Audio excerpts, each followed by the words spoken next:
my education paid for, push myself and learn new skills, or stay the same. My decision is to serve part-time with the Army National Guard, and my results will be life-changing. What will you decide? Go to NationalGuard.com to learn more about part-time service. Sponsored by the California Army National Guard. Aired by the California Broadcasters. Hey, baseball fans, want to turn your good deed into game day? This June, donate blood with Stanford Blood Center and score 2 free tickets to see the San Francisco Giants in action. No batting average required, just a little time and a big heart. In about an hour, you can help save lives, and we'll send you to the ballpark to celebrate. So grab a friend, roll up your sleeve, and make it a double play.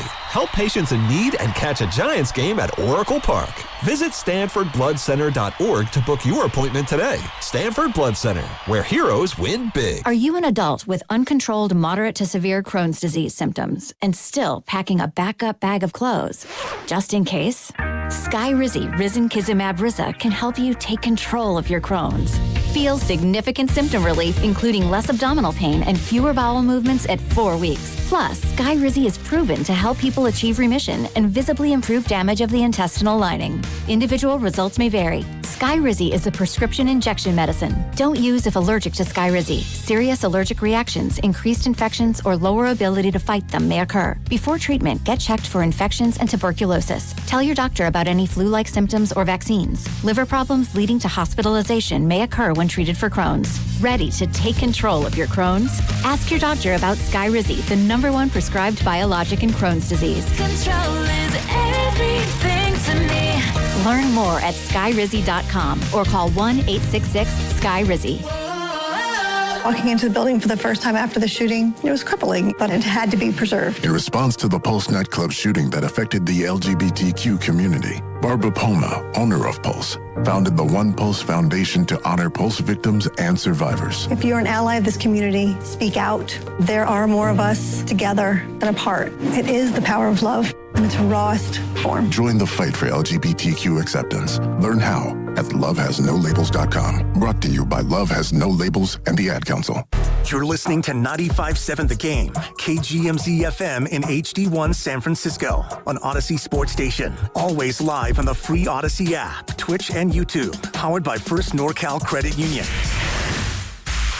You're listening to 95.7 The Game, KGMZ FM in HD1 San Francisco on Odyssey Sports Station and the home of the Golden State Warriors and Valkyries. Always live on the free Odyssey app and now coming to you live from the Laughing Monk Studios.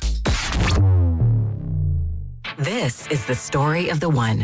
As a maintenance engineer at a beverage manufacturing plant, he starts his day knowing every line is ready to run because Grainger delivers the industrial-grade products he needs to keep mixers, conveyors, and packaging equipment moving. With Grainger's vast selection of bearings, belts, and motors, he keeps operations running smoothly, so nothing grinds to a halt. Call 1-800-GRAINGER, click Grainger.com, or just stop by. Grainger, for the ones who get it done. You've worked too hard to wonder if your wealth manager is actually working for you. The decisions you're facing, what comes next, who you trust, have consequences that last. Getting it right matters. Baylord has been in the Bay since 1969. No parent company, answering only to their clients. The kind of people who understand what you've built and what's actually at stake. The right wealth manager changes everything. Find out if Baylord is yours. Baylord.com. That's BAILARD.com. Today on the pod, we're talking to Joan, a method actor and Scratchers enthusiast. So, Joan, what do you like about playing Scratchers? Well, as a method actor, it's about becoming the ticket. Scratching up, down, stage left, stage right. So what's your motivation? Because your performance feels so real. Oh, I was just tapping into my inner Scratchers. Incredible. Yes. Bravo me. Scratchers from the California Lottery. A little play can make your day. Please play responsibly. Must be 18 years or older to purchase player claim. Paid advertisement by Ovation Law Firm, a California law firm. Some cases may be referred to partner attorneys. No attorney-client relationship is formed without a signed agreement. Past results do not guarantee future outcomes. Attention California vehicle owners. Feeling worn down by a 2022 or newer car that won't stop breaking down? We know the sleepless nights, the missed hours at work, the money and pride tied up in a vehicle that keeps letting you down. If your 2022 or newer purchased or leased vehicle has has had repeated problems or been in the shop for over 30 days, California's Lemon Law is on your side. You could be entitled to a full refund, replacement vehicle, or a cash settlement. We've helped thousands of people get real relief, and we'll fight the manufacturer so you don't have to. There's never a cost to you. For a fast, free qualification check, call now at 800-535-0310. That's 800-535-0310. 800-535-0310. Running a small business means juggling a lot. Your network has to handle it all. That's where a fiber-only provider falls short. You deserve a partner who gives you a greater advantage. Introducing the Total Solutions Advantage only from Comcast Business. A first-ever combination of the largest, fastest fiber-powered network, the most reliable Wi-Fi, gig speeds with equipment and security included, and a 5-year price lock. Plus, it's all backed by a 30-day money-back guarantee. The Total Solutions Advantage only from Comcast Business. A new standard for small business with reliability, security, and savings in one. When you add it all up, no one does business like Comcast Business.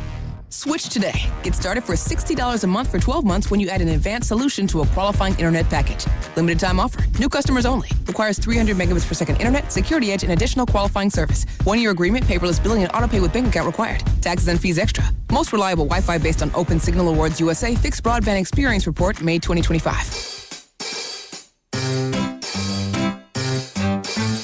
1-877 Cars for Kids. KARS Cars for Kids. 1-877 Cars for Kids. Donate your car today.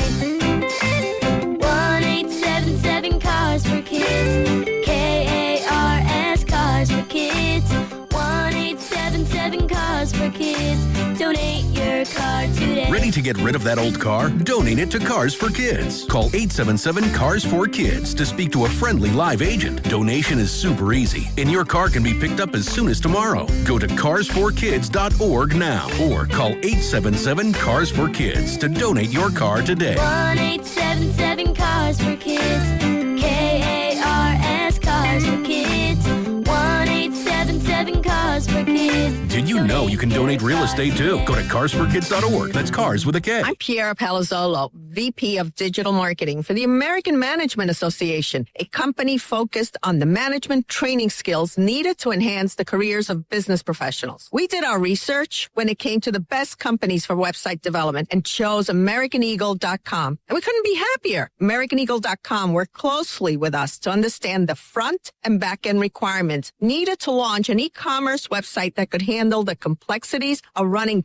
thousands of seminars nationwide. Our robust new website and improved SEO saw immediate increases in site traffic and web revenue. If you're in need of managerial effectiveness and success, visit our website at amanet.org. If you're in need of a website that provides an unparalleled consumer experience, I highly recommend AmericanEagle.com. Transform your business today. Dial 877-WebNow1 for a free digital consultation with AmericanEagle.com. In San Francisco today, clouds with sun and high of 66. Weather brought to you by Duke's Mayo. Welcome to Duke's Mayo Country, where the mayo is so smooth and creamy, it makes every bite better. Duke's Mayo. Look for the yellow lid. Right.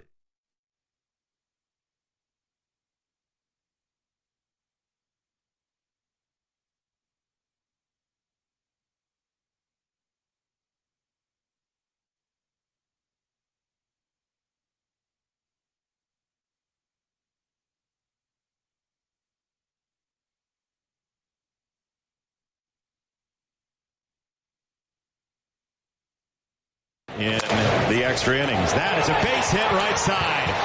Chapman singles home Cox, and the Giants are back on the board for the first time in 9 innings. It's 2-1.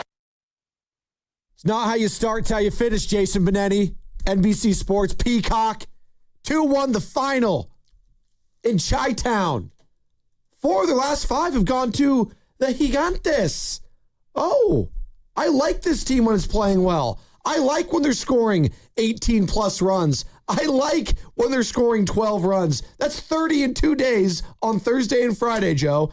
Then it's like, oh, they can't score again. They lose on Saturday. It's all right. It happens. 3-2 the final. Then yesterday, after just scoring 1 in the first inning, it takes them 9 more to get to extras. But shout out the pitching staff. Shout out the bullpen. Shout out Tony Vitello. What wasn't working Saturday was working yesterday. And on a Monday here on June 8th, we are talking about a Giants team that, dare I say, Joe, might be getting a little hot. Good morning. Good morning. I'm pretty fired up about the Giants right now. And I think we need to start with one guy because we talked a lot about him, a couple years ago, and he got hurt in center field and had the shoulder injury. Last year was, it felt like a feast or famine kind of a time for Jung-Hoo Lee. And he'd have moments where you go, oh my gosh, is this guy just going to roll over to second base over and over and over again? And I got to give the guy a ton of credit. Yesterday he scores drives in the run early in the game. And I'm looking at a guy who's got his batting average now up to 323. He's got 71 hits on the season. But more importantly, let's talk about the 15-game hitting streak that this guy currently has. Leads Major League Baseball. 483 batting average over the last 2 weeks. 15-game hit streak. He's 28 for his last 58. He scored 13 runs. He's got 8 RBIs. And more importantly, he's driving the ball to all over the ballpark. Like his spray chart is to left center, to left field, to right center, down the line. You're seeing a young guy truly adapt to the league. And I think that this has been one of the quieter revelations as Casey Schmidt has kind of taken a lot of the oxygen in the room because of how great his year's been. I think Bryce Eldridge, naturally, because of the type of prospect that he is going to take more of the oxygen in the room. And meanwhile, Jung-Hoo Lee, who, like I said, is a very controversial signing from a couple years ago, is having a monster year. Not a good year, like a monster year. Joe, this is a guy who's on pace for 160, 170 hits. Since returning from the IL, Joe, he's gone 22 for 37. That's 600. He's 595, but basically he's 600. It's him and Luis Arias tied for 4th overall in batting average for those that qualify at 323. You could make the argument, and I know it's kind of crazy to say, but the Giants legitimately have 2 of the top 5 best hitters in baseball right now. It's just facts. They do. Going by batting average, which I still think matters. I know you think it matters. I do. It's Brandon Marsh of the Phillies, Otto Lopez of the Marlins, Yandy Diaz of the Rays, and then Jung-Hoo Lee, Luis Arias, just above Yordan Alvarez. It's pretty incredible, man. For guys, you said, I think unfairly gets attached to the Farhan Zaidi era because that was kind of like the last really big move from him. And a lot of people were just scratching their heads because they didn't know anything about him. Like, and I can't fault a fan for getting a little upset about Jung-Hoo Lee's struggles in the past because they're like, dude, we gave this guy all this money. Like, I don't even know if he's good. I'm not watching Korean baseball and then the KBO league. So for him to be able to do this, coming off, I thought last year too, ending the season pretty strong the way he did after struggling in the earlier half. Hats off to him, man. Hats off. It's been incredible to watch. I mean, he really has. And, the power's still there for Casey Schmidt, but he's just had a small dip in production this week. You're looking at a guy 7 for 34, batting 206, the 7 strikeouts. He does have the 3 homers and started the day off the other day with a home run. There's just something, Joe, aesthetically, as I take a brief side. Wrigley Field, to me, is a special place. You've been? No. Oh. No, I'm just talking about from my couch. Okay. And I find it almost ironic that the Giants were playing in Chicago over the weekend with all the news of the Chicago Bears leaving not only the city of Chicago, but the state of Illinois and going to Indiana, whether it's 20 minutes away, 30 minutes away, kind of irrelevant to me. But again, I'm on my couch. I'm not pretending like I have this long history with Chicago in general, but there's something that just sets the perfect ambiance for sitting down and watching baseball when the backdrop is Wrigley Field. And to see it on a Friday afternoon, those day games, which are just so awesome. Obviously, that one was a blowout. The extra inning game on Saturday, and then the nighttime game on the Peacock broadcast, or I guess NBC but to be more clear. It's fine. It's the same thing. To be Peacock and NBC are synonymous. Maybe I'm the only one. It's the streaming service for NBC. Yeah. So, yeah. So, but that being said, like, there's just something beautiful about that brick and the wind and the swirls and the crowd and the bleachers. I mean, Willie looked like he hit one on the Waveland Avenue over the weekend. So I love watching games there. And I'm watching the baseball and I'm thinking, God, it's such a great environment. And I'm thinking about what the Bears have done and what they're going to do and move out. And I know we're opening with baseball here, but just... It's tied in. I know it's all about the corporate dollars. As I said, hey, I watched this game on the NBC Peacock, streaming platform. I understand it's all about the end dollars and we got to squeeze every nickel. Can we acknowledge all these sports are making money hand over fist? Yes. Okay. And I know it's America. We got to we're making a lot. We can make more. I just ask myself, like, do we really have to change the mystique of some of these unbelievable franchises by switching, like, the venues that they play in to squeeze every last nickel out of everything? The owners feel that way. What? The owners feel that way. Yeah, and it kind of bugs me. Yeah. And maybe I'm the last one, whatever. Like, look, the Niners should not be playing in Santa Clara. I'll tell that to Jed's face. And I know there's some people with the Niners that hate to hear me say that. They've lost mystique since moving out. And the Chicago Cubs should always play at Wrigley. Now, should the Bears always play at Soldier? I don't know. But moving to another state, whether it be 5 minutes away, 20 minutes away, it feels criminal to me. So what you're referencing to, no. I think it's an apt conversation, and it kind of ties in with just, the haves and the have-nots conversation. I think it kind of dominated over this weekend as we're seeing the exorbitant ticket prices for Knicks Spurs tonight, Madison Square Garden, Game 3. People are going nuts about that. Would the Knicks be the Knicks if they tore down Madison Square Garden and built something new? Probably not. It's the Mecca, Joe. The Mecca. Well, look, I'll laugh, and we can laugh about that Mecca comment, but no, they would not be the same. No, they wouldn't. The mystique would be totally different. It's what's made the Knicks basically relevant for most of my life is just the fact that they play there, because the team has been absolute doo-doo. But when the players consistently say, oh, it's just different playing there. Like when LeBron says, who's owned them for the last 2 decades? And Steph says it, right? It is. When Kobe says it, it just hits different. But this is what you're referencing to over the weekend. Adam Schefter tweeted out this via ESPN. The Bears Board of Directors voted Thursday to advance the stadium development in Hammond, Indiana. Yes, day 2. With the exact date to be selected. This is the first time that the Bears Board has voted on any stadium site. As one source said, there is more work to do, but barring anything very strange, it's a done deal.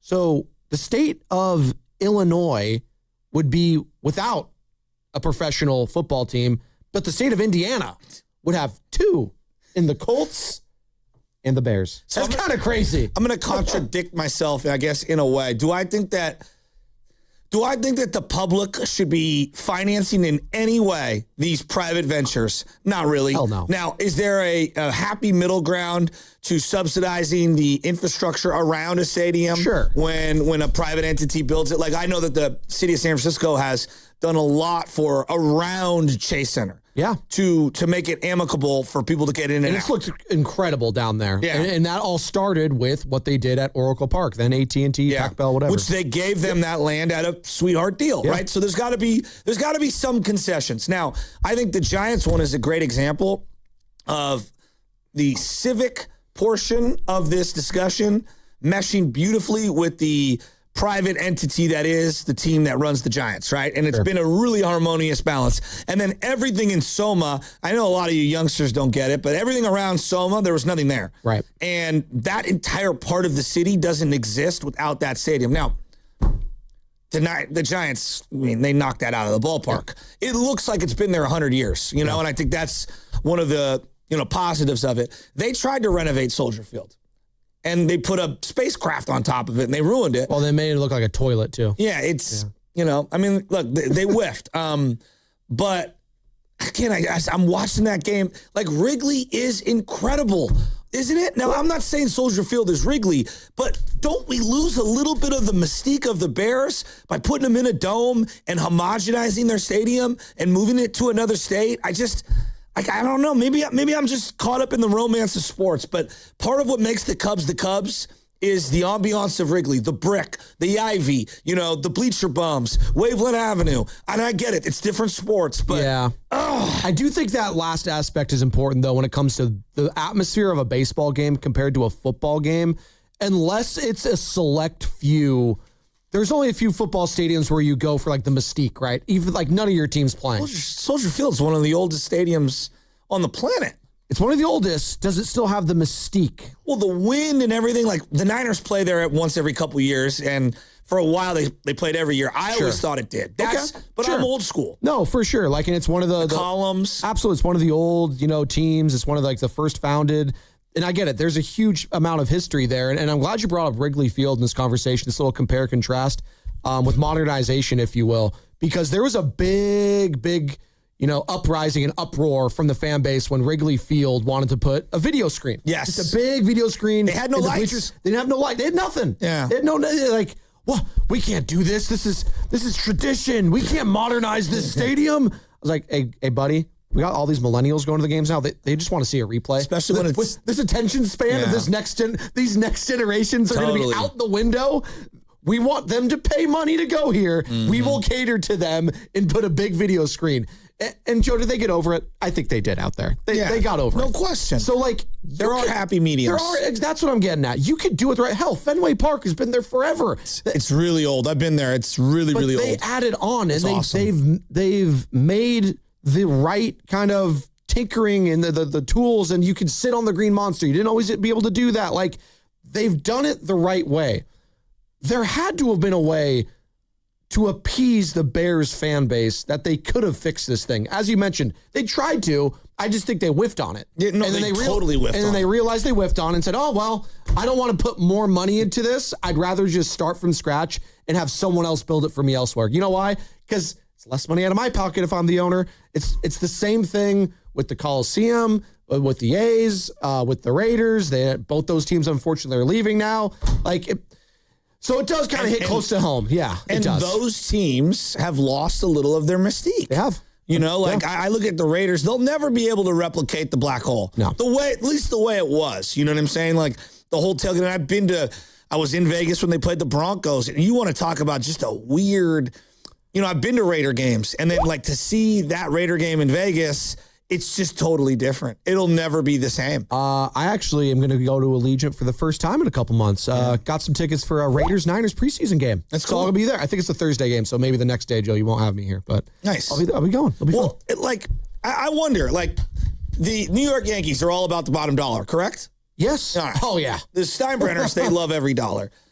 If they could go back, even though they've made way more money in the new stadium, don't you think if they could, if they truly could, I think they would have just kind of figured out something with Old Yankee Stadium. Don't you?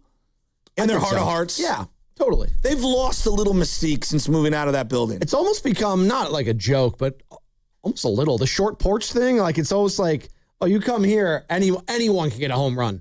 And it used to be, it was the Yankees that were hitting the home run. Now it's every freaking opposition that's hitting a home run over there.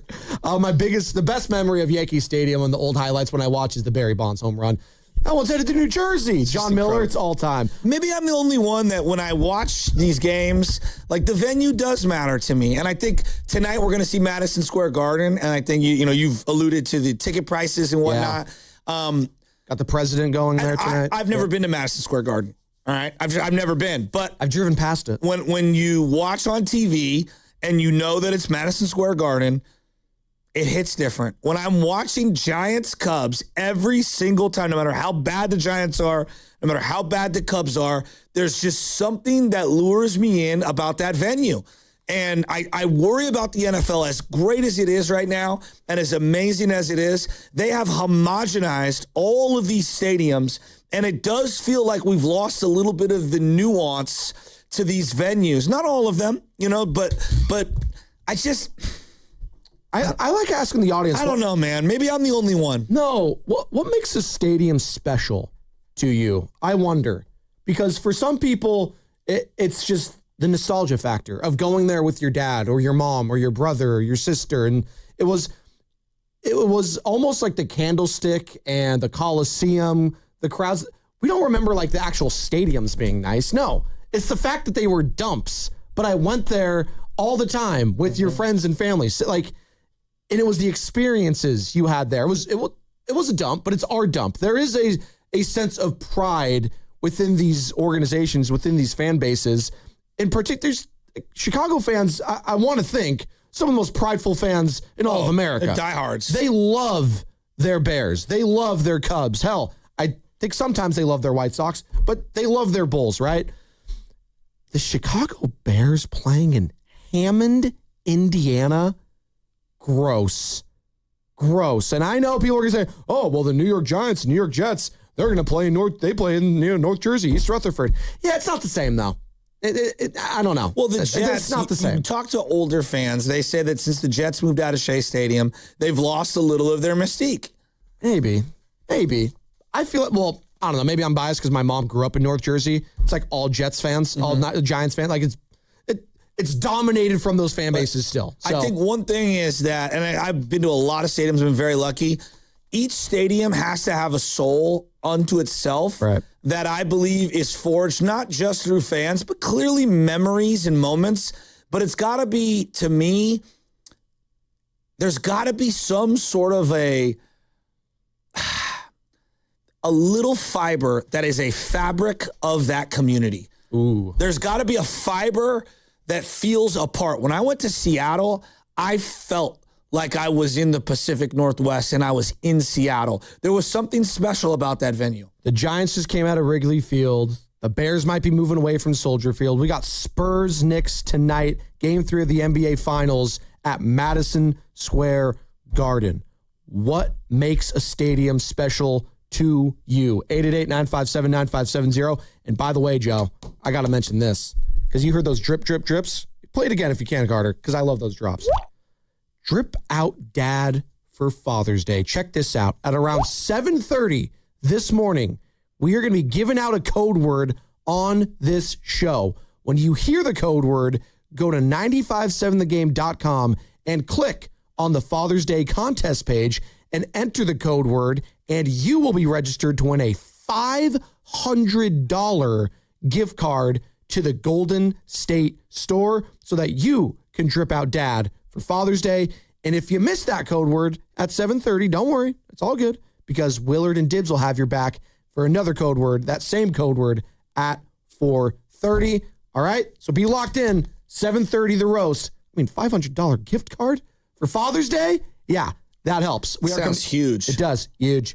We are coming to you live from the Laughing Monk Studios, Laughing Monk, Righteously Brewed in San Francisco. Then the Morning Roast is presented by San Francisco Fire Credit Union, baking for heroes, and anyone who wants to be treated like one. 888-957-9570 is the number, and we are sponsored by Cache Creek Casino Resort. You will love the way Cache Creek Casino Resort feels. Every escape there will feel a little more extraordinary.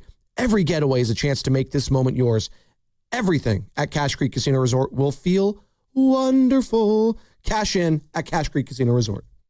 With increasing summer temperatures, this is a good time to replace your home's siding, decking, and fencing. Golden State Lumber and Showroom works closely with contractors to keep your home protected. AZEK Exteriors offers outstanding durability, is easy to install, and protects against fire and dry rot. And TimberTech Advanced PVC Decking has a Class A fire rating and is backed by industry-leading warranties. Visit GoldenStateLumber.com for products that increase the value of your home. Golden State. When you succeed, we succeed. Some matches are too big to watch alone. That's why before the sun comes up, the lights are already on at Jack's Bar in San Jose's Japantown. Fans gather shoulder to shoulder as chants build toward kickoff. Tables shake after every goal. By sunrise, the whole place is roaring with the sound of the world's biggest matches. For decades, Bay Area soccer fans have found their way to Jack's for mornings like these. Open every weekend at 6 a.m. Real soccer culture. Real match day atmosphere. Jack's Bar in San Jose's Japantown.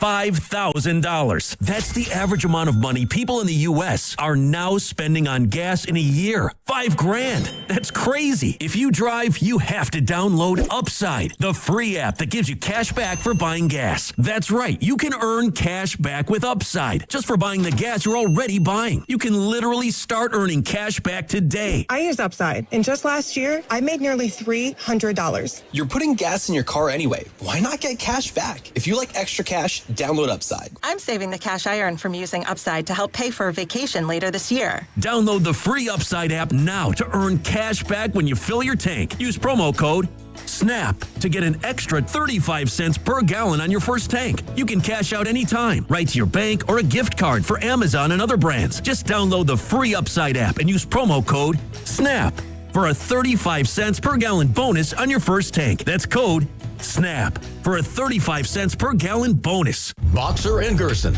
Northern California's premier workers' compensation law firm, helping injured workers get their lives back for over 40 years.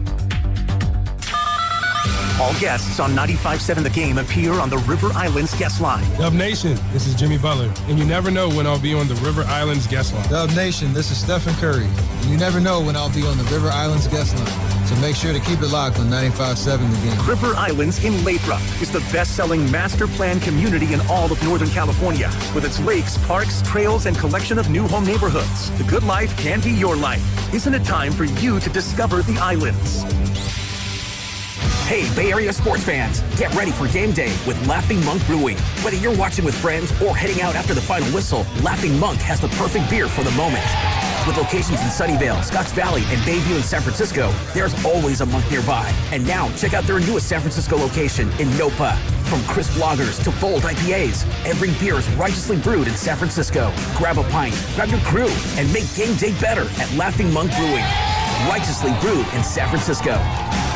Hey, Mom, now that I have an after-school job, I think I want to buy a drum kit. Okay, Rockstar. Let's look at your account. When kids start making money, Chase has easy-to-use tools and expert bankers to help them learn how to manage it.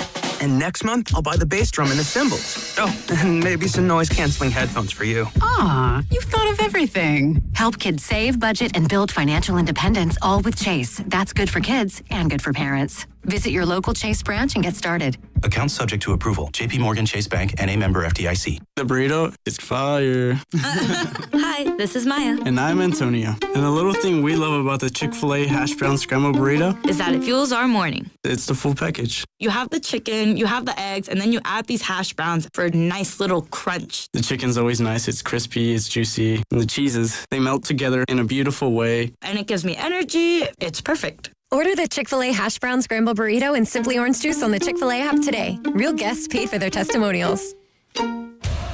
This is Stories from the Pitch, brought to you by the first ever Infinity QX65 and by Lowe's. Give your yard its own moment with new limited time deals from Lowe's. Maracana. Extra time. Germany versus Argentina. Lionel Messi, chasing the ghost of Maradona, had carried Argentina here. Now he was running on fumes. Andre Schürrle drove down the left, swung it across. Mario Götze, 22 years old, just brought on, chested it down with his left, volleyed it across his body with his right. Goalkeeper Sergio Romero couldn't reach it. Germany won, Argentina 0. Coach Yogi Löw told Götze before sending him on, show the world you're better than Messi. Germany, world champions for the fourth time, the first European nation to win in the Americas. Götze became immortal. Football is a few seconds sometimes. Stay tuned to this Odyssey station for more Stories from the Pitch.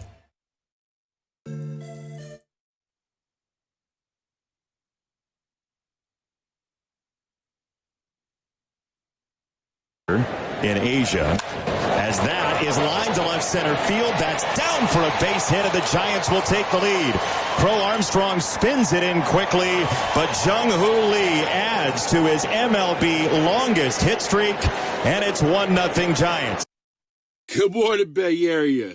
It's everybody's boy, Zucci Man, and you're listening to the New and Improved Morning Roast with everybody's boy, Joe Shasky, and my boy, Joe Spadoni. What's up, Zooch? What's up, Jason Benetti? NBC Sports on the call there.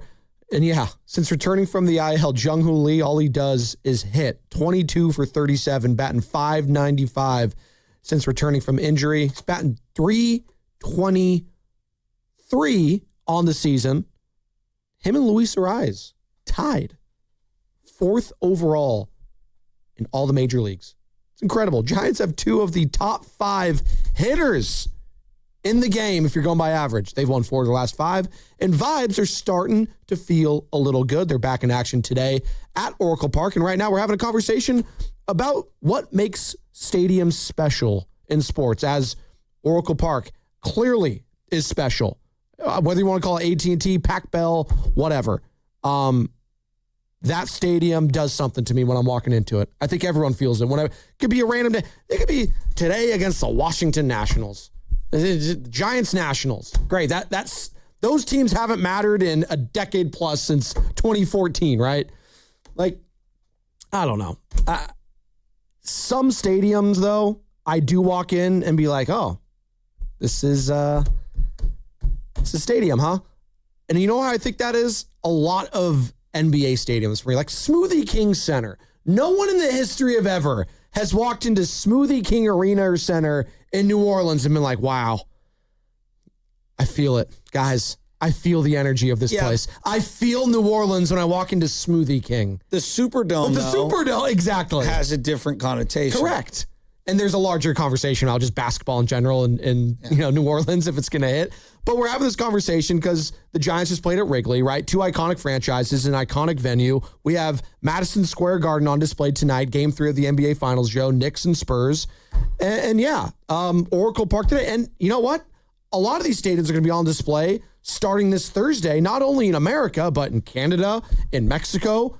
World Cup, baby. Yeah. It's this week, and it's launching between Mexico and South Africa at Estadio Azteca. I know they call it something else, but it'll always be Estadio Azteca, which is the, premier stadium, and it has held so many World Cup finals. It's in Mexico City, and it just feels different. It's at high elevation. I think the Niners have played there, right? Like, it's different. So what makes a stadium special to you? You can go in 1,000 different ways. 888-957-9570 is the number. And we are coming to you live from the Laughing Monk Studios. Laughing Monk, righteously brewed in San Francisco. Yeah, and I think, old isn't always better, and new isn't always awful. I think about the San Diego Padres. They used to be in Jack Murphy Stadium, and it had its own mystique to it. It was a multi-purpose stadium. Clearly, they nailed it out of the ballpark with Petco. I mean, it's unbelievable. I've been there twice. It gives you all the vibes of San Diego, and it flows into the Gaslamp District. And so I think it's an unbelievable stadium. And it opened in 2004, but it feels like more in recent memory, and maybe this just coincides with the Padres being good, Joe. It feels like now it's starting to be widely accepted as one of the best parks in all of baseball. Yeah. But Giants fans knew that because they would travel down there all the time. So Giants fans knew, but the team is... And the Padres were just so blah. Those uniforms were just so blah. So they were just kind of out of sight, out of mind. And people just like San Diego in general. So they're just going to, let's go to a baseball game. But definitely now with the Machado, the Tatises of the world, them being a lot better. You got Mason Miller out there. They've definitely, and now that the Chargers are gone, they're the only show in town. So it is a party there all the time. And I want to go if I'm just in San Diego doesn't matter what. It's like, hey, wait, Padres are in town. Let's play. Let's go. And then I think about SoFi and how beautiful SoFi is. And the fact that it's so over the top and so unique really fits LA. It does. Very, very tech-like, chic, kind of like it's its own thing. Like there's no other stadium like it. If you've been to SoFi, there's nothing like it. And then I've been to Allegiant multiple times, and Allegiant is, although I don't think it necessarily is a good, how do I put this? The Raiders have clearly lost a certain element of their mystique. Sure. As a venue, it's a cool venue, and it fits Vegas. But as a home for the Raiders, it's up in the air. Well, do you get what I mean? This goes back to what I was talking about with Petco Park. The team also has to meet you halfway. They have to play well. In order for you to build an atmosphere and a crowd energy that's not the opposition's, by the way, you have to hold up your end of the bargain and play good football. They're hoping it's going to be with Fernando Mendoza, but they've had one good season since being in Vegas. And I think that was like half full. It was the year maybe they were just coming off of COVID. So even the own fan base couldn't get fully embraced because we're coming out of a freaking pandemic, Joe. So yeah, I think history matters. I think legacy. I think atmosphere. And if the team's playing well, that for sure matters. That's more for football though too, because even if a team's not playing well in baseball, right? The Giants aren't a good team right now, even though they've won 4 last 5. They're not a good team. Am I going to the Giants game tonight if I'm a fan? Because the Giants need to win this game, man. Against the Natties? Against the Nationals. I really need this team to win against, who's my guy? I think I called him Christian Wood last time. James Wood? James Wood. See? Couldn't even remember. They got to beat that guy. Like, no. I'm going there to enjoy the ambiance. I'm going to just watch a baseball game, get some food. And if I'm by myself, great. But if I'm with others, I'm going to hang out and have fun with them. That's why I'm going to the game. So baseball is very unique in that sense. If people want to join this conversation, Joe, let's go to Nick in Berkeley. Nick, you've been MIA for a minute. What's up, man? Oh, nothing much, man. Just tightening up my game. Got a new gig working for the city of Berkeley and stuff. But, congratulations. Man, I'm telling you, oh, thank you. But anyway, so, with Vegas being a tourist stop, I'm like, man, Raiders don't even got a home field. They just their home field is a tourist stop, man, as far as I could tell. And it sucks for being a Raider fan, I guess. But I'm not worried about that because the Niners, we kind of moved south a little bit, but it was better than the team leaving altogether. Just like when the Giants left the stick, they were on their way to Florida, man. Remember? People forget the Giants had their bags packed, bro. They were out, bro. And then the ownership group came in, saved the day, and just watching the ballpark get built day by day down there on the waterfront and how it restored the whole area, man, that was awesome, man.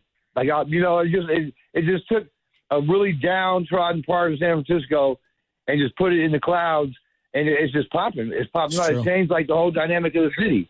And it's like when you go to games, man, the city that the teams play in is it's like it reflects, the team reflects the city reflects the team.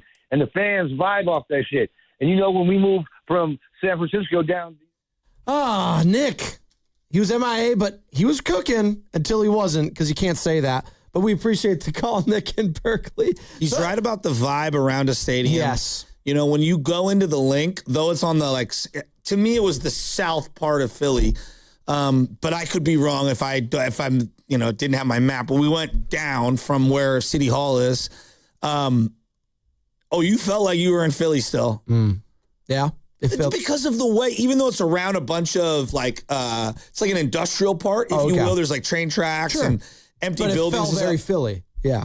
Yeah, because of the fans and because of the tailgating experience. They'll let you know. The Philly 100%. Fans will let you know you're in Philadelphia. And then when you're in there, it had a whole Philly vibe in the sense that a chilling wind coming swirling across the field.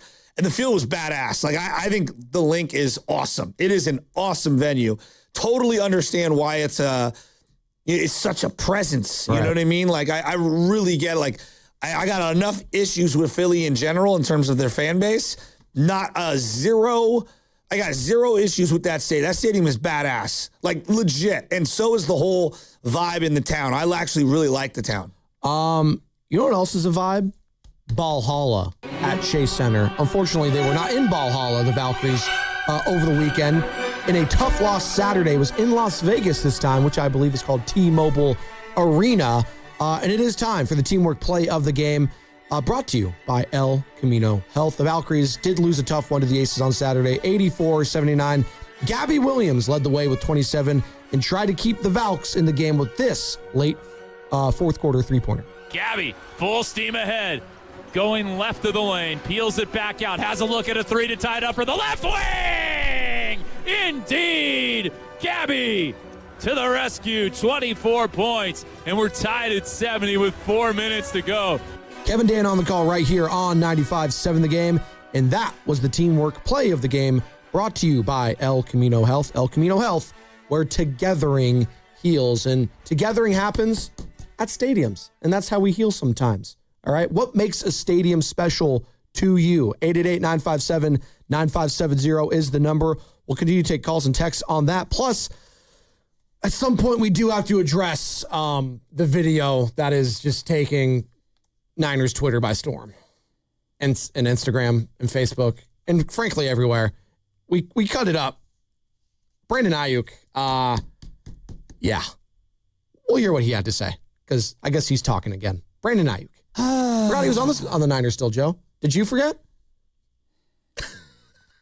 The eye roll was so loud right there from Shasky. So we'll get into that. Richie in Queens, because I know he wants to talk about his Knicks and his Giants, who won 4 of their last 5, and it's going to be brought to you by Fremont Bank. Here for you, here for good. Yeah, Dan Dibley here for Fremont Bank, which, as you know by now, it's my bank, and it has been for more than 6 years. And I love this bank because it's a family-owned bank with the family-owned feel. They started back in 1964, and when they did that, it was just one branch, but now they have 21 branches. So if you go around in your Bay Area, you're going to find a Fremont Bank branch, and you're going to see it, and you're going to think, you know what? I want that full-service banking with no compromises, and you should. It's not a big box bank. It's a good local bank. And when you deposit your money with Fremont Bank, they reinvest it locally into businesses, philanthropy, home ownership, all the good stuff that makes our Bay Area the best area in all of the country. And that's why you should be a Fremont Bank customer. The money stays here. It's local. It's not a big box bank. It's a good, solid local bank. And we talk about Fremont Bank, and you know that they're here for you and here for good.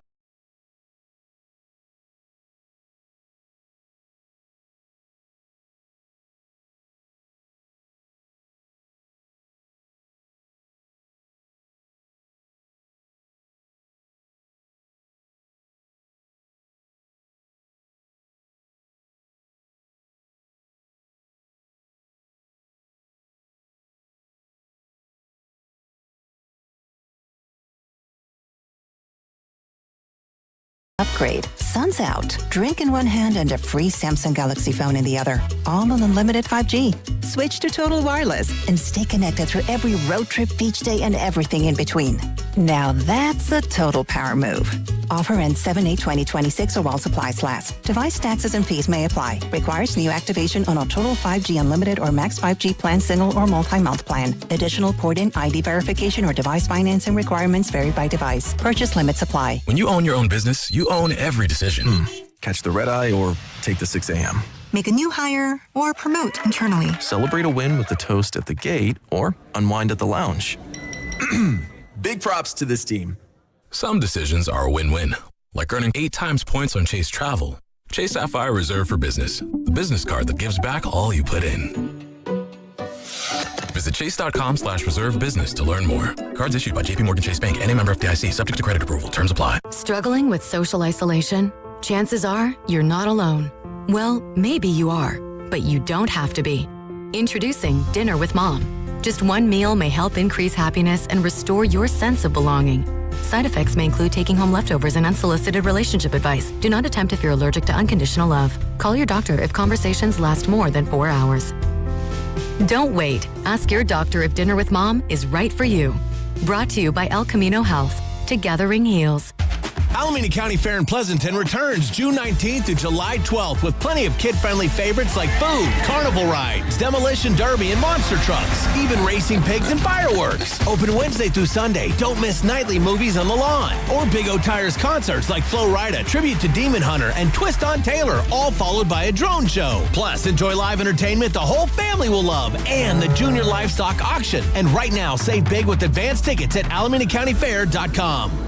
SF Fire Credit Union is celebrating 75 years to put your idle cash to work. It's their new 7-month tiered certificate, starting with as little as $250. Members earn 7.5% APY on the first $3,000 for the first 90 days. Then 4% APY on the full balance for the remainder of the 7-month term. Visit sffirecu.org for full details. Early withdrawal penalties may apply. This institution is not federally insured. The credit union is not insured by any state government. Privately insured by ASI. Up to $250,000 per account. This is the story of the one. As a maintenance engineer at a beverage manufacturing plant, he starts his day knowing every line is ready to run because Grainger delivers the industrial-grade products he needs to keep mixers, conveyors, and packaging equipment moving.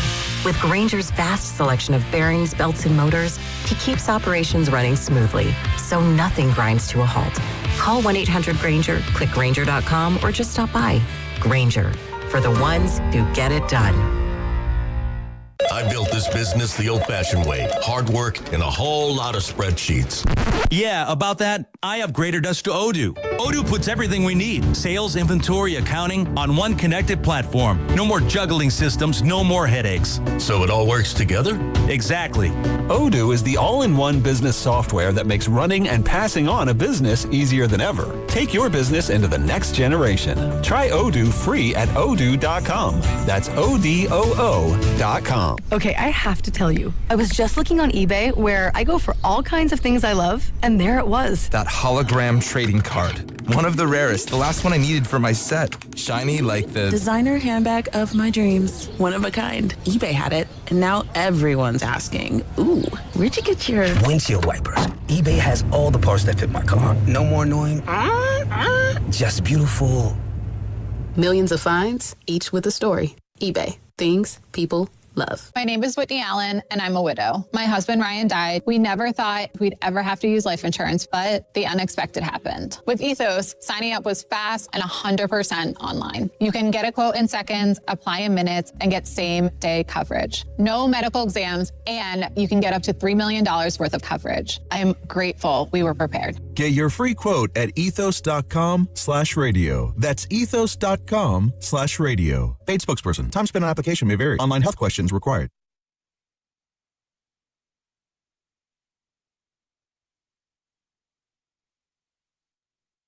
Hi, I'm Patrick Willis, and welcome back to the Morning Roast. Just so loud. What's up, P. Willie? Hey, he was loving the Giants win yesterday in extras. Let's go, 2-1. You know, one thing was pretty evident to me, just in general over the weekend at the major league level. What was that? The base running fundamentals are not being taught.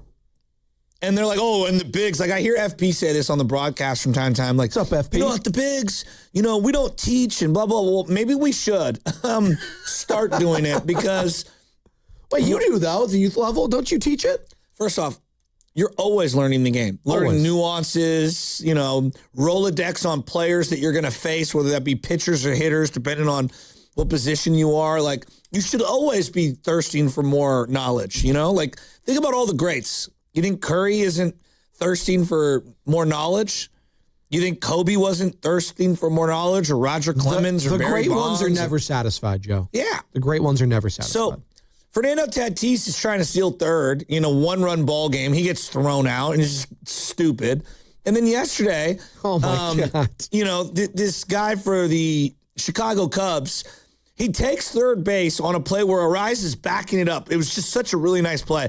You know, Eric Miller, I mean, he threw a pitch that Kyle Juszczyk on fourth down tried to throw in the Seattle game, remember? Yeah. And remember that? You guys are laughing, but it's true. And Eric Miller threw it 17 feet over Rafi Devers' head. But, you know, Arise, like a good ball player, is backing up the play. Yep, absolutely. And then fires back door because the runner is going to try to take third.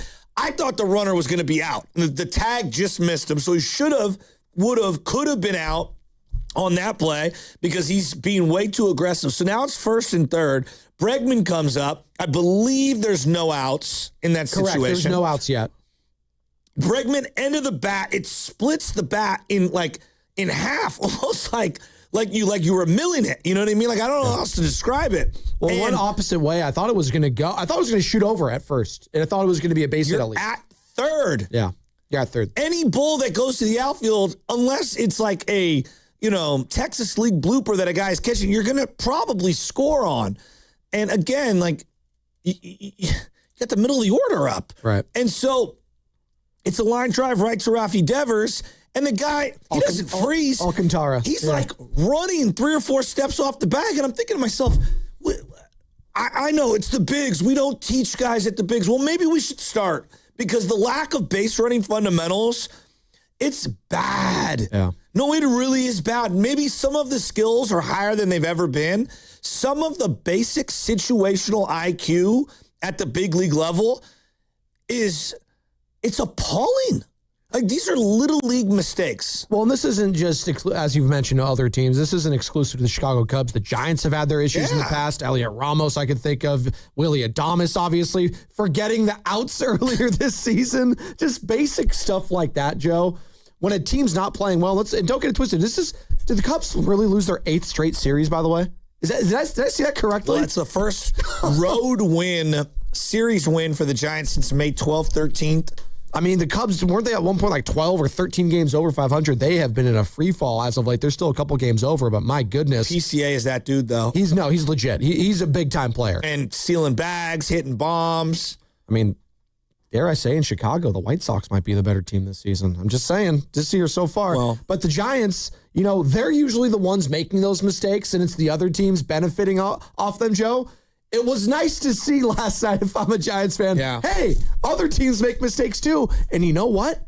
We actually capitalized on said mistake because we were able to get out of it, go to extras, win the game, night, see you later, and they take the series. After splitting the last two against the Brewers. It was interesting because Saturday, the way the game played out, Friday blowout, right? You score almost 20 runs. Like, who are these Giants? Well, I know. Well, 2 games combined from that, Thursday game against the Brewers where they scored 12, and then they score 18 after that. Just 30 runs. I know. They've scored more in 2 games than I don't know on how many losses where they've only scored 2, 1, 0. It's incredible. So that helps their run differential. So I'd like to go back to Saturday's game. What a well-played game. I just thought it was a lot of fun. And the Giants ended up losing that game late in the game. They had a lead in the 9th inning, and PCA hits a 2-out home run to tie the game. We go to extras, and they end up losing. There was a lot of texting going on back and forth in our group thread on Saturday's loss. And I just want to go through, for those that were watching the game, Robbie Ray, he was much better in this one, no doubt. Much better in this one. Overall this year, you could tell, like, whether it's his mechanics, his timing, his feel, this was a very encouraging start, but he hasn't been that great. No. This one was good. Yes. Then they go to Carson Seymour, all right, and he throws 3 innings. So, excuse me, this is I'm trying to go to Saturday's game. Saturday's game. Excuse me. Where do I have it? Right here. Boom. They go to Carson Seymour in Saturday. Nope, I'm not on Fridays. Why did I go to Fridays? My bad. It's all right. We'll get through it, Joe. We'll get through it. You thinking of Landon Roop? Filibuster for me. I thought I had Landon Roop, Caleb Killiam, Eric Miller, Keaton Wynn. Yeah. Robbie Ray was Friday. Correct. There we go. Roop. So they go to win in the 9th inning, and he had already hit the home run earlier to tie the game, PCA. I'm thinking to myself, like, all right, it's 2 outs. Pitch around him. I don't want to put him on base. Like, that's what I'm thinking. I don't want to put him on base. They pitch to him. He hangs a splitter. He hits it for a home run. They tie the game. Risotto's texting everybody in the thread. I can't believe Steven Risotto. that Tony pitched to him there. Well, what's the alternative? You're walking him, and now you're letting one of the better base stealers on the Cubs go to first base. He's probably going to steal second, right? Right. You have a reliever who has a high leg kick, who doesn't hold runners on well. So now you're going to have a guy in scoring position. You're going to put the game-winning run at the plate. I don't trust any of my relievers. Well, that's the problem. Right now. So I guess my takeaway on Saturday was, like, it sucks that PCA hit that home run. I mean, what would you want to do? Do you want to go to someone else in that situation? I don't know. Like, well, if there was did you have an issue? No, I didn't. Only because, and we were talking about this last night, if there was some established players on this bullpen that I know I could trust on a night in and night out basis, like the Javi Lopez's of the past, like a Jeremy Affel of the past, et cetera, then yeah, I would have understood, like, wait, why didn't we go to our established guy already? Why are we sticking with Keaton Wynn, right? But this Giants bullpen is a bunch of names that, quite frankly, you knew some of them, but it wasn't like you had a lot of faith in any of them heading into the season. And I still feel that way. Although they've had some good stretches at times this season, Joe, this is kind of just a melting pot of what are you going to get today from so-and-so. So in that regard, and I don't want this to sound like I'm letting Tony Vitello off the hook per se, but you are only as good as the players you have. And I do think Tony was just dealt a bad hand heading into the season when it came to the bullpen. Joe, they don't have a closer. No. There's no one has separated himself in a closing role, and it's June 8th. And maybe it's not a surprise they're 12 games under 500. They don't know who they can trust, who they can go to if you're Tony Vitello. And what did we say heading into the season? We're going to find out a lot about this team early on and Tony Vitello because of what? The bullpen. Now, it's been a lot more than just the bullpen, but I'm saying all this to say I had no problem with it in real time, and I do think it's such a, I don't know, like when we go at managers in baseball, it's like, you're an idiot. You should have known not to go with that guy. Well, I mean. Well, what was the baseball crime? So, like, on Saturday's game, I finally have the right. For some reason, it kept scrolling back to Friday. He went to Caleb Killian in the 6th inning after Roop had some guys on base, and he gets out of it. And then you go to the 7th inning, and he takes Killian out to go to the lefty Eric Miller. Yeah. All right, to face PCA. PCA gets the single. He's, I believe, 3 for 4 at this point. Yeah. Coming into it. They pinch hit, and then eventually Eric Miller gets out of that inning. All right. You go to the 8th inning. You have him face, Eric Miller faces Ian Happ. You take him out to bring in Keaton Wynn. Now, do people want all their relievers to come in and have a clean inning to start the inning? I mean, ideally, yes. But, again, can we acknowledge we're dealing with a makeshift bullpen to begin with, correct? Yeah. All right. So Keaton Wynn is who you trust against Suzuki in that situation, and he gets out of the inning. We go to the 9th. So Keaton Wynn gets 2 outs in the 8th inning. He's going to be the guy in the 9th inning. All right. Before we go to the 9th, I had no problem with Keaton Wynn being the guy in the 9th inning. Do I think he is their closer? By default? Kind of. Because no one's really stepped forward. Yeah. Right? And so we go to the 9th. It's a 2-1 game. And he gets the first 2 outs. I don't know. He switches Cox into center field. That's another thing. He makes a defensive switch and puts Jonah Cox in center field, and then switches Drew Gilbert from center to left field. So he's trying to put in his good defense. I'm talking about Tony Vitello. This is on Saturday. Sure. And I don't know, man. I just didn't have a huge issue with it. Well, in regards to Keaton Wynn, who's been pretty solid most of the season, and to your point, he's kind of like the makeshift closer right now on a team that just doesn't have one. You said it perfectly. It was working till it wasn't. Well, so it was working, and then it wasn't working. So they have a 2-1 lead, and I want to make sure this is clear. So, when you bring Cox into the game and sub out Casey Schmidt, you lose the DH, who was, at that time, because your left fielder was Casey Schmidt. Correct. Right? And so because of the way the substitution goes, you basically... It was Kennedy, right? Kennedy. You're forfeiting the designated hitter, right? So I want to make sure everybody understands that, because this is an important nuance of it. Now, we have a separate conversation about the designated hitter and how we've created a rule for Ohtani and how he's allowed to still stay in games while still pitching and still be the designated hitter, and you don't have to substitute it and they don't lose it. I think the rule should be amended. That's neither here nor there. So he gets the first out. It's a ground out to Luis Ariz. Then he gets a line out to Willie, and here comes PCA. Now, did you want him to pitch around PCA? Probably. I mean, I just know that that's their best player. So force anyone else to beat you in certain scenarios, right? Ballesteros is the guy who's going to come up after him. Yes. In a team that is struggling, like the Cubs have been struggling, Joe, and the one guy that stayed consistent and that's been a clutch player for them, yeah, I'd like to pitch around him if I could. Okay. Right? Does that sound crazy? I don't know. The guy hung one. Yeah. You know what I mean? But you have to execute on something. So this is what I have a hard time blaming Tony Vitello when it's the players ultimately that are letting him down. Sure. Now, he is the manager. He's got to wear it. He'll own his mistake. He'll own that, maybe I should have done that. But I'm not going to sit here on Monday morning being that upset about them blowing that save Saturday. Would it have been nice for them to come in today winning 5 in a row? Absolutely. I thought it was incredible. a great weekend of ball for them. But it didn't take away from what they were able to do overall this weekend. Yes, getting greedy is great. You just need to stack series at this point if you're the Giants. Try to dig yourself out of somewhat of this hole. Try to gain some value on some of these players you're looking to maybe flip at the deadline. And they've been able to achieve that as of late. Now they're back home facing a Nationals team. They're not exactly world beaters. This is when the Giants in the past have started, the past being this season, last year, they're not able to capitalize. This is when they would lose this series to the Nationals and be like, oh, well, man, one step forward, two steps back. They need to be able to build on it. So starting tonight, tomorrow, Wednesday, you need to at least take the series. Well, getting back to the Saturday game, because I think it parlays into last night's game. Barracoto comes in to hit for Drew Gilbert. I'm intrigued by Barracoto. Now, is he a 4A player? Is he a pro player? Is he a AAA guy? I don't know. He's 24 years old. He came through your system. He's made a couple of nice plays in right field. He's hit up an opposite field home run.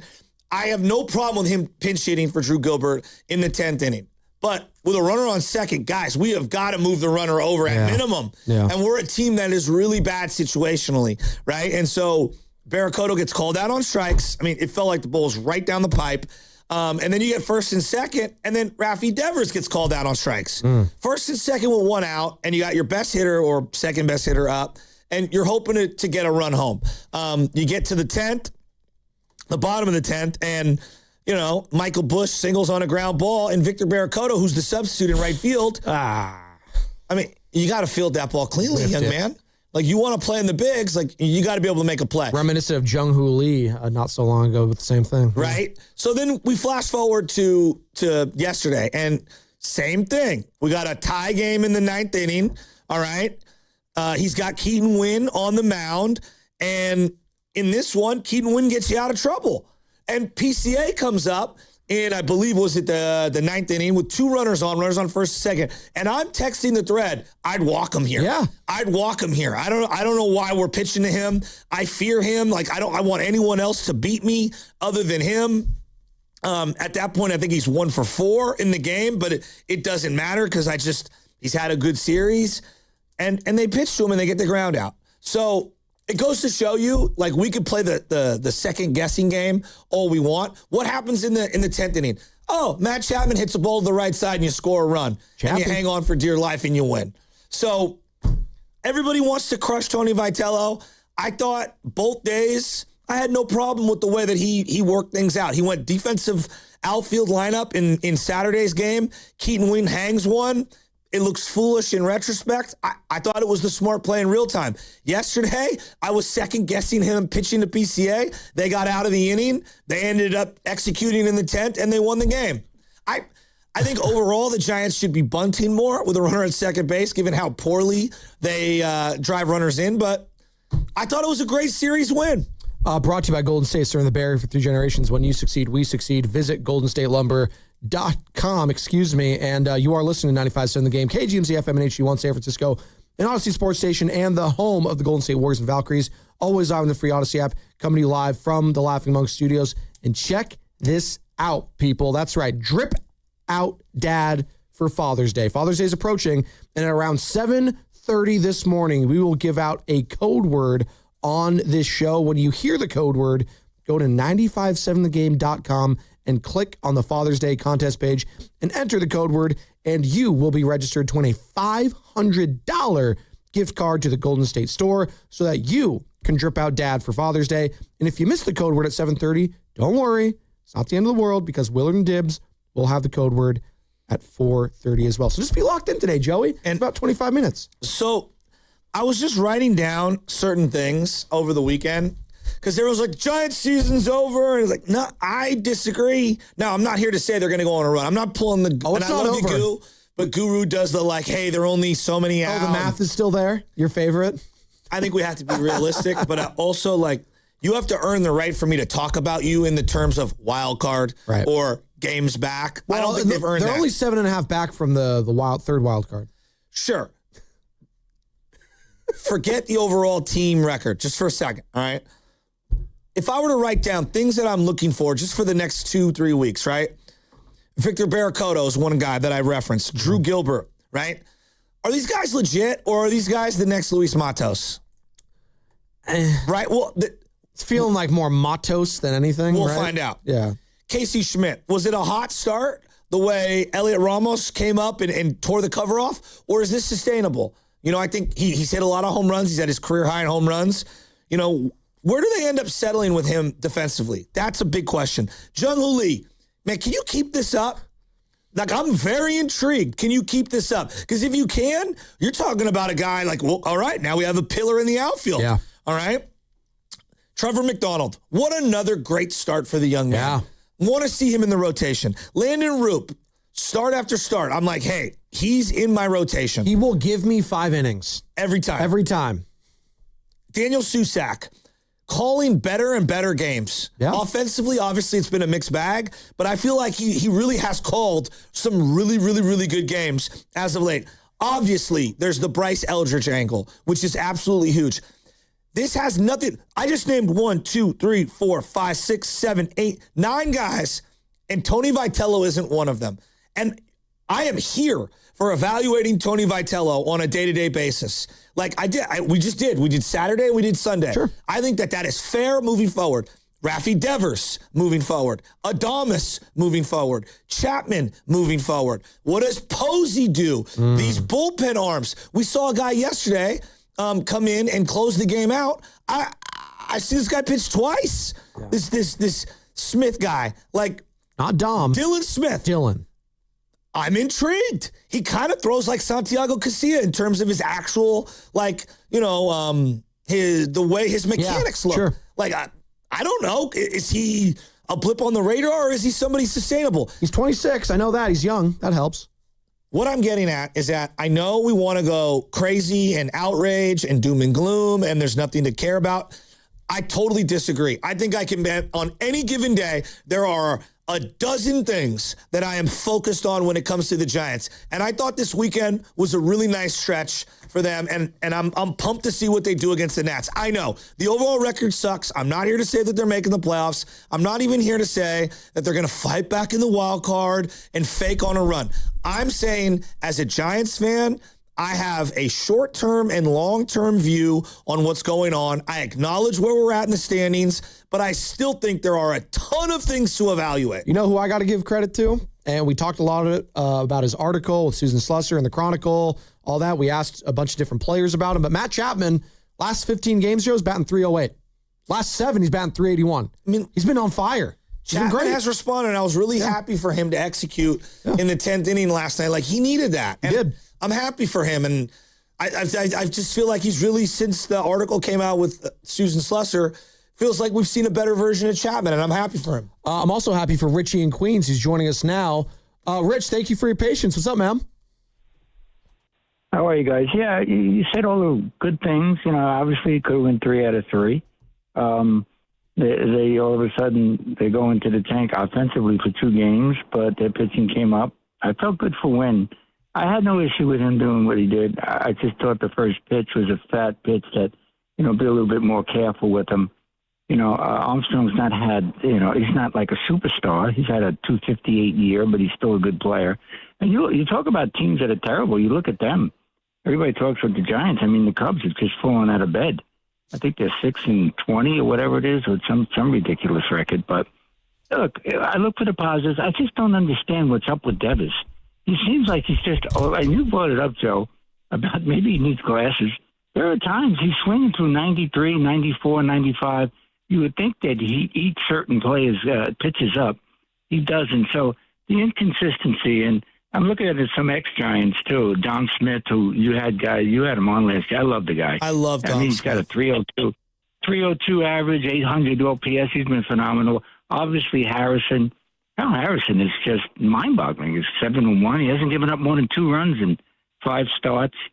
But look, the team in general, I just felt they're 7.5 out, yes, Joe, and they're 8 in the loss column. I thought that streak that they went through was a killer. I know if they were 4 or 5 out, I know 3 games, whether it's 4 or 7, just win your game, see what happens. I guess their starters are going to be McDonald, Ray, Webb, Roop, Hauser, who's been atrocious. Their bullpen, they got to solidify that. But at least when they win 2 out of 3 at an iconic park, and I do agree because I've been to a few of these parks, I've been there. It's just great. But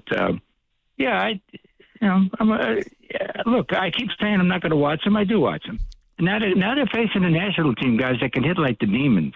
The one thing about the Nationals, they can hit. So Abrams has been great. Obviously, Wood.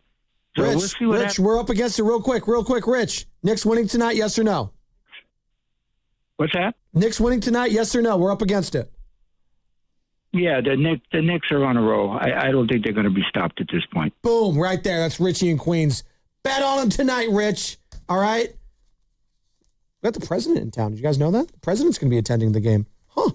Drip out Dad for Father's Day, 7:30. Be locked in. Next 18 minutes for the code word on this show. You want to get your dad a nice gift? How about a $500 gift card to the Golden State Store? All right? Doesn't get better than that. Be locked in next 18 minutes for that. It's going to be sponsored by the San Mateo County Fair. But Carter, Joe, Sam on the other side. Got to get into what Brandon Aiyuk had to say over the weekend. And folks, if you have not listened to this, I don't even know what you call it. Soliloquy, statement, unhingedness. I don't know. Brandon Aiyuk speaks about the 49ers, I think, on 95.7 The Game. It's time for the San Mateo County Fair, powered by tradition, inspired by innovation, blue ribbon moments, fun, and and where experiences bloom everywhere you go. San Mateo County Fair. With summer temperatures arriving on the perimeter of the Bay Area very soon, this might be a good time to consider replacing your home's decade-old wood, siding, decking, or even fencing. Golden State Lumber and Showroom works with contractors and professional builders to keep your home protected. AZEC Exteriors offers exceptional durability, easy installation, and timeless beauty while protecting against fire, mold, and dry rot. TimberTech Advanced PVC Decking helps you build a smarter, build safer, and is backed by industry-leading warranties. Select lines are approved for use in wildfire-prone areas with their Class A rating, and they perform extremely well, not just for years, but for decades. You may also consider Vulcan Vent's stainless steel catching screens that protect homes from flames and embers with their patent honeycomb matrix. For a wide selection of products that will increase the value of your home, visit GoldenStateLumber.com. Family owned since 1954. Golden State Lumber and Showroom. When you succeed, we succeed. What if you could have the most reliable fiber-powered Wi-Fi? And get this, what if you could keep it at the same price for 5 years? During the Xfinity Summer Savings Event, now through June 15th, new customers can get our best price on gig Wi-Fi, just $50 a month for 5 years. And get online in minutes with same-day Wi-Fi. It's Wi-Fi that finds and fixes problems before you even notice them, like super intelligent Wi-Fi with a sixth sense. Plus, add one line of Xfinity Mobile Select and you can save an average of $60 a month over Verizon and AT&T. You can even try it free for a year. Lock in your price and unlock the possibilities during the Xfinity Summer Savings Event. Get it now at Xfinity.com. Xfinity. Imagine that. Restrictions apply. Requires paperless billing and auto pay with stored bank account. Taxes and fees extra. Savings based on 1 gig internet and 1 mobile select line compared to similar Verizon and AT&T plans over 5 years. After 12 months, regular rates apply to mobile select. Xfinity internet required. Speeds vary. Use of fiber coaxial cable. You only get one shot at this. One chance to handle your injury case the right way. One chance to get the compensation you actually need. And one chance to protect your future. And once you make the wrong move, you don't get a do-over. Sign too early, it's final. Say the wrong thing, it's recorded. Take a low offer, you can't go back. Before you make any decisions, call Beam Law. They'll step in immediately, guiding you, protecting you, and making sure every move is made with your best outcome in mind. Beam Law has recovered millions for clients across the Bay Area and has been named Best of the Bay by SF Weekly 4 times. If you've been injured or lost someone due to someone else's negligence, don't take that risk. Call Beam Law now at 415-523-5555, 415-523-5555. That's 415-523-5555, or visit hurtinthebay.com. That's hurtinthebay.com, because it's not whether you get knocked down, it's whether you get back up. Beam Law, they've got your back, Bay Area. Hi, I'm David. I'm Chris. And I'm John. We are the three brothers who own Jack's Restaurant and Bar. And we are here to... Not again. That's my line. Boy, stop it. Mom? What are you doing here? Have you heard your commercials? They're terrible. That's not our fault. You taught us how to cook delicious food. Using only the freshest ingredients. And to treat all our guests like family visiting our home. But you didn't teach us how to write catchy radio spots. They remember that and get back to work. Yes, Mom. Jack's, serving delicious breakfast, lunch, dinner, and drinks the way our mom taught us. ilovejacks.com. Hey, it's your boy Guru. When it comes to pest control, don't guess. Go online and get the facts with Atco Pest Control. Atco is a family-owned local company that's been protecting the Bay Area homes for over 40 years. And quality service does not have to come at a crazy price tag. If you're dealing with ants, spiders, rodents, or anything crawling where it should not be, visit AtcoPest.com. That's ATCO Pest.com to learn more and schedule service today. Atco's got you covered. At Uline, the prevailing opinion is, if you don't live it, you don't believe it. The people at Uline believe in hard work, and they live it by being there 24/7 to answer your call, having 41,000 items in stock, and offering same-day shipping from 12 locations across North America. Business owners, sellers, buyers, shippers, and packers believe it. Uline is the hard-working, dependable source for your shipping and industrial supplies. Visit uline.com. Finding great candidates to hire can be like, well, trying to find a needle in a haystack, but not with ZipRecruiter. Its powerful technology actively finds and invites qualified candidates to apply to your job. So while other companies might deliver a lot of hay, ZipRecruiter finds you the needle in the haystack. See why 4 out of 5 employers who post a job on ZipRecruiter get a quality candidate within the first day. Try ZipRecruiter for free at ZipRecruiter.com/team. That's ZipRecruiter.com/team. ZipRecruiter. One of life's greatest mysteries has finally been solved. Who let the dogs out? Spruce. It's Spruce, the weed and grass killer that's safe for use around people, pets, and bees. When used as directed, spray the leaves for visible results in just 1 hour, and dead weeds in just 1 day. You spray, they play. Spruce, pet friendly, weed deadly. Find wherever weed killers are sold.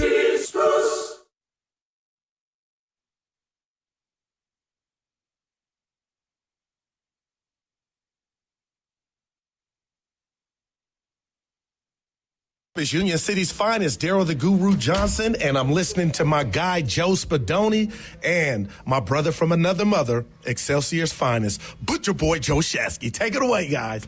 What's up, Goo? He's a father. He had one of the famous drops on the station. I got 3 kids and a bunch of problems. It's a great one. Now I could use that one. Joe's a dad. Carter's a dad. I'm a dad. Sam might be a dad. I don't know. I don't know. Steiny's one. Willard, Dibbs. Drip out, Dad, for Father's Day. Guys, come on. Do something nice for your father. 11 minutes, your opportunity to win a $500 gift card to the Golden State Store. And you got to be listening, because we're going to give out a word. And if you don't listen and you're not paying attention, don't worry. You have another opportunity at 4:30. But really, if you're listening now, you should just be locked in for the next, rest of the hour. How about the entire show, really? But definitely the next hour to be locked in for that. All right, Joe. We've been teasing it. Let's get into it. Did you see what was posted this weekend by one Brandon Aiyuk? Actually, let me back up. Do you follow Brandon Aiyuk on social media? No. You you don't. Well, you look disgusted when I asked that. A lot of, I don't follow a lot of athletes on social media. That's kind of what I'm getting at. You don't. Okay. That's news to me. I just don't. It just doesn't. Tom Brady, do you follow him? I don't think so. Okay. Steph Curry? Yeah. But Steph's very... Draymond? No. No Draymond? Okay. No Brandon Aiyuk. All right. But you saw what he posted. Do you follow a lot of athletes on social media? No. Yeah. No. I'm just asking, though. Yeah, because some people love doing that. So maybe I should, because all the content they're posting is making some great fodder for us here on the Morning Roast. I say all that to say this. if you're not on social media, maybe you missed this, maybe you don't follow him. Brandon Aiyuk, who has been, to say the least, a interesting topic of sorts here. He has fallen out of favor in San Francisco. They've already said he's probably played his last snap with the team, his last down, whatever. They clearly think that they could get, and when I say they, John Lynch and Kyle Shanahan, they seem to think and tell us that they can get something for him. That be via trade. I don't know if it's a 7th-round pick. They say it. I don't know if they believe it, but they said it, Joe. Yeah. They said it. So I have to take them at their word. They're up and they don't have to say anything. But John Lynch said, hey, we're open for business. Give us a call. And then Jeremy Fowler of ESPN saying, yeah, no one's calling him. It's an untradeable contract. No one wants that. It's untradeable for a variety of reasons. Well, the latest reason for his contract to be untradeable might be because he's having rants like this on social media. We dealing with, like them kids when they don't get picked for the basketball game at the court. But they the ones that brought the ball. So they like, all right, y'all don't want to pick me? I'm taking my ball. I'm going home. Little ass boys. Or like when your kid, he got this one toy, but he don't really know how to use it correctly. So somebody else about to pick it up and play with it. And they're like, oh, yeah, this lady. And they're like, wait, hold on, that's my toy. Little ass boy. Man, stop running from the belt. The belt coming. You scared. They scared. The truth is they scared. They know how I get. They gonna say, oh, yeah, BA did this, BA did that. BA did, allegedly. But what they not gonna say is BA suck at football because they know how I get. And they running from that belt that's on the way. It's inevitable. It's coming. Stop running. Stop being a female dog. Stop being a little cat. Stop running from the belt. Now, he edited that in the video. That was not us editing that, correct? That was in the original video. I just want people to know. We did not do that part. Yes, you can let them know. That was a creative choice by him. That was definitely, it was a choice. Creative, I don't know if it was the word I would use, Sam. It was definitely a choice, though. I mean, where do you was like to his editor, like, hey, slow it down right there. Chop and screw that. No, it's not slow enough. A little bit slower. You know what it reminded me of? If you guys ever watched Chappelle's show, when Wayne Brady takes his show, there's like a slow-mo version of Dave, I'm going to get my show back. And they slow it down 50 times. That's what it reminded me of. But my God, where do you even want to start with that, Joe? It obviously, I mean, I not, reading too much into this, clearly about the 49ers, right? Like clearly about, hey, I'm that little kid or another team's going to be a little kid to take the toy, which is me, whether that be Washington or someone else. And then he thinks the Niners might get jealous. Oh, yeah, I want that toy now. Like female dogs. No, he hates the 49ers. Or who, like you could substitute 49ers for, I don't know, the front office, for Lynch. Maybe he hates Kyle because of Kyle's impact in all this. Like he despises them. And then it made it, my interpretation, there was two things. Number one, he hates the Niners. And number two, he wants to play football. Not for the Niners. Not for the, no, for sure. He wants to play football. How else could you interpret that? I have no idea. I don't know what he's trying to say, quite frankly. He has like a misdemeanor out for speeding. He's had weird posts, strange posts. Like, is he? I got to be careful here too, because I don't want to be insensitive. If there's something actually going on with him, like in his personal life and the mentals and everything, I hope that's not the case, and I hope he's okay. But when I see all this happening, it does have a whiff of, okay, maybe this guy's just doing this to get off the team. Maybe like this is all just a ploy. Maybe this has a whiff of Antonio Brown when he was with the Raiders. I'm not going. Hold on. I said whiff. I said whiff. I know. I did not say like for like before everyone gets at me. Oh, it's not. Were you here? Yeah, I was here. I was producing your show with Covey Shasky when we talked about Antonio Brown with the Raiders for literally 2 weeks. It felt like. But it's not what that is. But when I say Antonio Brown, what did he do with the Raiders? He clearly self-sabotaged his own value to get off the team. There's no value right now with Brandon Aiyuk at all. So the Niners, they're clearly saying, we don't care, we're going to keep you. Well, the only way that Brandon Aiyuk can get what he wants, which is off the 49ers, is to try to do some crazy stuff, or say crazy things, or put the organization in a negative spotlight from his perspective that'll force their hand to get him to get cut. That's why I say it has a whiff of that. Not saying it's like for like the same thing, not even close. The guy hasn't froze his feet. The guy hasn't called anyone a cracker. All right. Well, there's none of that has happened. And he had a lot of legal things. I don't even know what's real and he what's recorded not. Antonio Brown recorded a conversation with John Gruden when you're not even supposed to do that. It was all very strange. Very strange. He had a trainer that alleged certain things, and then there was. Oh no, he's got like domestic violence / abuse / all that stuff. He had a murder charge out for him. The guy was hiding in Abu Dhabi or something. Yeah, he hasn't played. I'm talking about Brandon Aiyuk hasn't played since October 2024. Yeah. It's crazy. I'm not saying it's Antonio Brown. I'm saying Antonio Brown self-sabotage. We all can clearly see that in real time to get off of a team. I think Brandon Aiyuk's doing that right now, trying to self-sabotage either his standing with the team, make the franchise look bad, whatever. He just wants out any way possible. And I don't think this is the only time we're going to hear something like that. We're going to hear it more and more until he's off the team. Look, I put it out over the weekend. I'm just exhausted by this. And everyone's like, what are you exhausted about? Then not one player on the team has been asked anything, and they're not worried at all about it, and blah, blah. I'm just giving you my opinion. We could disagree. And I know people really hate this guy, Brandon Aiyuk. I don't know if I necessarily hate him. I'm mad at him for what ended up happening, where it just feels, my interpretation from what the Niners have said and just the reporting around it, the only other way I can interpret it is it feels like he just stopped showing up, whatever that means.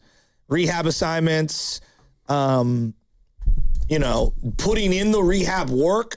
He stopped showing up, stopped caring after he got hurt and got paid. And I think that there were issues prior to that, but I think that was the seminal moment. And just my interpretation is I don't care about what we get in draft capital down the line. I just wish that we could just not have this be a story with the name Niners somewhere near it. And I know it doesn't affect the players. I'm not saying it does. I don't think we're going to get any draft capital if they end up releasing him. I'm not foolish. I don't really care about that. I don't think the team cares about that.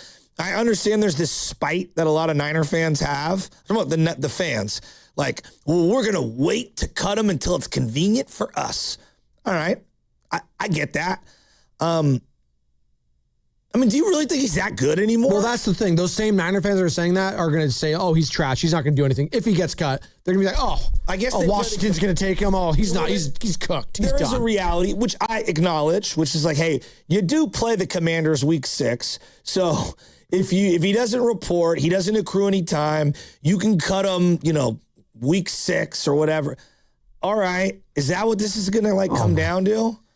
Are we really fearing Brandon Aiyuk? If Brandon Aiyuk looks like an all-pro against you in week 6, you got bigger problems than that. That's all I know. This guy has been completely MIA from this organization the last year. Joe, we saw him training camp last year. I thought he was getting ready to play. For joint practices. We had no idea. Looked like he was champing at the bit to get out there, and then lo and behold, we find out that no, there's been a beef and there's been tension brewing, and I am very curious, and maybe we'll never find out what happened. There had to have been something between, and is it as simple as saying all the animosity leading through that contract negotiation, did that bleed into the relationship with Lynch, him, Shanahan, Parag? Is it as simple as that? There had to have been something, though. I just don't know what. I don't know what. Well, we always think that their trauma is one thing. Sometimes it's a litany of things that lead up to it, and you just lose your mind. Clearly, he hates his employers. Do the employers, right? Well, I don't think the employers, and Lynch, Shanahan, whatever, I don't think they're very happy with him either. John Lynch, even if it is tongue in cheek, he's at the podium saying, "Hey, we're open. Hey, big smile on my face. We're open for business." Hey, he's still a 49er. We got Jed York, the owner, saying, "I still think, he's still on the team. I still think we can work it out. We can work it." Come on, Jed. Come on. Like even you don't even believe that. Yeah, but I have to believe the Niners are okay. I don't think this is because of spite. I would believe that the Niners are doing this because there's got to be some CBA corporate line that they have to like walk, where the way they handle this matters to their finances and how it hits their books. That's just my assumption. You get where I'm going? Yeah. Like in terms of how much they might owe him, how much it would be regarding the salary cap. Now, if he doesn't report, I'm sure it doesn't hit their books at all. So maybe they're trying to play some sort of game of chicken. Everyone's going to have the Niners' backs in this. No one's going to defend, outside of a handful, or going to defend Brandon Aiyuk. I'm just saying, Joe. What has he done to make Niner fans so upset? Not show up. That's it? That's part of it. Well, what if he said he didn't feel like he was healthy? Does that change how you feel about it? What if he said he didn't show up when the Niners wanted him because he didn't feel healthy? Yeah, but you need to go see the doctors and have them check in on you. That's from my, again, this is all speculation, but the belief is that he didn't do certain check-ins with the rehab doctors. That's the way I've interpreted the situation. Am I reckless in that? No. Well, it sounds like that's how it started with either it was they wanted their own doctors to check up on him at their facility, or, Brandon Aiyuk's doctors or his team around him checking on him. Neither here nor there. Fact of the matter is there was a lack of trust in this relationship at the start, it felt like. And when you don't have a great established set of trust between two parties, it's almost always going to fail. So throughout the negotiations, I don't think Aiyuk thought the Niners were acting in good faith with him. That's how he probably perceives it. His name was being dangled out with trades. But he got paid. So whatever bad feelings he had after that, you need to sweep him under the rug. And you know what, Joe? You know how I know that? He swept it under the rug? Well, at least he told us that. And thank you for finding the sound, Carter. This is after he had signed his contract a couple years ago. This is Brandon Aiyuk on why he stayed with the 49ers via the Deebo Samuel podcast. Take us back to the day, Aiyuk, that you signed your contract extension, okay? What ultimately made you want to make it work with the 49ers and stay here long term? Just being with my people, the people that I know, people that I've been around for the past 4 years, the people that I've got to see have kids, got to see their kids grow up a little bit. They got to see me have kids, see my kids grow up a little bit. So really just sticking with the family, Yeah, does 49ers, does this feel like home for you? For sure. Staying with the kids. Keeping the kids together, the families together. Actually, in hindsight, that does not sound like, it was like, he was trying to find something nice to say about the 49ers and staying there. Well, they had $77 million in a guarantee to give them. And you can't just say that, which deep down we all, well, they gave me the most money. I wanted to, Was it 76, 77? Something like that. But here's what I don't understand. He spent that entire offseason. Nope, I'm not worth 24. I'm worth 27. Nope, I'm not worth 25. I'm worth 27. Nope, I'm not worth 26. I'm worth 20, or whatever the specific number was. Sure. He was fighting for every $1 million guarantee. And then now it's like, nope, actually none of it matters. Like, that's the part I don't understand.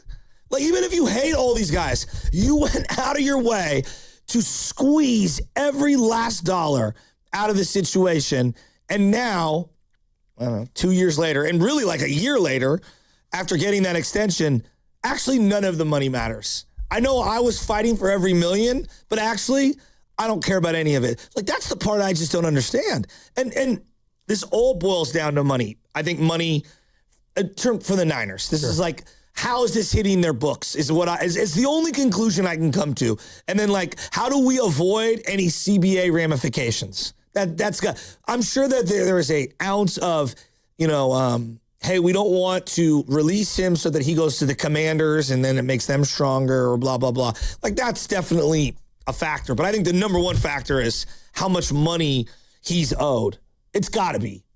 If you just missed it, this is what we're talking about this morning. 888-957-9570. Brandon Aiyuk going on a rant over the weekend on Instagram in regards to the 49ers, or at least we think it's about the 49ers. I would say this. I can't think of a player that is going to get run out of town with more like kicking the pants in a long time. Is there anyone who has anything positive to say about him since the contract was signed? No. Who's defending him? I haven't heard from his agent. Well, he doesn't even have an agent, right? Didn't he drop the agent? That's what we heard. If you do have an agent, why would you put that video out without if the agent just opened up Instagram, was like, damn it, Brandon, why would you put this video out? What the hell are you doing? Exactly. Joe, I've watched a lot of athletes come and go. A lot of people said sayonara to Jordan Poole. That's true. Right? A lot of people. But a lot of people, a lot of fans of the Warriors at that time. I'll always root for Jordan Exactly. Poole. They were rooting for JP. They understood the situation that happened. He was in a no-win scenario and he needed to leave. I let a lot of things slide. Because Draymond wasn't going. I'm a big believer in second, third, fourth chances, because I wouldn't be here without those. Sure.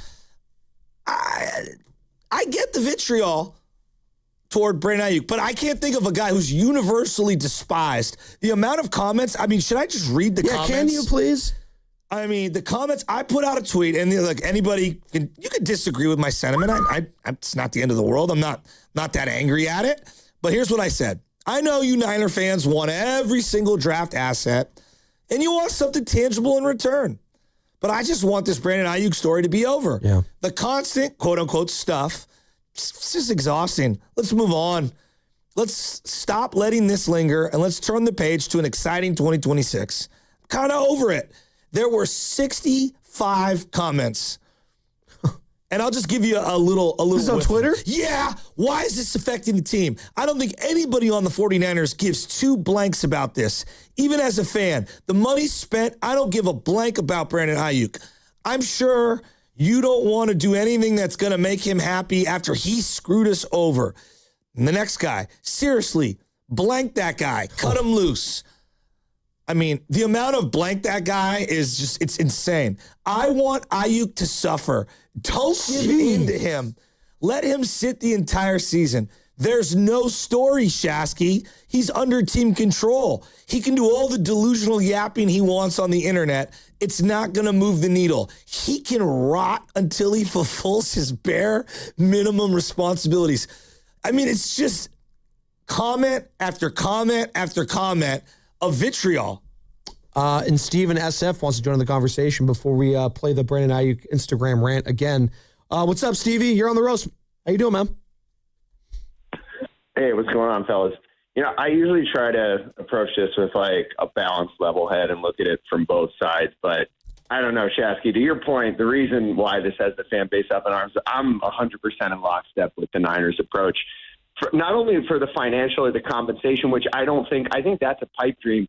To me, this is a matter of principle now. And it's hey, he tried to make the organization an example and play him. And, hey, people do that. Like you said, Debo does, whatever. He's not Debo Samuel. He's not Terrell Owens.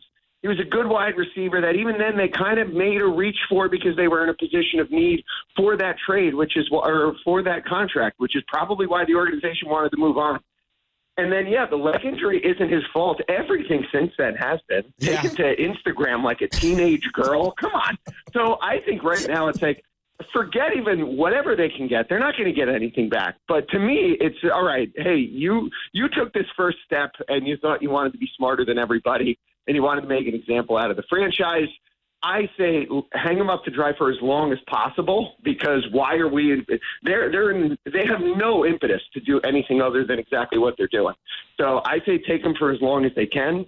And I think it's an important message to send to anybody else because otherwise, I think a lot of times, especially in contractual situations, the Niners have been on the opposite end recently. They've been a little too willing, and like we said last week, whatever it was, this was the straw that kind of broke the camel's back in terms of how they're looking at this stuff moving forward. But I get all the animosity because I'm right there too. Steve, let me ask you. This guy. Let me ask you two questions. Yeah. The first one, is he just guilty of just not caring and giving up on the team? Is that what he's guilty? Because it feels deep. And I get it. It's deeper than that, but I'm also not his psychologist, and I'm not the person to have care. I care about him. I care about him like I care about somebody else that I don't personally know in terms of I hope he gets well, but I don't want the team that I root for to be subject to his trials and tribulations. So I think it is bigger than that. I don't think he has any interest in playing football anymore, to be quite honest. And I think if he did, he would have approached this somehow, some way differently. I think the Commanders, instead, it feels kind of like a last stand, like this is kind of all that he's got going on. But, I mean, we'll see if he goes to the Commanders and what he does. I would be shocked. I think his NFL career is over, and I think this is kind of just sort of a fun game for him to play at this point. And I don't think the Niners need to be accomplice to it. I don't think they should cut ties. Go ahead. No, if I was going to say, like, Devondre Campbell has no equity with Niner fans at all, like, never did. None. So when he quit on us, it's like, good riddance, take a hike. BA at one time, people really liked him. I can't think. I'm glad he quit. I can't. Thanks, Baldy. I can't think of one guy in the history of base sports we've turned on so quickly with so much anger. I'm not saying it's right or wrong. It's just, whoo, people are ticked. I agree, but he completely orchestrated and brought that on himself. I mean, I'm a prime example. I wanted them to, even though it was higher than they wanted, I pushed for the contract because I go, hey, they need him. Yeah. Is he overvaluing himself, and is he taking the Niners at a position where they're vulnerable because they need him more? Yeah, but you know what? I felt like that was the right move. Clearly they knew something that we didn't know, because there was issues there from the get-go. We always wondered why he was in Shanahan's doghouse at a certain point. I can't say that it's related to this, but I don't think it'd be too far-fetched to think that this same stuff has been brewing for a while. And for him to even then move past that and bang on the table to keep him, and then everything that's transpired, I mean, I agree. I've never so much seen anger. like him. He bears so Thanks, much Steve. of my anger. Also, he kind of there is an element that, look, I'm not here to crush the Niners on this, on like what has happened since the contract. You think the Niners are sending a message by keeping him like this? I hear that a lot from the Steve perspective. They're sending a message to all the other players and signaling around the league. They're not going to be taken advantage of. Possibly. I don't know about that. I think the league as a whole doesn't want them to give in, though. Like, I think other owners are like, no. You can't just get your money and then quit on a team. Like that, I do understand. Like, if I was running a business and, I was part of the Starbucks franchise, sure, and someone did something similar to this, like, we would want precedent to be set in the right way so that we don't get taken advantage of down the line. I actually do think that the league wants that. Well, Aiyuk's not taking advantage of anything right now is the thing. Like, he's literally... No, they waived a lot of his guarantees. He said, that's fine by me. I'm good. Take away all my money. I don't want to play for you guys anymore. Let me go. Yeah, but you signed a contract. That's great. Contracts are made to be broken. No. You signed in the a NFL contract for sure. No, but if you sign a contract and you don't report, then there are ramifications. Yeah, but what's an NFL contract without guarantees? What do you mean? Diddly poo. Like, he said, I'm good. I don't need any more guaranteed money. I'm good. But even if you have no guarantees, you're still under contract to report. And if you don't report, you don't get paid then. Like, I think this is pretty straightforward in that sense. Okay. Then what? The Niners are just going to keep him for... Okay, he'll just continue to do stuff to make the organization try to look bad then. He's under contract. Okay, that's fine. That's fine. I just think the Niners are looking way too petty here and giving in, like, and digging their feet for a guy that clearly just doesn't want to play for you anymore. Then let him go. Let him go. There's no benefit of keeping him. Oh, I love my team. Oh, I love the pettiness. Oh, I love Kyle Shanahan and John Lynch doing this and hanging on tight for maybe they can get something, but it's a signal. It's a signal to the rest of the league that we're not going to be taken advantage of. No one views it that way. He just sees Brandon Aiyuk saying, wow, that's a really sad story. Maybe he needs some help. Maybe you should give it to him. I don't know. Maybe they've tried. I don't know. I think that there's some stuff we don't know. Well, I agree with you. There is something here that we have more to this story. I agree with you. But the other part of this, Joe, is that like you have to be professional. Like we can't. You can't just take somebody's money and then turn around and double middle finger them. And look, he got hurt. That sucks. Yeah, that does suck. But that doesn't also then allow you and enable you to just double middle finger everyone and not show up. Again, like to your point of like, well, if there's no guarantees, no, there are some guarantees. And like he does have a contract. And so, honor the contract.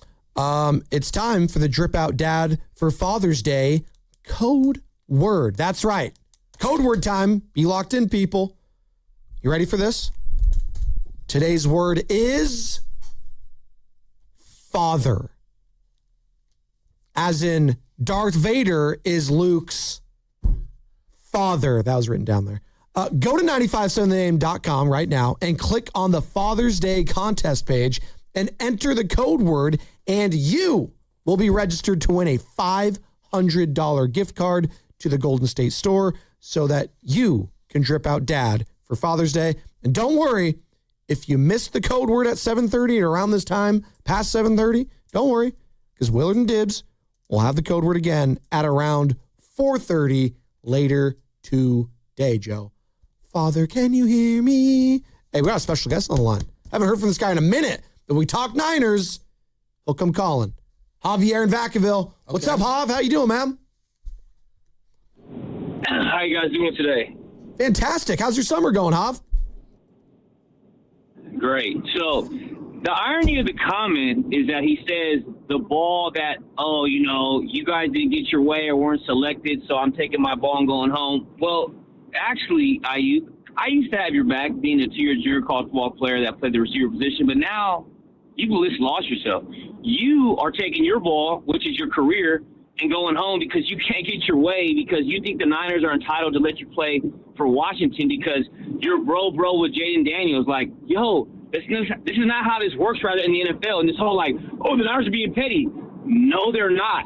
He fought every tooth and nail for every nickel in that contract, and now you're saying because he wants to throw a conniption fit on the internet that they should just release him? No. You guys are all signing contracts at 95-7 the game. If you throw a conniption fit and you want to go to some other station, you're just going to get your way. I don't care if it's the NFL. You got paid millions of dollars, dog. And because you have a problem with the team, as a selfless player, me and him, who he displayed none of the selflessness in 2023, and now you made it all about you should know you quit on your team. Now, man, whether you made it about you quitting on the organization like Shanahan and Lynch, dog, you don't just get to follow three people on Instagram and say, all right, hey, you're cutting your nose out to spite your face and I'm playing for Washington or nobody. The Niners say, all right, we'll release you the second that guaranteed money is due in August or week 6 or whatever. But we're not doing you any favors. If you just say, oh, they're showing the league. No, they're not. They're setting a precedent that we're not going to be walked over by anybody else in the NFL because it's nobody ever going to be bigger than the entirety of the organization.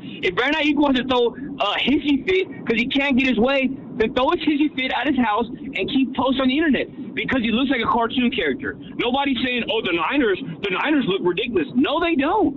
They paid him masses of money, millions of dollars, and he got mad and got in his feelings and said, oh, I'm not going to come to work no more. All right, brother, stay home, don't get paid, and go be mad in the corner like a little kid. Like the way you're portraying the Niners, dog, that's how everybody's looking at you. You didn't get your way with the Niners, so you took your talent and went home and said, well, I'm not playing no more. Well, then don't play, bruh. Nobody's tripping. But thanks for letting me talk on your airways today, brother. Got love for you, Shasky. I'll holler at you, dog. Thank you, buddy. Have a great day. No love for me, Hav. None at all. I think a lot of people feel the way Hav feels. Yeah, I know.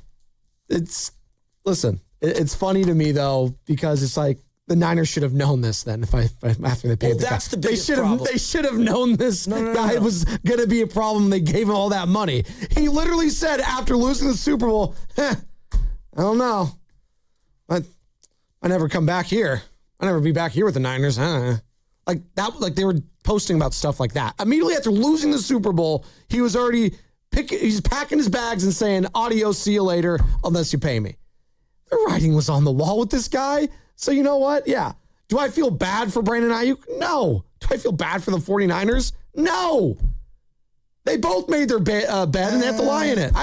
As a fan, I feel bad about the situation. I feel bad for zero people in all of this. Zero. Oh, I feel bad for Brock. Because if you would have had a healthy Brandon Aiyuk, I think a lot of things play out differently. Well, he's got Mike Evans now. It all worked out. No, I know. I'm just saying in general, like they could have used him. Sure. Well, they were using him, but again, he got hurt. So like, no, I know. That throws the whole monkey wrench in the situation where he gets a devastating knee injury. Who could have saw that coming? So again, if that knee injury doesn't happen, Joe, do we still get to this point? I don't think so. I don't think so. But that's an interesting question, right? If he doesn't ever get hurt, thing right before. Yeah. I mean, there was a lot of. You seem to think maybe if he doesn't ever get hurt, this still happens. The front office regretted this deal from the minute they signed it. Maybe. Well, the front office being Parag, not Kyle. Not Kyle. Because Kyle wanted him, right? Oh, there's not a doubt in my mind. Parag was like furious that they signed this deal. And I think Kyle probably had buyer's regret. Like, dude, put the right shorts on. Why are you being an idiot? Like, come on. You know, like, I mean, it's true. Someone said he has to start playing and then they'll release him. He has to just show up. And then they'll be like, see ya. You cut him. Yeah. If he starts showing up, like, could you imagine, real quick, could you imagine if he showed up to like training camp? Put him on the baby field where Jimmy was, even though that field kind of doesn't exist But then that does become a distraction, does it not? If he does show up? I don't know. And they still keep him and they don't use him at all? I'm just saying. On the list of distractions on the Niners, I mean, the substation is way bigger distraction. That's a joke than Brandon Aiyuk. But you get what I'm saying. If he was to show up. Let me just tell you. What, are they going to tell him to go home? Let me just tell you something. My mom had a rule for us growing up. If you sign up, you see it through. And what she meant by that was, and it's something that kind of bugs me in the modern day with all these kids. If you sign up for something, soccer, gymnastics, the spelling bee, whatever it might be, if you sign up, you show up, right? And so when you sign your name on something and you say you're going to do it, you got to go do it. I'm sorry, like that's part of being an adult. You want to be a baby, then you don't take the money, you don't sign the contract. You want to be an adult, you got to show up. This is what we're reacting to. It's the sound of the weekend. Brandon Aiyuk via Instagram. We dealing with, like them kids and they don't get picked for the basketball game at the court. But they the ones that brought the ball. So they like, all right, y'all don't want to pick me? I'm taking my ball. I'm going home. Ass boys, little ass boys. Or like when your kid, he got this one toy,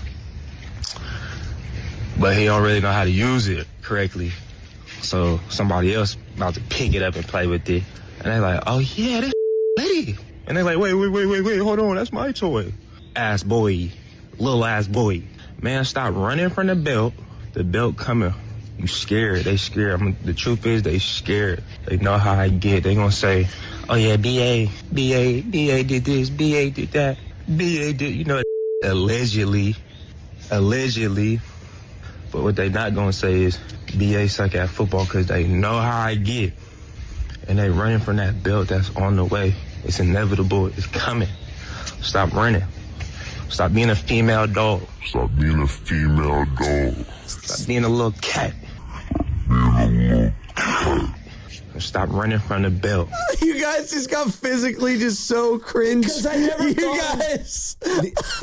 When I started doing sports radio, I never thought that I'd be breaking down, Brandon Aiyuk Instagram videos where he's alluding to basically calling the team a cat and a dog. Not even the craziest doing thing. chopped and screwed remixes. Not even the craziest thing you've talked about on this station. We talked about Antonio Brown freezing his feet once upon a time and coming in on a hot air balloon.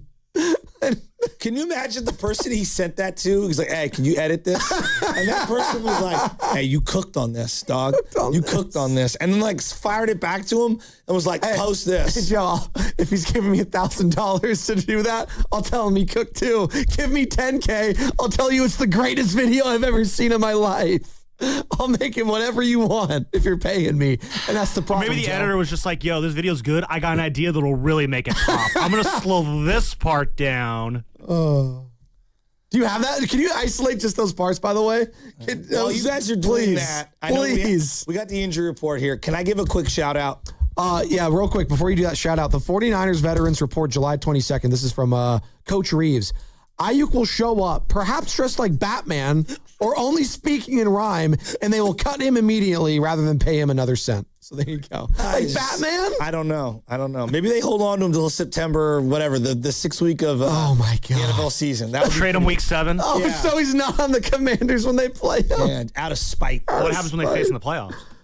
Stop. Commanders aren't making the playoffs. Niners will, not the Commanders. So we had a nice baseball, and I know you're going to do the injury report. We're going to get back into the Brandon Aiyuk thing. We had a really nice baseball tournament over the weekend. I want to shout out Moraga. They had a great team. Moraga Mike, who hit me up. I told him I'd give him a quick shout out. Our 10U team played them in the San Francisco little tournament that we had at Kimball, presented by SFYBL and Flame. It was a great weekend. I believe the 11s and 12s ended up playing each other. I think the Gothams were in the championship in the 11 and 12s bracket. And then in the 10s, we faced the Dream in the championship after they beat the Rally Cats, and we played Moraga. Anyway, it was a great weekend for baseball. I thought that Donnie and everybody at Flame put together a great one, and we ended up winning the 10U side of the bracket. So shout out to all my team, Emmett and Hunter and Keegan, and I'm trying to think, Kazu, the whole squad. Coach Brent did a great job. Thank God I was by his side, calming him down so he wouldn't get thrown out of a 10U game. Wait, but you were calming someone else down? They don't calm you down? I'm pretty calm. Okay, all right. Pretty calm. Yeah, it's pretty okay. Chilling. Was LJ there? LJ made an appearance. He had his pre and post game workout. There you go. Huge. Yeah. Need that. And he was like, "Hey, stop running from the belt." Oh my God! Throw me more pitches over the plate. Stop running for the belt. Oh my God! Kid's trying to take my toy. Take and go home. It is tournament time right now. So anybody send me all your tournament information. Shout out. The game of the weekend was not the Stanley Cup Finals, which was incredible. Soccer? Double overtime. It was not the friendly between Germany and U.S. We lost 2-1 because, of course, that's what's going to happen. Although we play Friday. All right. Paraguay, we should win our group. World Cup starting this Thursday. Do you do this? Every time you American soccer fans get too excited, we end up... Wait, you American soccer. You're not rooting for Team USA? American soccer fans get overly excited. No, but when you say you American soccer fans, you're not one then? Well, I'm then casual. I'm not allowing you to root for them. I'm then. a casual. You're not allowed to. Oh, I'm not allowed to be casually involved? No, you could just say I'm an American soccer fan. You don't have to be diehard. I root for Africa. I literally say, you know what? Wait a minute. Goose said what? I root for Africa. Which one? Well, it's a continent. I'm aware. That's which country? Well, South Africa's playing the first game of this World Cup against Mexico. He made a delineation on that. I root for Africa. Any team from Africa, he gets to root for. Anyone, it's like you could take Europe here. Hey, I think I'm going to root for Europe. I'm going to root for South America. There you go. I you know what? I respect that, Goo. But no, don't tell me. I've sat on this chair many a times and said I am always loyal to the soil. I always root for the Stars and Stripes. You don't have guts. What? Like in Ryder Cup, I will root for Europe if I don't like the American team. Yeah, see, I would never do that because I don't hate my country. No, I didn't say I hate my country. I'm not a communist. I don't root for the other team. I root for my team. All right? That's what I do. If there are jerks on the Ryder Cup team, I will root against them. Who's the jerk? Well, at the time, it was Bryson. Oh, you love Bryson. Am I wrong? Oh, come on, I do Joe. like Bryson now, but he's turned a leaf. I didn't like him when he was Milkshake Bryson. You know. Does he still use the metal spikes? Yeah, of course. Of course. Injury report.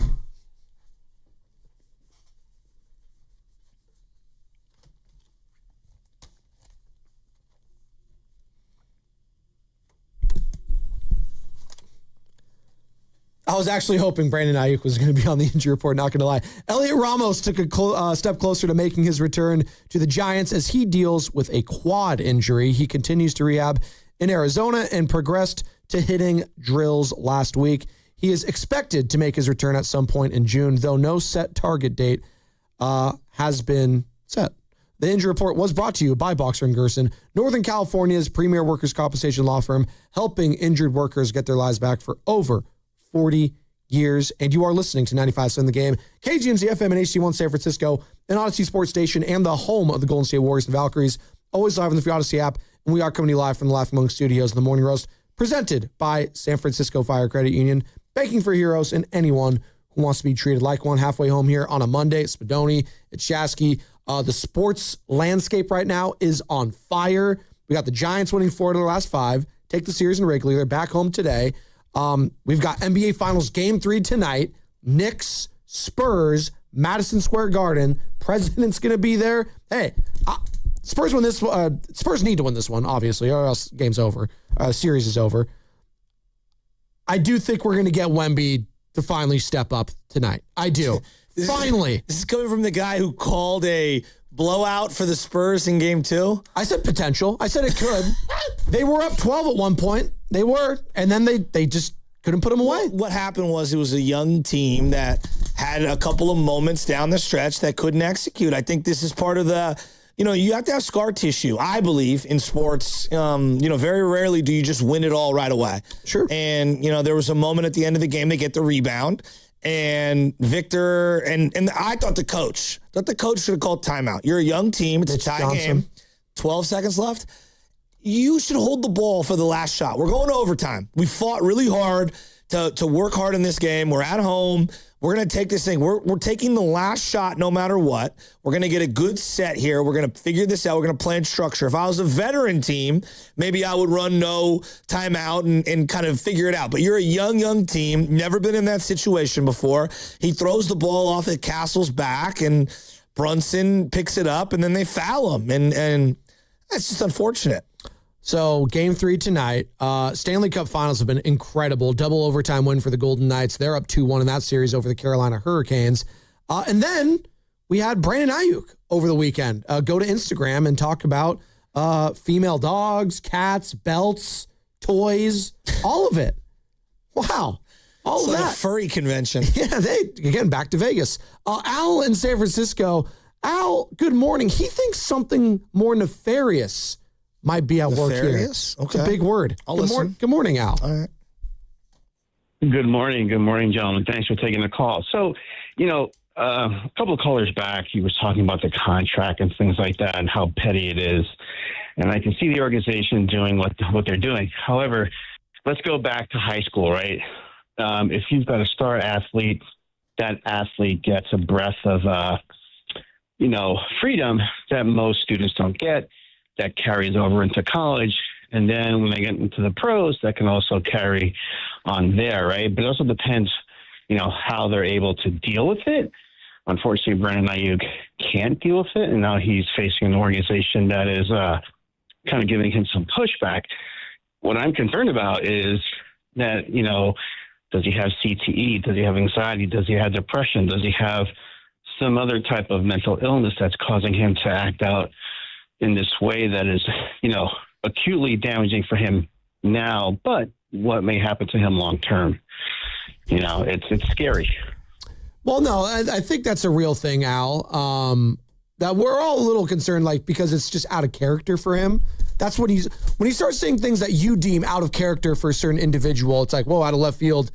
Your brain starts to say, is everything okay with the person? Well, admittedly, I just don't know a lot about him because he was very shy early on in his career. Correct, and I don't want to diagnose someone when I don't. That's unfair to the individual. If someone's not actually dealing with anxiety, depression, he might not be. Maybe that's just who he is, and you know what? I would urge him not to do certain things if that's the case. But yeah, I have no idea if he's dealing with any of those things. He hasn't opened up. He hasn't said as much, so I don't know. But I do know that it's been out of left field for a while now, so maybe it is becoming the norm with this behavior. Maybe this is the normal behavior we're going to start seeing going forward as long as he's a San Francisco 49er. And if Niner fans are okay with that, clearly John Lynch, Kyle Shanahan's okay with that, then we'll move on. Well, okay. Right? That's kind of like the next chapter of this thing. Well, if he's going to keep doing it. Niner fans have already moved on, but, and I mean emotionally, right? Sure. If I was in Brandon's camp, I'm not, but let's say I was. I would be like, hey, he looks like he wants to play football. He clearly wants out of there. Yeah. So, I don't know. Maybe those around him actually see this as a good thing. Joe, I don't even know. This is just... Well, what's the message that he is trying to send the 49ers? Let me go. I want to leave. That's it. Yeah. Let me go somewhere else because someone else is going to treat me better than you guys treated me. That's basically what he was saying in that rant, right? He thinks that, hey, let me go over and shine with Team X. Kid's going to go take that toy and play with it because you didn't appreciate it. I'm the toy in this scenario. That's what Brandon Aiyuk is saying. And then maybe the Niners will get envious. That's what he's hoping is going to happen. But in order for that to happen, he has to get released. And the Niners, they have no problem hanging on to him at this point. All the different beat writers have said as much.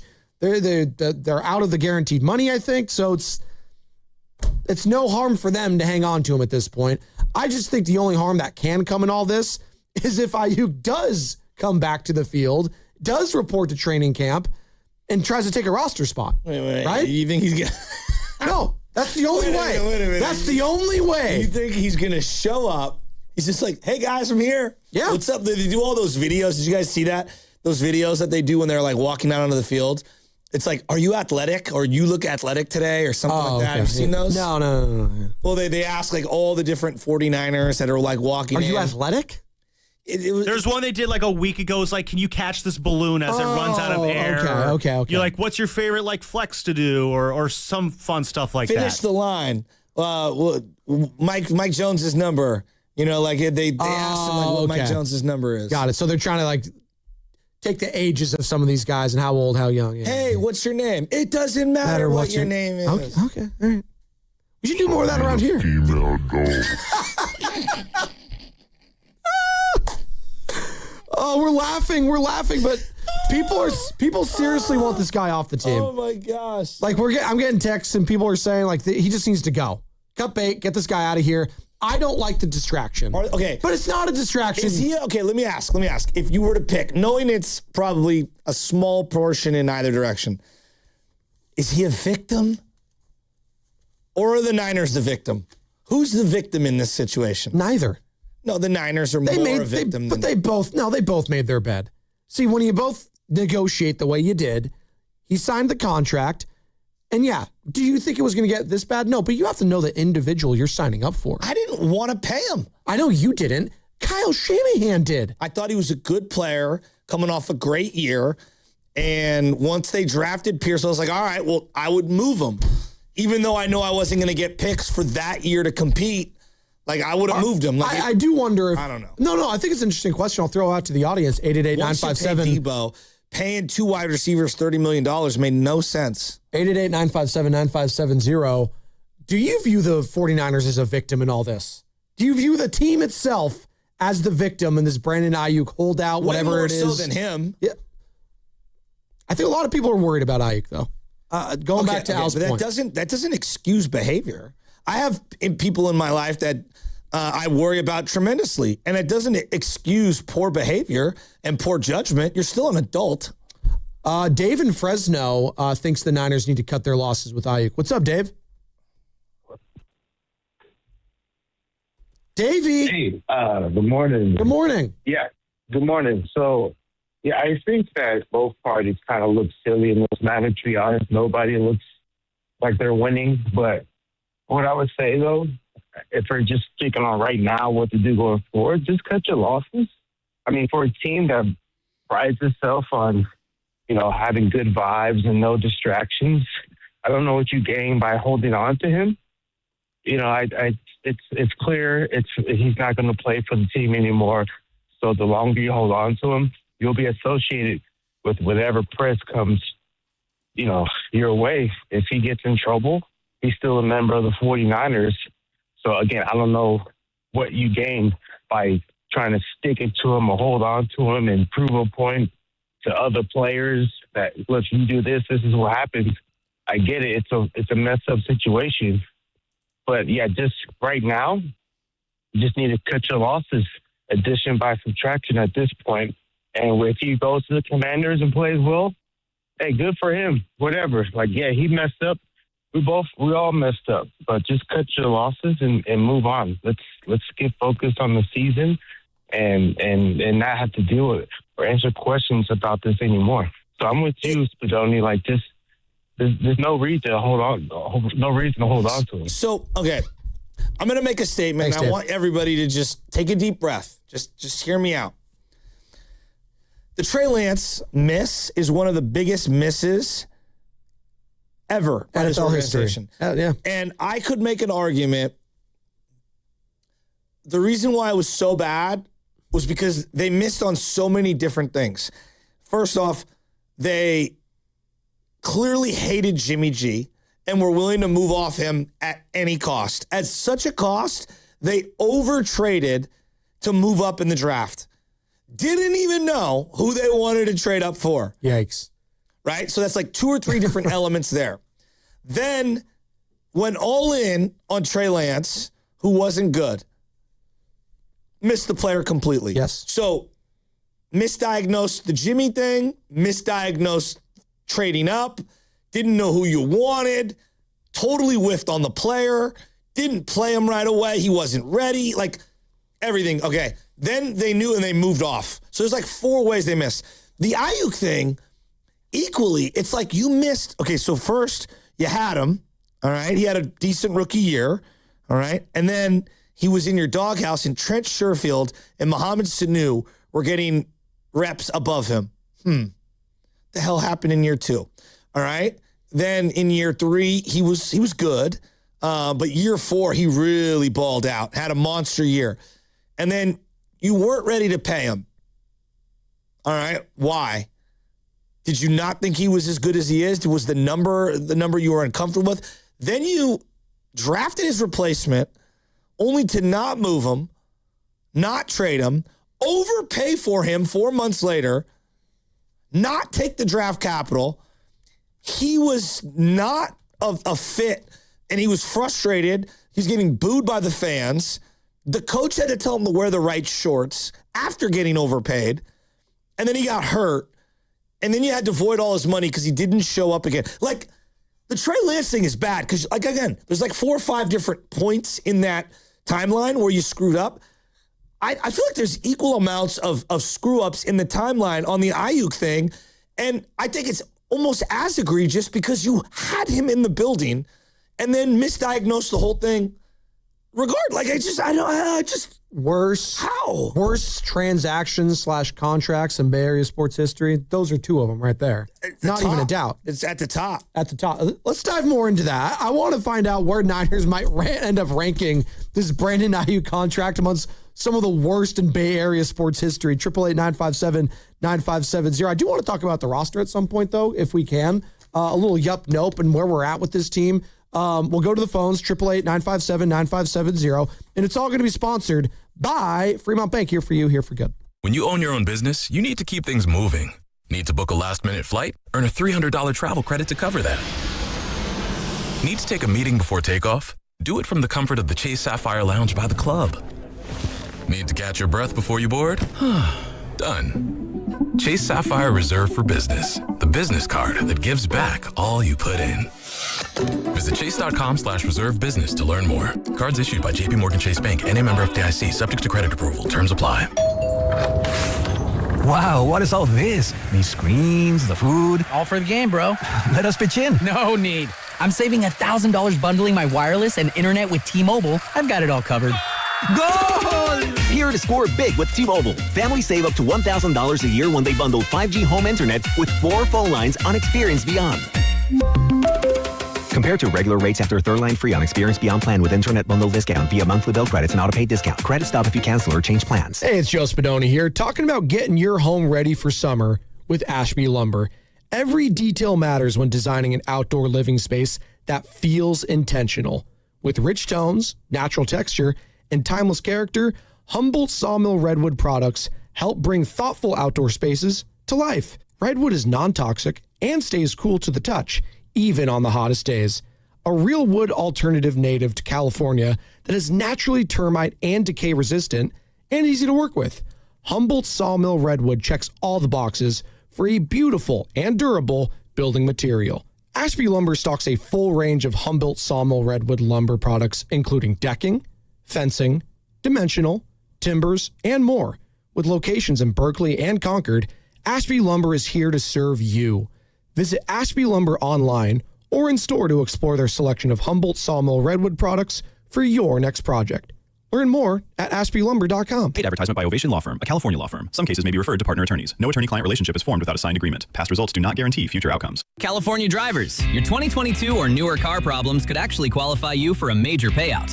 Ford drivers got up to $186,000. GM drivers got up to $173,000. And those are just some of the settlements recovered this year. Some drivers may qualify for even more. If your 2022 or newer car keeps breaking down, stop paying for a mistake the manufacturer should be paying you for. California lemon law could entitle you to a massive cash settlement, a vehicle buyback, or even a replacement vehicle. If your 2022 or newer vehicle has repeated issues, warning lights, engine trouble, transmission problems, electrical issues, or it's been stuck in the shop for 30 days or more, you could already qualify. We fight to get your money back, and you pay absolutely nothing unless we win. Call 800-527-2131. That's 800-527-2131. 800-527-2131. 1-877 Cars for Kids. KARS Cars for Kids. 1-877 Cars for Kids. Donate your car today. 1-877 Cars for Kids. KARS Cars for Kids. 1-877 Cars for Kids. Donate your car today. Ready to get rid of that old car? Donate it to Cars for Kids. Call 877-CARS-4-KIDS to speak to a friendly live agent. Donation is super easy, and your car can be picked up as soon as tomorrow. Go to carsforkids.org now or call 877-CARS-4-KIDS to donate your car today. 1-877 Cars for Kids. KARS Cars for Kids. 1-877 Cars for Kids. Did you know you can donate real estate too? Go to carsforkids.org. That's cars with a K. While the world watches the stars at the FIFA World Cup this summer, Hyundai has its eyes on the next generation of talent. The future stars who are already turning heads at age 14. Because next doesn't wait for an invitation. And neither do we. Hyundai has always moved the future within reach. We did it when we made advanced safety standard on every vehicle and engineered EVs with ultra-fast charging capability. Because the future isn't some far-off concept. It's already here. Next starts now. Hyundai, an official partner of FIFA. This is the story of the one. The one who keeps multiple buildings running smoothly day after day. Plumbing that flows, HVAC that hums, cleaning supplies that keep surfaces sparkling. That's why she counts on Grainger. With easy reordering online and 24/7 support, Grainger helps her keep the products she needs on hand. So shelves stay stocked and buildings stay ready. Call 1-800-GRAINGER, click Grainger.com, or just stop by. Grainger, for the ones who get it done. I checked Allstate first and saved hundreds on my car insurance. Really smart. Unfortunately, I didn't check if I took the gas hose out of my car's tank. Ooh, not smart. And I drove off while still attached to pump number 3. Yeah, checking first is smart. So check Allstate first for a quote that could save you hundreds. Potential savings vary, subject to terms, conditions, and availability. Allstate North American Insurance Company and affiliates, Northbrook, Illinois. Yep, he's planning another project. So this Father's Day at Lowe's, tap into free gifts for Dad. Get a free Select Craftsman power tool when you buy a Craftsman B20 charger with 2 amp-hour and 4 amp-hour batteries. Plus, get a free DeWalt power tool when you buy a Select 20-volt Max XR 4 amp-hour battery kit. Dad knows our best lineup is here at Lowe's. Valid through 7/14 while supplies last. Selection varies by location.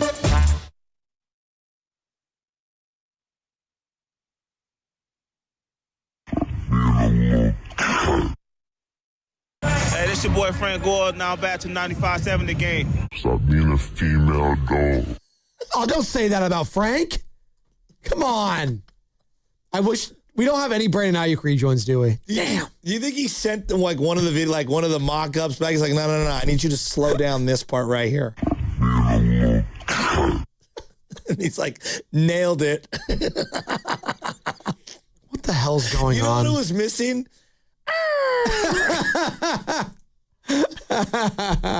So like Joe, I hate that I'm laughing so much at the absurdity of all of this. This is hilarious. You kind of have to though if you're a Niner fan. Like what? This is rant. Like what are we doing? What are we doing? Pro sports in 2026. That's exactly what it is. So a sad state of affairs. All right. Is there anyone who can defend Brandon Aiyuk at all, even at all, like a little? Because you're making this argument, like, he got hurt, and no, hold on. I'm not saying he's above. He's making his own bed and he has to lie in it. For sure, there's an aspect of that. All I'm saying is athletes change after major injuries, emotionally. They just do. Okay. Whether that's excusing him or not, I'm not saying it's an excuse. I'm just saying he was already kind of iffy before his relationship with Kyle, and then after the injury, it got worse. Well, he was already they drafted him, they doghoused him. He had a solid bounce back, a monster year. Yes. And then immediately after the Super Bowl, his best year in the NFL, he went completely weird. He just went weird. Well, he was Remember his wife put out an Instagram video of I'm out of here, and he reposted it on his story? Yes. And then 7 or 8 months later, he got his contract. No, but he thought his number was higher than the market. The Niners misread his market and his number. They misread his trade market, right? He was posting things about the Commanders the entire time. Well, he did have doing podcasts about Jaden Daniels. The Niners did have trades on the table for him. Yeah, and they misread the market because they wanted more. Well, they didn't think it was good enough. They also claimed what? They wanted to do right by who? Brandon Aiyuk. That's what they said anyways. But Brandon Aiyuk didn't want to go to a team that what? Didn't have a quarterback. Well, in hindsight, there was a team that now we know had a quarterback. He just didn't want to play for him because he was a rookie. It was Drake May and the Patriots. That was on the table once upon a time, but Aiyuk didn't want to go there because he didn't feel like he could thrive. Cleveland Browns, another team that was going to fulfill the wishes. They didn't have a quarterback. Joe, the reality Steelers. Is the Niners are culpable, but they misread the trade market too. They did. And they overvalued him. There's only so many suitors that were going to pay him. Then they eventually caved in and overpaid him. And then immediately regretted it because his attitude wasn't good. We had the practice incident. We had murmurs of things that were going on. And then obviously they had the rehab thing. I mean, that's 9 or 10 different things that at any different point the Niners should have been yeah, we're probably out on this guy. Has the Aiyuk contract been the biggest stain on the Shanahan-Lynch era so far? The Trey Lance one's up there, don't get me wrong. But is the Brandon Aiyuk contract alone for the last 2 years, has that been the biggest stain/whiff from those two guys? No. Okay. You got more? I mean, it would be Trey. It could be Buckner. It could be some of their other draft picks prior. Solomon Thomas is as bad of a whiff as you can ever find. All right. So no, it's bad. I'm not here to say it's the worst. The reason they've overcome a lot of bad ones. The reason you could argue it is the worst whiff is because you should have known a lot about this guy before giving him a contract like this. You need to know that this player is going to be in it for the long haul. That is going to give a damn. That is going to work even harder after signing said contract, Joe. You don't just give out contracts like that willy-nilly to guys you think are scrubbinis or guys that don't give a damn. No. They gave out some scrubini contracts. Well, Javon Hargrave on line 1. Yeah, but he produced elsewhere. See, he didn't produce. But I'm just saying, he did nothing for you. He was a scrub. That's why it's even worse that this guy was in your organization and you doubled down on him. He was good, though. He was good at one time. Yeah, but as you referenced, Joe, he also did some things that made you scratch your head. No, I'm well aware. So that's why I don't really feel like the Niners are a victim in this, because you should have known. At some point, you should have known a little bit. They've also paid, what have they had? 50 players on their team every year for how many years? This is the one guy who's not reporting. The more I think about it, the more I think it might be the biggest whiff. And the Trey Lance one, it's so bad. Even Jimmy showed up hurt, right, with the shoulder and the ankle after they drafted his replacement. Even Jimmy showed up. Well, he didn't. Did he have a choice? Was he going anywhere? Did Brandon Aiyuk have a choice? What do you mean? Why did Brandon Aiyuk not show up? Well, Jimmy was still trying to get a massive contract after that season, was he not? That's the whole reason he came back. Jimmy was under contract and was making 17 or 18 million that year. Correct. But he knew his time was over there after that season. He knew that. How is this any different than Aiyuk? This is his NFL career. He's not going to make hundreds of millions of dollars. They paid him $75 million guaranteed. Just show up. I don't think he's thinking clearly, is what I'm saying. Well, that's not an excuse, though. So, if someone I'm not excusing him. I'm not thinking clearly. Insanity, you could ask for it. It's very rarely. I'm not excusing him. I'm just not about to sit here and say, "Oh, I feel bad for the 49ers." I feel so bad for them. Well, in this scenario, if you're asking me who to feel more bad for, it's easily the Niners. I guess, but I feel bad. My answer is neither. How about that? I don't feel bad for anyone in this regard. You guys acted together. You negotiated together. You came to a number. Now it's blown up in all your faces. And someone's got to take a bite of the turd sandwich. And right now it's Aiyuk. It's going to be the Niners. Eventually that turd sandwich will pass. You'll get over it, and he'll be gone. So what should they have done? Should have just traded him. When? When they had an opportunity to do so. After he inked the deal, and then he got hurt, what should they have done when he stopped showing up? That's an interesting question. Somewhere in the communication got messed up during the rehab process, Joe. What's the communication? Hey, we need our doctor. I mean, hypothetically, we need our doctors to see you. Come show up. All right, he doesn't show up and he ghosts us. His agent can't get a hold of him, apparently. If it's as simple as him unwilling to show up for a physical, sure. Then that's all on Aiyuk. Then it's just like, what the hell are you doing? Well, I think that's what the Niners are telling you.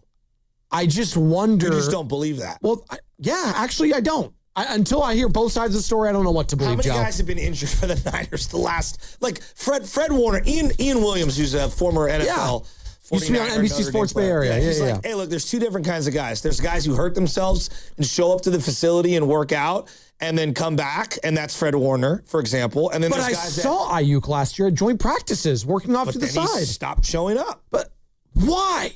If he was there at joint practices and he was showing up at that point when they were getting close to the season, what happened? He was showing up for his teammates. I saw it. Because they told him they were taking money away from when he didn't show up prior to that. And he felt some type of way about that. But that's on him. Okay. What agent would advise their client to just not show up to anything? I have no idea. I am not privy to those conversations that they're having or how they sound like. I would like to hear the players union is not taking this on. I keep coming back to this. Well, didn't they want to, but Aiyuk said no? They were not going to take this on. They weren't going to win. The Niners have all the ammunition. But they usually do, just on principle alone, try to take it on. Which should be pretty telling as to why they wouldn't push. But I think Aiyuk told them, I don't want you to push forward. I don't know. Why would he do that? I have no idea. Again, thank you for grabbing this sound, Carter, because it was all good. It sounded like just a couple of years ago, back in September of 2024, after he signed the contract. Take us back to the day, Aiyuk, that you signed your contract extension, okay? What ultimately made you want to make it work with the 49ers and stay here long term? Just being with my people, the people that I know, people that I've been around for the past 4 years, the people that I've got to see have kids, got to see their kids grow up a little bit. They got to see me have kids, see my kids grow up a little bit. So really just sticking with the family, Yeah, does 49ers, does this feel like home for you? For sure. It felt like home, Joe. It felt like home, for sure. Now, when you listen to that, did that sound like a guy that was really excited about staying there? Nah, but that's also just him. He's also just not a guy like when he speaks. He's aloof. He's very just, He's different. Very different, the way he speaks. And so I'm not going to try to tell him how he's feeling in that regard. It's just, I don't know. Could we have seen this coming a little bit? I don't think anyone could see this coming. What he's done is unprecedented. We're acting like there's been 9 other guys that have done this in the league. No, Joe, you're smiling because Antonio Brown did it, but people got mad at me for even comparing it. Antonio Brown is completely insane. Yeah. If you say the name Antonio Brown to someone, they're like, yeah, that guy's completely insane. And he's got a lot of, he's got bad guys. Yeah, and I'm not saying Aiyuk's that. I'm saying before those bad guy accusations happened with the Raiders, because remember, he signed with the Patriots, and then those accusations on top of, it was with the sexual assault accusations. The Steelers a bunch. No. I know that. But I'm saying with the law, those accusations didn't happen until he left the Raiders for the Patriots. He played like one or two games. When he was with the Steelers, he got in trouble with the masseuse and the massage person and his trainer who claimed that he did stuff. Yeah, there's a lot. Antonio Brown has a lot of stuff that's been dropped. Well, again, obviously there, and then Tampa, and then after Tampa, et cetera, et cetera. I'm not saying Aiyuk is anywhere close to that. The only thing that Antonio Brown did, which makes me kind of think this what might be Brandon Aiyuk is doing, is self-sabotage and try to just force himself off of a team. That's what he did with the Raiders, clearly. He wanted to go to New England, and he went there, played with Tom Brady, and then there was more accusations that came out. They cut his ass, and then he didn't show up until back in Tampa Bay. Yeah, but like I also come from the era where Keyshawn Johnson got deactivated, T.O. got deactivated.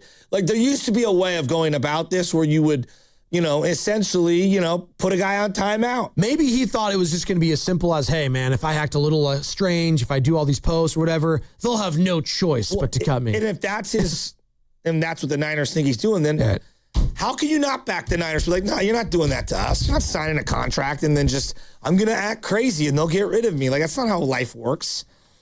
I did see a funny text here. Hey, maybe Shanahan canceled the mandatory mini camp because he knew Aiyuk was going to show up. So before he could show up, he's like, I'm just going to cancel this. It's like, that's not what happened, but it's funny to think about it. They should do the Mr. Baseball and trade him to a CFL team. Oh, you think he'd succeed there? CFL? I don't know. No? You think he wants it that bad? Joe, I just think he wants to play football again at all? Yes, I do. But on his terms. I think he's being a child, and I don't know. I think he's going about it in a way that's just impossible to defend.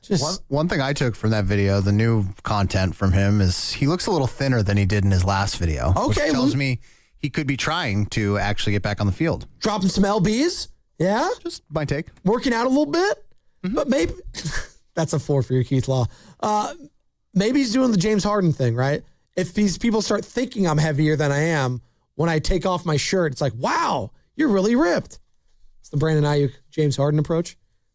Yeah, and I wouldn't put James Harden at the top of my hey, dude, do it the way he does it. No, but people keep wanting him for some reason. I'll say that with James Harden. People keep all the negative I can say about James Harden. The guy might party all night long. He shows up. He shows up. Brandon Aiyuk doesn't show up. Whether you want him to or not, sometimes he's told to go home, but he definitely shows up. I mean, he doesn't show up. Who's going to show up for the 49ers next year? It's going to be an interesting question. George Kittle, is he going to be there week 1? Nick Bosa? Fred Warner's going to be there. They have a lot of injury questions. Obviously, the Aiyuk stuff withstanding. I am very curious to see how the season is going to shake out for the 49ers in a couple months. I have no idea. Listen, this division, they just got added Myles Garrett, who, by the way, I guess was throwing a first pitch over the weekend at Dodger Stadium. Sam was very upset about that. He was talking about it this morning. Because he can't throw? Well, no, he just didn't like it. Just doesn't like anyone wearing Dodger blue, and I respect that level of pettiness from one Sam Lubman. I do. Got the Seahawks defending champs coming back. Very, very, very interesting team for the 49ers this year. So much age, so much circumstances happened last year where they overcame so many different injuries, Joe, that if injuries don't plague them this year, which would be something, I can't see them and talk myself into this team being a legit Super Bowl contender. I don't think a lot of fans feel that way. I think they're just so scarred from the stupid substation talk and how things ended in Seattle that they really haven't allowed themselves to believe in this team again. And then when you have news like this Brandon Aiyuk stuff, and I know the Niner fans that want him to just cut him is because they just don't want to deal with drama. Because whenever you see drama associated with your sports team, you're like, oh, well, they're dysfunctional. And I wouldn't call the 49ers a dysfunctional franchise at all. Far from it. Now, could there be dysfunction around it without the franchise being dysfunctional? Absolutely. Brandon Aiyuk in his own right is a little dysfunctional right now. But that doesn't mean the 49ers are. So take a deep breath, Niner fans. Got a long way to go before training camp. It'll be here before you know it. The Aiyuk thing will be a thing of the past, and they'll push through. That's all I have to say about that. That's it. They'll be fine. This Aiyuk thing will not come back to hurt them, Joe. So what are you saying? I just said it. Said what? They'll be fine? They'll be fine. What does "they'll be fine" mean? Well, I just want to make sure they're not going to allow the Aiyuk stuff to actually bleed into actual on the field drama or locker room drama. That's not happening. If it didn't happen last year, why would it happen this year? Right? In a season, they could have used them. In a season, they did sign Kendrick Bourne in the middle of the year, and but did you think they were going to get him back at any point last year? No, but I'm just saying, you're asking, did they need him? There's the drama aspect, and there's the player. Yeah, they missed the player. They would have drafted Stribling if they had Aiyuk. Yeah, would they have spent their first pick on a wide receiver if they thought Aiyuk could help them on the field? Yeah, but what version? No. That's my point, is if they thought Aiyuk could help them on the field, there's not a chance in hell that they're drafting Stribling. Maybe. Maybe. The guys coming. Hold on, guys. We talking about this team? Hold on. This guy's coming off a major knee injury. You're expecting him to be even close to a second-team All-Pro and replicate that? If they thought that he'd be 2 years removed from his knee injury, all right, and if they thought that he could help them, then they would not have drafted Stribling. Maybe. They also paid, Brandon Aiyuk all that money, and obviously it was after they selected Ricky Pearsall. But they still selected Ricky Pearsall. Knew that Debo was going to have to get cut. Yeah. Well, the minute that they signed Aiyuk, one of them had to go. That's what the big fret was leading up to the draft. I mean, I'm not putting anything against the Niners management because they have their board, Joe, and they're going to stick to it. So even if Aiyuk was a part of this team, they might still draft Stribling. I have no idea. You might disagree. Others might disagree. I have given up trying to think how Kyle Shanahan and John Lynch operate when it comes to the draft. They've talked about, that's big boards. Sometimes they're beneficial. Sometimes, I'm Kyle Shanahan. I'm sitting in the backyard. Sometimes these things are beneficial. I don't know. Well, like you say they're going to be fine. I mean, look, I think they're going to have a good year, but who knows? How are they going to run the ball? How are they going to stop the run? And are they going to improve their franchise worst pass rush? Those are all questions. And if there's a good pass rush, that'll help their secondary be a lot better. I did see over the weekend an article from Vincent Bonsignor, who used to cover the Raiders for the Las Vegas Review-Journal. He's now with the California Post, but he has some Raider ties. He threw out there, hey, the Niners, go out and get Max Crosby. This is someone with legit sources in Vegas trying to connect the dots. The problem is they don't it sounds great and I'd be all in on it, but they're already however many million over the next 2 years after this one. So it sounds great, Joe, and I would love to do it, but they are, unless they're going to cut a bunch of guys you all love, everyone loves, they're in a tough salary cap spot. So next, it's interesting. You would be able to absorb it this year. Crosby next year only has a $29 million cap hit. $8 million over right now.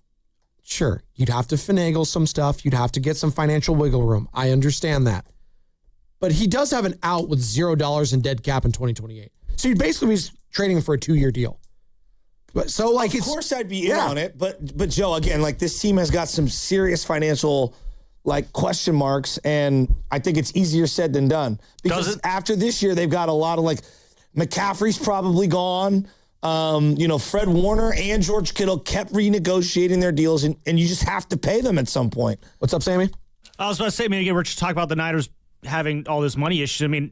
Cutting Brandon Aiyuk saves them $20 million this year, saves them some money next year. Doesn't that kind of add incentive just to wash your hands of this guy and move off of him now? But what if I could tell you that you can actually save more money because he is, for whatever reason, not living up to his end of the bargain, and maybe instead of $20 million, I'm out $30 or $35 million. I think that's the element that none of us know. The Niners know how much money they're saving, and I think part of their business strategy is, we'll play chicken with this guy and see if we can get another $15 million out of him. Again, if it opens up cap space for them to add more players. Yeah, if it opens up cap space for them to add more players like a Max Crosby, which, again, maybe that's on the extreme end of it. I don't know, maybe there's some method to that madness then if you put it like that. Let's see. This is from, again, Sam, the California Post, Bonsignor saying this, and again, a guy that used to have Raider ties, used to be an insider for them for the Las Vegas Review-Journal. It's time to push the chips to the middle of the table, and that means Lynch calling Raiders general manager John Spytek and making an offer. According to multiple league sources, that deal framework would likely be a 2027 first-round pick, a 2028 second-round pick, and young defensive end Mykel Williams for Crosby. Yeah, I would have done that yesterday. Do it right now. I would have done that yesterday. But do you think there's a Niners tax if Mark Davis is, he's still the majority owner of that team? You believe that? Well, then I'd go to Brady and be like, Brady, remember during that 49er doc, you said we were all, you were a Niner fan? Well, do us right. You owe us one. That just went right over. He spent the entire 49er doc we'll give us and we a nice opportunity to land Max for nothing. He bleeds silver and black now, Tom. He's you should have signed me in 2020. Oh, well. You're sticking with that guy? Don't be surprised if the Raiders start a run on edge rushers, Jalen Walker, Mykel Williams. So there was some ties with Mykel Williams with the Raiders potentially. They liked him in the draft, I guess, last year. So, I still don't know when he's going to be ready. Well, that's another part of the conversation. Have we heard anything on Michael Williams and his rehab process at all? Nothing. We had JLC on Jennifer Lee Chan, who's the Niners insider for NBC Sports. Kind of all quiet on the Western Front there. It sounds like Kittle was like not running, but not jogging. I don't even know what. There was it wasn't a jog, but it was more than a jog, but not a run on the sidelines. They think he's going to be ready earlier than I do. I'm going week 10 to 12. He would get activated. I think that they think he might be ready by week 6 or 7. Can you give me, I know, sounds crazy. I don't want to have to take the full year in his recovery for an Achilles, but I'm an old school guy, Joe. I'd like to have a little more extra buffer because I've just seen these things, crap out when you come back too early. Now there's examples more recently of guys coming back faster. Jason Tatum, but Jason Tatum's younger than George Kittle. It's a different sport, though, too. His Tatum body's got different. Hurt in the playoffs. And he got hurt in the playoffs. Now, it wasn't the same injury, I believe, but again, does it correlate, is what I'm saying. Yeah. So, and then you have examples Adrian Peterson came back. Adrian Peterson's a monster. And his was ACL. His ACL, but he also had an Achilles, I want to say, at one point. Did he not? Am I tripping? I don't know about AP. He had the ACL, but I know that Crabtree had the Achilles. He did. And was he ever the same? I think Suggs had it. Came back in a year. Sherman had it. Came back in a year. But it takes a while, too. By the way, we are dripping out Dad for Father's Day. Listen all week for the code word at around 7:30 during this show, The Morning Roast. And if you missed out this morning, don't worry, because Willard and Dibbs are going to have the code word again at around 4:30 today. So be locked in there. 888-957-9570 is the number. We can go in so many different directions right now, Joe. We got the NBA Finals, Game 3 tonight. We could talk, apparently there's another sound on my board about Michael Wilbon on LeBron to Golden State. I mean, we can have that conversation again. We can talk Gigantes, who are winners of 4 of their last 5. And there was an article we really didn't dive into that I did find fascinating about Tony Vitello, his standing with the Giants, how he's feeling moving forward, if he thinks he's going to last till 2028, because that's how far his contract is. John Shea, the SF Standard, talked to him. It was very, very interesting stuff. And just kind of where we're at with leadership in general in the Bay, I do feel like we're at this weird point of, okay, Buster Posey made a lot of big moves, might not be working. There's this three-headed monster of him, Minazzi, and Vitello, 2 of those guys being pretty inexperienced at their positions when it comes to the big leagues. Obviously, Manassian has some time scouting, but this is kind of his first big role. Hasn't really worked out. We got Mike Dunleavy, who also did some time scouting. He's in a huge summer right now. What are they going to do? Joe Lacob, obviously. They bring back Steve Kerr. And then, obviously, John Lynch, Kyle Shanahan, and co. So we're at a very interesting point right now in Bay Area sports when it comes to leadership, and I kind of want to dive into that on the other side. But let's start with the Giants and where we're at. Buster, Manassian, and Tony. And do we believe that Tony Vitello, is he going to stick around till 2028? Will he be here at the end of his contract? It's a question I have. 888-957-9570. Fremont Bank here for you, here for good. Hey, it's Willard and Dibbs for Safeway. Enjoy these amazing deals for members. And as always, save up to 20% weekly on hundreds of exclusive offers from Safeway. Just clip the highlighted deals from the weekly mailer or click the deals in the For You section of the Safeway app to breeze through checkout. Mix and match Foster Farms Simply Raised boneless, skinless chicken breasts, thin sliced or tenders. Buy one, get one free of equal or lesser value when you buy 2. And there's 2 of us. Here's Dibbs. And large 2-pound packs of delicious and juicy strawberries for $4.99 each, and taste the quality of the new Signature Select potato chips, 7.75 to 8 ounce selected varieties, just $1.88 each. Mark, is that all from you? That's all. I could have used more. More chips, more strawberries? Well, just more of all things that you can find at Safeway. These and other great deals are available in the weekly mailer and the For You section on the Safeway app. Go to Safeway.com for more details, and we'll see you in the aisles.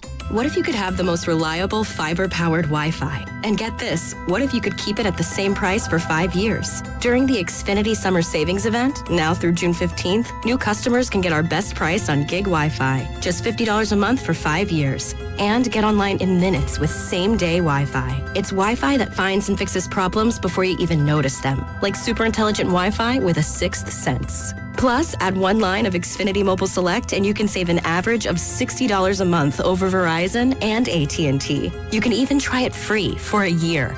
Lock in your price and unlock the possibilities during the Xfinity Summer Savings Event. Get it now at Xfinity.com.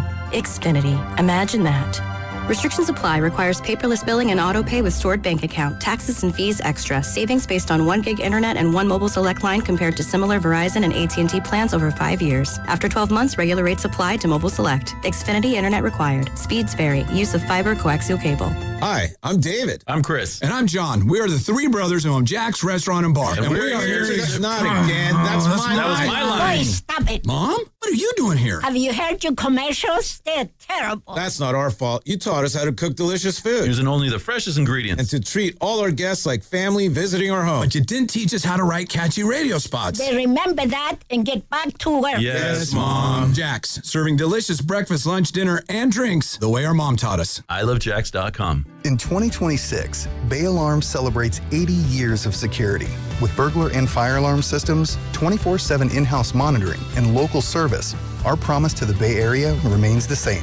We got you. Learn more at bayalarm.com. $5,000. That's the average amount of money people in the U.S. are now spending on gas in a year. $5,000. That's crazy. If you drive, you have to download Upside, the free app that gives you cash back for buying gas. That's right. You can earn cash back with Upside just for buying the gas you're already buying. You can literally start earning cash back today. I use Upside, and just last year, I made nearly $300. You're putting gas in your car anyway. Why not get cash back? If you like extra cash, download Upside. I'm saving the cash I earn from using Upside to help pay for a vacation later this year. Download the free Upside app now to earn cash back when you fill your tank. Use promo code SNAP to get an extra 35 cents per gallon on your first tank. You can cash out anytime, right to your bank or a gift card for Amazon and other brands. Just download the free Upside app and use promo code SNAP for a 35 cents per gallon bonus on your first tank. That's code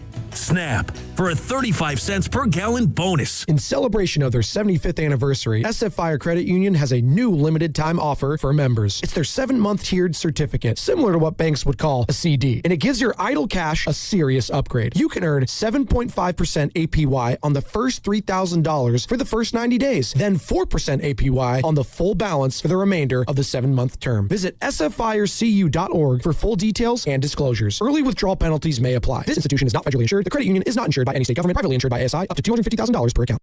Be sure to tune into the Morning Roast on 95.7 The Game, following every Golden State Valkyries game, when Joe Spadoni and Joe Shasky highlight the teamwork play of the game from the night before. Brought to you by El Camino Health, where togethering heals. You know that Big Bargain detergent jug is 80% water, right? It doesn't clean as well. 80% water? I thought I was getting a better deal because it's so big. If you want a better clean, Tide Pods are only 12% water. The rest is pure concentrated cleaning ingredients. Oh, let me make an announcement. Attention shoppers, if you want a real deal, try Tide Pods. Stop paying for watered-down detergents. Pay for clean. If it's gotta be clean, it's gotta be Tide Pods. Water content based on the leading bargain liquid detergent. Hey, this is Lauren. And a little thing I love about the hash brown scrambled burrito is that it's gonna add the protein that you need. The eggs with those crispy nuggets. It's the ultimate combo. Hi, this is Maya, and a little thing I love about the hash brown scrambled burrito is that it's packed with protein. Having Chick-fil-A chicken in a breakfast burrito is just phenomenal to me. You have the chicken, you have the eggs, and then you add these hash browns. It's just complete, honestly. Order the Chick-fil-A hash brown scrambled burrito and Simply Orange Juice on the Chick-fil-A app today. Real guests paid for their testimonials.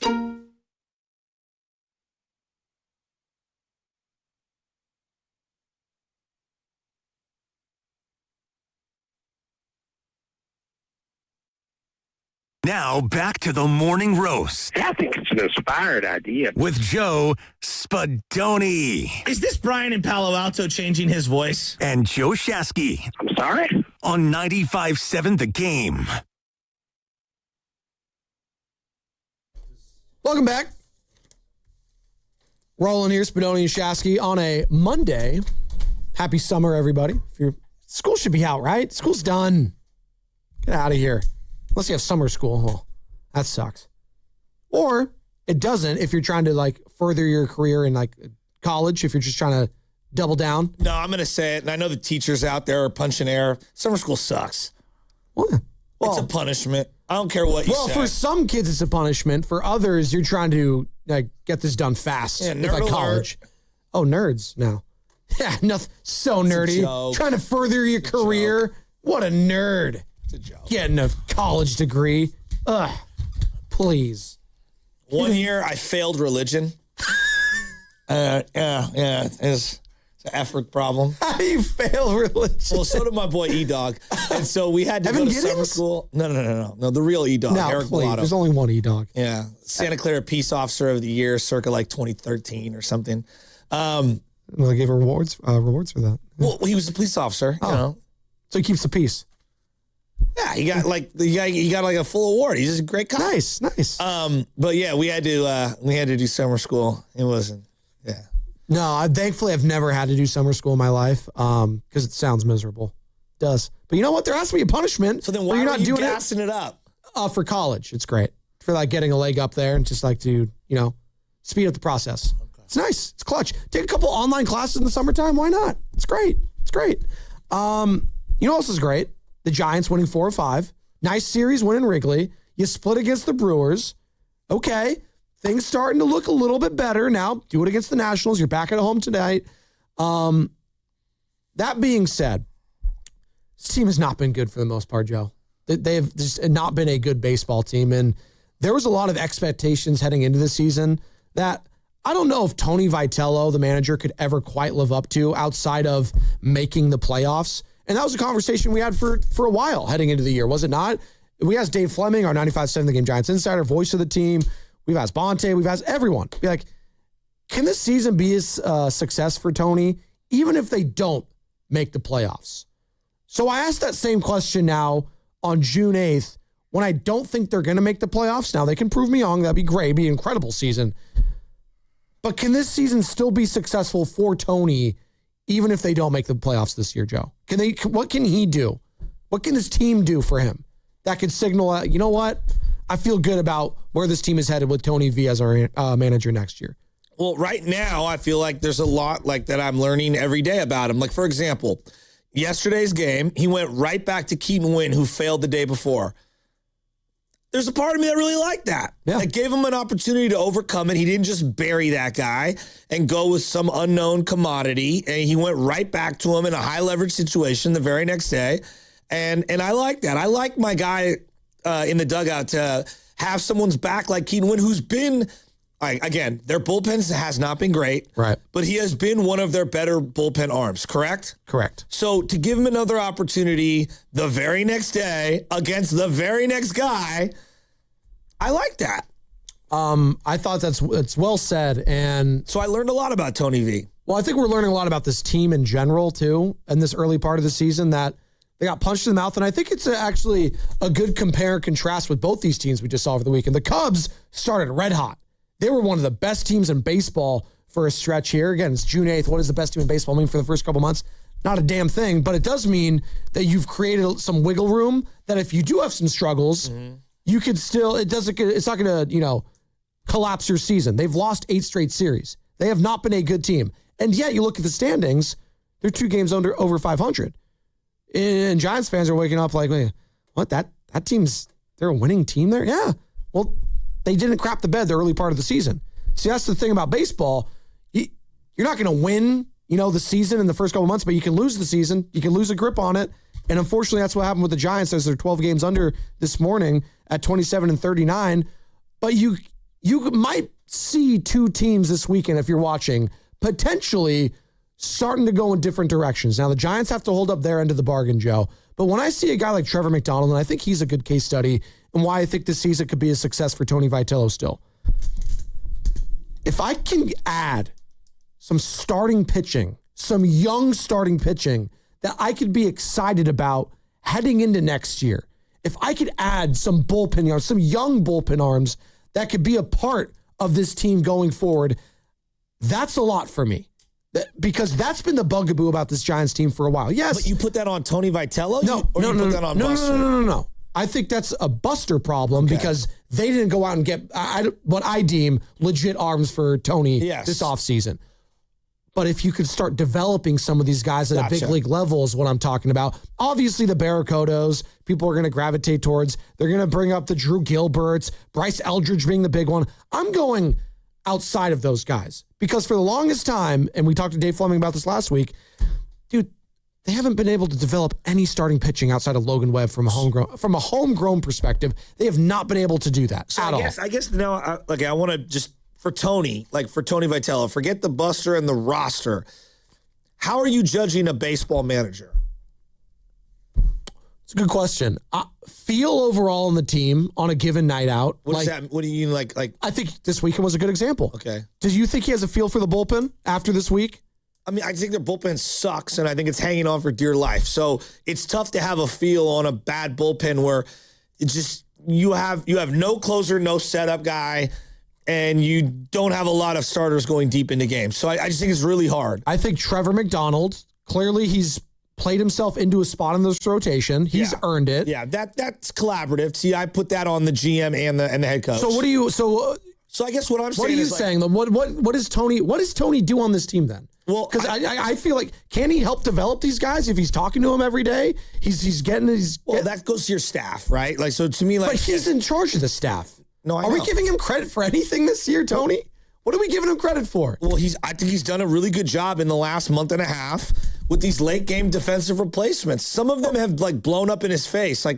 Saturday's game where he removed Casey Schmidt to be able to get more defensive players out there. Well, they lost the DH in that situation, and it did blow up in their face. But I like the idea of going with my defensive lineup. How many times has he now had, since Jonah Cox got brought up, has he used him as a pinch runner? Yeah. I like that. Did it yesterday for Bryce Eldridge. I think the first 3 weeks of the year, the number one knock was, Tony, you have a bench.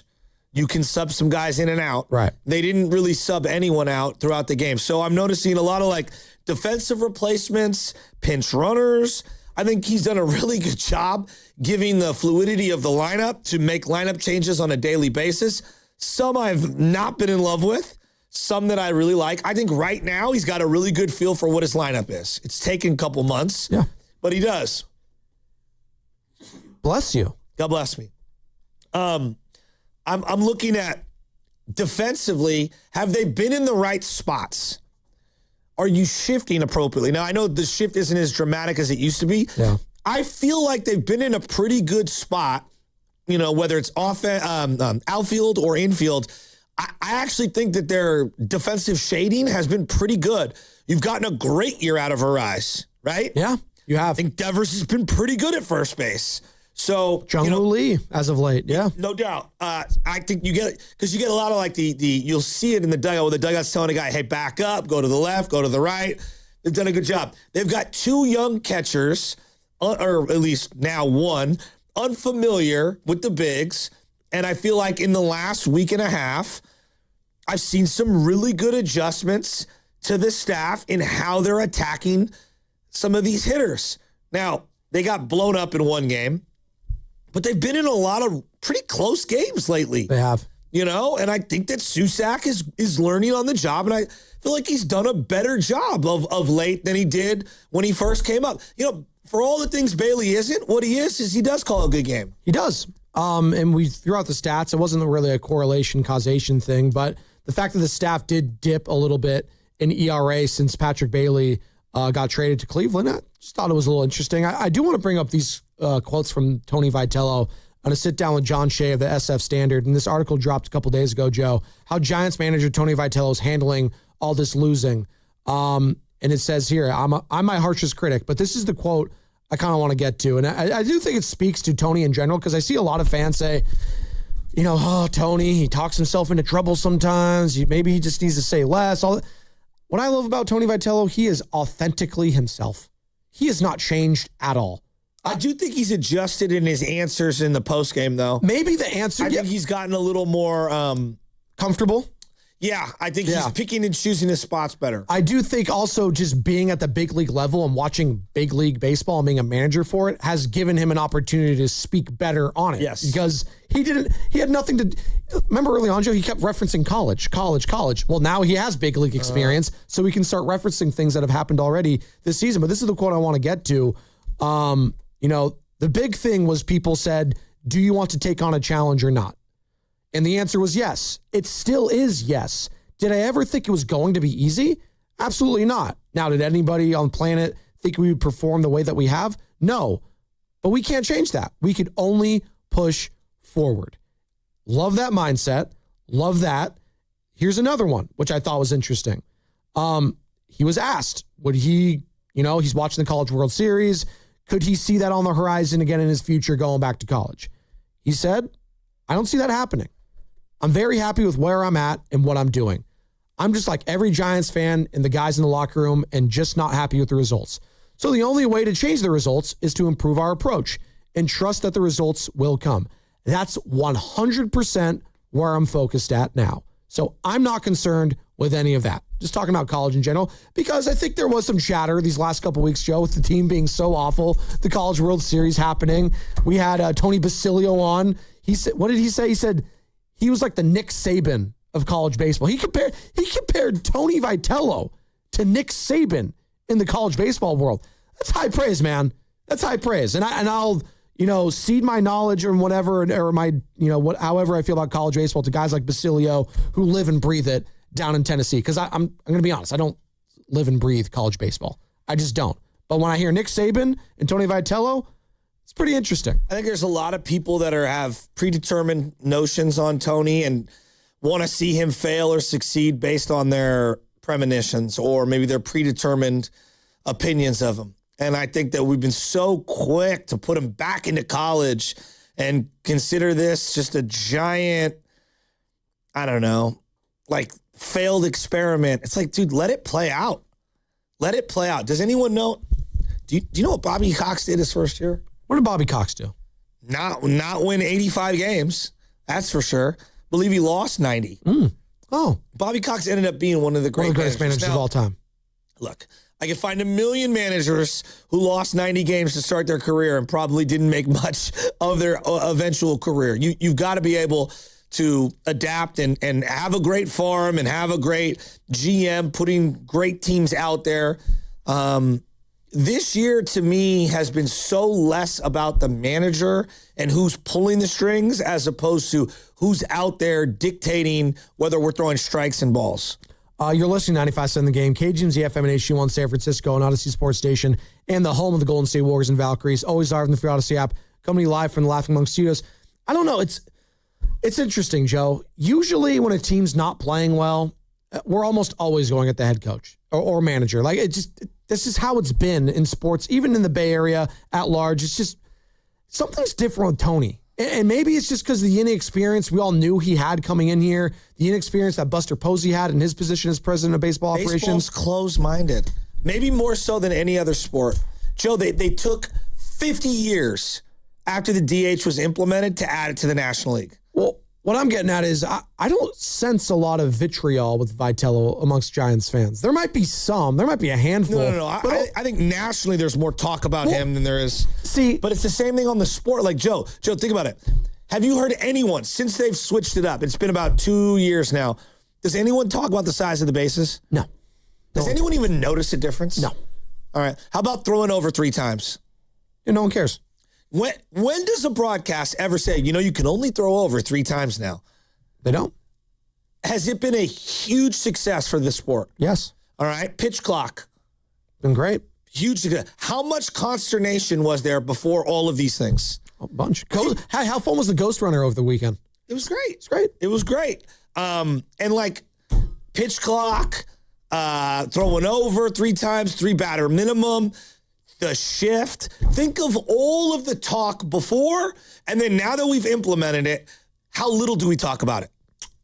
Never. This sport, more than any other, it to me is the most closed-minded sport when it comes to we play the game the right way and this way, and we've done it for 180 years, and this is the way we'll always do it. We're not going to change the rules. We don't want to see you celebrate.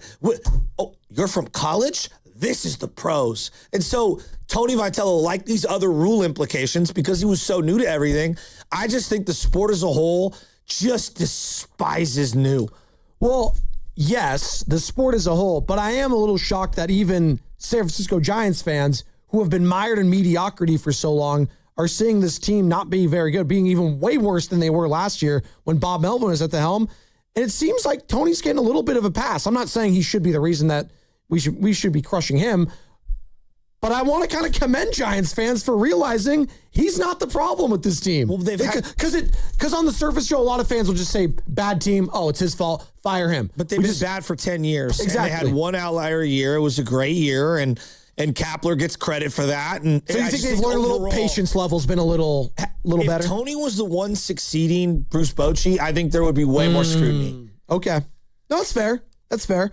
More in this article, John Shea, the SF Standard, sitting down with Tony Vitello last week, and this was during the Brewers series, and I guess Vitello talked with Pat Murphy, the manager over there, another guy that also coached in college, you've referenced a bunch, and Murphy shared some friendly advice to Tony. You know what he said?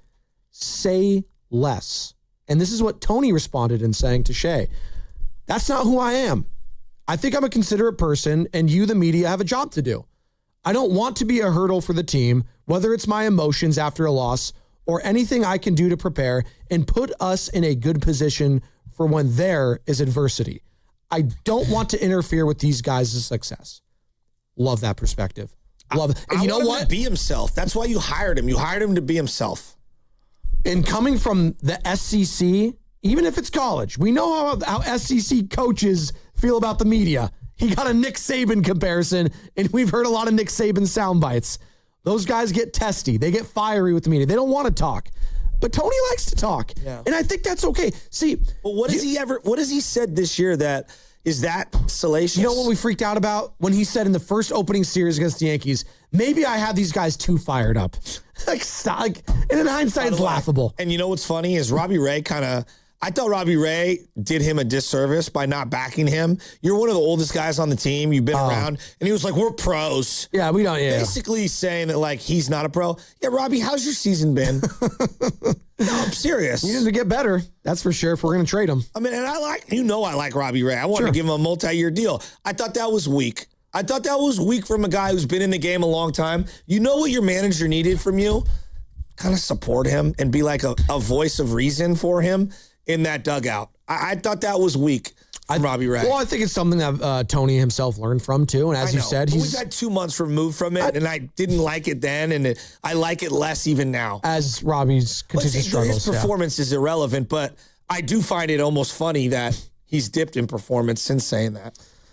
Yeah, I don't know what to make of Robbie Ray this season. Is this just wear and tear? He's, 35, 36 years old? 34, I believe. 34. Well, he's going to get traded. And you know what? I don't know if he's going to end the back half of his 30s. Well, we're probably not going to get what we want for him. Well, a couple months figured out. Less than 2 months now. Was it August 2nd, August 3rd? This is the trade deadline. But if he would have been pitching like he was last year, at this time, we would be talking about a haul.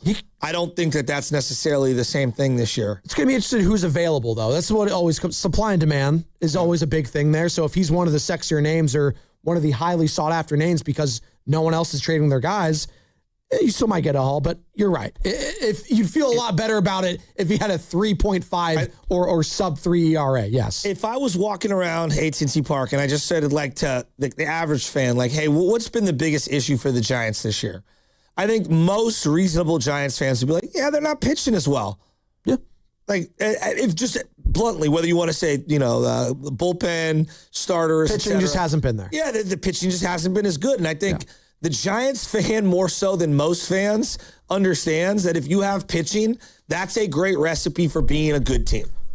Do you want your manager or coach to say more or say less at the podium? I think it's an interesting conversation. 888-957-9570.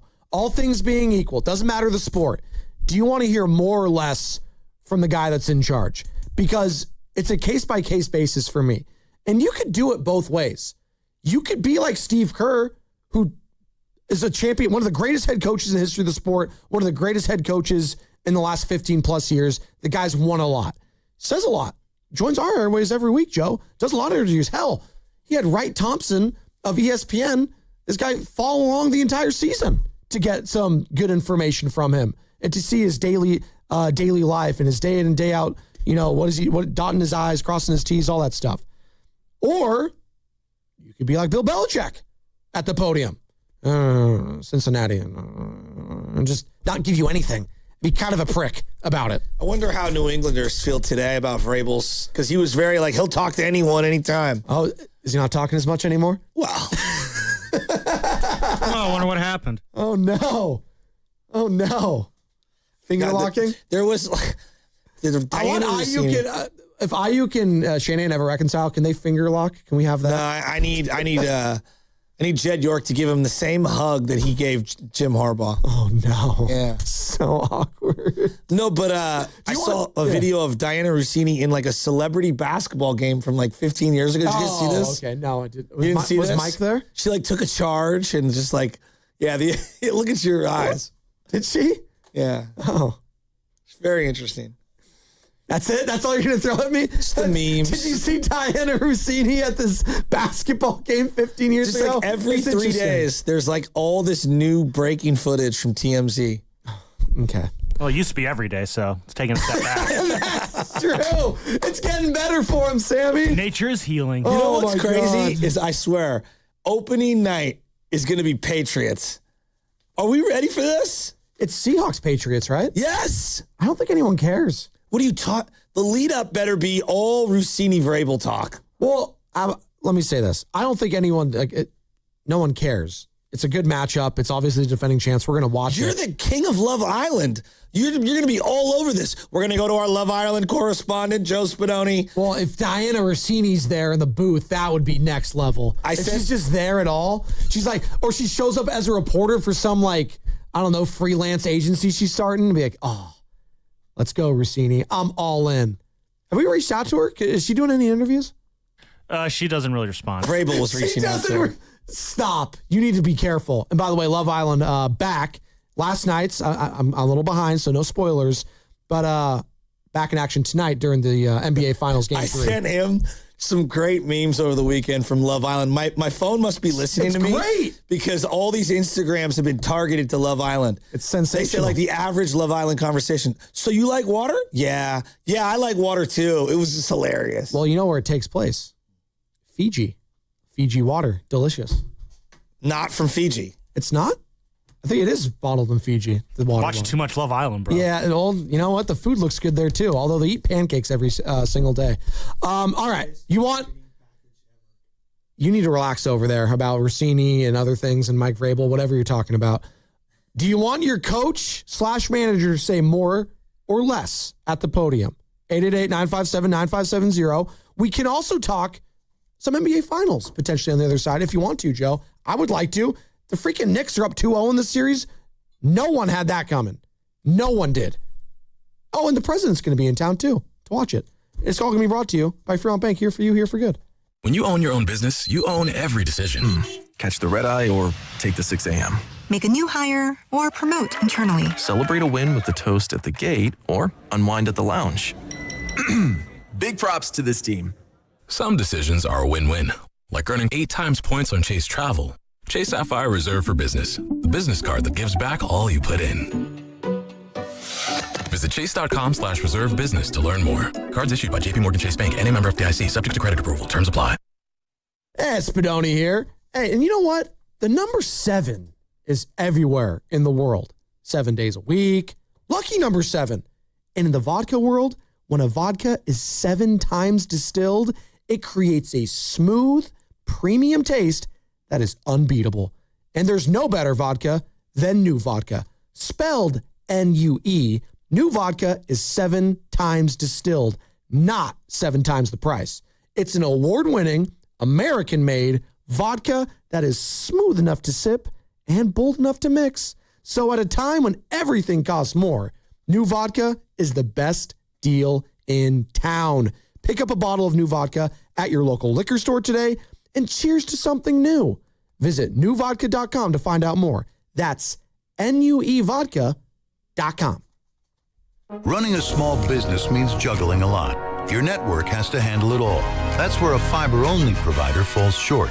You deserve a partner who gives you a greater advantage. Introducing the Total Solutions Advantage only from Comcast Business. A first-ever combination of the largest, fastest fiber-powered network, the most reliable Wi-Fi, gig speeds with equipment and security included, and a 5-year price lock. Plus, it's all backed by a 30-day money-back guarantee. The Total Solutions Advantage only from Comcast Business. A new standard for small business with reliability, security, and savings in one. When you add it all up, no one does business like Comcast Business. Switch today. Get started for $60 a month for 12 months when you add an advanced solution to a qualifying internet package. Limited time offer. New customers only. Requires 300 megabits per second internet, security edge, and additional qualifying service. 1-year agreement, paperless billing, and autopay with bank account required. Taxes and fees extra. Most reliable Wi-Fi based on Open Signal Awards USA Fixed Broadband Experience Report, May 2025. Paid advertisement by Ovation Law Firm, a California law firm. Some cases may be referred to partner attorneys. No attorney-client relationship is formed without a signed agreement. Past results do not guarantee future outcomes. Attention California vehicle owners. Feeling worn down by a 2022 or newer car that won't stop breaking down? We know the sleepless nights, the missed hours at work, the money and pride tied up in a vehicle that keeps letting you down. If your 2022 or newer purchased or leased vehicle has had repeated problems or been in the shop for over 30 days, California's Lemon Law is on your side. You could be entitled to a full refund, replacement vehicle, or a cash settlement. We've helped thousands of people get real relief, and we'll fight the manufacturer so you don't have to. There's never a cost to you. For a fast, free qualification check, call now at 800-535-0310. That's 800-535-0310. 800-535-0310. This is the story of the one. The one who keeps multiple buildings running smoothly day after day. Plumbing that flows, HVAC that hums, cleaning supplies that keep surfaces sparkling. That's why she counts on Grainger. With easy reordering online and 24/7 support, Grainger helps her keep the products she needs on hand. So shelves stay stocked and buildings stay ready. Call 1-800-GRAINGER, click Grainger.com, or just stop by. Grainger, for the ones who get it done. Here's your spring upgrade. Sun's out. Drink in one hand and a free Samsung Galaxy phone in the other. All on unlimited 5G. Switch to Total Wireless and stay connected through every road trip, beach day, and everything in between. Now that's a total power move. Offer ends 7/8/2026 or while supplies last. Device taxes and fees may apply. Requires new activation on a Total 5G Unlimited or Max 5G plan, single or multi-month plan. Additional port-in ID verification or device financing requirements vary by device. Purchase limits apply. Alameda County Fair in Pleasanton is open June 19th through July 12th with plenty of kid-friendly favorites like food, carnival rides, demolition derby, and monster trucks, even pig races. And right now, save big with advanced tickets at AlamendaCountyFair.com. For adults with Crohn's disease or ulcerative colitis symptoms, every choice matters. Tremfya offers self-injection or intravenous infusion from the start. Tremfya is administered as injections under the skin or infusions through a vein every 4 weeks, followed by injections under the skin every 4 or 8 weeks. If your doctor decides that you can self-inject Tremfya, proper training is required. Tremfya is a prescription medicine used to treat adults with moderately to severely active Crohn's disease and adults with moderately to severely active ulcerative colitis. Serious allergic reactions, increased risk of infections or lower ability to fight them, and liver problems may occur. Before treatment, get checked for infections and tuberculosis. Tell your doctor if you have an infection, flu-like symptoms, or need a vaccine. Explore what's possible. Ask your doctor about Tremfya today. Call 1-800-526-7736 to learn more or visit tremfyaradio.com. Finding great candidates to hire can be like, well, trying to find a needle in a haystack, but not with ZipRecruiter. Its powerful technology actively finds and invites qualified candidates to apply to your job. So while other companies might deliver a lot of hay, ZipRecruiter finds you the needle in the haystack. See why 4 out of 5 employers who post a job on ZipRecruiter get a quality candidate within the first day. Try ZipRecruiter for free at ZipRecruiter.com/team. That's ZipRecruiter.com/team. ZipRecruiter.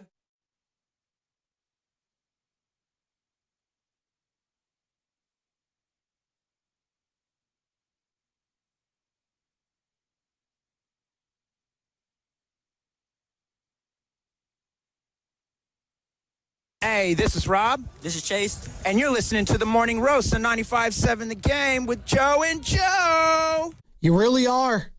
Show has flown by, man. Are you rooting for the Knicks tonight? Yeah. I want the Knicks to sweep them.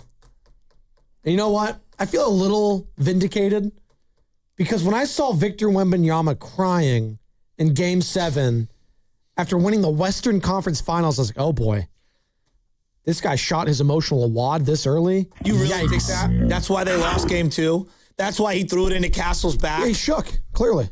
The pressure's getting to him. Yeah, but what about Karl Anthony Towns is eating his lunch. He's a bully on the block. Give me your lunch pail. I'm going to empty it, step on your Capri Sun, take a bite of an apple, and spit it in your face. That's what Karl Anthony Towns has done to Victor Wembanyama. Okay, so you're telling me because he showed emotion a week ago that cost him to throw the ball off Castle's back, whose back was turned to him, and then foul accidentally Jalen Brunson. Yeah, I think it signaled to me that maybe, just maybe, he thought they'd already won the NBA Finals after winning Game 7. We're going to dog walk the Knicks. This was going to be the hardest series. Everything else is going to be cake. And he's finding out that the Knicks are about that life, and they don't shut down very easily like a lot of the Western Conference other teams and fan bases thought. And they're probably going to win the series. Yeah, I actually go in a completely different direction on this in terms of breaking it down. You think Wemby's been good the first 2 games? He's averaging 28 and 11.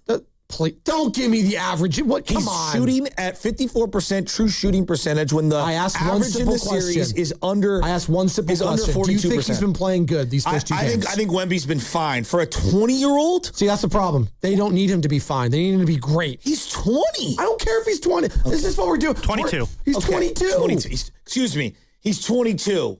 You know what I mean. Well, I thought he was the best player in the league already. Everyone was telling me just next 10 years to the Spurs. No. Well, that's it. Oh, that's also overly dramatic. And I think we need to take a deep breath. He's still an unbelievable player in the NBA. 9 times out of 10, you got to have the scar tissue. Guys are going to have ups and downs. So I don't know why we're ready to just crush the kid. It's the Knicks are a bunch of older players with a lot of scar tissue. The way that they got beat by the Indiana Pacers last year, where Indiana just went out on the run and was exposing Cat because he was crashing for offensive rebounds all over. And Cat went through a lot of bad moments. He was one of the reasons why they lost to Indiana last year, Cat. And I didn't think he could adjust, and he has. And he's also, 30 years old?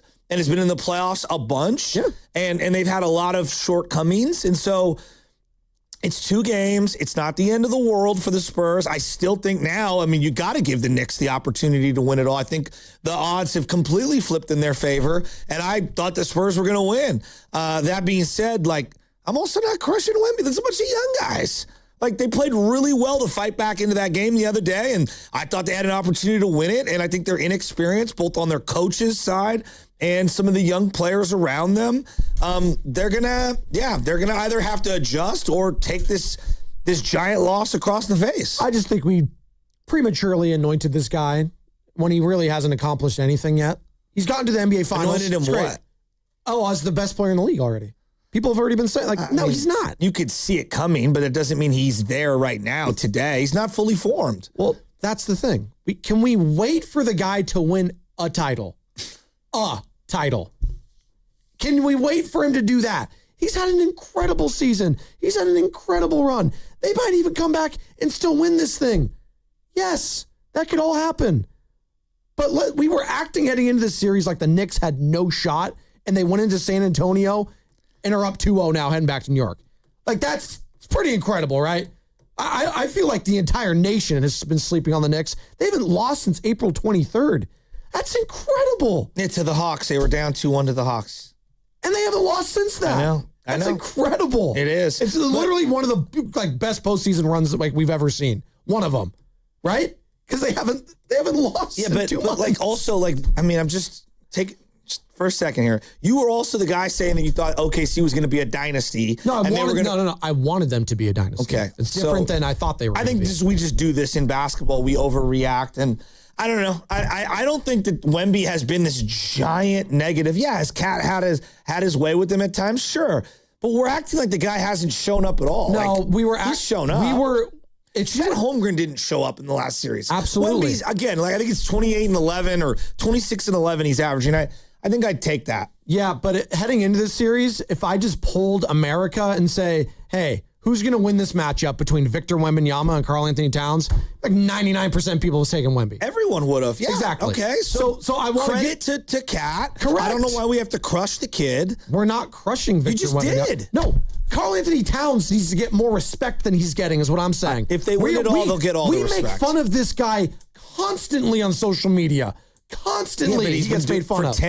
But for 10 years, he came up short, right? Well, Victor just won against the team that was the reigning champions, and he looked amazing. He did. So, and this is a different matchup. This is a different series. That's how the playoffs go. K Bueno in Oakland wants to join the conversation. 888-957-9570. You know, good for the Knicks. I'm rooting for him. I hope they sweep. What's up, K Bueno? Yo, what's up, guys? Thanks for taking my call. Happy Monday to you. What's up? A couple things. First, yeah, the whole crowning Wemby, he's going to get his. He's hella young right now. He's going to get his. We know that. But I think a lot of people jumped the gun and already crowning him as like the face, and like he's like an all-time great. People are calling him the next Wilt Chamberlain because he's 7'4". He can handle the ball like a guard. He can hit from deep. He's an absolute freak. Yes, but he hasn't accomplished anything. I think a lot of it though too was just a lot of people being relieved that OKC didn't make it to the finals. I think it's really just a big thank you to Wemby and the Spurs to say thank God we're not seeing OKC in the finals right now. So I think it was just more of a sigh of relief that everyone's just like thankful for Wemby doing what he did against them and advance to the finals to face the Knicks. But on the flip side of that too, yeah, I think I'm rooting for the Knicks. Like I'm a Dubs fan, but like right now, dude, my inner New Yorker is coming out. Well, are you a New Yorker? I'm not. No, I'm a San Franciscan. But I'm saying though, my pretend New Yorker, I should say. I'm gonna go binge watch New York Undercover. Throw on some fake Timbs. Throw on my Tommy windbreaker from the '90s if I can find it. Listen to Grand Poobah. Let's go. So I'm rooting for the Knicks, but also I'm rooting for the Knicks for a couple reasons. For one, they're the ultimate underdogs. Everybody's writing them off, saying that no matter who's going to play them, they're going to get handled. So they're showing up 2-0 right now. But also, too, I think if Knicks winning the finals right now, if they're going to win it, this is not just going to be great for the Knicks as an organization, but this is going to be great for the Knicks as a brand because they're one of the perennial organizations in the league. Mm-hmm. This is also going to be something I think the league really needs because let's be real, the league has been losing credibility. You see people talk about the league is soft. They're giving, OKC all these fake calls and the league is just getting sloppy and it's just losing its credibility, so to speak, with a lot of fans. So if the Knicks are able to, be this underdog coming in and you got Brunson as well, who's kind of been written off as well as like a sort of a role player. Now he's just lifted off and Kat is also responding to all the pundits and he's showing up big against Wemby. I think this is great for the brand of the Knicks, but also great for the brand of the league. I think the league needs the Knicks to beat the Spurs right now because this is just going to be such a great story. But again, Wemby, he's going to get his MVP down the road. He's going to get his championship. Right now, it's a little early to crown him. K Bueno. They've been getting a lot of love for the last couple of years. Jalen Brunson's one of the most popular jerseys in the NBA. We have to deal in reality. Whoa, a lot of love? People love to crush the Knicks when they choke. Yeah, that's Knicks. What they do. Okay, is Karl Anthony Towns an underdog? Or I don't view the Knicks as a lovable franchise. I don't know where you got that from. No, but like, Karl Anthony Towns was the #1 overall pick. Yeah. Okay. For what team? It doesn't matter. He was the #1 underdog for me. Is like the team that drafted him #1 overall was like, see you later. No. But like, Draymond Green was an underdog. Like Karl Anthony Towns has underperformed to the talent he has had. He was forgotten about. Yeah, but he's a 6-time All-Star. Like we're acting like he's really not. Good. Like he was Rookie of the Year, #1, not the number 17th pick. Like Halliburton last year. Like, hey, he was on his 3rd team. Like whoa, that's a little surprising. Traded multiple times. Like, okay. And like he balled out. They came out of nowhere. That was an underdog situation. Like the Knicks, though an unlikely champion, he's the #1 overall pick. Wait. You're not trying to argue that the Knicks aren't a huge underdog in this series, right? What I'm saying is we're talking about them the way that what K Bueno is saying, the way that I think I perceived the Indiana Pacers, which is I literally not one person had the Indiana Pacers at the beginning of the playoffs representing the East in the finals. Did you? No. The Knicks, a lot of people, I'm not saying that they were the heavy, like the odds on favorite, but They were one of the best teams back-to-back years in the league. No, they were. They were like one of the top 2 or 3 teams that most people would pick coming out of the East because they're New York. We'll root against them. We'll fade them because it's Cat and he's got a big personality and people like to hate on him. I think most people think that the Jalen Brunson story is a cool one. Wow, your dad was a coach. Wow, your dad coached you in the yard in New York. You're a hometown guy going there. I mean, he's defied a lot of odds. But like Karl-Anthony Towns, he's the number 1 overall pick, for Christ's sake. Come on. Yeah, but he was also forgotten about by his own fan base that drafted him. He's been an all-star 3 straight years. Yeah, he's been really good. I know, but like he's made hundreds of millions of dollars.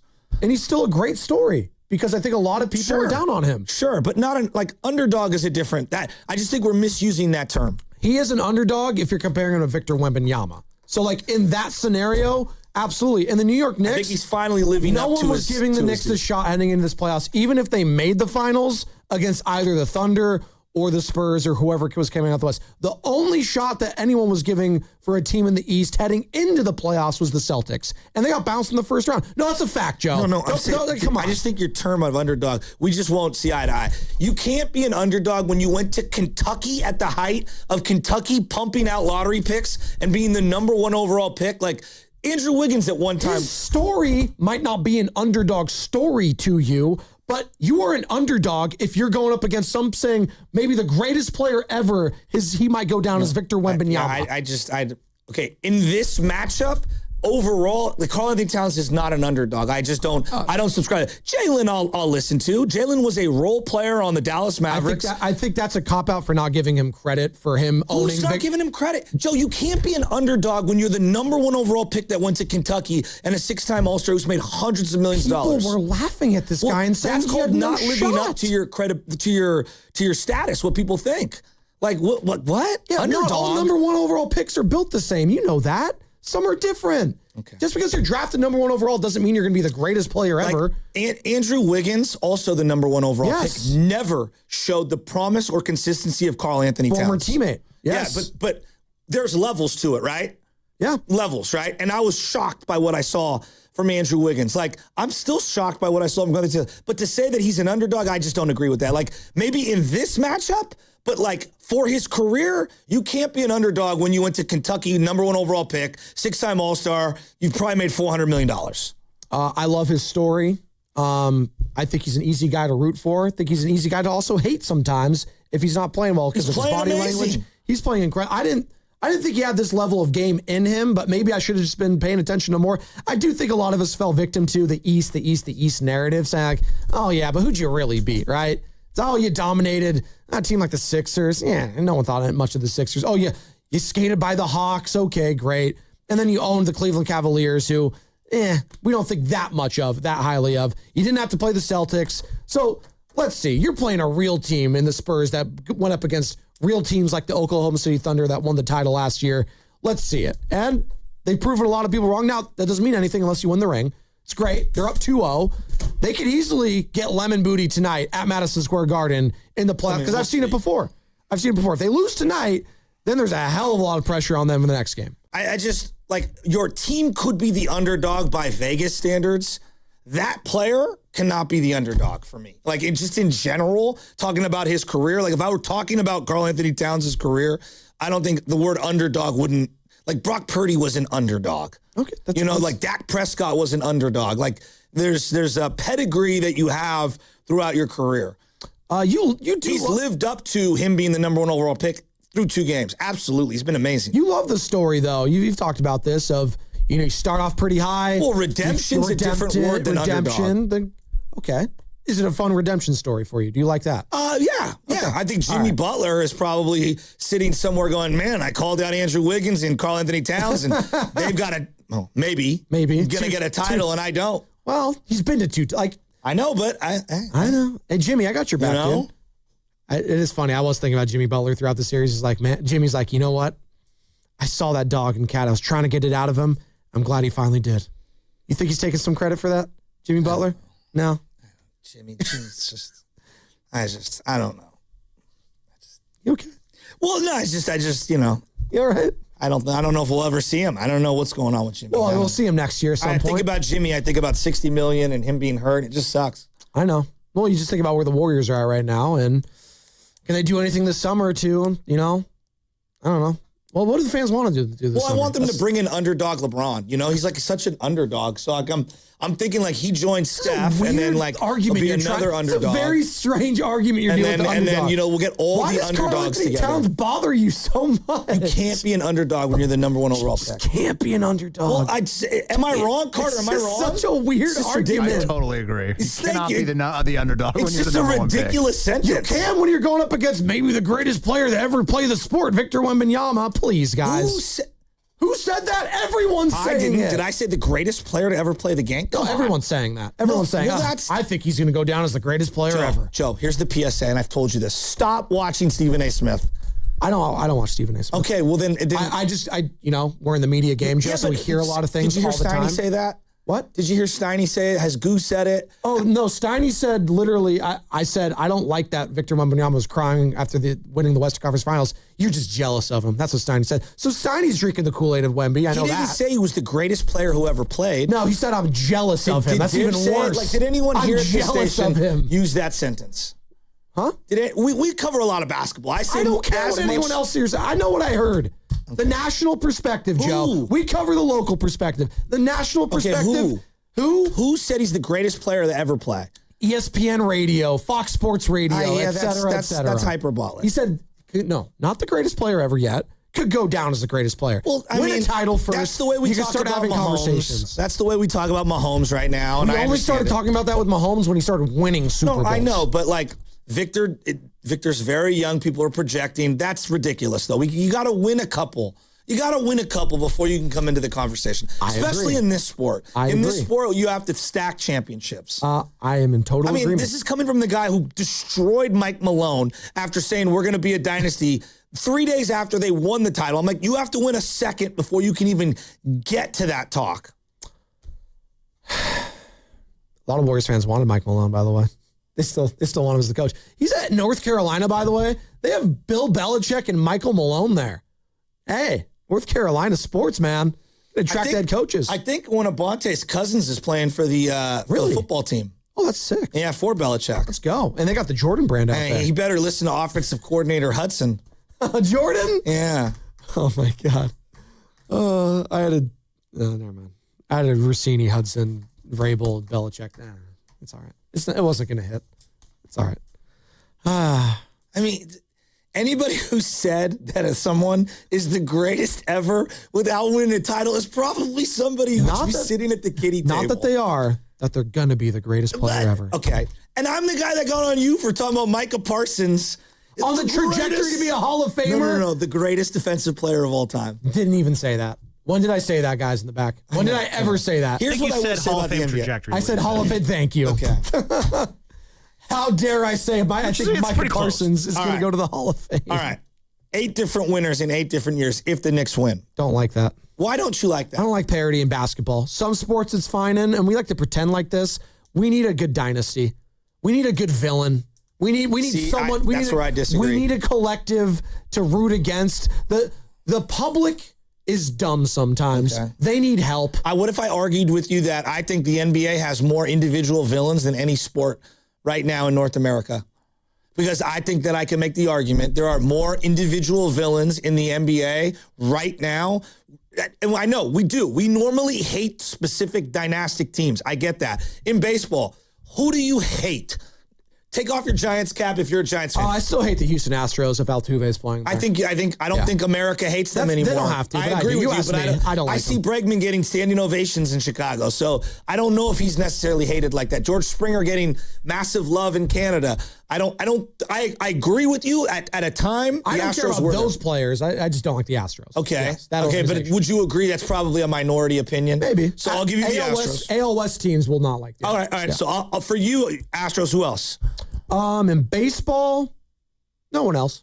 See, I would say the Dodgers for the sport is probably a huge villain. But I also think they're also the most popular team. Sure. I think they are great for the sport because they are a villain. Yes. Okay. How many villains in football? Now, I want everyone to take a deep breath before you answer, because I think within your division, you're always going to hate whoever the best quarterback is. So for example, if I'm a Jets fan, I hate Josh Allen. Yeah. If I'm a Steeler fan, I probably hate Lamar Jackson. As a agnostic, I'm a Niner fan. I don't hate Lamar. I don't hate Josh. Yeah, I do hate Patrick Mahomes. He also beat me in 2 Super Bowls. I'd say there are a couple villains. The Chiefs are one of them right now because of Mahomes, because of Andy Reid. For me, it's not even the Chiefs. It's just Mahomes. Well, because I don't hate Andy. Yeah, but I know. It's the team. It's the team, I know. right? Like, I never hated Tom Brady, but people hated Tom Brady. Thus, they hated the Patriots. But that's fine. Cowboys, people hate. They just because they're no, even if they haven't been good, people just hate the brand. Okay. They got a Yankee feel to correct. it. Gotcha. I think people should hate the Rams because they're low-key kind of becoming like the Dodgers. Yeah, but I only hate McVay. I don't really hate Stafford. Exactly. But and I'm not trying to I wish I did. I just don't. That's an interesting one, McVay. You think he's starting to win so much and get into these places and people are starting to but I think Niner fans hate him, but I think America Nationally, likes him. Okay. Right? So let me get to the NBA. So those are only two. Those are only 2 others in the NFL, yeah. So in the NBA, does everybody hate James Harden? Come on. Yeah. Yeah. All right. I don't hate him, but people LeBron, similar to the Dodgers and Ohtani, you either love him or him, right? Correct. All right, LeBron. And he was with the Lakers, which is... I can name at least 5 fan bases that despise Steph Curry. Okay. As loved as he is, he's hated. What about Draymond? Dre, one of the biggest villains in sports? Absolutely. Who else would you categorize? I think Ja Morant's a huge villain. Ja Morant. Dylan Brooks. I'm trying to think of the best players in the league right now. Luka drives people's nuts. People hate Luka. People hate Luka Doncic. Okay, Joe, I've named 1, 2, 3, 4, 5, 6, and I bet we could go days on days. Kevin Durant. Absolutely, Kevin Durant. His own teammates. My point that I'm going at is I think the NBA, unlike the other sports, it used to be so team driven. And everything was about teams and guys. Now it's so individualistic, more so than it's ever been. I think that's a problem. Well, 8 different champions in 8 different years. Yeah. I think you can make the argument if I'm an Indiana Pacers, I've never felt like I've had more of a chance than right now. We birthed Denver. They're going to win the next 10. And they won 1. Boston, same thing. Yeah. OKC, same thing. We did it with the Spurs. They hadn't even won 1. Exactly. And we were already giving them 1. I think the NBA, though as loose as the teams might be from year to year, there are more individual players to absolutely despise league-wide than any other sport. And I think actually, for as crazy as the amount of champions they've had, and I get it, it's not the greatest business model, their business model is predicated on stars and individuals. And as long as you have individuals I love and a ton of individuals I hate, I'm always going to be leaning forward. Well, the league is clearly catering towards this because they've shown that with the CBA agreement, with all the financial hardships they're going to do. They want to make parity a thing all the time. Giannis was a hero 4 years ago. Yeah. I can't stand him now. Yeah. I was just saying to Sam, I think the NBA more so than the other sports, you can sour on players quicker. It's pro wrestling in the sense of you go from babyface to heel in one offseason. Well, we have a perfect example of it right now in the NBA Finals. De'Aaron Fox. That's a great call. Great call. People think he sucks. I mean, come on. He's hurt. So, look, I freely admit, when it comes to despising specific teams, it's probably not as good as it was in the 80s, 90s, and 00s. Individuals, Joe, I'm telling you, they are in a good spot. There's a lot of guys you don't like, and you still want to tune in and watch. Well, that was my whole big reason is that if OKC had advanced, because we started not to like Shea. Yeah. Joe, people were so ready to get rid of him, they became Wemby and Spurs fans. Well, exactly. That's why I loved it. I was like, wow. Because a year ago today, what were we talking about, Joe, when the Thunder ended up not a year ago, but you know what I mean. They beat the Pacers. We were all like, ugh, did anyone even watch that series? And it was we were so Achilles bored. too. Yeah, in the first quarter. We just didn't it's Oklahoma City versus Indiana. Sure. Yawn. I don't think the Thunder are ever going to resonate. And then I saw them resonating. Even if it was a negative way, they were resonating. Oh, foul grifter. Oh, Shea is all that is wrong with this sport. I can't stand him. Why does he keep falling? I was like, good. This is good. This is exactly what you need. The name that I think in this sport we hate and then randoms. he became way too hated. I was like, wow, this guy, no, like he's really good. Now we're saying he's overrated. I was like, wow. If I just say the name Julius Randle, think of the emotion that comes through people's bones. Laker fans have a thought on him. Knicks fans have a thought on him. Now Timberwolves fans have thoughts. He was a Pelican once upon a time. I don't think they have fans, but yeah.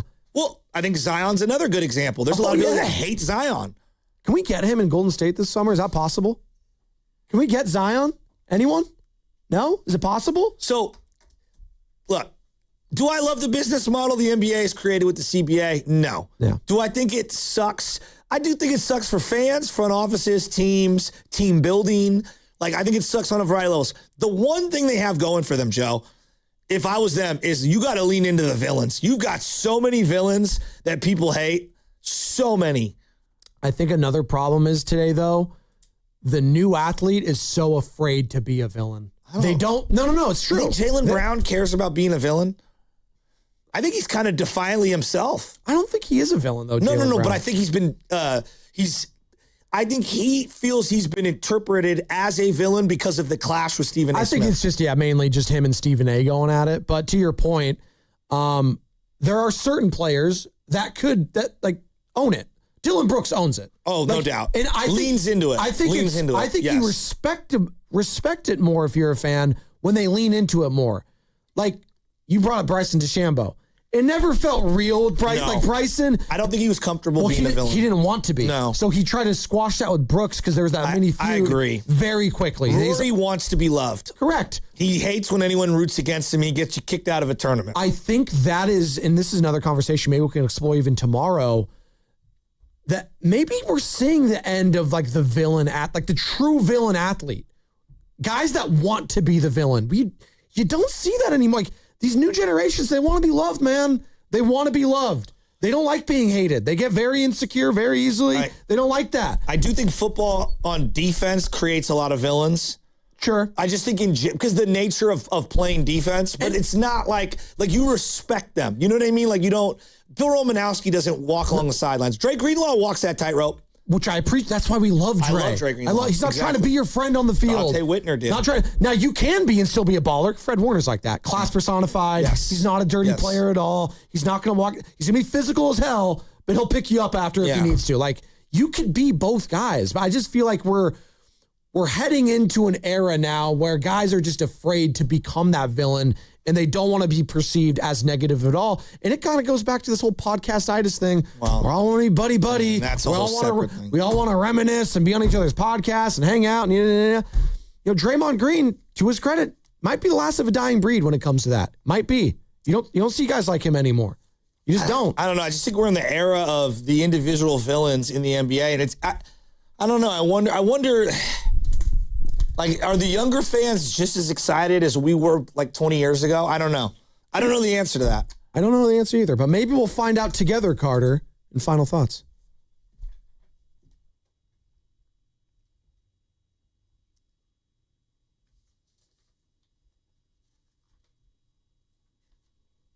Hey, Spadoni, shut up.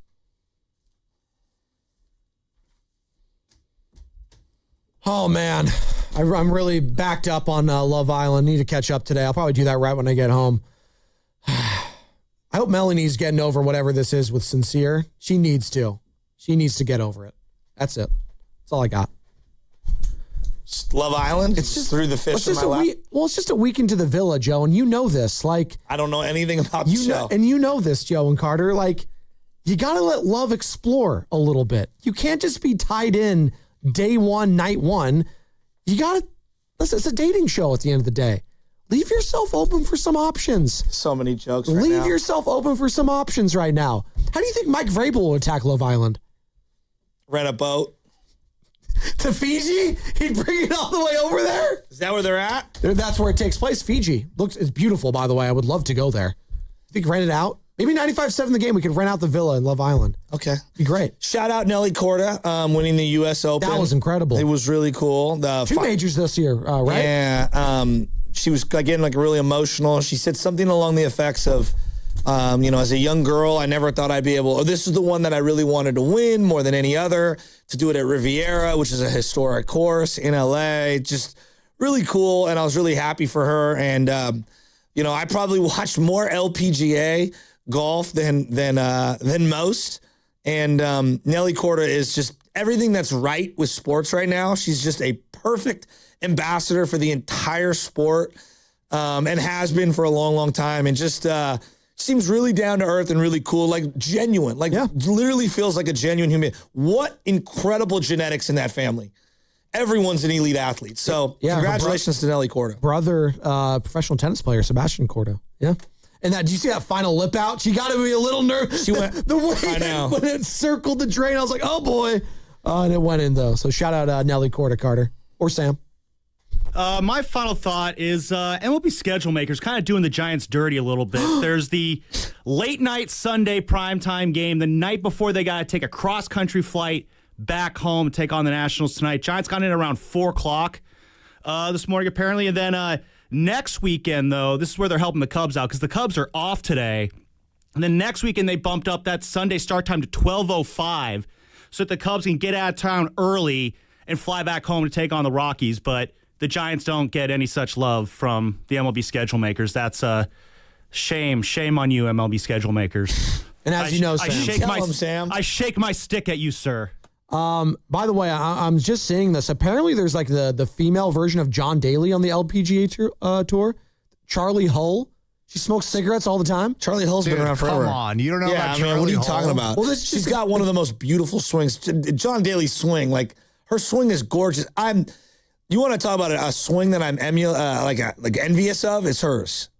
I just see these dope ass pictures of her with the cigarette, the smoke coming out while she's like. She's not the only smoker. When I went to the swinging skirts competition at Lake Merced 3 years in a row, the amount of LPGA, the amount of female cigarette smokers on course was astronomical. Wow. Yeah, it's like the 1960s. It's all the European. Well, I feel like I don't see it as much on like the men's side. Oh, which is interesting. Yeah. Smoking a heater, putting it on the ground, the smoke coming out of the ground, hits her shot, picks up the heater, keeps walking. Oh yeah, she's notorious. Always cigar is my favorite though. Miguel Angel Jimenez, baller. Yeah. Always love that. With the ponytail sticking out. Talk about swag personified. It's that guy. I agree. Remember he defended his caddy once upon a time? He's trying to fight the other team. Love him. So good. What you got, Carter? Ping ambassador. That's right. I want to shout out SFPD today. Honestly. Okay. Everything's okay. Back in the blue. Yeah. I yesterday was near the Panhandle and there was like this crazy car chase. Trying to score? Yeah, sure. And so I want to shout them out. I think we take for granted, they put their lives on the lines every day for us. And I really it came to me yesterday, oh my God, after 7 cop cars went 60 down Oak Street toward this guy who was evading them. So I just want to say thank you to them today. When does that crack come into play for you? Carter! Come on. It's not funny. Dude, it's not funny, but we're going to keep laughing. Dude, this guy, Brandon Aiyuk. Let's say he does have an agent, okay? The agent opens up, what's going on Instagram today? Aaron Turner. And he sees that video. What is Brandon Ayuk's agent saying? He's probably saying, thank God that guy's not my client anymore. Don Yee? I saw that Mike Garafolo thinks that that's not true about the agent, too. What? Well, his agent is John Lynch's agent. Yeah, that he thinks that they're still in contact, but hey. Conflict of interest. What are they put pigeon carrier? They putting in a note, hey, send this note to Raven. Send the Ravens. Exactly. What? I keep thinking of the Chappelle show. I'm going to get my show back. Oh, man, that was fun. Let's do it again tomorrow. By the way, he will play football again. It's not for the Niners. Maybe in Canada. If you missed today's code word for the Dripping Out Dad for Father's Day, again, $500 gift card to the Golden State Store on the line. We gave it out around 7:30. Will and Dib's going to have another opportunity for you around 4:30 today. And make sure you are signing up to become a Game Pass Pro member on 95.7 The Game's YouTube channel. Get access to private AMAs with hosts like Shasky, Lubman, Guru, exclusive content, and events, in-depth insights from the biggest games. Go to 95.7 The Game on YouTube and sign up now to become the latest member of the Game Pass Pro. Steiny and Goo next. Fremont Bank here for you, here for good. Stop being a female doll.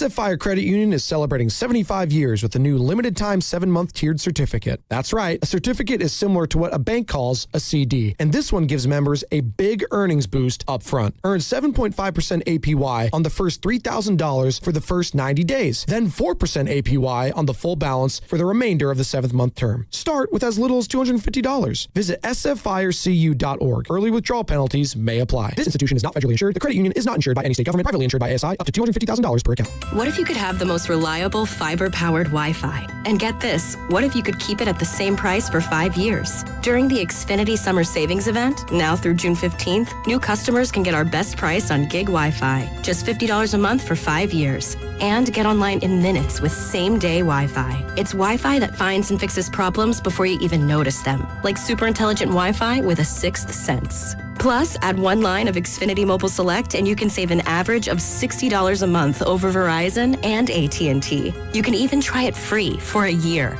Lock in your price and unlock the possibilities during the Xfinity Summer Savings Event. Get it now at Xfinity.com. Xfinity. Imagine that. Restrictions apply. Requires paperless billing and auto pay with stored bank account. Taxes and fees extra. Savings based on 1 gig internet and 1 mobile select line compared to similar Verizon and AT&T plans over 5 years. After 12 months, regular rates apply to mobile select. Xfinity internet required. Speeds vary. Use of fiber coaxial cable.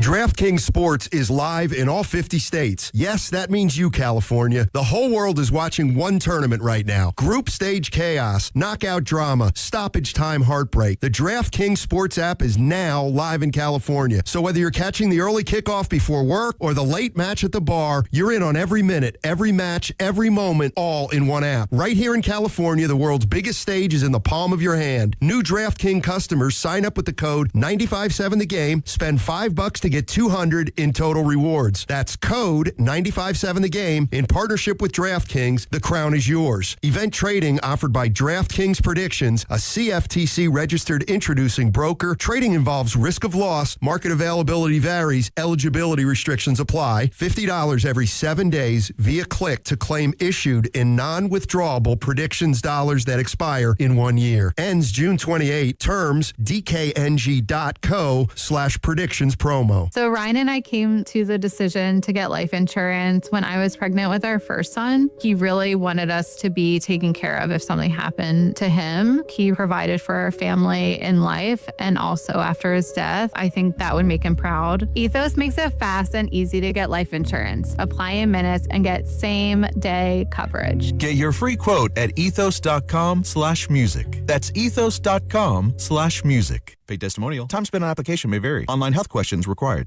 Hey, John, why so glum? I just got let go. The company's downsizing. This is the 3rd time in the last 2 years. I'm done with this. Have you thought about My Computer Career? I've heard they can train you for a career in IT in just a few months, including cybersecurity and the basics of AI. And you don't need prior training or experience. Now that's a recession-resistant career. Wow, thanks. I'll check them out. Go to mycomputercareer.edu and take the free career evaluation. Mycomputercareer.edu, an Elite CompTIA certification partner. Financial aid is available to those who qualify, including VA benefits. Yeah, Dan Dibley here for Fremont Bank, which, as you know by now, it's my bank, and it has been for more than 6 years. And I love this bank because it's a family-owned bank with the family-owned feel. They started back in 1964, and when they did that, it was just one branch, but now they have 21 branches. So if you go around in your Bay Area, you're going to find a Fremont Bank branch, and you're going to see it, and you're going to think, you know what? I want that full-service banking with no compromises, and you should. It's not a big box bank. It's a good local bank, and when you deposit your money with Fremont Bank, they reinvest it locally into businesses, philanthropy, home ownership, all the good stuff that makes our Bay Area the best area in all of the country. And that's why you should be a Fremont Bank customer. The money stays here. It's local. It's not a big box bank. It's a good, solid local bank. And we talk about Fremont Bank, and you know that they're here for you and here for good. Are you looking for a podcast about pro football that doesn't put you to sleep with an avalanche of analytics or insult your fandom with brainless hot takes? Well, hi. I'm Dan Hansis. And I'm Mark Sessler. Oh, hi, Mark. And we're the hosts of Heed the Call, the NFL podcast you've been waiting your whole life for. Heed the Call covers every game, every storyline, everything that matters, and we do it all with a touch of mirth. Football is fun. Why shouldn't your football podcast be the same? Follow and listen to Heed the Call NFL podcast wherever you get your podcasts. I'm Bob Burke, founder and chairman of Burke America Parts Group, a family of brands that includes RepairClinic.com, an appliance and HVAC parts solution company that's grown into an international brand. Before AmericanEagle.com, we partially launched a new technology platform developed by another firm. American Eagle helped take our technology to a whole new level with digital marketing, software development, and business insights into our key markets, appliances, HVAC, and outdoor power equipment, and did so both on time and on budget. AmericanEagle.com has the resources, experience, and talent needed to produce solutions. Our new technology platform, developed by AmericanEagle.com, has produced tremendous results with higher traffic, conversion, engagement, and online revenue. If you have any home repairs you need to take care of, check us out at RepairClinic.com. If you need a world-class website or technology project, then I would highly recommend AmericanEagle.com. Call AmericanEagle.com at 773-NETWORK. That's AmericanEagle.com, 773-NETWORK. You're listening to 95.7 The Game, KGMZ-FM and HD1 San Francisco on Odyssey Sports Station and the home of the Golden State Warriors and Valkyries. Always live on the free Odyssey app and now coming to you live from the Laughing Monk Studios. He brings the passion. For what? I want to know now. I'm mentally invested. Don't tell me to pray and you don't say what for. He brings the perspective. Yeah, I think they both have great points. Get off me, text line. He's truly one of a kind. That is wow. Oh, my God. And he's doing a great job. I need you to man up and say what you really want to say. Simon, you're doing a great job. I'm talent. And together, they are Steiny and Guru. Yeah. On 95.7 The Game. Go ahead. I got wound up this morning. First off, I'm not Richard Pryor, and I'm not a toy.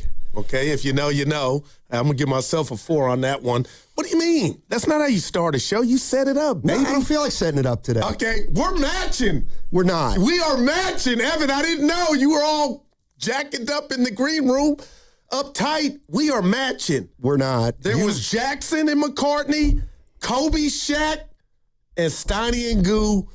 What do you call this, Evan Brown? That is Texas Orange in any league. I love it more. That is the University of Texas. So is yours. And I am Crimson, Alabama. No, that's the difference. You really need the other glasses the difference. If you think that's Bama. Roll Tide. What's up, baby? Nothing. I'm on the high, man. Why? My son graduated. Well, it's the black graduation. You know what? Go ahead, Stoney. Game 3 tonight. Well, excited for game 3? NHL final, baby. I think they had game 3, didn't they? Well, I'm trying to be a jerk, but yeah. Hey, how was your weekend? I was getting ready to tell you. You know what? I got a bone to pick with a few people. Good. Get us started. Can you like one of my Instagram pictures or post? What do you mean? Oh, boy. Dan Dibley, Mark Willard, Butcher, they're all under. I went to, you know what? I'm going to save it. I'm going to save it for Friday. How you doing, baby? Had a good weekend. I'm going to save it. What'd you post? I'm going to save it. Everything. I don't want to get You're fired. not going to be able to save it for 5 days. I can. I have and I can and I will. But, yeah, my son graduated, Sonny, and I'm fired up. Nice. It was the black version of the ceremony yesterday at Santa Clara. And so the regular graduation. Yeah, there's 2. The regular graduation will be this Saturday. Okay. And then the 20th, the following weekend, will be the party that you'll be at. I invited everybody here. Sure. Hopefully everybody can make it. But the bottom line is, Donnie, I've never came close to graduating college. And I'm talking to my son's friends, all graduates. Some have jobs. He's majored in finance, but others are in different fields, and they already have jobs lined up. Guys and gals from Chicago teach all across the world. And I was just like, I left out of there, not just for my son, but for all of them, Stoney, like, the world is your oyster. Go get it, damn it. I messed around playing intramurals hoops at Chabot College and didn't take it serious. And look where I'm at. Go get yours. All you youngsters. I wanted to get on the mic and tell them, Stoney. My understanding it's the worst job market for college graduates maybe in history. Somebody spoke about AI and all that stuff. But other than that, you got your certificate. Go get it. Yeah, nothing like coming out of college now with $100,000 in debt, and hey, here we go. I'm trying to be positive. It's like Gabe Kapler starting behind the 8 ball with the Giants. Outcomes. We got to get into Brandon Aiyuk at some point, right? I think we got to. Wow. What do you think? Because go ahead. I asked you a question. Let you answer. Let me see. What do I think of Brandon Aiyuk? I think he's feeling something. That's for sure. I think he wants to play football, and he realizes he's put himself in a tough spot. And he's cost himself $26 million and around there. And I'll say this to that. I'm on record. I'm on file telling you and the listeners, and I'm on Twitter, Stoney, posting. I'm concerned. I'm getting Antonio Brown vibes when you're filming yourself speeding, and now you got a warrant out for your arrest. I'll leave that there. But the bottom line is, I'm no clinical doctor, but this video, because people came for him, Stoney, I actually thought this one, do I dare use the word, not substance, at least it was about football and you wanting to get your release so you can go resume your career. So I'm great down a curve, but just compared to the other videos, him speeding, going 100 miles an hour, buying jewelry, showing off, I thought this was a better Brandon Aiyuk video. But my question to you, man, is if you're the Niners, his value can't be as lower than it is now. Why not just cut the crap and get him off your team so you don't even got to deal with it, even if he goes on to be Lynn Swan? I mean, I get that he's posting videos, but I don't know that the 49ers feel like they're dealing with it. He's not around. He's on the left the team list. And the thing that I'm trying to figure out is when this thing would naturally come to an end, and it feels like the earliest it'll come to an end is September 1st, when a decision's got to be made on the roster going into next season. But that's still a long way away, but not that they're doing anything until training camp starts. So, I don't know what's going on. I wouldn't do him any favors, but I also wouldn't, I wouldn't do anything that's going to hurt our team. So it's like, if we can't trade him and nobody wants to give up anything for him, because he ain't helping you. You're right. Then why should you just cut him now so he can play for any other team? It feels to me like they'll just take this to the limit, and when they have to absolutely make a decision, that's when they will. But I don't know how many favors I would do for Brandon Aiyuk. The other thing is, I was listening to David Lombardi of the SF Standard. Okay. Brandon Ayuk's already been paid $48 million. So, the 49ers going to try to get some of that back. He's gotten over. This is turned into a mess. I mean, I don't know if he's gotten over or not, if he can't play football for the rest of his career, but I don't know that that's the case right now. And the day before, he's doing a video or a post with a Commander hat on, and that's when I was like, oh, man, to me, that was a worse look. But yesterday's video with him with the professor glasses, talking about basically the Niners basically being I'm paraphrasing, Aiyuk speak, but being afraid to let him go, comparing himself to a toy and somebody else coming from behind and using it way better.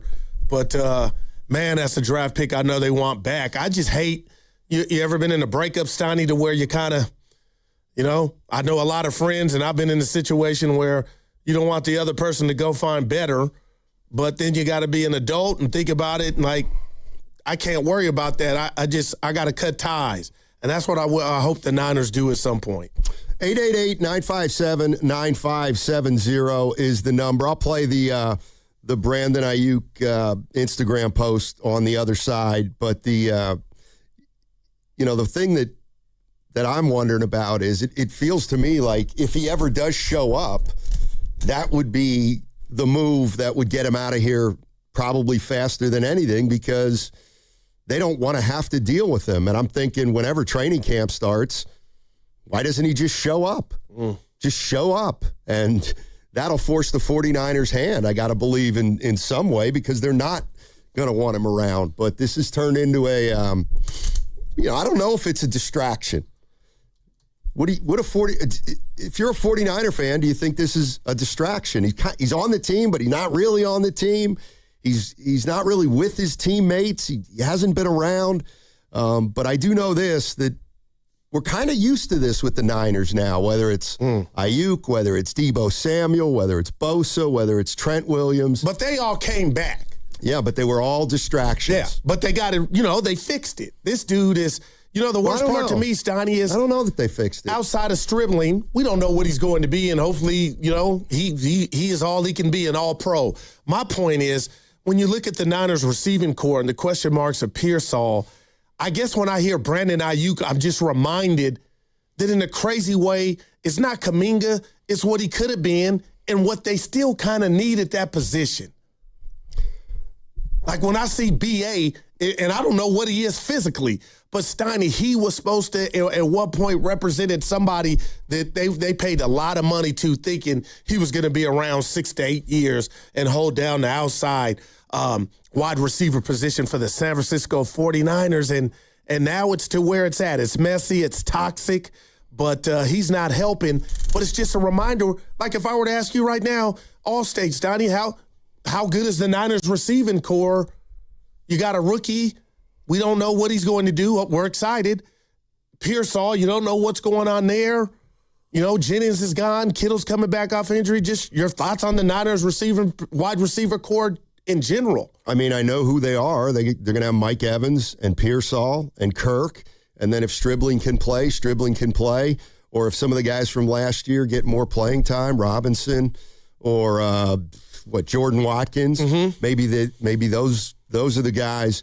I'm just, the other thing is, as it relates to Aiyuk, is apparently as of right now, there's no financial incentive for the San Francisco 49ers to release him. And so if there's no advantage for the 49ers to release him right now, then he'll just stay on the left the team list and more time will pass and nothing will happen. But obviously it's become an unusual situation, and now the 49ers got to figure out what to do. Yeah, you think he's acting childish with these videos? Of course. I'll give you that. Yeah, of course.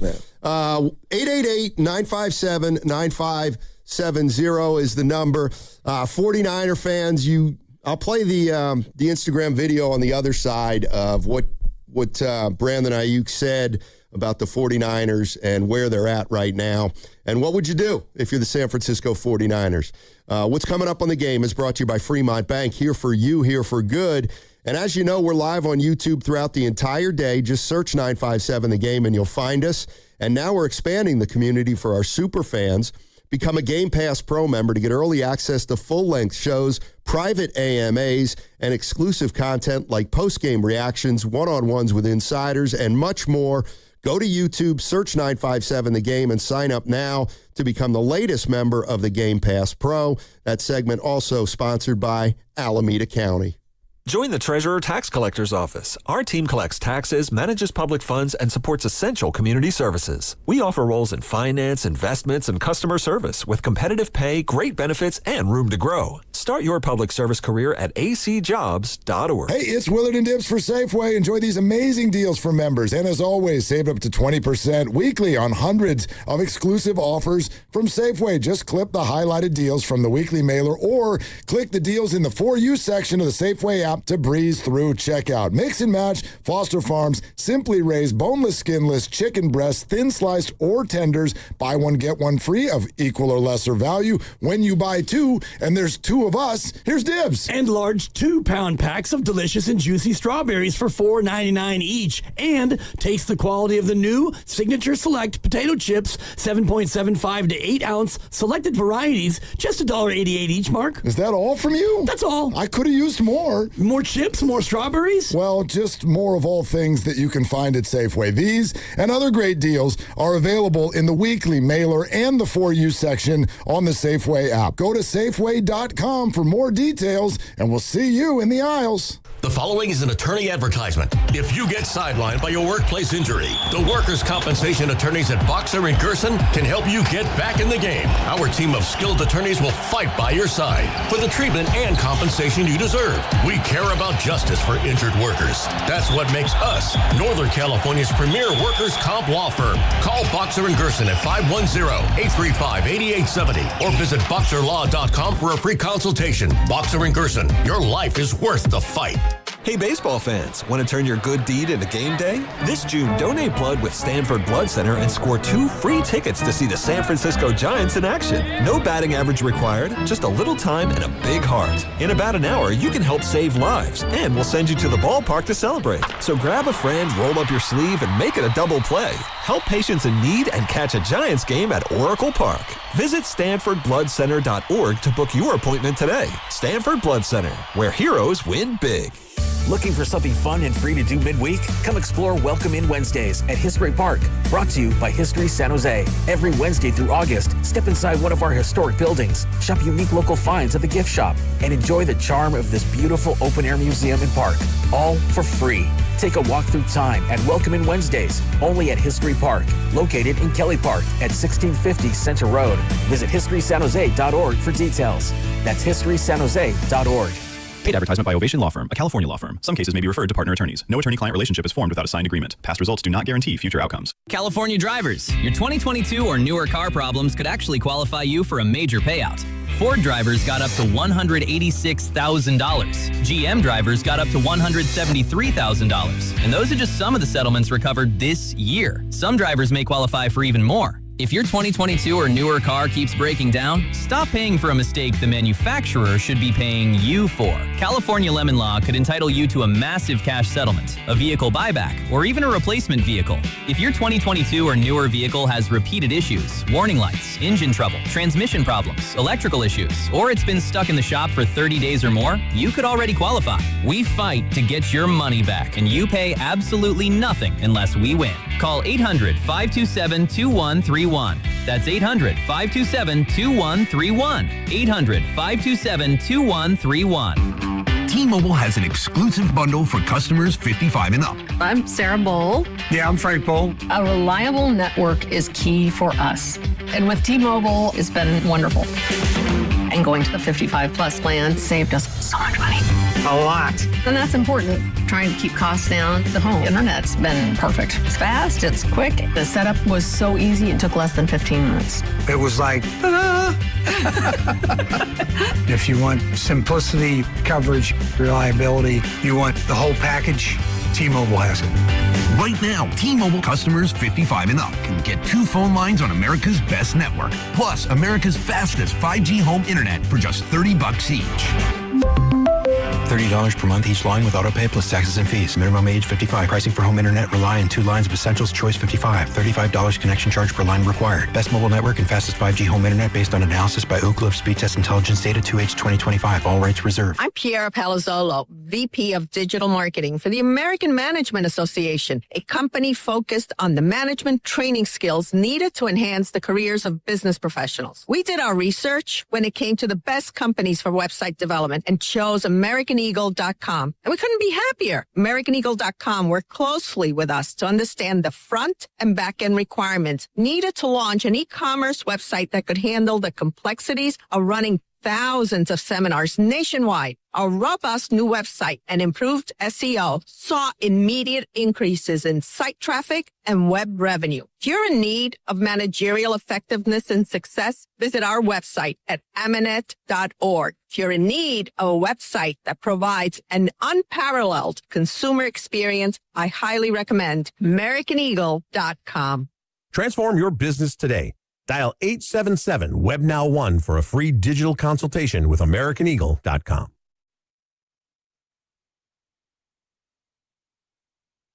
There's negotiating tactics. You're working 20 different things at a time. Got to be delicate with those calves. These things happen. Now, back to Steiny and Guru on 95.7 The Game.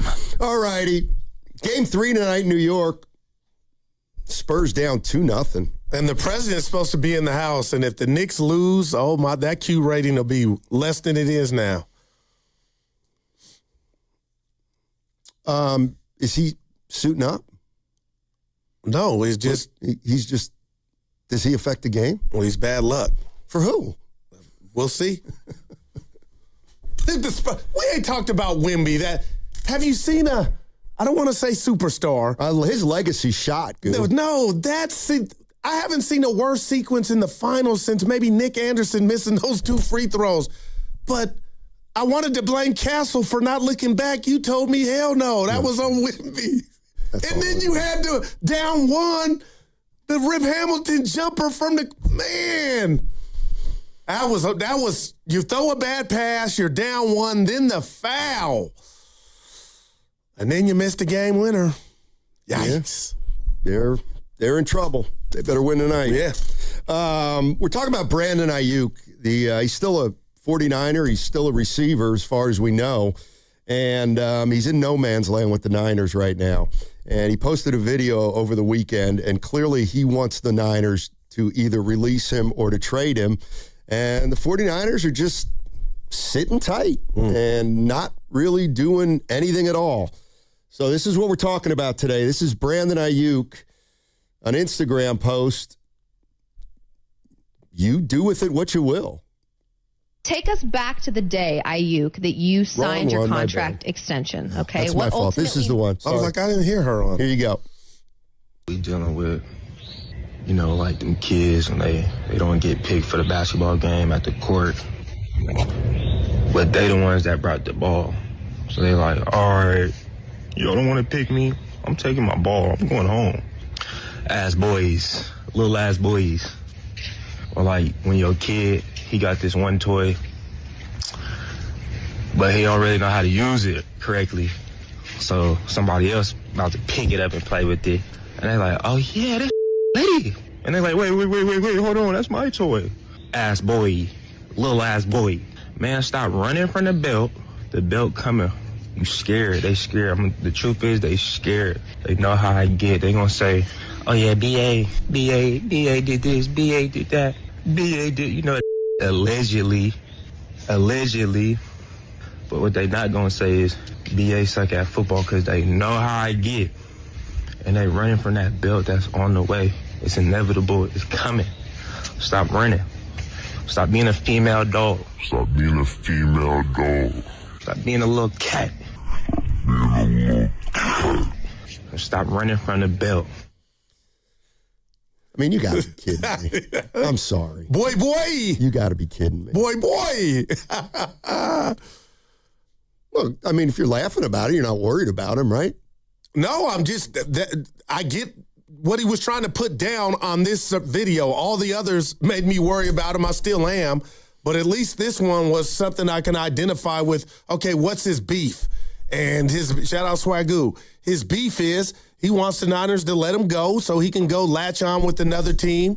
But there were times I thought the dude might not be able to play football, so he was in a dark place, acting silly and immature. But at least this edition of the video was, boy, let him go. And the Niners are afraid to let him go so he can blossom somewhere else. I got two things going through my head. I want to know how he responds. How close is he to Brandon Aiyuk at his best before the injuries? Because he had two severe injuries, Steiny, that he had to deal with in that one instance. So, from that vantage point, I want to see him back on the football field. But I don't think this is shaking the Niners' cage to where what he wants to come to fruition is going to happen anytime sooner now. I don't understand why he signed a contract with the Niners.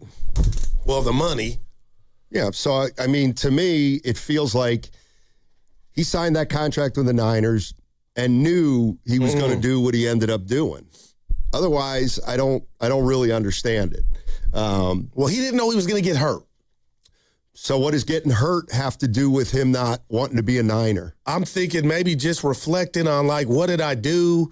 At his worst moment, feeling like it could be over. And I don't know, maybe that jarred the subconscious. But you're right. I don't think this was planned. I just think he's taken out his bad luck that he had with that injury, maybe on the Niners, but if that's where you're going, you don't even need to go there for me to see it. He signed as John Hancock on that contract. You can't be mad at the Niners because they gave you a bag and you got hurt. I don't know. I feel like he's holding the Niners responsible for him getting hurt in a crazy way.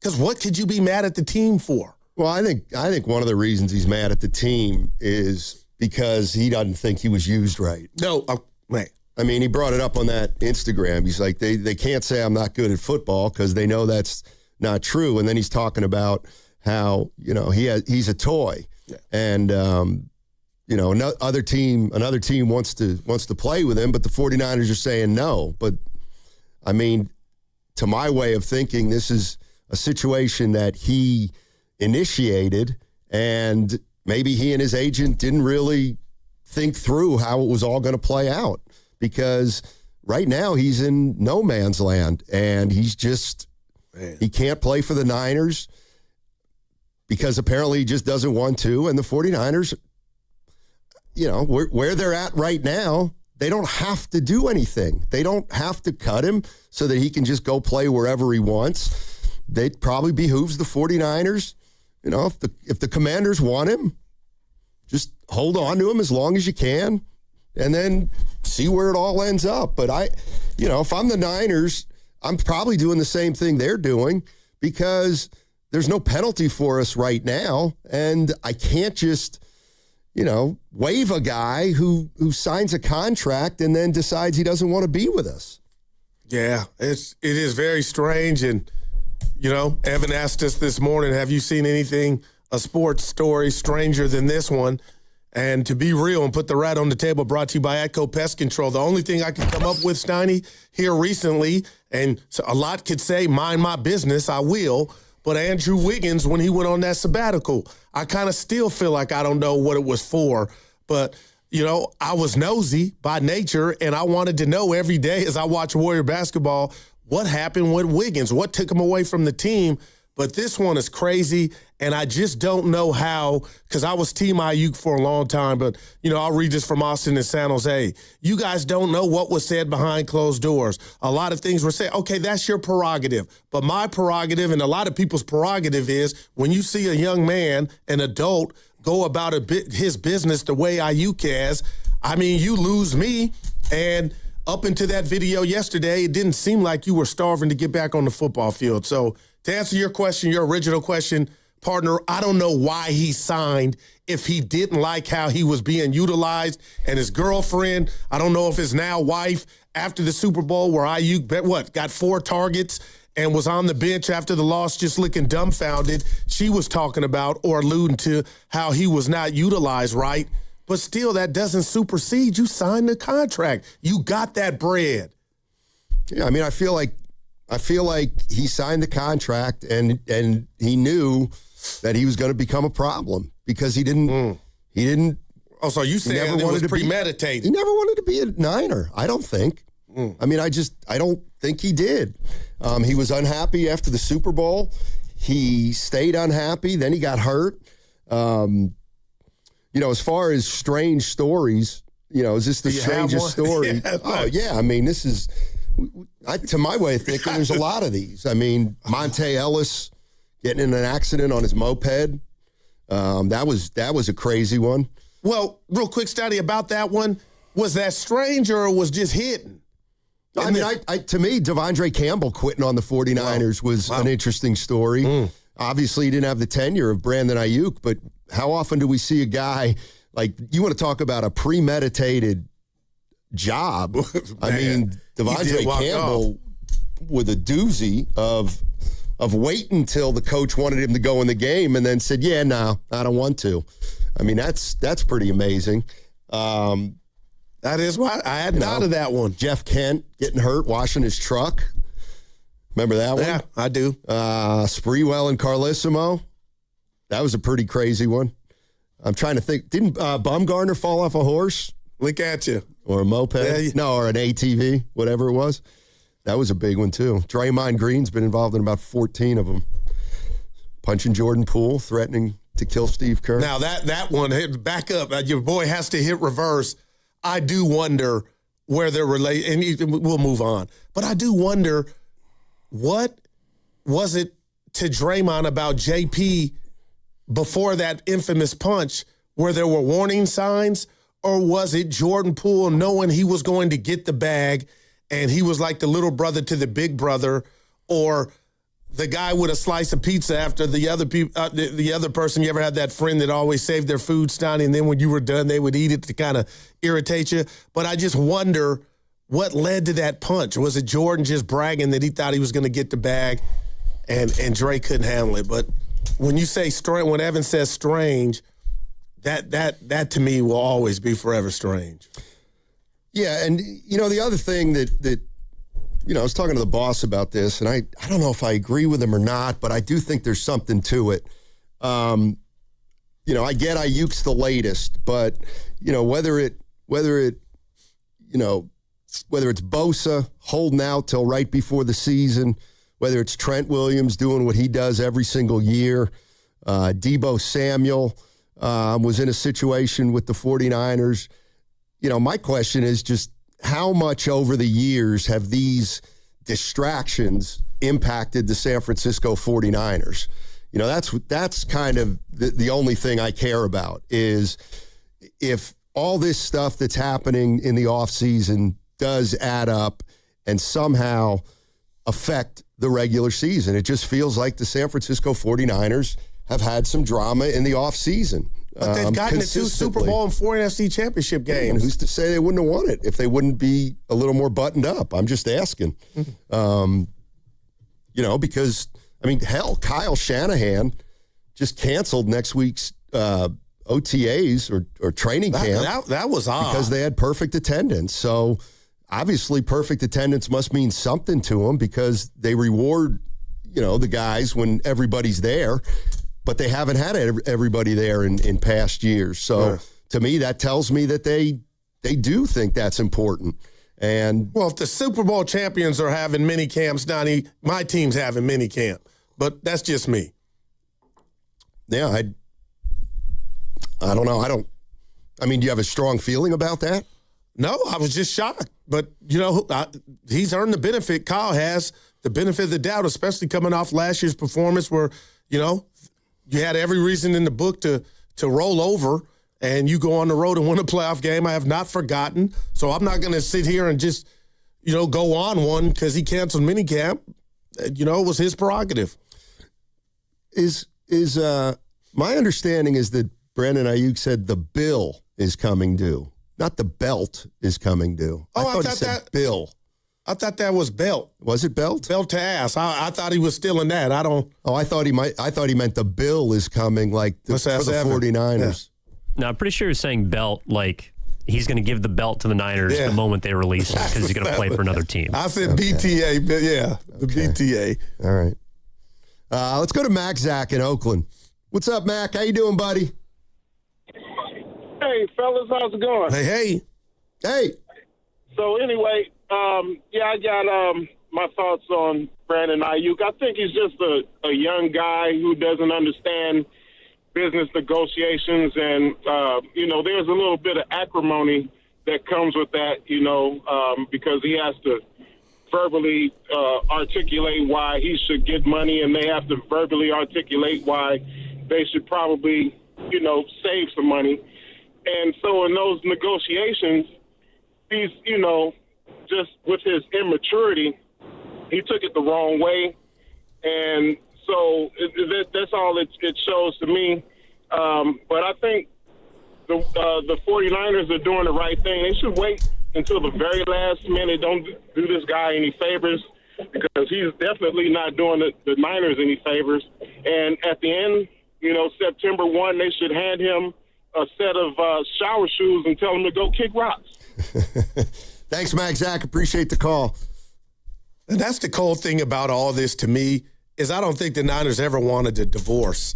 And that's why they drafted him, and that's why they also, regardless of, the fax machine gate and Kyle, saying no to the trade or whatnot, allegedly, the bottom line is they envisioned him being a piece of their future, a cornerstone at the wide receiver position for a while. And in a crazy way, we heard Lynch at different times last year, if you listen hard enough, Stoney, to where he kind of left the door open after all these shenanigans. And again, there's been a lot since then, but the door was still kind of open to see if they could resolve it. Yeah, I mean, I'm not, maybe people say no kidding. A couple weeks ago, I thought it was still within the realm of possibility, believe it or not. I don't think there's any chance, though, at this point, that he puts on a 49er uniform again. But the reason is because I think both sides right now have no interest in Brandon Aiyuk playing for the 49ers. Brandon Aiyuk, to me, is saying, I will never put on a Niner uniform again.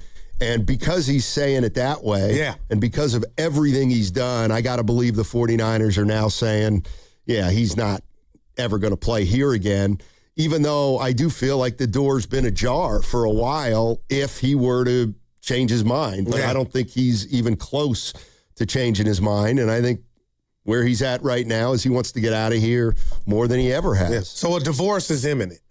I think so. Yeah. And well, I don't know if it's imminent, but, you know, because is September 1st imminent? Well, let me ask you this. I always say, and, you know, I've never been in the pro clubhouse or locker room, but, you know, they always say when the next man's, you know, negotiating his money, you know, his counterparts, his teammates, you don't speak on it. It's just like a code.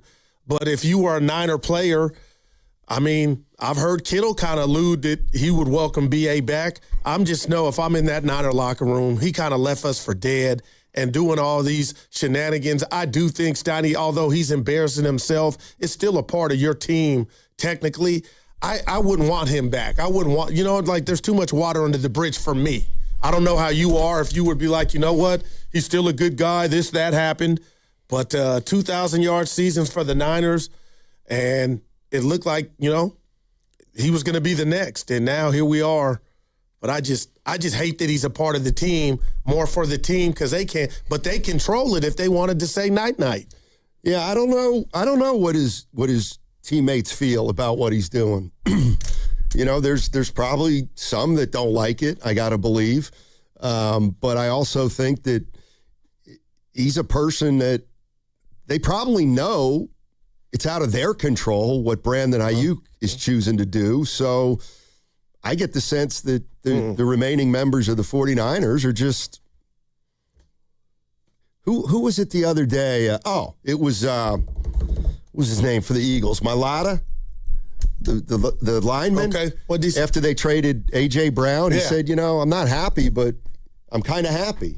It's a relief. It's finally over. You know, we don't have to worry about this guy anymore. A distraction. So I do think now the difference is that Brown was playing. Brown was around all the time for the Eagles. Aiyuk hasn't been around, but nevertheless, I do think the minute that the 49ers make a move with Aiyuk or release him or trade him or whatever they're going to end up doing, I don't think there'll be many teammates saying, boy, did the 49ers mess that up. I mean, Brandon Aiyuk is trying to get out of San Francisco by Malcolm X, in any means necessary. By any way he can, and he's going to get out of here at some point. The question is, did he sabotage his career to such an extent that nobody's really going to want him? But I think somebody will want him. And that was my next question. We're two grown-ass men. Let's put another right on the table, brought to you by Atco Pest Control. Stoney, with what you've seen from Brandon Aiyuk here up until yesterday, everything, if you're another team, would you want him in your building?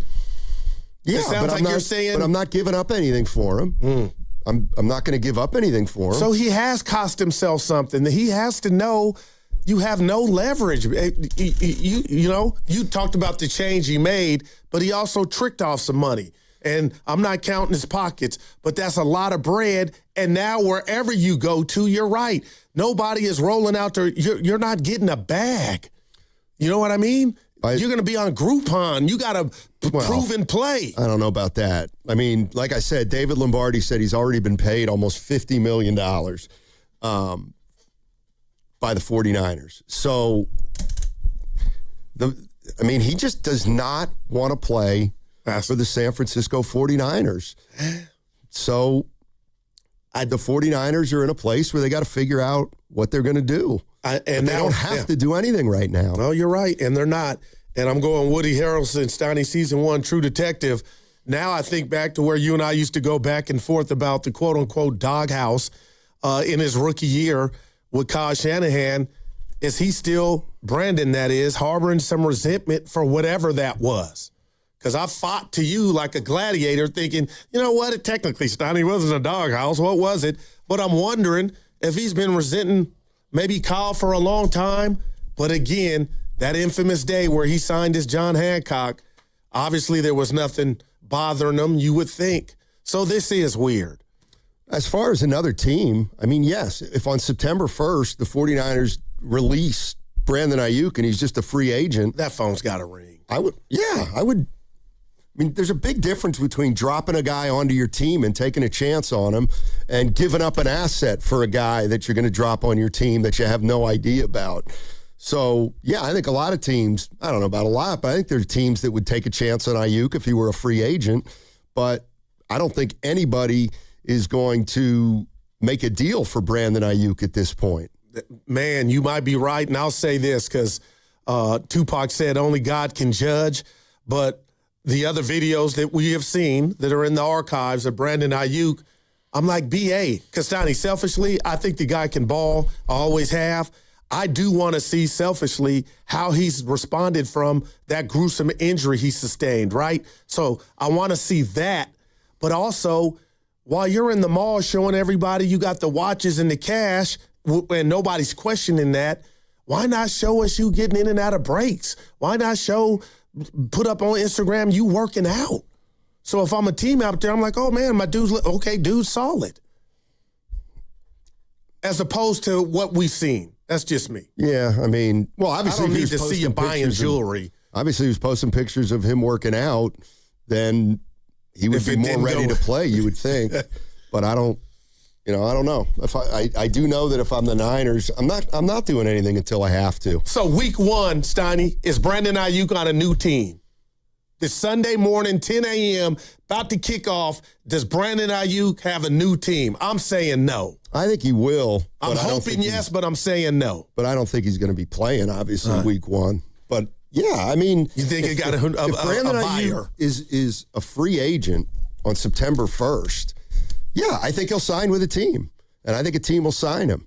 888-957-9570 is the number. That segment is sponsored by the San Mateo County Fair. It's time for the San Mateo County Fair.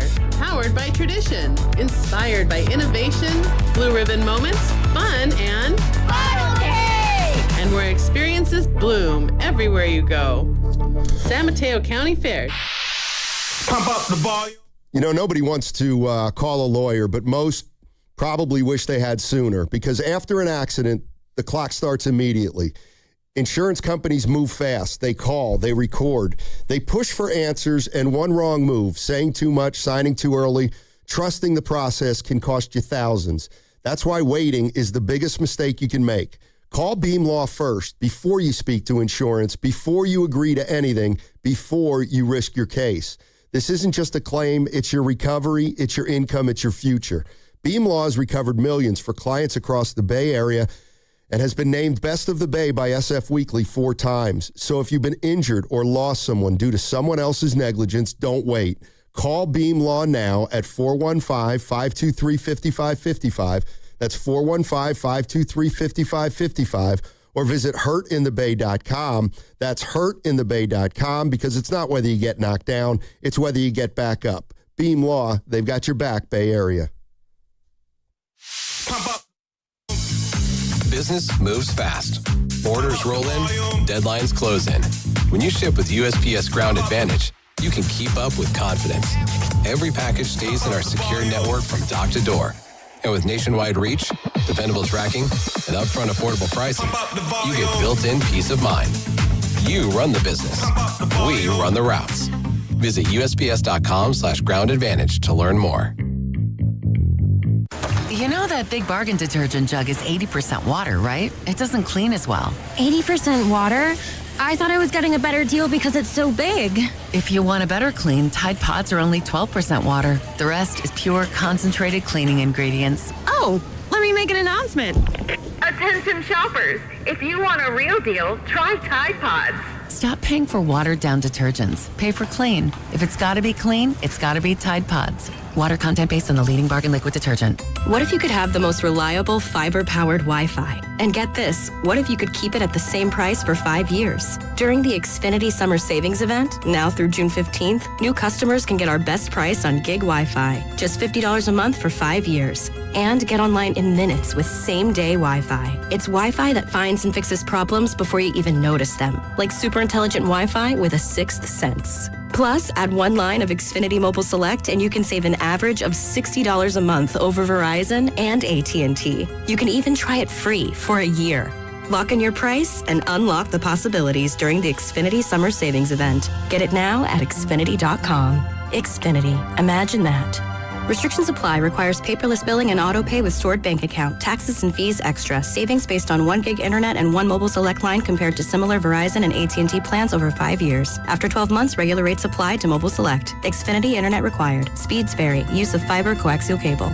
If you're ready to lose weight, feel stronger, boost your energy, or finally get your hormones dialed in, check out Jumpstart MD. You get real clinicians, real support, and a fully personalized plan with GLP-1 medications like semaglutide and tirzepatide, testosterone therapy, hormone optimization, peptide therapy, and more. They've helped Californians lose over 1 million pounds and counting. Visit one of their 13 Bay Area clinics or do it all online. Mention radio for up to 70% off this June. Call 855-JUMPSTART or visit jumpstartmd.com. The sports calendar is stacked, and San Francisco Fire Credit Union is stacking up a big offer of their own. SF Fire Credit Union has a limited-time 7-month tiered certificate. Earn 7.5% APY on the first $3,000 for the first 90 days, then 4% APY on the full balance for the remainder of the 7-month term. Start with as little as $250. Visit sffirecu.org and go to discover our best offers. Early withdrawal penalties may apply. This institution is not federally insured. The credit union is not insured by any state government. Privately insured by ASI up to $250,000 per account.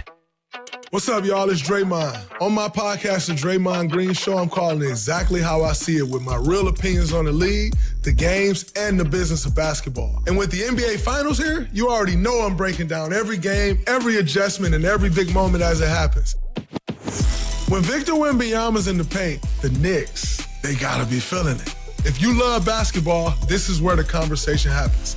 Listen to and follow The Draymond Green Show wherever you get your podcast. Carpal tunnel syndrome, heart failure that doesn't improve with common medicines.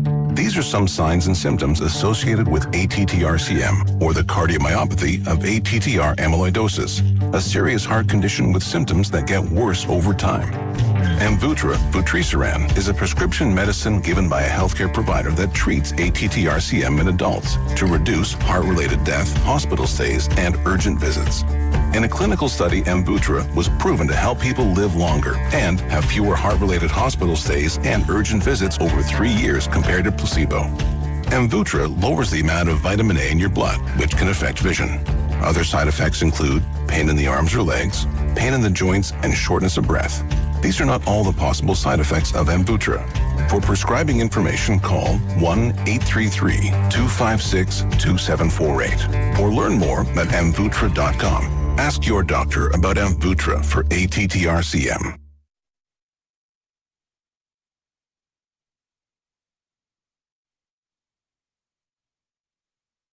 I'll go deep into my bag. I want my 3 seconds back. Now, back to Steiny and Guru on 95.7 The Game. You know, I got to tell you, there is something I don't get. I feel the same way. I'll save mine. You go first, and then I'll tell you what I don't get. Everything. Hey. So, and I've heard this. Someone's going to use a couple names here.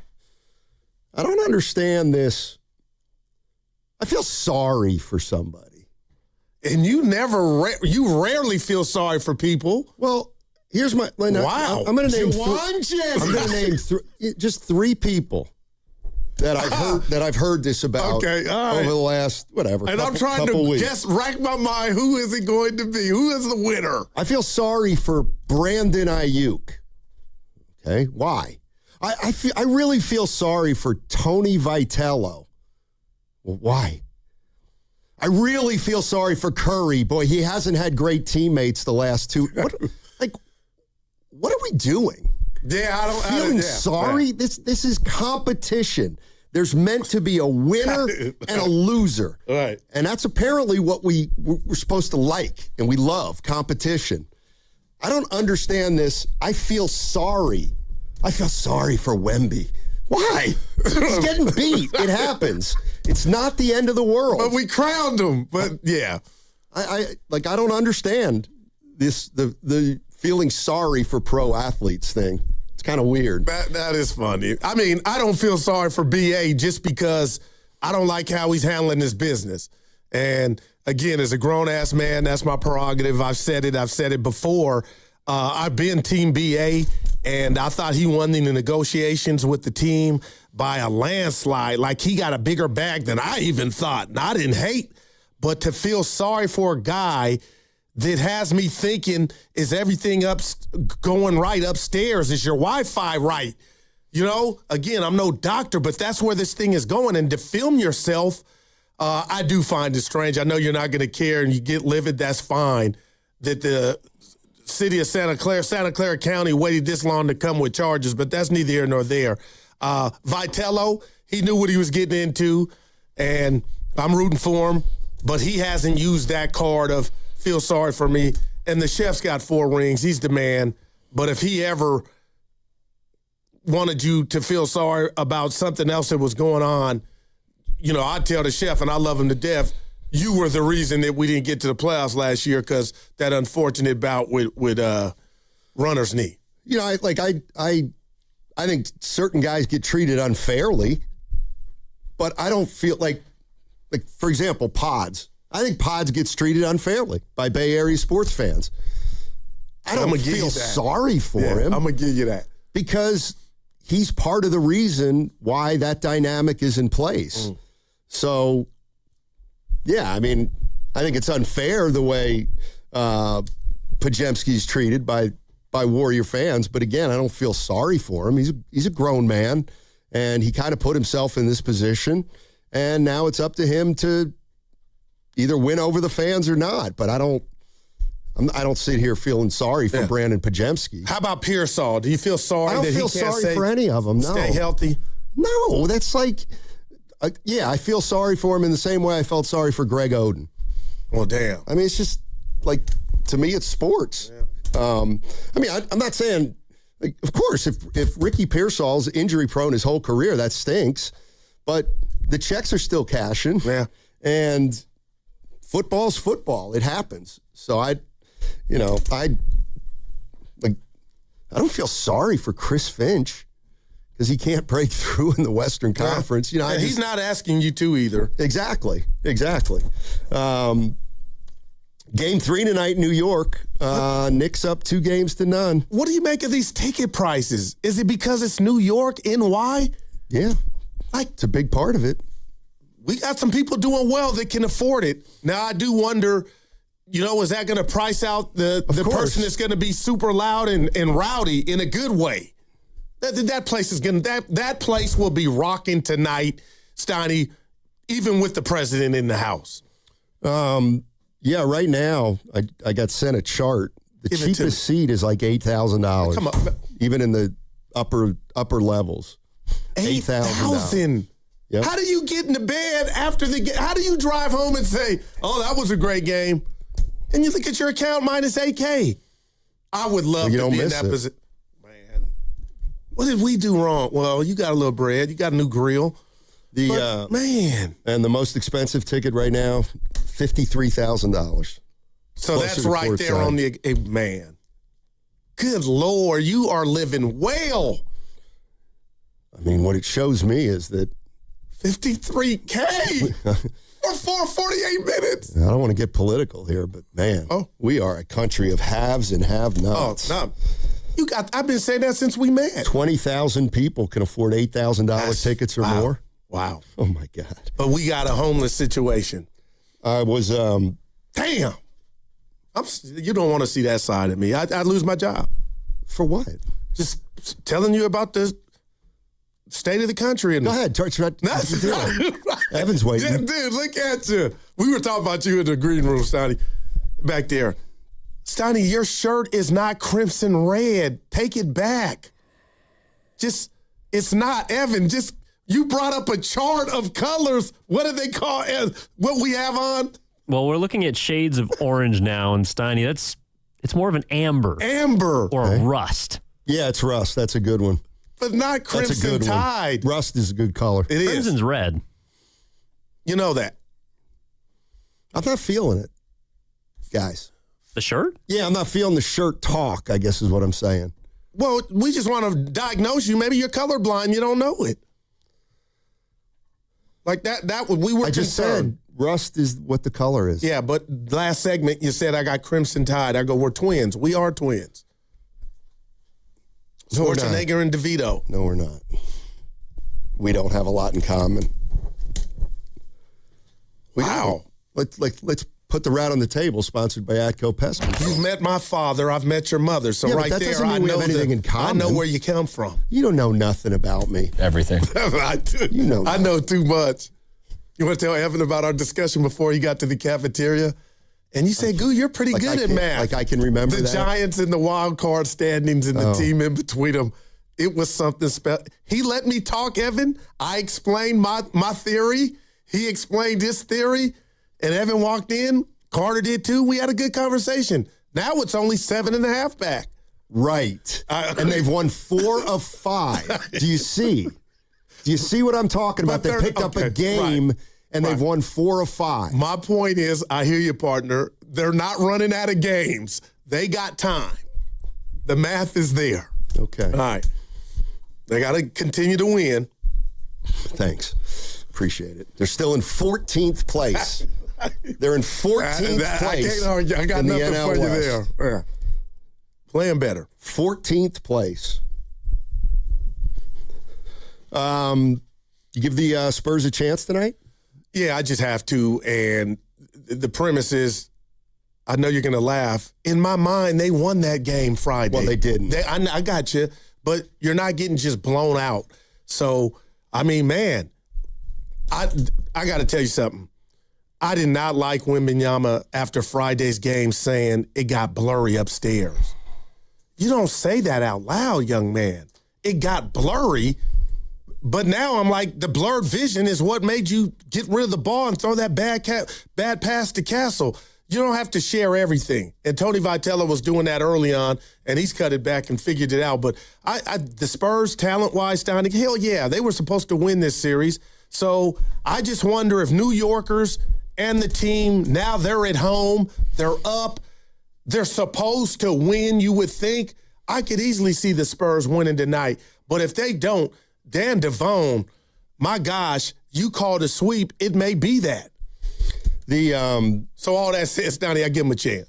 Yeah, the Spurs, I think. Talk to me. I mean, I don't want to say they're done because that would be easy, but to my way of thinking is the Knicks have now proven that they are the favorites.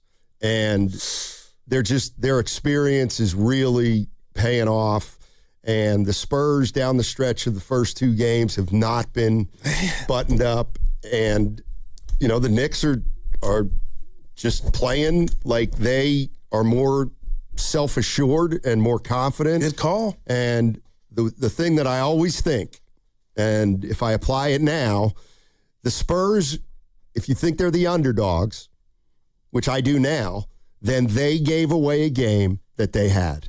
They were up 1 with the ball. No doubt. And they gave up a game. And if you're an underdog, you can never lose a game that you have, because I always look at it as now you got to win 5 games. Right. And they're not going to be able to do that. I'll give Mike Brown this credit for the best challenge in the playoffs in the last umpteen years on the OG Anunoby three-pointer. The three-point play resulted in 3 free throws, Donnie.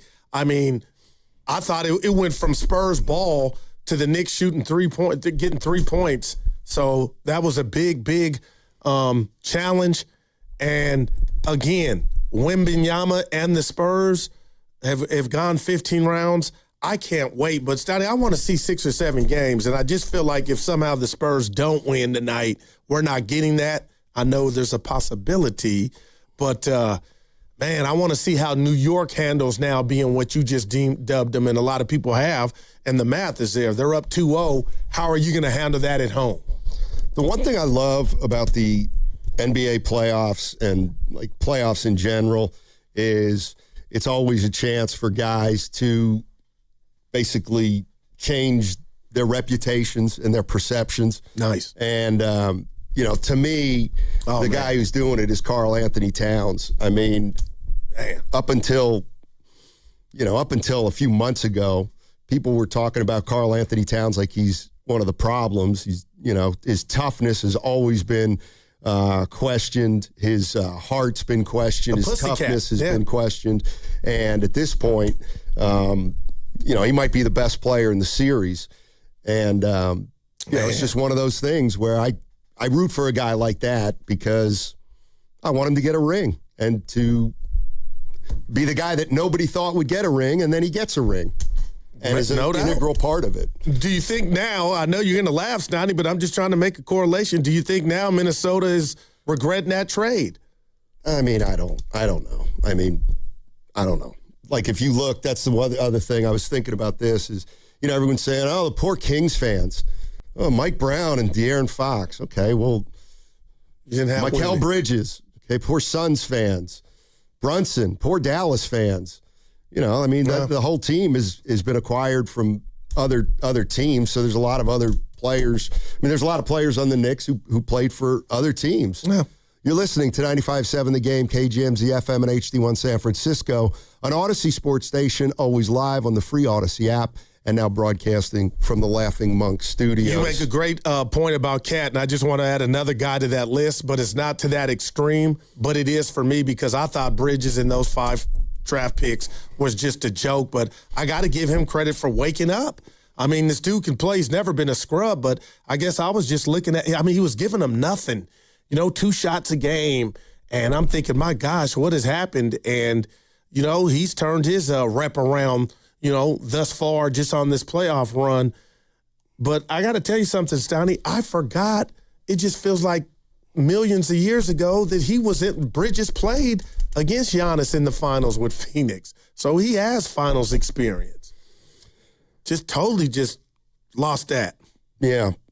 What was I going to say about the thing about the Knicks? Something about the Knicks. It was about the Knicks. Finchy. Like, he doesn't have anything to do with the Knicks. No, I brought up Minnesota in the trade. Oh, you see Minnesota's new uniforms?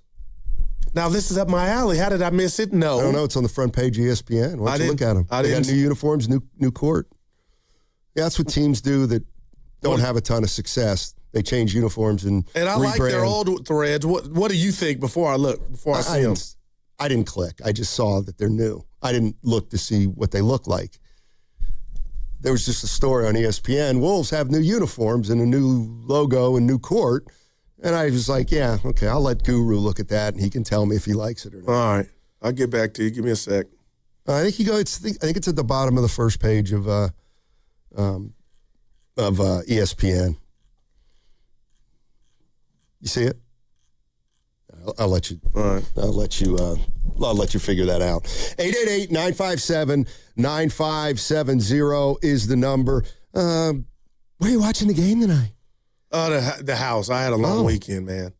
Left you guys Friday. What happened?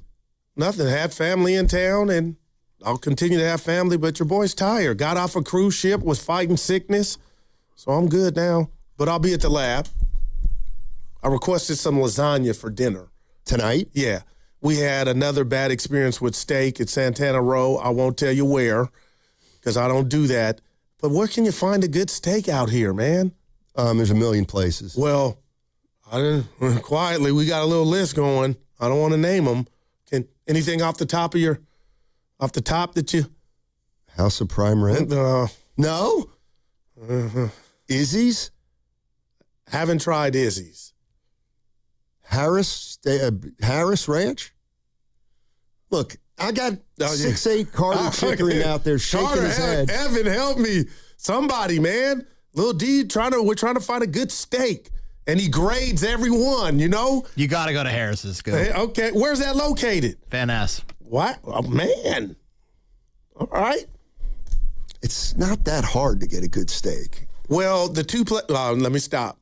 It is hard, Stoney. So you're down in Santana Row? Yeah, Santana Row. And let me tell you, it wasn't cheap. Well, let me tell you something about Santana Row. It was popping, too. Well, you ain't seen nothing yet. Have you heard? No. You haven't heard? We got the World Cup coming.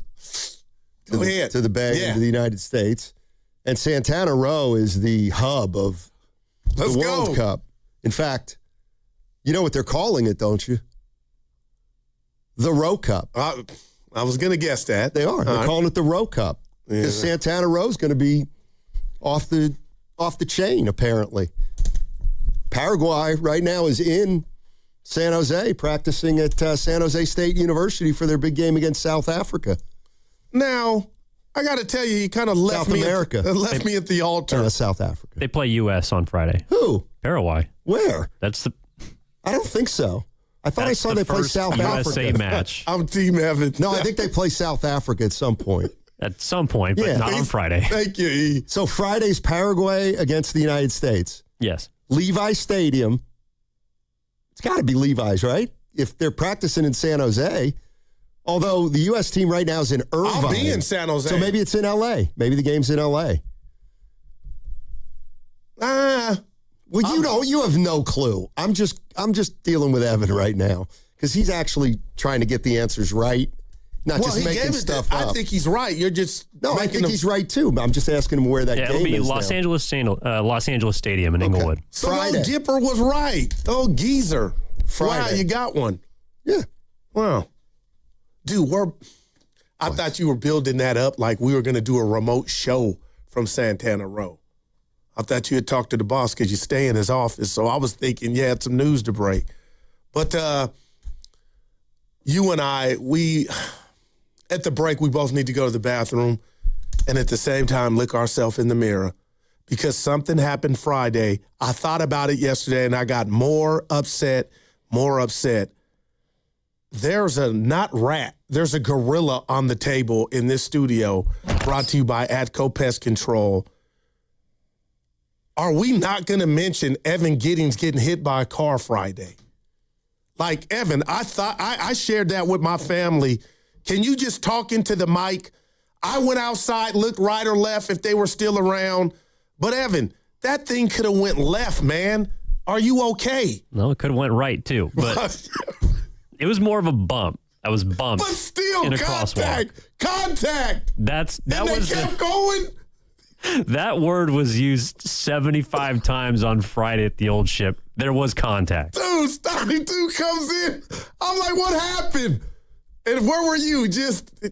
Man, you're too cold, man. What are you talking about? Like, have you checked on him? He was fine on Friday. Hey, he was saying that. He was putting on the bravado face. That was actually the first smile I think I saw on Steiny's face on Friday.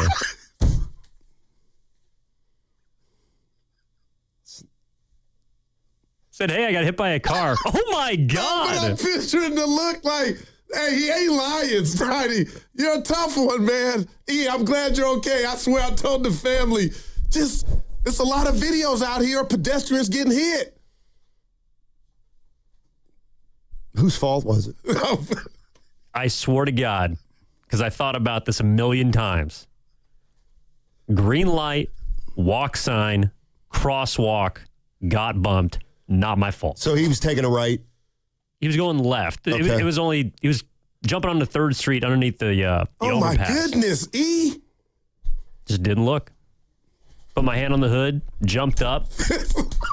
I'm laughing, but I'm not eating it. When you told me, I didn't know. I ran out to the cafeteria, Stotty, like, we got to find him. He's lucky I parkoured my way out of that one. Dude, that's how quick stuff can happen, man. That's why tomorrow's Stotty truly is not promised. Man, dude, just walking somewhere and bam. Yeah. But he's okay. He was okay Friday. He was in shock Friday, Stotty. He was not in shock. Evan, I thought of you. Oh, man. He was not in shock. Hey, Knicks beating the Spurs, and the Knicks have a lot of experience. They're not quite as old as the Warriors, but they got a lot of experience. Doesn't that make you feel better about the Warriors? No, because you get the exercise of how many Knicks are in their prime, Cat. Yeah, but let's just focus on the experience. Brunson. On the experience. The Warriors have a lot of experience. Well, they got two guys with a lot of experience on the current team right now. Well, Butler. Horford and Butler. Well, are they? I don't even know if they're back. Peyton. Porzingis and Horford. Right now, just those two. They both back? Who? Porzingis and Horford. If they're desperate. I don't think Porzingis wants to come back here. Horford, I don't think he's coming back either. That's just me. I don't. Well, you could go get the guy. I've been in the lab. What's my man? 7'3" from Michigan. Mara. Yeah, Steiny. I'm like, if that's who they were to get with the 11th pick, I think I'd be excited. I'd be way more excited for Kareem Lopez. Mara stinks. He does. He stinks. He got size. He's worse than what's his name? Who? Zach Edey. Why do I like Edey? Because he stinks. No, Steiny, stop. He blocked you when he was healthy. I mean, you gotta, dude. I'm just telling you. I would go. Look, I'm gonna look for Lopez tonight. I'm gonna look at him tonight. Is 7'3". Man, I PTSD from Wiseman. The guy who makes the most sense is Lendeborg. Because he's older, but he's got a lot of experience, but he's still a young player, relatively speaking. Yeah. And to me, I think he's 24. That's the kind of guy that I might be interested in if I'm the Warriors, because we don't have a great track record with 18-year-olds. And well, that's true. Why don't we take a guy who's 24, who's as ready as any player to play in the league, in terms of experience. So if they did go with more, would you be mad they went there? Mad they went where? The center from Michigan. More like, would you be mad? I just think he's just okay. Yeah, I mean, he's just a 7-footer. I like Edey, man. He ain't Shaq, Kareem, or Bill Walton by any stretch, but no, he's not. He's got a presence. He stinks good. I like that. Evan, do you think Edey stinks? And it's okay to go against me. I'm not a fan of him. Okay. He's a stiff. Problem with guys Problem with guys like Edey is they F up your whole team. Dude, because he's so damn big, like you have to try to utilize him. But then when you utilize him, you realize you're not playing good basketball, and he's not good enough to. Edey. Well, Willard sent us a text. No, I didn't see it till just now. USA plays at SoFi. Okay, but it's not called the SoFi or Levi's. Says who? For the World Cup. Okay, what's it called? Hey, it's called Los Angeles Stadium. And then what's Levi's called? I don't know. Well, apparently it's not called. You can't say Levi's. Yeah, you can't have branding, I think. It's called denim. Santa Clara? I hate that. You got to do the different Los Angeles Stadium. All right. Hey, there are things the insurance company hopes you never find out, like how quickly they try to close your case, how they look for anything you say to use against you, and how the first offer is almost never the full value of your claim, because the faster they settle, the less they have to pay. That's not a coincidence. That's the strategy. So before you call them back, call Beam Law first. They take over everything, handling the pressure, the negotiations, and the legal fight, so you don't get pushed into a decision you can't undo. Beam Law has recovered millions for clients across the Bay Area and has been named Best of the Bay by SF Weekly 4 times. So if you've been injured or lost someone due to someone else's negligence, don't wait. Call Beam Law now at 415-523-5555. That's 415-523-5555. Or visit hurtinthebay.com. That's hurtinthebay.com, because it's not whether you get knocked down, it's whether you get back up. Beam Law, they've got your back, Bay Area. What if you could have the most reliable fiber-powered Wi-Fi? And get this, what if you could keep it at the same price for 5 years? During the Xfinity Summer Savings Event, now through June 15th, new customers can get our best price on gig Wi-Fi, just $50 a month for 5 years. And get online in minutes with same-day Wi-Fi. It's Wi-Fi that finds and fixes problems before you even notice them, like super intelligent Wi-Fi with a 6th sense. Plus, add one line of Xfinity Mobile Select and you can save an average of $60 a month over Verizon and AT&T. You can even try it free for a year. Lock in your price and unlock the possibilities during the Xfinity Summer Savings Event. Get it now at Xfinity.com. Xfinity. Imagine that. Restrictions apply. Requires paperless billing and auto pay with stored bank account. Taxes and fees extra. Savings based on 1 gig internet and 1 mobile select line compared to similar Verizon and AT&T plans over 5 years. After 12 months, regular rates apply to mobile select. Xfinity internet required. Speeds vary. Use of fiber coaxial cable. Hey, it's Willard. Here's a real behind-the-scenes moment with Habas Law. We asked about their new billboards. Do you smile or not? Then it got real. Omar Habas said, we meet people in the hardest moments of their lives. It's on us to restore dignity and a financial future. Traumatic brain injuries, loss of a limb, spinal cord damage, a life changed in seconds. When everything's on the line, choose the team that understands that. Habas Law. They fight to make it right. Visit habaslaw.com. Omar Habas is a California licensed attorney. Offices in Northern California, including San Jose. Past results do not guarantee future outcomes. A lot of Bay Area banking customers are faced with a choice. Which financial institution best fits what they're looking for? It might make sense to consider a bank's history. Take Fremont Bank. For 60 years, we've provided stability and consistency with an emphasis on relationships. We've grown one customer at a time, not through mergers or acquisitions, because that's how you can do business when you're independently owned and community focused. Fremont Bank. Here for you, here for good. Paid advertisement by Ovation Law Firm, a California law firm. Some cases may be referred to partner attorneys. No attorney-client relationship is formed without a signed agreement. Past results do not guarantee future outcomes. Attention, California vehicle owners. Feeling worn down by a 2022 or newer car that won't stop breaking down? We know the sleepless nights, the missed hours at work, the money and pride tied up in a vehicle that keeps letting you down. If your 2022 or newer purchased or leased vehicle has had repeated problems or been in the shop for over 30 days, California's Lemon Law is on your side. You could be entitled to a full refund, replacement vehicle, or a cash settlement. We've helped thousands of people get real relief, and we'll fight the manufacturer so you don't have to. There's never a cost to you. For a fast, free qualification check, call now at 800-535-0310. That's 800-535-0310. 800-535-0310. Struggling with social isolation? There's help, and it starts with shoes. Try Walk and Talk, the non-prescription treatment for people who want to move their bodies and mouths at the same time. Simply invite a friend on a walk. Just one dose boosts serotonin and reminds you that light gossip is better outside. Side effects may include new inside jokes and slight perspiration. Do not attempt if you're allergic to processing emotions in public. Individual results may vary. Don't wait. Ask your doctor if Walk and Talk is right for you. Brought to you by El Camino Health. Togethering heals. Jay Vineyards returns as the official sparkling wine of the Golden State Valkyries. As Jay celebrates its 40th anniversary, the team invites all wine lovers to experience the artistry, hospitality, and California soul that defines Jay Vineyards. Every offering at Jay is an invitation to discover the bounty of Sonoma County, where guests explore local ingredients paired with Jay's celebrated sparkling Pinot Noir and Chardonnay wines. Make Jay your next wine country destination, located just 70 miles from Chase Center in Healdsburg. In 2026, Bay Alarm celebrates 80 years of security. With burglar and fire alarm systems, 24/7 in-house monitoring, and local service, our promise to the Bay Area remains the same. We got you. Learn more at bayalarm.com. If life is a game to be won, then every child deserves to play on a level field.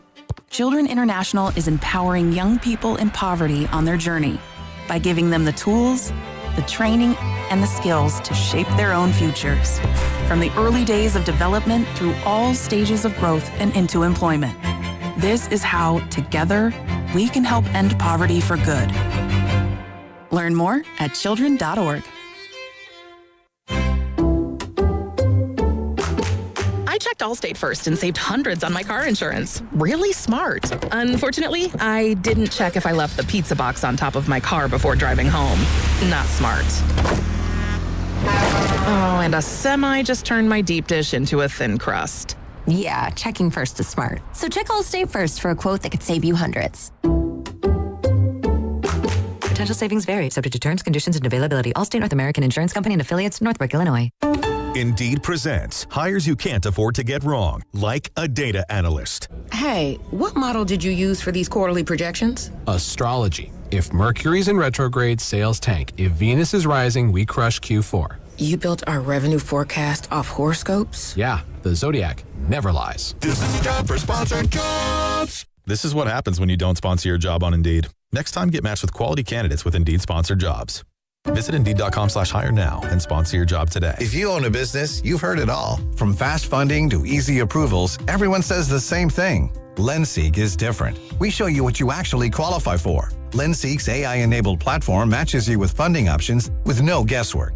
Up to $5 million in as fast as 24 hours. If you've been in business over a year, doing at least $50,000 per month, apply for free with zero out-of-pocket costs and access to over 100 lenders. Start ready, stay ready. Lendseek.com. LENDSEEK.com.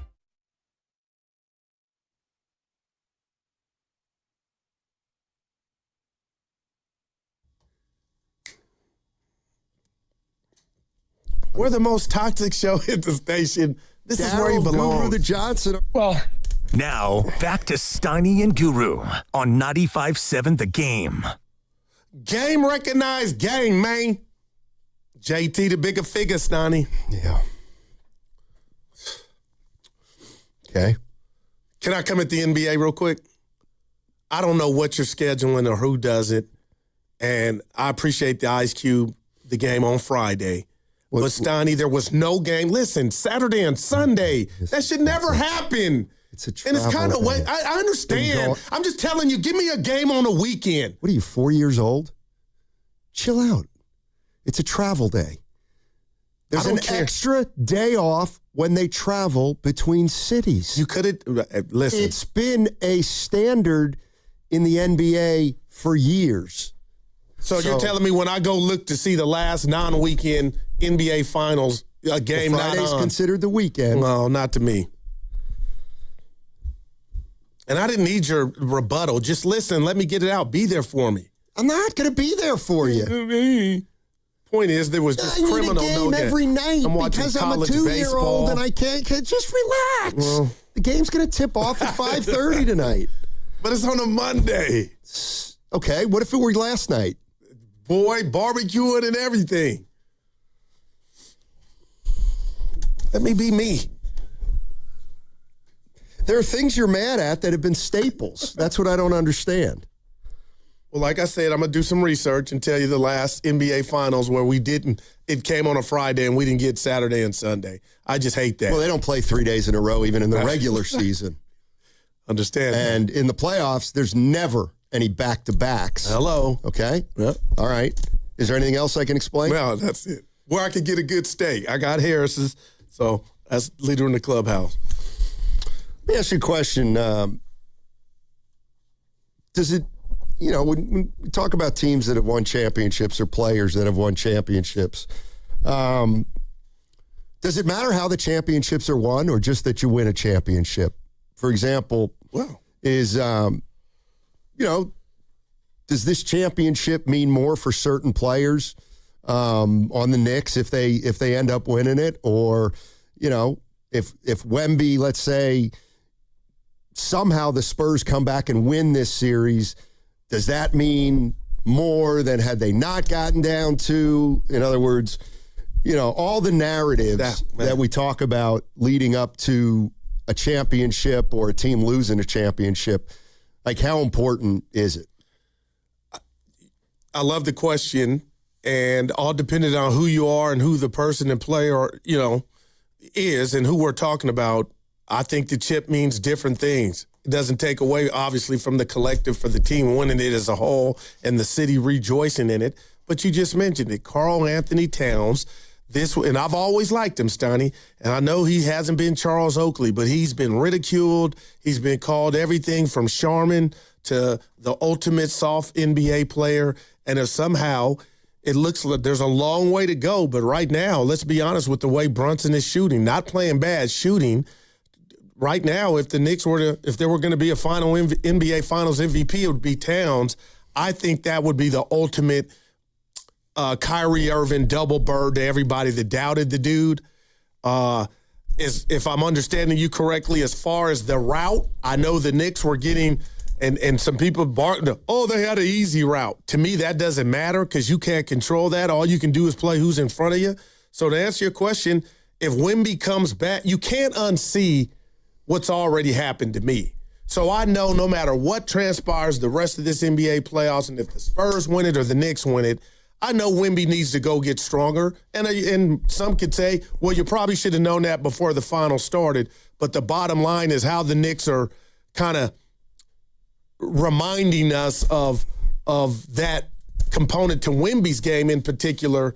You know, is it a big deal or something you hang on? I don't know. But as far as Redemption City, Karl Anthony Towns and Mike Brown, who I was clowning and people thought was in possible position to lose his job earlier this year, I think for certain guys, it means more, especially the ones that have been doubted and more seasoned.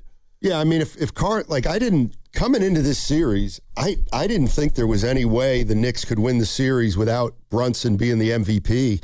But now we're 2 games in, and if things continue to go like they go, Towns is going to be the MVP. I just didn't think, not necessarily that I didn't think he had it in him, but I didn't think Brunson could struggle like he struggled and still have the Knicks up 2-0.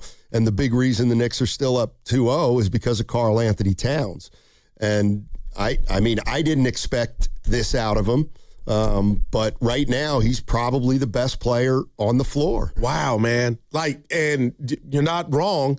But Steiny, I was on the boat, so I don't know how much you and Devone, I know you had mentioned you guys talked about the finals, but I didn't hear you say you didn't feel the Knicks could win if Brunson wasn't the best player. And again, they haven't. They're up 2-0. But the one thing that I appreciate about the New York Knicks moving forward, Steiny, they are they are a team. And I don't think it's just Cat. It's Josh Hart. It's McBride. It's Alvarado. It's Mitchell Robinson. I can keep going.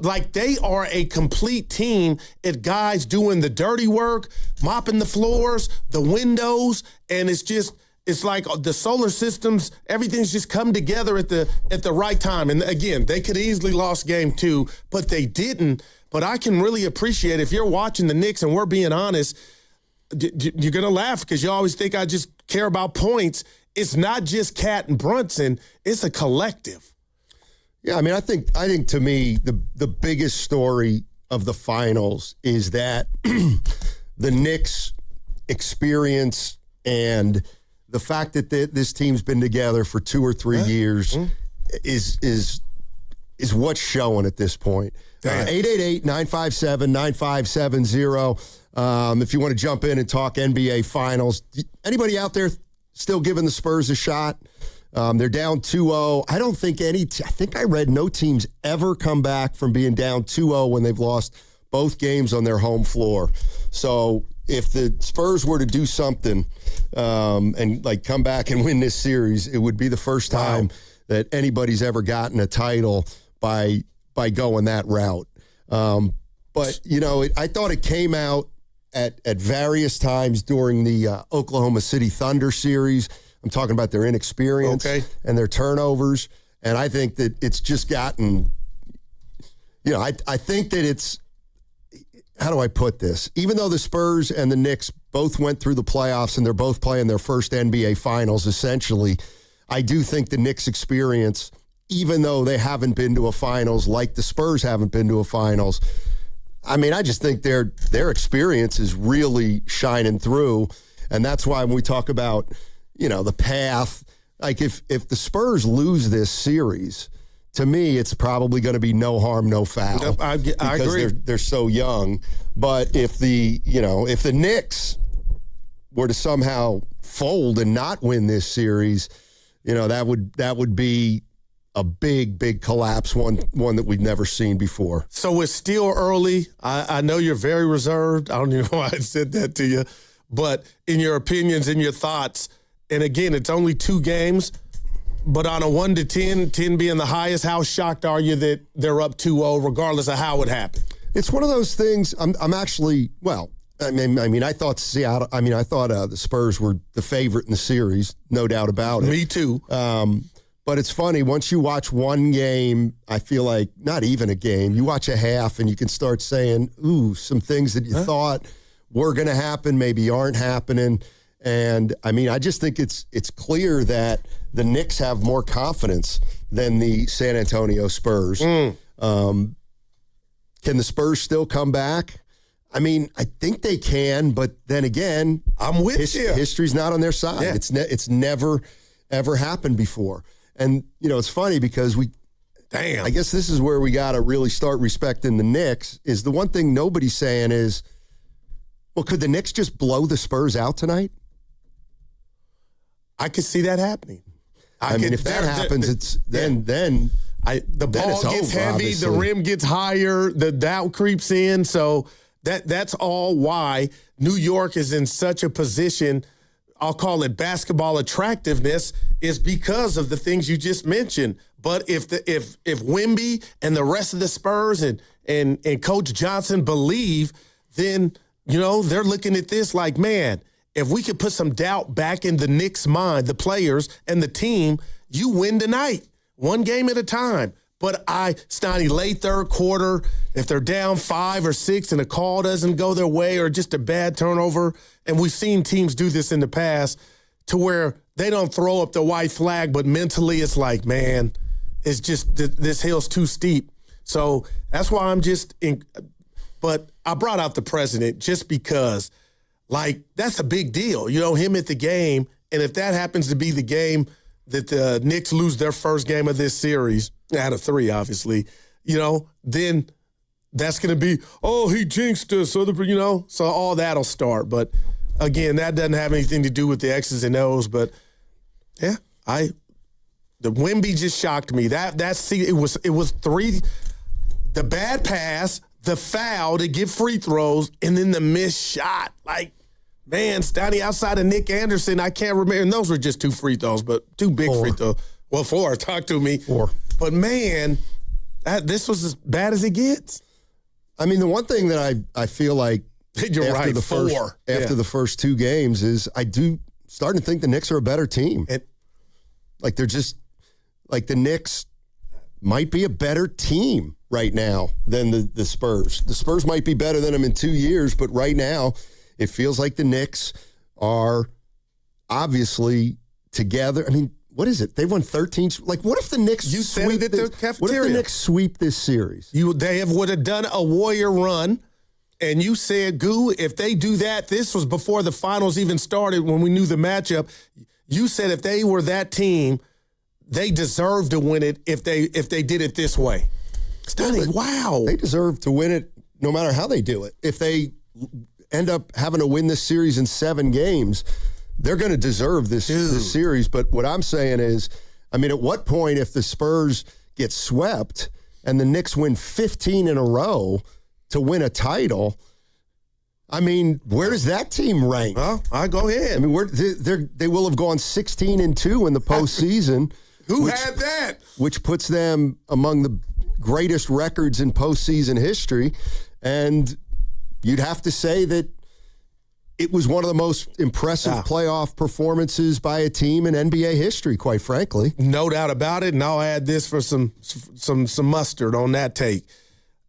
The fact that the end part, if they do finish this off, let's just say in the fashion of a sweep, the greatest accomplishment of the run would have been beating the team from the West, where everybody's saying it's their league, and I get it, and I was doing it too. But if you're telling me, okay, there was something to an easy path in the East, but to come sweep San Antonio, I mean, I don't think it gets any more impressive than that, if they're able to pull it off. This from the YouTube chat. Zabate says, Spurs are a better team than the Knicks. Come on now, Steiny. I mean, personnel-wise, they may look better, but, okay, this is the way I look at it. Go ahead. Okay, is Wemby a better player than Karl Anthony Towns? Yeah, but Karl Anthony Towns is outplaying him right now. Facts. Just outplaying him, and he's a big reason why they're up 2-0. I mean, Jalen Brunson, who? I get Stephon Castle's De'Aaron Fox. I'll use. He's beating De'Aaron Fox. Yeah, exactly. Okay. He's much better. And then I think we are underestimating Anunoby and Bridges a little bit. They, when they were on their previous teams, come on, man, they were terrific role players, and now they're terrific role players for the Knicks. And one thing we haven't mentioned, and why I think New York's having this success too, Stoney, is if you look at the DNA, just the sizes. New York has a Rubik's. They got a repertoire of size and girth to throw at you. And I know Landry Shamet, who had him looking like he did early on in his career, Stoney, like he's making contributions. Mitchell Robinson, like it has really, truly been impressive. And again, they almost threw that game away, but yet you're on the road, the Knicks that is, and you have a lead in hand, and you're already up 1-0, so they didn't get complacent, but they battled, and this truly can be one of the most, to me, shocking outcomes of the NBA Finals here in recent memory. 888-957-9570 is the number. The Knicks are up 2-0 against the San Antonio Spurs. Game 3 tonight at Madison Square Garden.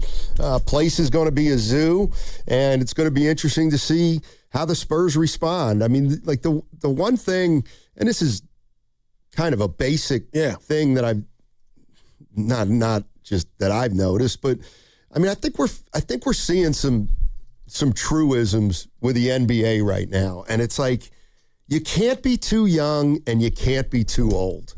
You have to have players who are still at the height of their physical abilities, and they're still veteran enough to know the league inside and out. Like you got to have players who have been playing for 6, 8, 10 years, but they can't have played for 14 or 16 years. I think look at you. I think the one thing I did downplay was the Spurs' inexperience, and the Knicks have that experience. Right. So I'm laughing, but that's all I can do because it's like, damn, man.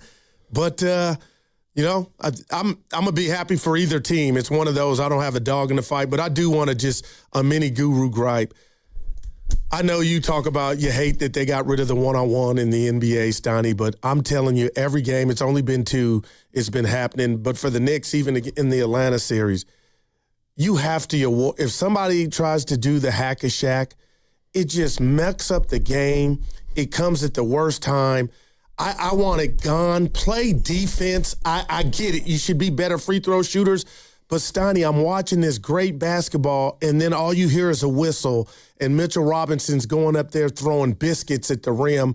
So I would hope that they would make a change to where if you tried to implement that strategy, not only is it 2 free throws, the team gets possession. Like, it's just an eyesore for the pure basketball fan. Yeah, I would say you're not a pure basketball fan if you can't. If you. I just hate it, Steiny. Yeah, I hate that guys can't shoot free throws and there's such a liability they can't stay on the floor. But do you? I don't want to see it. Then make some free throws. Like I don't have a problem with it.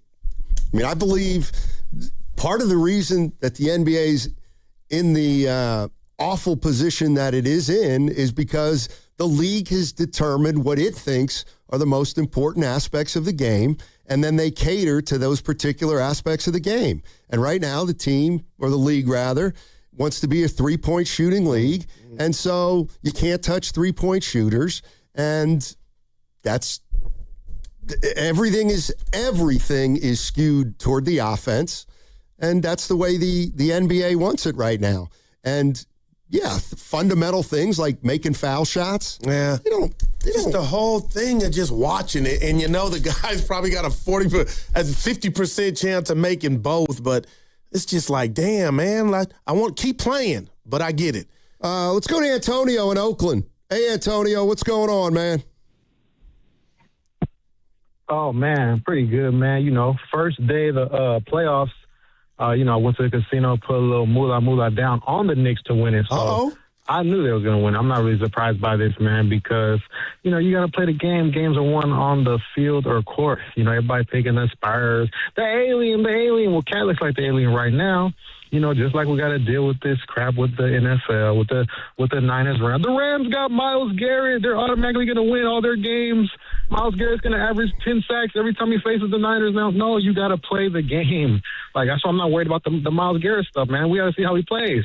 You know, like, the Knicks deserve all the credit, man. And, you know, a lot of people say homegrown talent. Well, the Knicks' 5 best players, Brunson, Cat, Bridges, OG, and Hardy came from other teams. So it's like, man, like, not one homegrown player. It's a trip.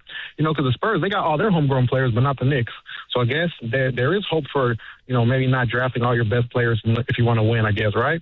And they're all like in the 27-30 range. So, you know, you're right, Steiny. They're all kind of in that prime. They're not really young. They're not old either. So, yeah, man, as far as the hack and Shaq goes, I want these guys to learn how to shoot free throws, man. Yeah. You know, I've seen Steph Curry, the best free throw shooter of all time, you know, knock down a lot of stuff. So, you know, I mean, Mitchell Robinson's giving it to Wimbiana too, man. He's being physical with him. So, it is what it is. And they're manning up on him, man. They're outplaying them because the games are won on the court. Appreciate it, Antonio. You got me juiced for the game, Stan. I was already juiced, but what would you say to this? Because we always have fun, and I try to give speeches on try to just, you know, get guys fired up. But one thing going the Spurs' favor is the fact that these two games were not just TKOs, right? The fact that the Spurs, technically, like you said, were up 1, had the ball, some stuff popped off, but you were down. I mean, that has to give, you would think, the Spurs confidence, like, we belong in the ring. And even before we get in the ring, we were the favorite before the series starts. So I'm just wondering if it's not, you got to go, you know, knock out Mike Tyson when he's never been knocked out. Buster Douglas, it's like you were right there. So maybe, you know, I guess what I'm saying is better focus and prep. You win a game. Put the pressure back on the Knicks. Yeah, I mean, I see how you're looking at it. And I see what you're saying about being down and, you know, a close game, and then they wilt mentally. I mean, to me, I do think, and they're saying all the right things, but I do think that loss on Friday, just it's going to be too much to overcome. It just is. Damn, man! But I got you. I mean, they had that game in hand. And they let it go.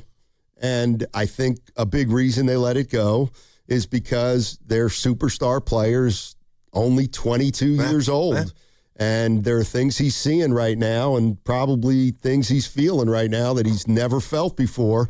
And he's going to have to blurry. He's going to have to you know, figure it out, and he might not figure it out by the end of the series. It may take until next year or years after that. This is what I do. I specialize in it, but not on purpose. Any problem with that last play call? I thought Fox had something going to where if he drove and missed, Wemby could have cleaned it up, being that, you know, I'm not saying you're running from Wemby's mentals, but anything with that last play that you would have done different.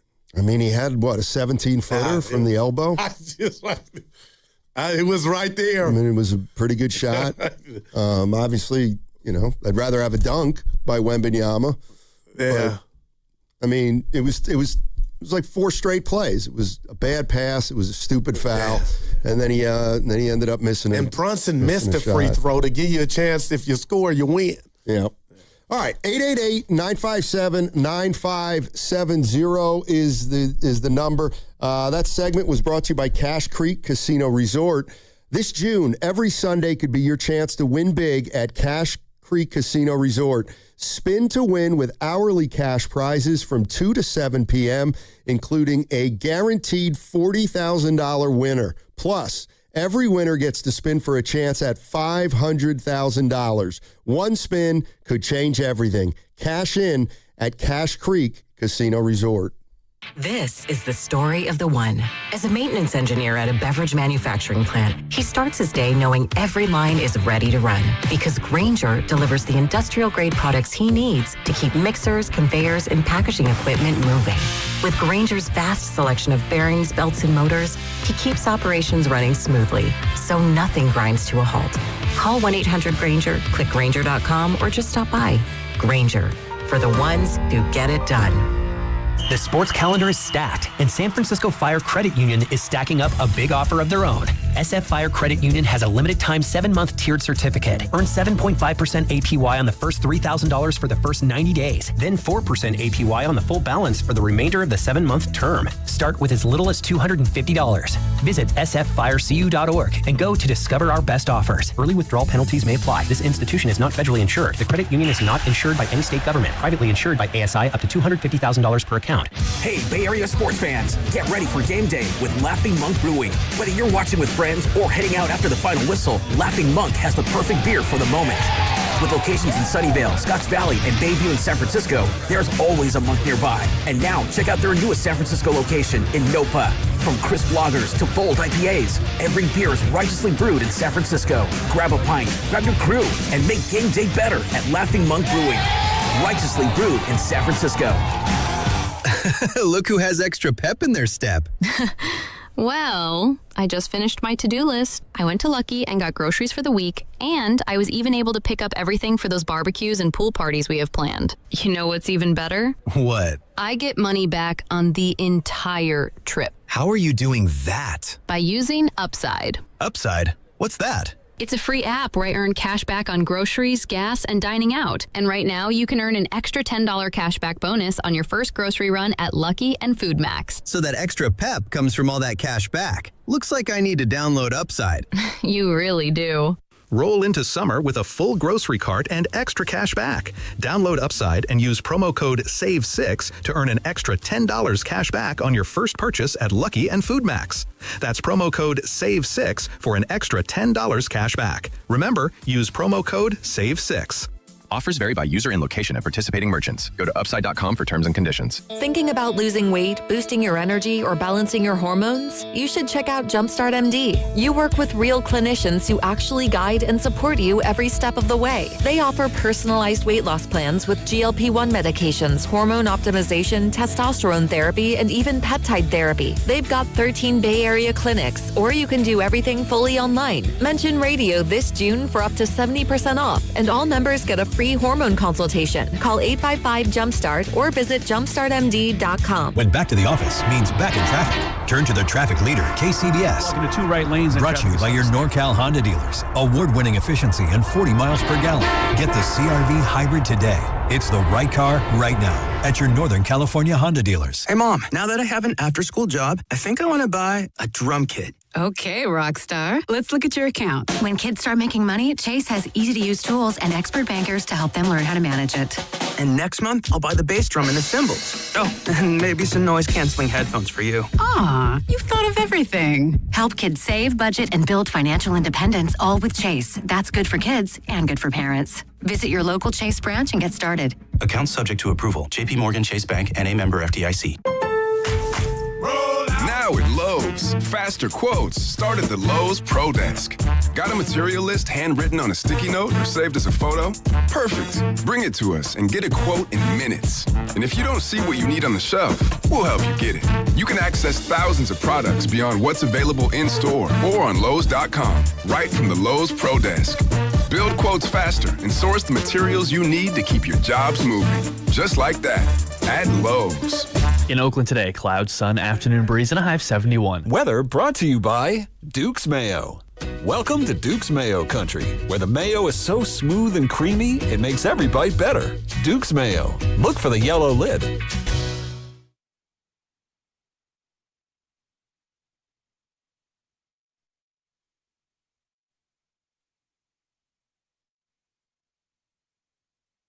I'm Batman. Oh, you betcha, baby. Now, back to Steiny and Guru on 95.7 The Game. Broke some of my own rules this weekend. Let me think. Went to the gym. No. I love rice. What happened? I actually watched a couple sports documentaries, which I don't usually do. All right. You've been on fire with some recommendations. And I must say I was entertained by both of them. Shooting guards, Gilbert Arenas and Javaris Crittenden. That was great. And then I watched the Lamar Odom one. That was pretty. Go ahead, Steiny. I watched both of them, so I'm ready. I got to be honest with you. This is very difficult for me to admit, but who was he married to, Lamar Odom? Chloe. Which one? Chloe. She comes off as pretty good in this. No doubt. I mean, she stuck by him. No doubt about it. She stuck by him. She had she did what she could. Stoney, he didn't have a drinking problem. He was on crack. You know what I'm saying? Like, he was going hard in the paint. Too hard. He's lucky to be alive, and I think he knows that. But, man, she stood by him. And back to Arenas, and it always messes now. How you say his last name, the other fella? Crittenton. Yeah. I think Gilbert Arenas took care of him financially. What do you think? Just in life? No, I don't think he did. I've had the discussion. I really think he did. Just the way he talks about, like, Gilbert owns it, but man, the male ego is like pride is man. It cost that dude years on his life. I mean, in prison. The thing that I didn't realize they got into on that the shooting guards one was, I mean, it's really the first time I saw anybody kind of chronicle how big of a nitwit Gilbert Arenas was. Like, he was such an agitator. It's unbelievable. Yeah. Yes, he was. It's just unbelievable. He just he always stepped over the line. All right, Gil, that's enough. Nope, it could never be enough. But they showed him as a kid, too, Stoney, and he was the exact same way. Yeah. He never grew out of it. Yeah. He was one of the most immature players I've ever covered when he was with the Warriors. That was when he was young. But he just never, ever stopped when you begged him to stop. Yeah. He just didn't. Yeah, I walked away, put the remote down thinking Gilbert Arenas is a good dude in this sense, Donnie. There is part of him that knows he led to the young man going to prison and feels some type of way about it. I don't think they got the best relationship, but I think there's some correspondence. But I left that, when I was done, I'm like, Gilbert gave him some change. Almost like change of, I'm the reason you went to prison, because I was so silly and whatnot. Like, that's just how I took it. Like, he took care of him.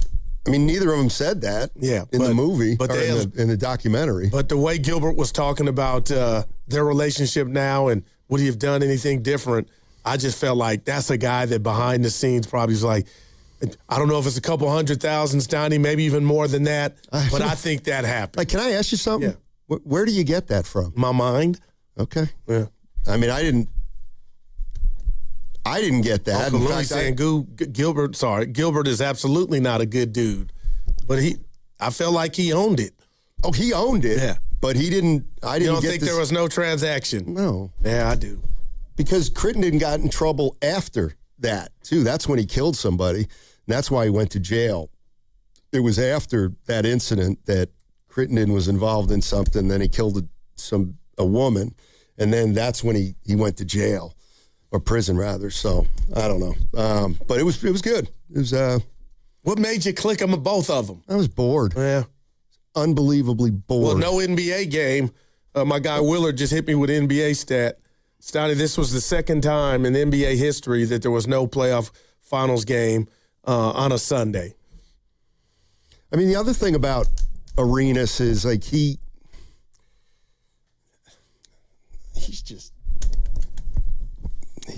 I don't know. He's got a situation on his hands now. What's going on? With this podcast, he's fighting over the rights, and he ain't even on the show. You got other dudes in there. You watch the thing with Kenyon Martin and the rest of the game where they're all screaming and Swaggy P. But, yes, we'd have to have a cocktail, and I could tell you more why I thought he took care of him financially to a degree. We don't have to have a cocktail if you don't want. But there's some things I can't say that I want to say. About what? About the subject matter. Damn. Why can't you say it? We're talking about it. Because I don't want to. All right. Damn. Let's go to Bob in San Francisco. Hey, Bob, what's going on? Hey, I haven't listened to every minute of your radio. I don't know how much you've talked about Mike Brown and just I had so much to say about him, but I was just thinking about the path that Mike Brown took to become a coach versus Steve Kerr. Mm-hmm. And just the same thing happened, that they got called in to replace a coach that wasn't bringing them to the finish line. And Mike Brown's getting there right now. So it's like all, kudos to him. And if there's any way you could get Steve Kerr on just for 5 minutes to talk about Mike Brown. And I know they have a relationship and just what he thinks of that journey. Thanks. Appreciate it, Bob. Yeah, I mean, Mike Brown's winning over all his critics. Stoney, he was on the hot seat a few months ago. Yep. That's the way it goes. That's the way it goes. That's the way it goes. He ain't got it done yet, but they're 2 away. Just think about that. There was, more than noise about Mike Brown, what the Knicks were looking like, Cat not being a part of the offense. Just, my goodness. And now look. So Mike Brown's a part of that with Cat. Yep. Let's go to Matt. Matt's in Oakland. What's going on, Matt? How you doing? What's up, fellas? Hey. A lot of good stuff there. Gilbert is a complete pinhead. That's why the Warriors got him at 30. He could have been a superstar, but he got in his own way. And just quickly, I'm not going to totally support them, but people dump on the Kardashians. Those women, they're a bunch of strong women. They set up their own businesses. They made a ton of money. I think people should leave them alone. All right. Anyway, back to the important stuff, like the series. I don't know if you guys have talked about it, but I think the coach is suffering from rookiedom as much as anybody else. There was a boneheaded play at the end, but you guys know that games are never won and lost in one play. Yep. Here's what I find inexplicable. First of all, he should be playing Harper a lot more. That kid is, wow, he's something else. And he seems to be able to do things that other people can't do. He's a lot bigger than Fox. He can get to the rack. But what absolutely befuddles me is I do not understand why the Spurs do not go at Brunson on every single play. He is clearly the weak link defensively on that team, and I don't get it. Make that guy work on defense. He's killing you on offense. The guy's, 3 feet tall. They've got at least, Vassell and Castle. Vassell and Castle, I guess. And Harper, and even, who's the sixth man, Keldon Johnson. Those guys are all bigger than he is. They should be going at him full tilt, nonstop, and wear that guy out. It's probably too late. I think the Spurs may have figured these guys out, but it's probably too late. But the Knicks still got to win 2 games. We'll see. Yeah. It's been fantastic, though. Absolutely fantastic, and that's why I love basketball, man. At the best, it's you can't beat it. Appreciate it. And Thanks Atlanta was doing that, Stoney. They were trying to find Brunson on defense. Had some success, although they didn't win the series. But how much of De'Aaron Fox on a bad wheel is a part of this? I see him hobbling. I'm just like, Johnson, I get it. Follow the money. He's the guy. He's your vet. But, man, Stoney. And here I am saying I would have had that last shot with him go to the rack and see if Wemby could clean it up if he missed. But neither here nor there. But I don't know how healthy, that ankle is of De'Aaron Fox. The Richard Jefferson, who I love. Former Warrior and former Cleveland Cavalier and others said, back in the year, when did Cleveland beat the Warriors? 16. Yeah. Basically said their strategy was to go at Steph and be physical with him and rough him up and wear him out and do everything they could to tire him out. And I agree with the last caller, and I guess Richard Jefferson does too. Doesn't feel like they're doing that with the, with Jalen Brunson, making him work at both ends of the court. Yeah, and Fox, Stoney is fast as a cat when he's healthy. So I'm just saying he's one guy, but if he were right, you would think that's what he'd be doing all day. Yeah. All right, 888-957-9570 is the number. We're talking a little NBA Finals. Big game. Tonight, Game 3 at Madison Square Garden. It's going to be a crazy atmosphere, you figure, and we're going to see what the young Spurs can do in that environment. But it's a game they got to win. Otherwise, they're in a 3-0 hole. They're already facing a situation that no team in their situation has overcome, being down 2-0 after losing 2 games at home. So we'll see. We'll see tonight, but this is an absolute must-win for the San Antonio Spurs. And I know you can laugh. It's all good, baby.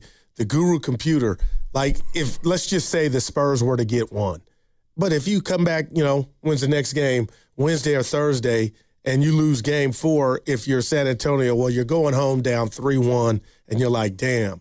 But in my mind, there is a saying in sports, Donnie, can you stand prosperity? And this is the ultimate example for the New York Knicks to kind of just really step on the throat of the Spurs. But if somehow Wemby and company can get this game, then I feel like, okay, yeah, you're still down 1-2, but you got the next game. And if you get that one, you go back home 2-2, and then you kind of like your chances. But one game at a time. But the Knicks component to me, like I feel like them being at home, Steiny, in a crazy way, is not a detriment, but it adds more pressure of everything's aligned perfectly. We got to go execute. Can you? Yep. I mean, they've gotten it done the first 2 games, obviously. 888-957-9570 is the number. Anybody out there think the Spurs still have a shot at it? They're down 2-0. I just don't. I hate to be the guy. It's over. It's over. Because it's the easiest. You hate that stuff. Yeah, it's the easiest thing in the world to say. But I don't know.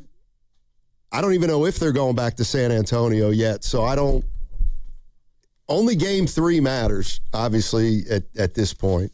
About these prices, and you can answer on the other side, I do want to get people's response to this. Steiny, what would you spend money on, or who would you spend money on to go see perform, play, sing? Like, this is a lot of chicken. You talked about that Knicks fans are spending. Would it be Dylan in his prime? No. I would never spend this kind of money on anything. It's just flat out no. No. But you're listening to 95.7 The Game, KGMZ FM and HD1 San Francisco, an Odyssey sports station, always live on the free Odyssey app, now broadcasting from the Laughing Monk studios. I don't know. Like, I only know what I make, and I only know what I mean. Gotcha. I was in Walnut Creek on Saturday, and with my daughter, and we were shopping for shoes, and saw a really nice pair of shoes. Let's go. Yeah, it was $350. At the house? The shoes. Yeah, are they at the house? No, I didn't get them. I'm like, $350? No, that's too much. It's not any dress shoes? Yeah. They're kind of dress casual. I guess that's par for the course. I feel like if you don't get what's the most you've paid for a pair of shoes? $250. Yeah, $350? You got to be kidding me. No. But so if I'm not spending $350 for shoes, I'm probably not spending $1,000 to go to. Now I got to double back and ask you. You obviously like the shoe. There was something about the shoe that drew you to it, right? Absolutely, it was nice. So what if I just came at it from this standpoint? It's not like you're buying $350 shoes all the time. And if you liked them that much and they were that, did that something to you, I feel like splurging one time. So $250 is okay, you say? Because I said $250 for me. You're like, so you only. Well, those are probably sneakers, right? No, these were dress shoes. Oh, yeah. But Steiny, I almost wanted you to get them. It was one time, you know what I mean? Extra hundo. I mean, okay. Have law. Why don't we do it let me do it this way. Let's say somebody makes. All right, here we go. $500,000 a year. All right, let's do that. Man. Okay, so let's say you make $500,000 a year, 500,000, and you get paid 26 times, right? Okay, there we go. We're going to divide that by 26. That means every 2 weeks you're bringing in $19,000. So that's before taxes. So let's say you're bringing in $20,000 a month. Yeah, that's about what it is. 20, 22, 24,000 a month. So if you had an income of $20,000 a month, well, then I'm getting But how much are you spending? I'm still not spending $8,000. Stoney, I would get 4 pair of the 350s if I was getting that. If I had, we're talking about Knicks tickets, not shoes now. Thank you, Evan. But man, damn, I wish you would have got them. I'm not talking about the shoes. Yeah, I'm talking about going to a Knicks playoff game. I just like what portion of your paycheck would you be willing to spend to go to a game? Evan was asking me like what would, and I said, I just wouldn't under any circumstances. And probably it's because of my past, I mean, I've kind of been in the business. I've seen a lot of games, so it's not necessarily something I would pay a ton of money to, but I don't know what I would pay, like $5,000 to go to see. Like if you could see your favorite artist in their prime in the second row. I just told him. He said no. No. Well, now, Dylan's, now, I got you. The prime, though. 1976, it might be a different story. I'm just, you're basing it on what am I making? Yes. But it almost makes it more impressive. Not but impressive, but it also shows that you're so in love with the said entity that regardless of what you're making, if you got it, you're willing to pay it to go see that person. Yeah, I'm not. This has to be an age thing too. I think more people my age are going to be like, yeah, I'm not spending that money on it. If Tupac were still alive and banging out records, Stoney, I think I would spend that money if you told me he was at a club in Vegas. You need to be more specific. You'd spend $5,000? If that's what it would cost, I would do it. I would do it. Now, is he coming back from the dead? No, I'm saying he's still alive and he's doing this. You would really thing. pay $5K? I'm Okay. Stoney, Evan knows, but I spend it on some stupid stuff. But the whole thing is, you like this entity so much, like Knick fans, you're willing to spend money. Maybe some don't even have it. Robbing Peter to pay Paul to go to the game, to be around that ambiance. Something that hasn't happened in over 50 years. Now, it's not going to happen tonight if they win, but I guess what I'm saying, partner, is I understand it. Now, what did your daughter say? Did she know how much they cost, the shoes? I keep taking it back to the shoe. Did you say, these are $350? Yeah, she didn't think it was that much, of course. But she's 20 years old. She doesn't get it. She doesn't get it. When was the last time the Knicks won the championship? 73. So some people might be looking at it as if you're spending $3,000 every 50 years because you don't get to see your team actually be in that spot. It's not like the Warriors in the 2010s or anything. I love that. I mean, I think, okay, here's what comes into play for me. All right. I got to think about the greatest events or atmospheres I've ever been in, right? So far. I love this. And, I know this is going to sound crazy, but I was at We Believe. I was here for that whole month and a half. It was unbelievable.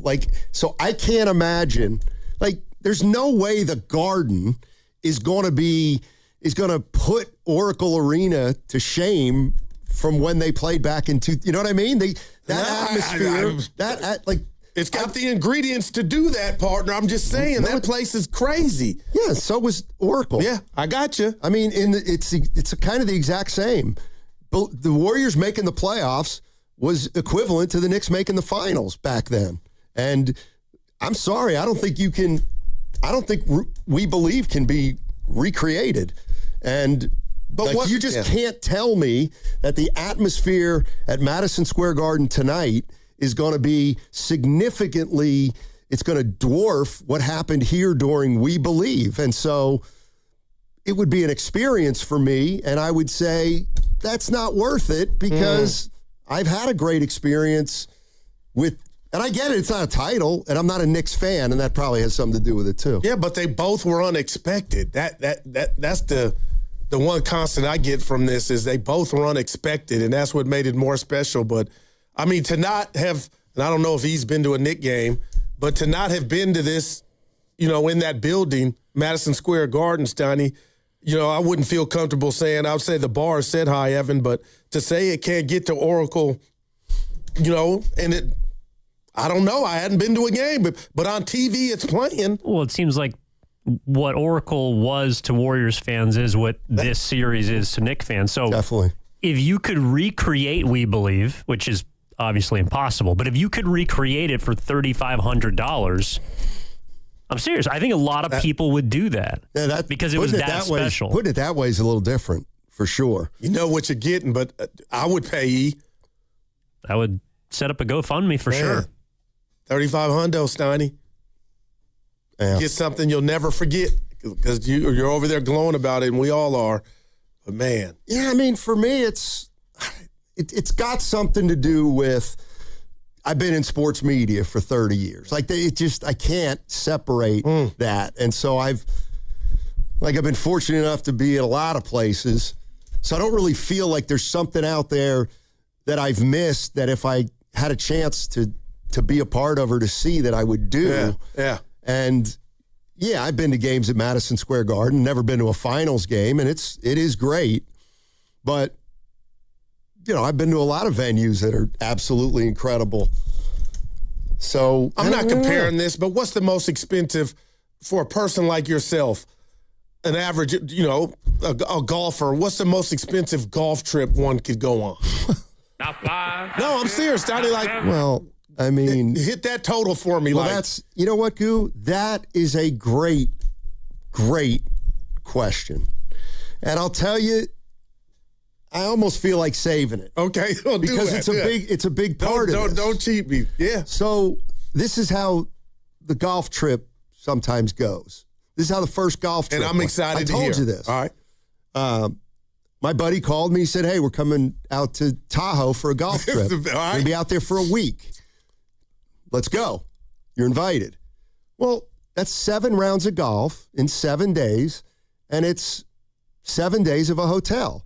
So that would just right off the bat be at least $1,500 to golf and at least $1,500 for the room. So we're already at $3,000. And I'm not doing it. That's too much money for me to spend on golf. I can't do it. Okay, you're saying you wouldn't do it. Now, when he says, I got it. I got the whole thing, well, then I go. But $3,000 I couldn't, out of your pocket, you ain't going. And that's even like a low. Yeah, I mean, I'm sure. I don't like these. I'm going on a trip this summer to Scotland. I'm sure it's got to be oh my God, $8,000 at least. I don't know. We could ask. Everybody goes to. There's a ton of people in the Bay that go on golf trips to Ireland and Scotland for like a week or 10 days. It's expensive. It's like ridiculously expensive. So yeah, I wouldn't do that. Like I would not go on any golf trips. That is if I had to pay the amount that most people have to pay. I don't have the money. What do you want me to say? I mean, you kind of got it, but you don't want to spend it on that. That's why you have it. I can't drop $10,000 in a week on a golf trip. Man. I'm not in that class of people. Let me tell you something. This guy is a ball player. How much does that? How much does? I think one of those trips are $10K, something like that. It's a lot. These things are a lot, Goo. I just don't burn through money like you. Well, I have a savings plan. Yeah, I have a 401k. I got that too. Yeah, so I don't want to have to dip into that to go see Karl Anthony Towns. So let's say the Niners don't make it and Dallas is coming to LA for the Super Bowl. Okay. And I had an opportunity to go for $3,000, $2,000 for the ticket and room. Okay. Me going, I got to be honest, I think I would try to come up with that. I got to tell you, 3,000 to me is not crazy. Okay, all right, I hear you. Like we're talking about we're talking about to get into the build. We can pick this up on the other side. All right. But we're talking about getting into a building for $8,000. I'm not going. I don't have as opposed to you heading down to LA for a junket for $3,000 that includes the Super Bowl. Yeah. That to me seems far more affordable. Reasonable, yes. All right, 888-957-9570 is the number. What percentage of your pay? Serious, man. The real issue is, Goo, Look at all the people that make so much money that they can afford that. Well, if that's right, then tonight it's not going to be loud. We'll be able to tell, hey, they weren't as crunk as they normally are. If that's right, that, it's the people in the suits and ties, they're stuffy. All right. 888-957-9570 is the number. We'll be back in a minute. When you own your own business, you need to keep things moving. Need to book a last-minute flight? Earn a $300 travel credit to cover that. Need to take a meeting before takeoff? Do it from the comfort of the Chase Sapphire Lounge by the club. Need to catch your breath before you board? Done. Chase Sapphire Reserve for Business, the business card that gives back all you put in. Visit chase.com/reserve business to learn more. Cards issued by JPMorgan Chase Bank, N.A. member FDIC, subject to credit approval. Terms apply. Today on the pod, we're talking to Megan, trapeze artist and scratchers enthusiast. So, Megan, what do you like about playing scratchers? Well, they're easy to play when I'm hanging around. Oh, okay. Like when you're relaxing? No, like when I'm hanging on the trapeze. I swing upside down, then do a quadruple somersault, all while playing scratchers. Watch this. Unbelievable. I know, right? Scratchers from the California Lottery. A little play can make your day. Please play responsibly. Must be 18 years or older to purchase player claim. What if you could have the most reliable fiber-powered Wi-Fi? And get this, what if you could keep it at the same price for 5 years? During the Xfinity Summer Savings Event, now through June 15th, new customers can get our best price on gig Wi-Fi. Just $50 a month for 5 years. And get online in minutes with same-day Wi-Fi. It's Wi-Fi that finds and fixes problems before you even notice them. Like super intelligent Wi-Fi with a sixth sense. Plus, add one line of Xfinity Mobile Select and you can save an average of $60 a month over Verizon and AT&T. You can even try it free for a year.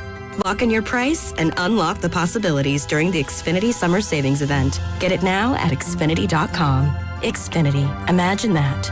Restrictions apply. Requires paperless billing and auto pay with stored bank account. Taxes and fees extra. Savings based on 1 gig internet and 1 mobile select line compared to similar Verizon and AT&T plans over 5 years. After 12 months, regular rates apply to mobile select. Xfinity internet required. Speeds vary. Use of fiber coaxial cable.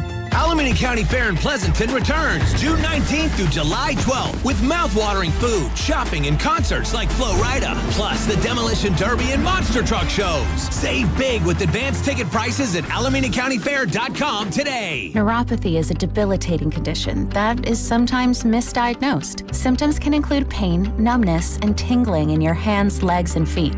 Neuropathy is a progressive condition that only worsens unless you get effective treatment. SF Bay Wellness is a leader in neuropathy reversal and uses FDA-cleared, non-invasive electric cell therapy to restore nerve function with no injections, no drugs, and no surgery. The treatments have a 95% success rate. If distance is a factor, ask about our virtual consultation option. Call SF Bay Wellness at 844-94-NERVE for the $99 neuropathy evaluation and receive a personal treatment plan that is tailored to your needs. Don't wait another day. Call 844-94-NERVE. That's 844-94-NERVE. Why keep suffering with the painful symptoms of neuropathy? You deserve to live a pain-free life. Start getting the treatment you need for your neuropathy symptoms. Call today. Paid advertisement by Ovation Law Firm, a California law firm. Some cases may be referred to partner attorneys. No attorney-client relationship is formed without a signed agreement. Past results do not guarantee future outcomes. California drivers, your 2022 or newer car problems could actually qualify you for a major payout. Ford drivers got up to $186,000. GM drivers got up to $173,000. And those are just some of the settlements recovered this year. Some drivers may qualify for even more. If your 2022 or newer car keeps breaking down, stop paying for a mistake the manufacturer should be paying you for. California Lemon Law could entitle you to a massive cash settlement, a vehicle buyback, or even a replacement vehicle. If your 2022 or newer vehicle has repeated issues, warning lights, engine trouble, transmission problems, electrical issues, or it's been stuck in the shop for 30 days or more, you could already qualify. We fight to get your money back, and you pay absolutely nothing unless we win. Call 800-527-2131. That's 800-527-2131. 800-527-2131. At Uline, they know going the extra mile takes hard work. For companies pushing to go further, Uline will go the distance with you. 24/7, they answer the phone to get you the shipping and industrial supplies you need. Business can move fast. Unexpected large orders, adverse weather, new safety guidelines, and changing economic trends. Uline works hard keeping 41,000 items ready to ship. minimizing detours on your way to the extra mile.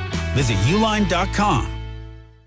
Finding great candidates to hire can be like, well, trying to find a needle in a haystack, but not with ZipRecruiter. Its powerful technology actively finds and invites qualified candidates to apply to your job. So while other companies might deliver a lot of hay, ZipRecruiter finds you the needle in the haystack. See why 4 out of 5 employers who post a job on ZipRecruiter get a quality candidate within the first day. Try ZipRecruiter for free at ZipRecruiter.com/team. That's ZipRecruiter.com/team. ZipRecruiter. Too many tools, too much stress, and way too many bills. Odoo replaces it all. One connected platform for every part of your business, so you can work faster, smarter, and for less. Odoo, the only software you'll ever need. Try it free today at odoo.com. That's ODOO.com.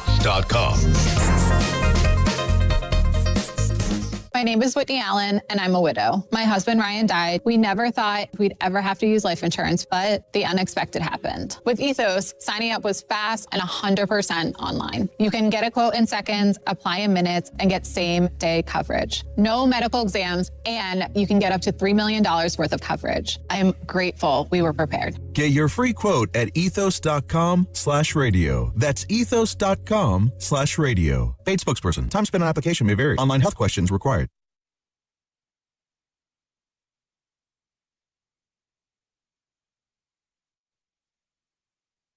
But I am having a son in a couple weeks, and you're naming him Guru. I'm naming him after you, bro.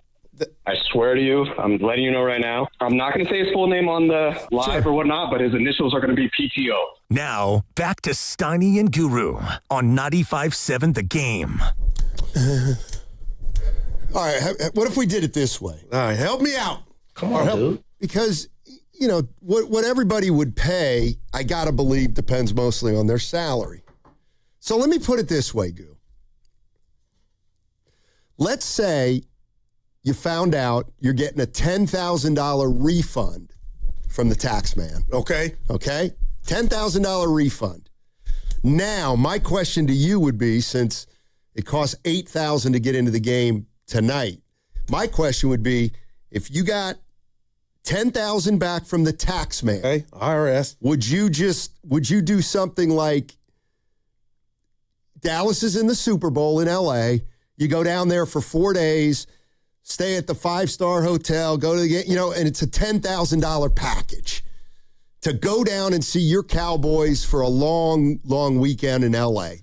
It's $10K, and you just got it back from the tax man. I'm going to be so real with you, and you're having a phenomenal hair day, Stoney, but I got to tell you, I checked myself during the break. I couldn't watch it in that environment. So that comp doesn't play, because I would want to be in the lab by myself, because if it didn't go well, I would be able to just... So you'll never see the Cowboys live in a Super Bowl, even for free? Even for free. I'm being real. That's weird. No, it is, man. Evan, I think he Isn't that a little strange? How much money he's willing to spend that? No, that he's saying that he will, if the Cowboys ever make a Super Bowl, he would never go. I need to watch by myself, I couldn't enjoy it like that. Oh, I actually think that's fair. I know a lot of fans that'll like that. For the biggest games, they don't want to be around anybody.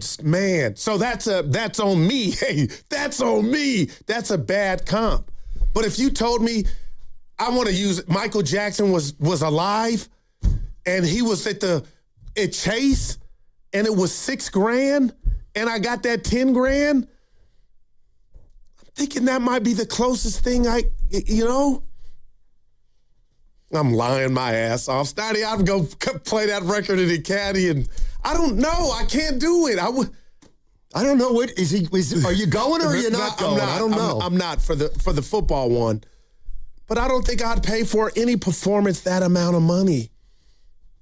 If it was Michael Jackson or Prince. Yeah, I wouldn't. That's just me. Like, I would go on a vacation or something. I'd go to London for a week. To see Prince. I mean, if you were playing there, maybe. I never meant to cause you any problems. Yeah, I never meant to cause you any pain. I only want to see you laughing in the purple rain. Purple rain. Purple rain. People will never remember this. I am tone deaf, white, deaf, whatever it is. Shoot. Okay, how about this? Yeah, give it. Come on now. Oh, Evan. Oh, I know what I wanted to bring up. So Evan on today's thread, New York is going crazy. There's no doubt about it. Outside, too. Yeah. Yeah. And he said, has the Bay ever had this feeling? Oh, my gosh. What? Have they? Yeah, the first Warrior run, 14-15. What about? No, they've had one. They've had one way more recently than that. 2022? No. I mean, when we beat the Clippers in the play-in. It's the same as what's going on in New York.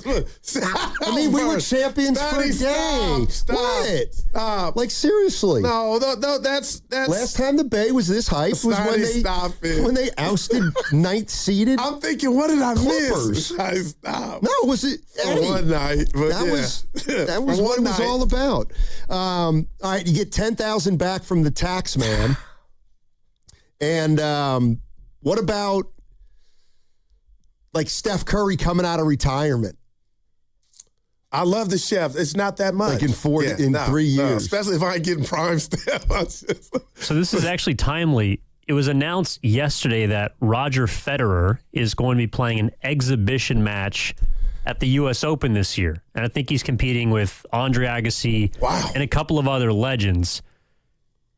I don't know if I'd want to see that. Like, would you guys want to see that? Evan, hell no. If I'm, and I was looking at Pete Sampras there, but hell no if I know I'm not getting that. And I love the guys, the prime version of it. So I ain't breaking the bank to see the, older version. I get it's cool, but Evan, I got to see him in his prime. Yeah, that's where I'm at. If I do pull the trigger. We have, but between the three of us, we have to, there's got to be one of us that would splurge. What about, like, Curry's last game? You're not seeing prime Curry. Chef, if you're listening, I love you. No, he'll never have a last game. What you mean? Is that what you're going to say? No, He's going to play for 7 more years? It wouldn't be worth it. Curry wouldn't be worth it? Not at the last game. I don't know. Wasn't Kobe's last game a monster? I mean, man, everybody was there, but they beat Utah, but still. Scored 60. Nope. Now, how much is that worth to? I guess it's all on the individual. How much would you pay for a piece of art?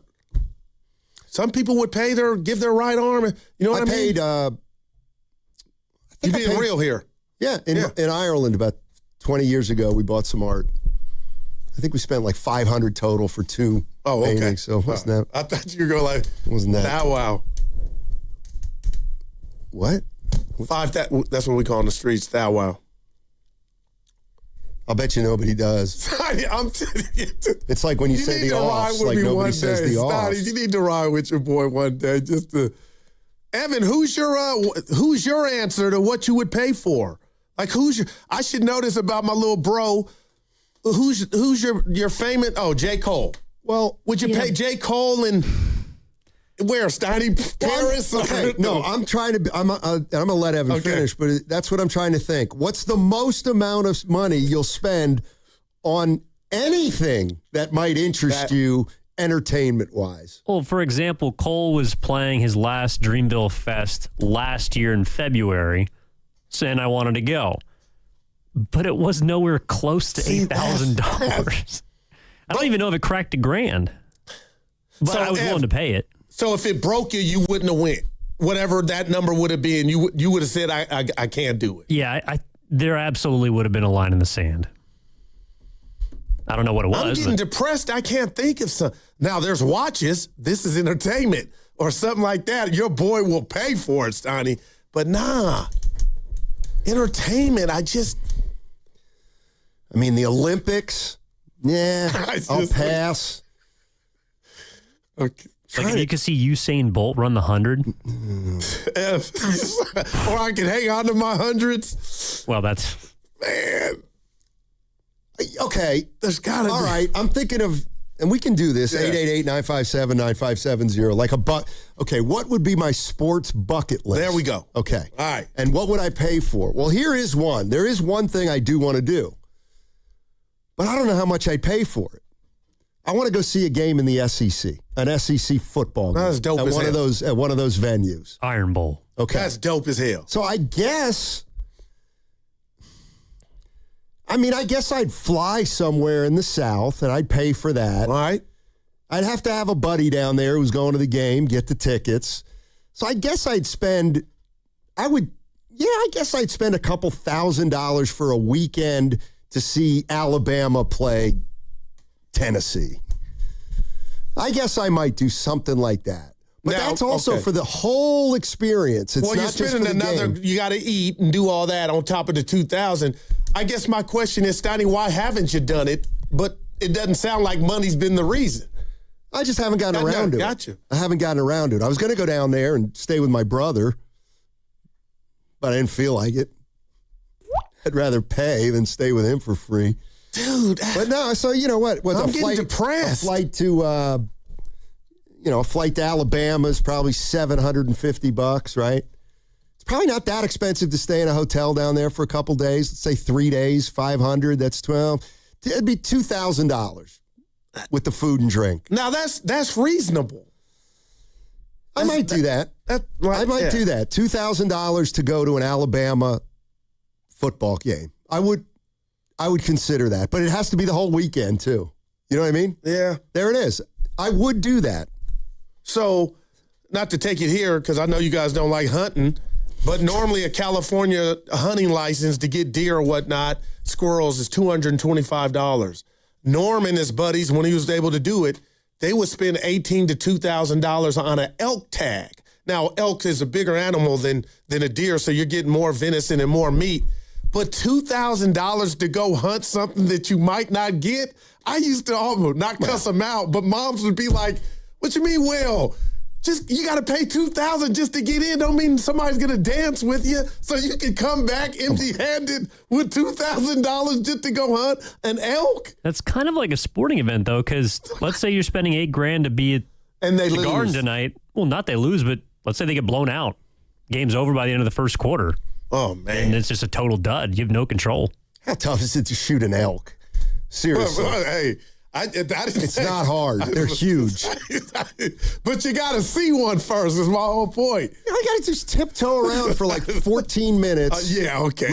Oh, please. Dude, it's hard. You ever watch Naked and Afraid? Yes. The elks basically put themselves right in front of the gun. It's unbelievable. You know a lot of that stage, too, dude. We just, come on, What do you get, trained elks? No. Trained elks. Hey, we'll see an elk. This program's 30 minutes. We'll see one within the 30 minutes. Okay, Oh, there's one. Now I got to ask you this. Go ahead. All right, so I want to go hunt. First of all, where do you go hunt elk? Idaho, Oregon. Okay. Yeah, he's been to Idaho millions of times. All right, so Norm goes to Idaho and he drops $2,000. Yeah. $2,000 to go hunt elk for a week? Yeah, weekend. Okay, a weekend. That's ridiculous. So if he doesn't get an elk, he gets $2,000 back, right? Now it's price of admission. To what? Price of admission to the what? Opportunity to get an elk. You don't get your money back. So there's a roll of the dice, at least with the 8K for the Knicks. I'm seeing some basketball. All right, so you pay $2,000 and you drill an elk. Okay. Now what? How the hell do you get the elk out of Idaho and back to the bay? They'll help you, Stoney. And you Who's get it to the game wardens and all them, but you get them to the butcher. Shout out Shasky, and then you tell them what you want, salami. Okay, meat. so how much? But you're like that's the thing. You pay $2,000 to hunt elk. You shoot one, and then how much meat do you have? Oh, so, Stoney, do you sell it? Well, I don't know. Has Norm ever gotten an elk? No, we've gotten deer, and our freezer's packed forever. Mom doesn't. We just breakfast sausage. It was our new hamburger. She wouldn't have to buy ground forever. Then we'd get to the neighbors. Look like cocaine packages, Stoney. They're in the white wraps, and we'd be frozen, and we just hand them out. But they last you forever. And the elk, man. Wait a minute. So Norm has got how many times has he gotten an elk license. I'd say about 4 or 5. So every time you got it like it's $2,000 a year? Yeah. Every time you get a tag. And they got different seasons. They got the, summer, the winter, different tags, 2 racks to get in. Yeah. And his buddies stay going. Some what's are your doing late well. mother's name? Daisy May. So when Norm was just peeling off $2K. She didn't work. Daisy, no, that's fine. Yeah. She's dynamite. Hey, Daisy May, I'm heading up to Billings again. I'm heading up to Coeur d'Alene. And I'd be she'd with say, him. okay. Yeah. Who you going with? He'd pay $2,000, but he'd come home without an elk. Many a times, yeah. So it's just like kind of going on vacation and having a bad vacation. Or gambling. You know what I'm saying? Like, man. So I would give like, Dad, that's a lot to not come home with nothing. Yeah. Yeah, I was just telling you how it worked. Was it enjoyable for him when he came home I'm empty-handed? sure all the fraternizing was he mad when he got home? No, I always had a smile. But I'd wait as a kid when I didn't go and we'd see the horns hanging out the truck, the pickup truck. You're like, we got some deer meat. Yep. But anyway, maybe Willard or Dib, somebody, what would you pay for? And what's too much? What about something like the 2024 Olympic gold medal match? You're flying to Paris. You're getting a seat in that house. Wow. It's Curry. It's Braun. It's Durant. Uh-oh. It's Kerr. The super friends. Now he got me thinking. That I might have, if I had the money, I might do it. So $5,000 or is that too? That's Curry's only gold medal game. Now that makes sense. You're getting to see all the superheroes, not just your boy Steph. Yeah, and this is where So a Game 7 doesn't do anything for me. Game 7 World Series, no matter who's playing, Ohtani, Judge, Giants, whoever, that's off the table. I mean, you're also in Paris. That's pretty good, E. Dude, I'm at the point now, and I'm starting to feel bad about myself. This is what happens when you get older. It'd be more like, next year, Giants, Yankees, World Series, and I stumble upon 2 tickets for Game 7. Okay, here we go. I'm selling them. Well, that's not the spirit. Actually, giving them away. Wow. Well, I'm not giving them away. What about sell them? This year's version of what would be Ali Frazier? If you knew it was going to be one of like the 2 Tyson Holyfield, would that? A boxing match is something that I'd be interested in for sure. Absolutely. So, but the problem is there's no boxers now out there that I would pay big money for. I don't know what you got. Now, if there were a super duper heavyweight fight in Vegas, like with some all-time greats, I would pay $1,000, but that probably won't get me in, right? Aren't Mayweather and Pacquiao fighting in August? No.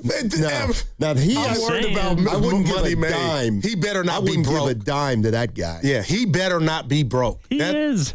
Evan, I'm getting mad. There's no way one could blow the money he had. Listen, Golden, and I want to learn more about this. I'm asking. Only dumb questions the one you don't ask. So Norm and I are watching Golden Tempo win the Belmont Stakes and come from nowhere to win it. I have no earthly idea how much a ticket to that event costs. Do you two?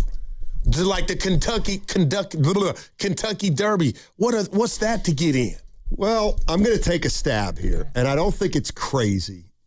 And the reason I don't think it's crazy is because those things hold like 700,000 people because you can go on the infield, right?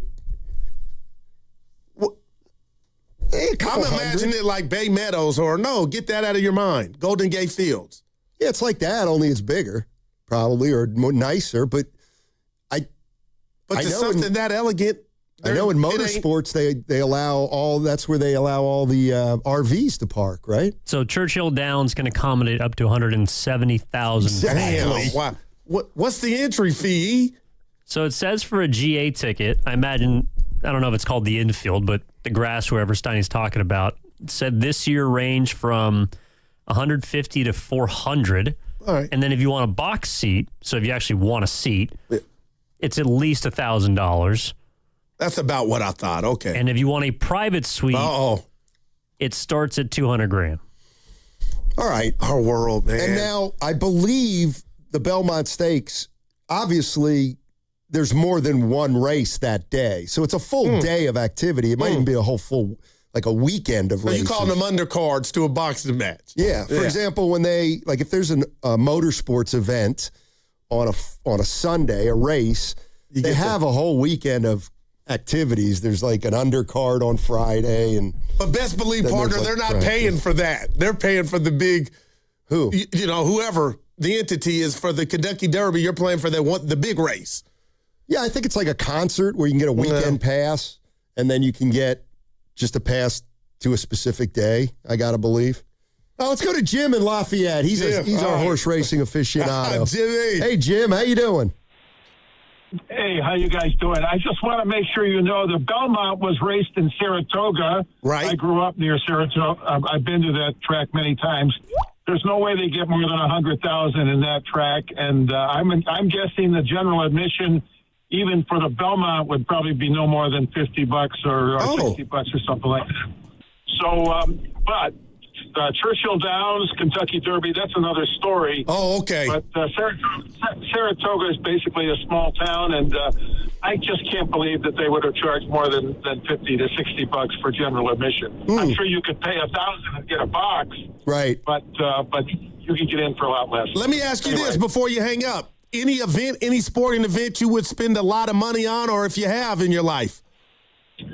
Well, I saw the original Ali Frazier fight on closed circuit TV, and that was one of the most exciting fights I ever saw. I saw it in a theater. If you remember those days, they used to put boxing matches on closed circuit TV. I would have paid a lot of money to see that in person if I could have. So, wow. So yeah, something like that. The problem is there are no exciting boxers around these days, but someday there'll be two like Ali and Frazier, and that's where I'd spend a lot of money. Oh, good Thanks, stuff. Jim. Good stuff. I thought he said he was there. He said, nah, he was in the closed circuit back in the day. So $50 is reasonable. Evan, do you even know what closed circuit is? Enlighten me.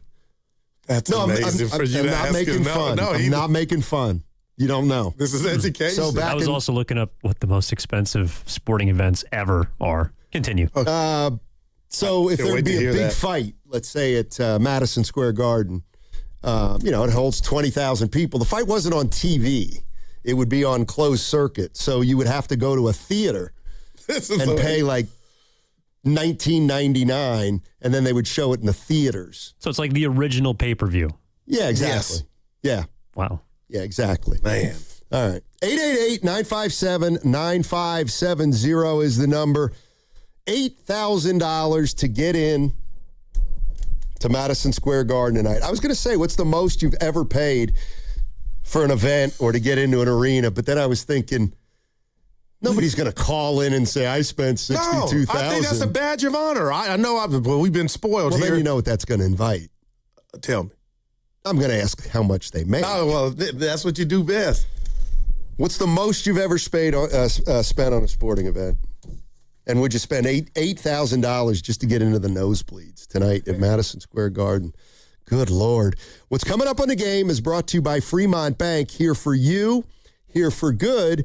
That segment was also brought to you by Safeway. Head to Safeway this week for Mix and Match Foster Farms Simply Raised Boneless Skinless Chicken Breasts, Thin Sliced or Tenders. Buy one, get one free of equal or lesser value when you buy two. Clip coupons from the weekly mailer or download them from the Safeway app. See you in the aisles.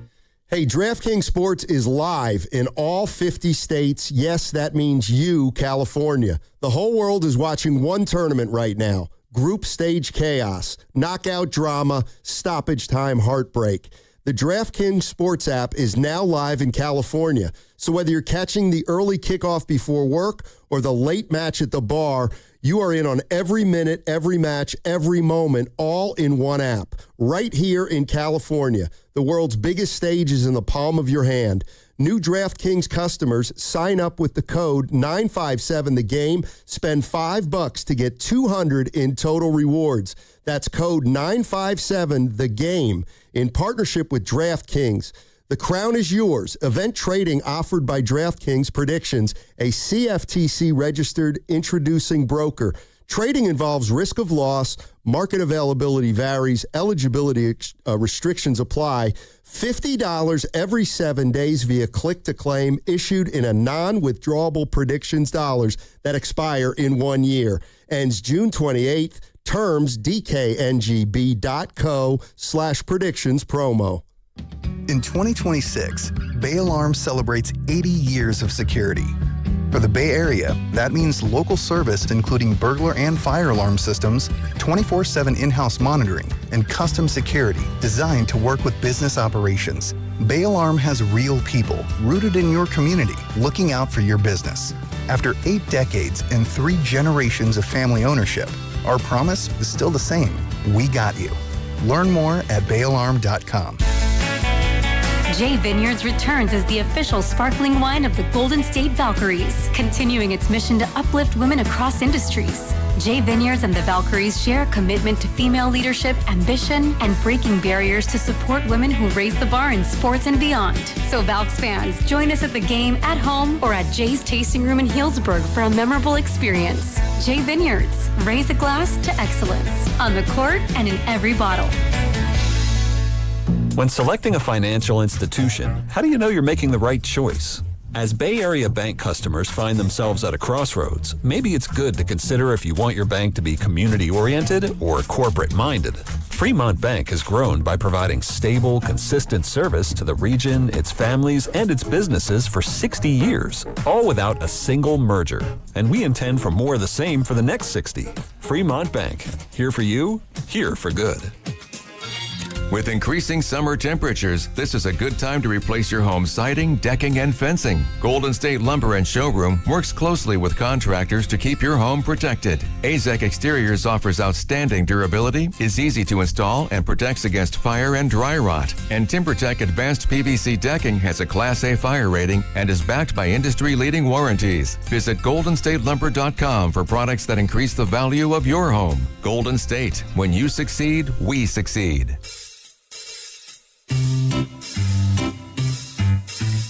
1-877 Cards for Kids. KARS Cards for Kids. 1-877 Cards for Kids. Donate your card today.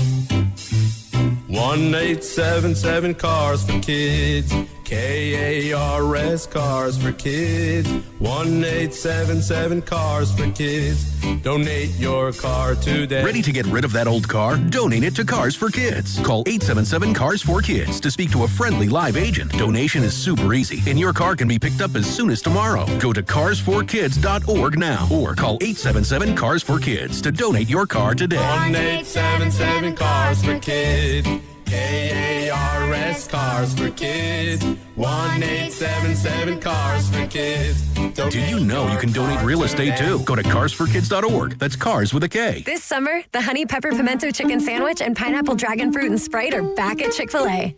Girl, it's back. We've been waiting. I love that honey pepper pimento sandwich. And that pineapple dragon fruit and Sprite is everything. It's got that razzle-dazzle that makes you stop and say, okay, wait a minute. I love the creaminess of the pimento cheese. It's savory. It's bold. It's flavorful. Our faves are back. High five, girl. Which fan favorite will you choose? Real customers paid for their testimonials. This is the story of the one. As a maintenance engineer at a beverage manufacturing plant, he starts his day knowing every line is ready to run because Grainger delivers the industrial-grade products he needs to keep mixers, conveyors, and packaging equipment moving.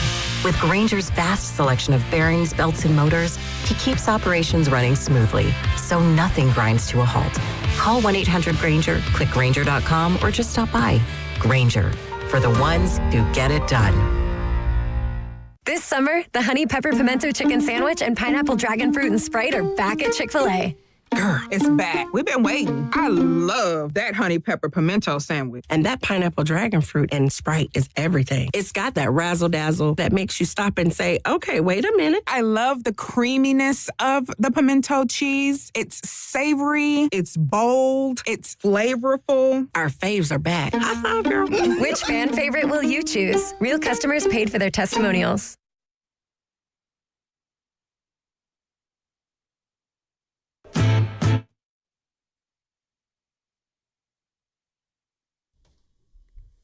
I'm losing it. It's the Guru Steiny Guru Steiny Guru Steiny show. Let's go. I kind of binge watched a bunch of stuff yesterday. Dude, I'm shocked that those two you got those in, Lamar Odom and Gilbert Arenas. What else did you do? I watched this documentary I think it was called Where is Amy Bradley? Now I've heard about that. I didn't watch it. Oh gosh. Where is she? That's what I want to know. Okay. Wow, man. She went on a cruise. What state? She's from Virginia. She went on a cruise with her family, her brother and her parents. Okay. It's hitting home. It was a cruise that started in San Juan, Puerto Rico, and they went to Curacao.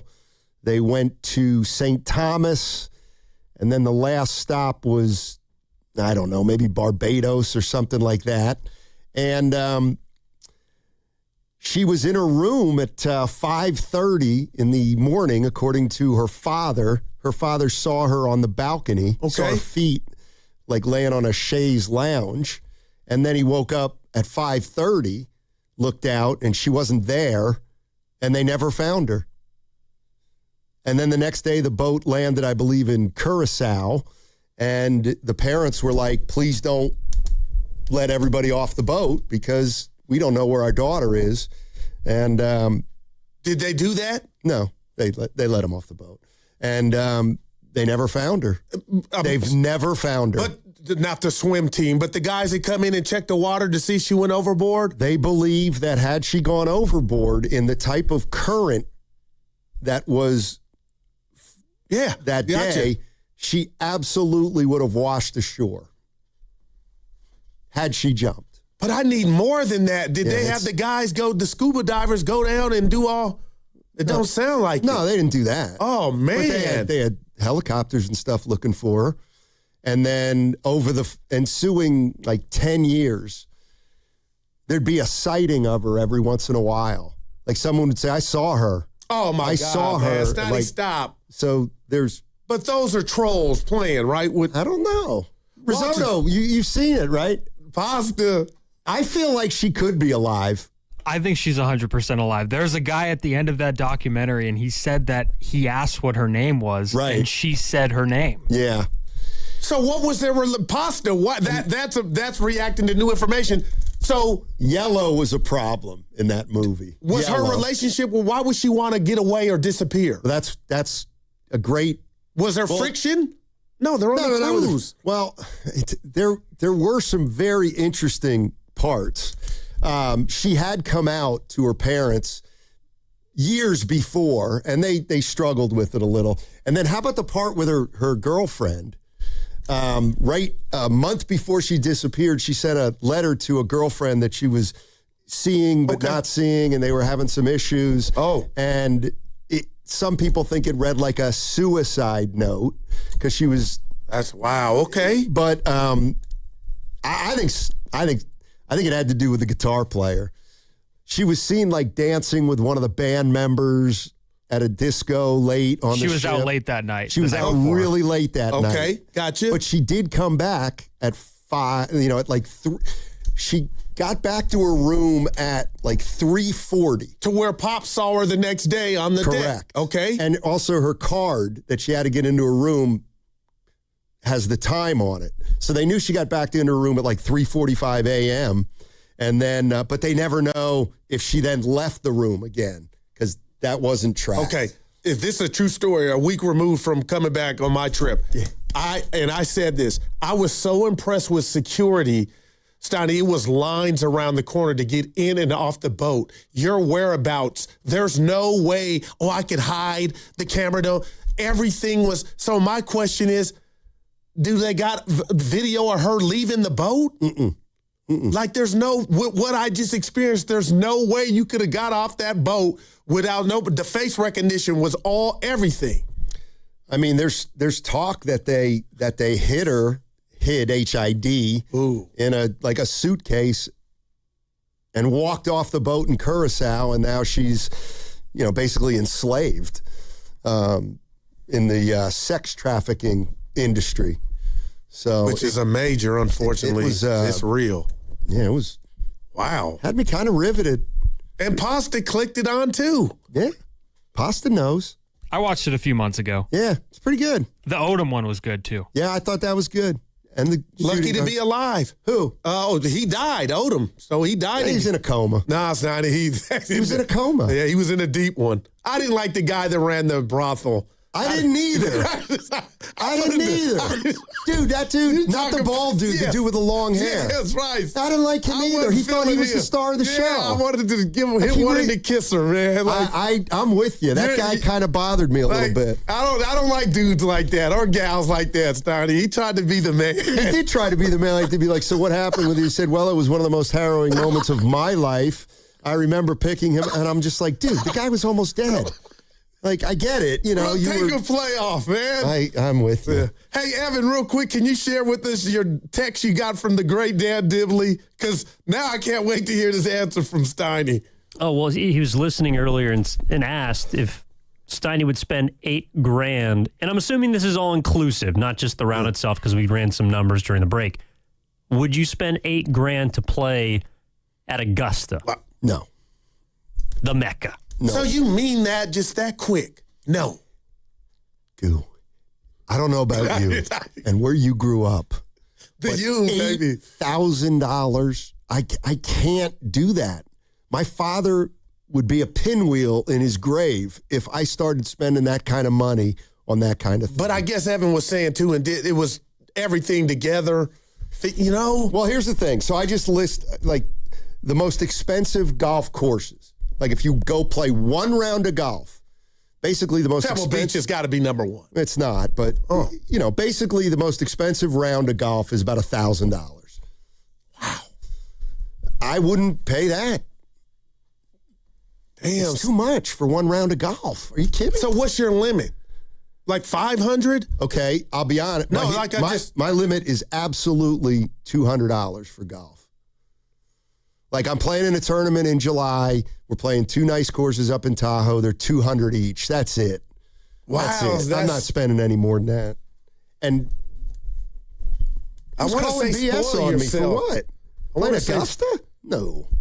Oh, yeah, that's like, yeah, I don't know how you look at it, but it's like, if you're saying $8,000 for Augusta, then I'm saying, well, what else could I use $8,000 on? Wow. And there's a million other things I'd rather do and spend it on. Yeah. Let's go to Uncle Steve in Manteca. Well, he's got some coin. Steve. Hey, Steve. Coin. No. What's up, man? Not really. Not that many coins. but think about it. Think about it. I paid $500 to see Stevie Wonder. One seat or two?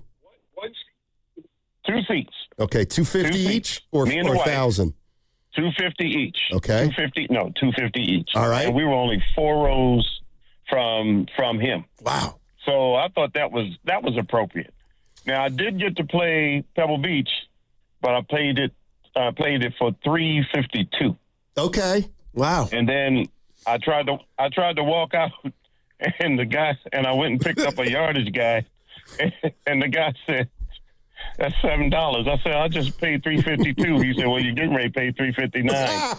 Oh man, know where you at, baby? Oh, wow. Thanks, Uncle Steve. And I still go ahead. Thanks, man. Appreciate you. Yeah, I thought Pebble was over 500. Now maybe he played. Yeah. Maybe he played it years back. Now you think I'm being funny here, and I'm reading this because what about you're not paying $8 just for the trip or wherever you go, the event? What about the memories? What about them? They don't pay the bills. I'll bet you he saw Stevie Wonder back in the day for $250. Yeah, he just said it, $250 a piece. But like, what year do you think that was? I'll bet that was 78, 77. I was thinking like 90. Oh, 1990. Man. Like, you know, and I'm telling on myself, I'm an open book, but I'm the type of guy that goes Christmas shopping and then I'll come to the car with stuff for myself and you feel kind of guilty, but it's like, but I still get the person's gift. But I've made purchases where I'm doing too much, but then as time goes on, you justify it, if that makes any sense. Yeah. I wanted you to get the shoes. The 350. No. Do you know what kind were they? Not Kenneth Cole's, Stacey What was the Adams. store we were in. Oh, God, I can't even remember. The store Macy's? we were in. No. Nordstrom's? Somewhere in Walnut Creek. Oh, okay. Hey, you guys know Walnut Creek's kind of nice. It's off the chain. What you mean kind of nice? Hello? It's kind of nice. You've been frequenting that location. They got some rooftop bars. Yeah, we should go out one Friday. Friday is happening. Well, I wouldn't know, but I hear it's happening. It's really nice out there. I'll go straight home. You know what? It was one of those things where we were walking around shopping, theoretically shopping. Okay. I love this, man. You got out. Yeah, and then I was like, okay, I got to buy something. And that's why I bought this shirt. Dude, we are matching. Looks good on you. $40. Are you kidding me? I got it. Did you try it on or did you? Yeah, you're like me, you know it. XL, let's go. Hell no. You're listening to 95.7 The Game, KGMZ FM and HD1 San Francisco and Odyssey Sports Station. Always live on the free Odyssey app and now broadcasting from the Laughing Monk studio. People got the over-unders on how many times you fired up the new grill. I put it at 2. I haven't used it yet. Has it been used? I don't think so. Well, you didn't eat anything that you would have known if it would have come off the grill.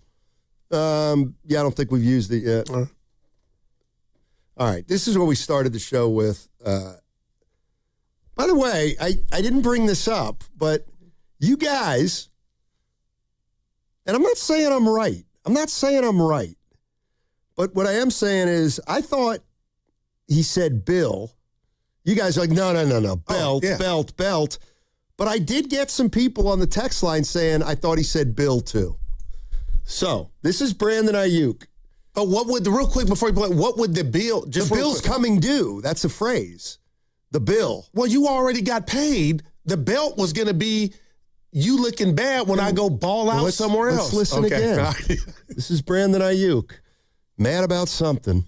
We dealing with, like them kids when they don't get picked for the basketball game at the court. But they the ones that brought the ball. So they like, all right, y'all don't want to pick me? I'm taking my ball. I'm going home. Little ass boys. Or like when your kid, he got this one toy,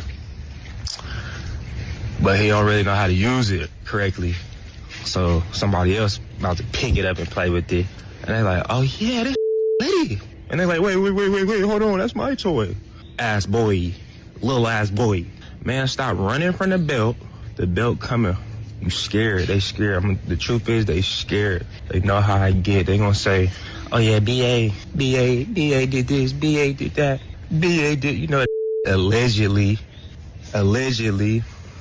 But what they not gonna say is BA suck at football because they know how I get. And they running from that belt that's on the way. It's inevitable. It's coming.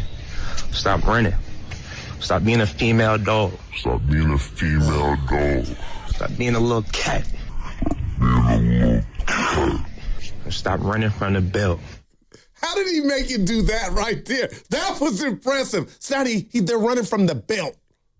You don't run from the bill. Well, you do run from the bill. They call it dine and dash. You do run from the bill. No, the belt is what I got. Okay. Yeah. Do you really you still think it's Bill? I don't really care. Right. Boy. You know what? He's a tool. Yes. I'm sorry. We already knew that. At some point, like, what are you doing? Yeah. You were in the mall buying ice, showing everybody, and that's okay. Boy. Give it to me again. You got it down. I don't like that. Little ass boys. How did he make you go, dude? I didn't know that's an option. Got an editor. Oh, so he didn't do that himself. I didn't know that was a feature of it. IG University. So what do you do if you're the Niners? Little ass boy. You know what? I'm gonna beg you. You know what? I find keep that around, baby. I don't really find it offensive, but I just find him. Oh, I find that what's funny. You were like, well, that's not as bad as some of his others. No, I mean I disagree. I think he is such a fool that I can't. Like, how do you listen to that? Stop being a little cat. How do you listen to that and not think the guy's kind of a jerk. I've already been there. I was concerned about his well-being, and he's got way more money than me. It was just like, everything you're talking about, Aiyuk, is not football related. We know you got bread and cars. Why are you videotaping yourself speeding? Now you got to deal with that. And you're shopping, buying ice. Who cares? Are you playing football? Can you play football physically? So that's where I was at. So when I saw this, I'm like, But at the end of the day, it was about basically give me my release so I can continue my career in endeavors somewhere else. So I'm grading on a major curve because I'm worried about the dude. But I was like, at least the subject matter of that one episode, Steiny, was just let me go so I could continue my career. I mean, is there anybody that's in Brandon Aiyuk's corner? If they were, I think they have left. But Juwan Jennings. Well, we know he might have been the first one to see this. Remember, he put up that cryptic post after BA was trying to get paid an absorbent amount of bread, and he said, "Oh, it wasn't about that." But the 888-957-9570, who could be in BA's corner now? Now, I will say this about the Niners, Steiny. I feel like they're a jilted ex, and they're just hanging on or being spiteful. Can I come get my stuff? No, I'm not home. So they should just waive him. What are you truly going to get for a guy that's doing this stuff? Probably nothing. But I guess the convenience, right? The convenience of it. It ain't a convenience in the Niners because they know they're not going to have him, but they got his rights, so they are inconveniencing BA from getting another job. I'm just like, it's funny because I feel like the theme of the Niners over the last 5 years has been their off seasons have stunk, and they've had distractions in their off seasons, whether it's Bosa, whether it's Trent Williams, whether it's Debo, whether it's Jennings last year, or whether it's Aiyuk, who's done this for a couple years now. And the question that I have is this a distraction? I don't know. He's not around. But clearly, every member of the 49ers is probably aware of what he's doing. Right. And even though they may have not spoken to him or seen him in a long period of time, it's something that they still have to deal with because he's on their team. So on the one hand, I think maybe this is another distraction, another off-season distraction. On the other hand, I think, well, he's not really on the team. I mean, he is, but he isn't. So do you think if Kyle didn't cancel the mini camp, he would have showed up? No, I don't. Okay. I don't. You just got me thinking now, like, well, I'm not saying you're being too strong, and we've had discussions on it, and I was like, Trent's being Trent. He's a vet. Debo did what he did, scrubbed the IG, but it all worked out. He got paid, and he came back, and they had success. And the list goes on. But nothing seemed personal like this one. So that's why I don't lump these in with the others. And so the 49ers have had no distractions in the offseason over the last 4 or 5 years. You and I we talked a lot about it. And we had Low Neal on. And I always said, Steiny, just from what I hear, again, I'm not in the league, never been, but the bottom line is when a guy's trying to get more money, like if you were trying to get more money from the job here and you had to say, "Goo, I'm not coming in," I wouldn't think any different. What was Jennings talking about? Well, and hey, you got me there. I don't know, but probably that. That's what I'm saying. I mean, like, to me, I don't know if this is a distraction or not. But does it translate to the field? But I think there are other distractions have transferred to the field. Like, I think the year before last, they went into that season coming off a Super Bowl. The guys were holding out, and they had a terrible season. And like, I absolutely believe that in the past that these guys holding out and the way they've gone about their business, it hasn't been consistent from the 49ers side. And I do believe that it played a role to some degree. I don't know how, but it wasn't good for the team. I know that.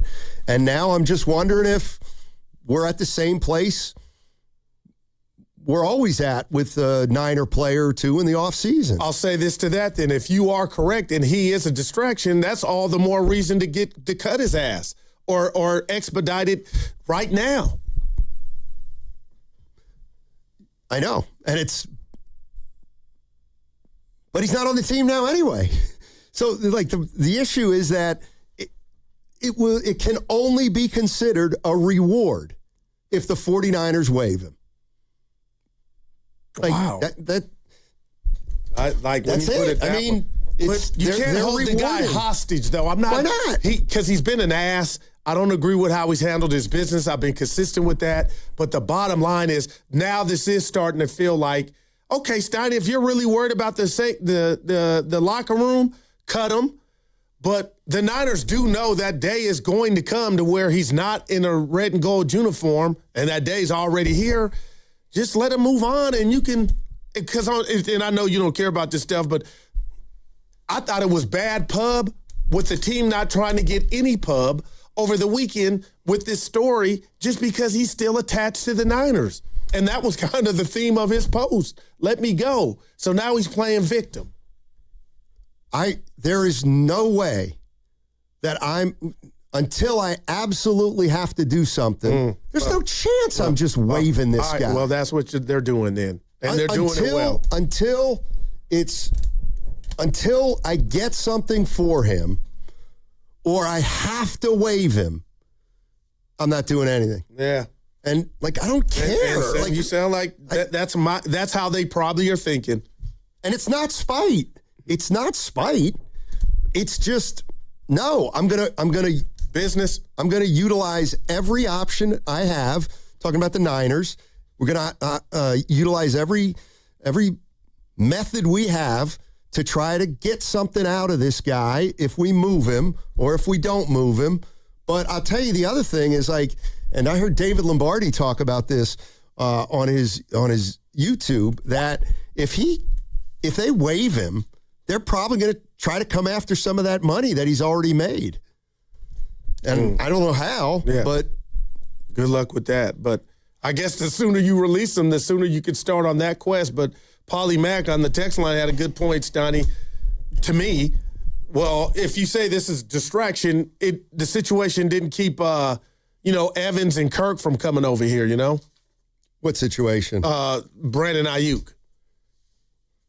No, because he's probably I'm sure they signed on the team, knowing he wasn't going to be on the team. Exactly. I mean, I think if I do want to see him play somewhere, man. Like that part, I do.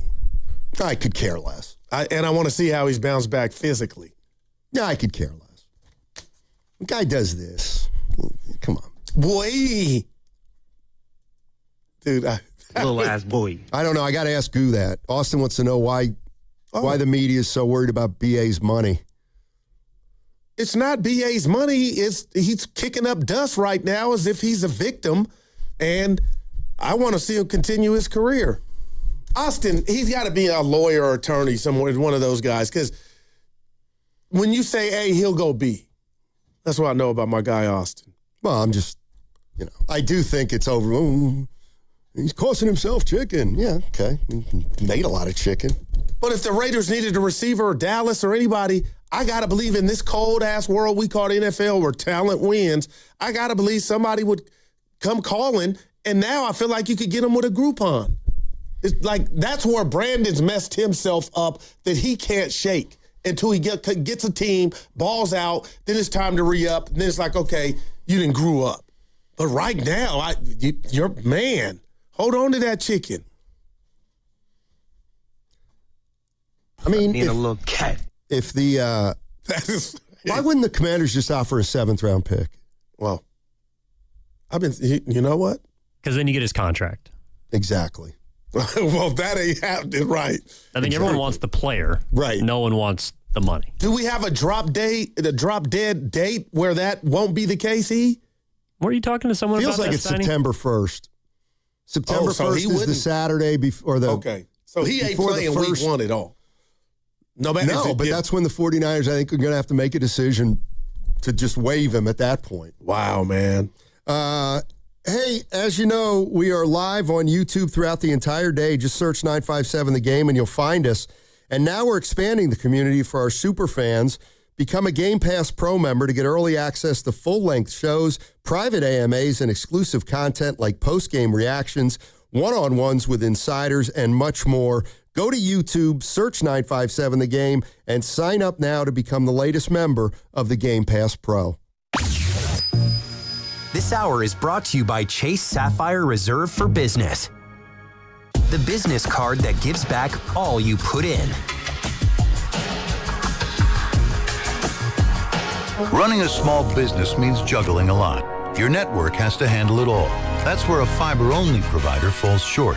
You deserve a partner who gives you a greater advantage. Introducing the Total Solutions Advantage only from Comcast Business. A first-ever combination of the largest, fastest fiber-powered network, the most reliable Wi-Fi, gig speeds with equipment and security included, and a 5-year price lock. Plus, it's all backed by a 30-day money-back guarantee. The Total Solutions Advantage only from Comcast Business. A new standard for small business with reliability, security, and savings in one. When you add it all up, no one does business like Comcast Business. Switch today. Get started for $60 a month for 12 months when you add an advanced solution to a qualifying internet package. Limited time offer. New customers only. Requires 300 megabits per second internet, security edge, and additional qualifying service. 1-year agreement, paperless billing, and autopay with bank account required. Taxes and fees extra. Most reliable Wi-Fi based on Open Signal Awards USA Fixed Broadband Experience Report, May 2025. We all know what the two best words in sports are. Game 7. But the number 7 has even more meaning in vodka. Because when a vodka is 7 times distilled, it creates a smooth, premium taste that is unbeatable. And there's no better vodka than New Vodka. Spelled N-U-E, New Vodka is 7 times distilled, not 7 times the price. It's an award-winning, American-made vodka that is smooth enough to sip and bold enough to mix. So at a time when everything costs more, New Vodka is the best deal in town. Pick up a bottle of New Vodka at your local liquor store today and cheers to something new. Visit newvodka.com to find out more. That's NUEvodka.com. Pump up the volume. Business moves fast. Orders roll in, deadlines close in. When you ship with USPS Ground Advantage, you can keep up with confidence. Every package stays in our secure network from dock to door. And with nationwide reach, dependable tracking, and upfront affordable pricing, you get built-in peace of mind. You run the business. We run the routes. Visit USPS.com/Ground Advantage to learn more. You know that Big Bargain detergent jug is 80% water, right? It doesn't clean as well. 80% water? I thought I was getting a better deal because it's so big. If you want a better clean, Tide Pods are only 12% water. The rest is pure, concentrated cleaning ingredients. Oh, let me make an announcement. Attention shoppers, if you want a real deal, try Tide Pods. Stop paying for watered-down detergents. Pay for clean. If it's gotta be clean, it's gotta be Tide Pods. Water content based on the leading bargain liquid detergent. Every detail matters when designing a space that feels intentional. With rich tones, natural texture, and timeless character, Humboldt Sawmill Redwood products help bring thoughtful outdoor spaces to life. Redwood is non-toxic and stays cool to the touch even on the hottest days. A real wood alternative native to California that is naturally termite and decay resistant and beautiful too. Visit Ashby Lumber online or in store to explore our selection of Humboldt Sawmill Redwood products for your next project. Paid advertisement by Ovation Law Firm, a California law firm. Some cases may be referred to partner attorneys. No attorney-client relationship is formed without a signed agreement. Past results do not guarantee future outcomes. Attention California vehicle owners. Feeling worn down by a 2022 or newer car that won't stop breaking down? We know the sleepless nights, the missed hours at work, the money and pride tied up in a vehicle that keeps letting you down. If your 2022 or newer purchased or leased vehicle has had repeated problems or been in the shop for over 30 days, California's Lemon Law is on your side. You could be entitled to a full refund, replacement vehicle, or a cash settlement. We've helped thousands of people get real relief, and we'll fight the manufacturer so you don't have to. There's never a cost to you. For a fast, free qualification check, call now at 800-535-0310. That's 800-535-0310. 800-535-0310. Alameda County Fair in Pleasanton returns June 19th to July 12th, and it's a star-spangled celebration. Carnival bites and concert nights with fireworks, animals, and more. Save big with advanced ticket pricing through June 18th at AlamidaCountyFair.com. Tune in every Monday through Friday from 6 a.m. to 10 a.m. to hear The Morning Roast, hosted by Joe Shasky and Joe Spadoni, as they dive into the latest sports news to get your morning going. Presented by San Francisco Fire Credit Union, where everyone is treated like a hero. If life is a game to be won, then every child deserves to play on a level field. Children International is empowering young people in poverty on their journey. by giving them the tools, the training, and the skills to shape their own futures. From the early days of development through all stages of growth and into employment. This is how, together, we can help end poverty for good. Learn more at children.org. Okay, class, let's begin. Love your boots. I just sold a pair like that on eBay. Oh, really? Yeah, it took like 2 seconds to list and they sold almost immediately. I've been selling everything lately. Some chunky boots, a faux fur coat I never wore, and a vintage chair that was more of an expensive clothing rack. You know, I actually bought these on eBay. Wait, are you Kitty Sell Stuff from Brooklyn? Okay, quiet, please. Find what you love, sell what you don't. eBay. Things people love. This is the story of the one who keeps multiple buildings running smoothly day after day. Plumbing that flows, HVAC that hums, cleaning supplies that keep surfaces sparkling. That's why she counts on Grainger. With easy reordering online and 24/7 support, Grainger helps her keep the products she needs on hand. So shelves stay stocked and buildings stay ready. Call 1-800-GRAINGER, click Grainger.com, or just stop by. Grainger, for the ones who get it done.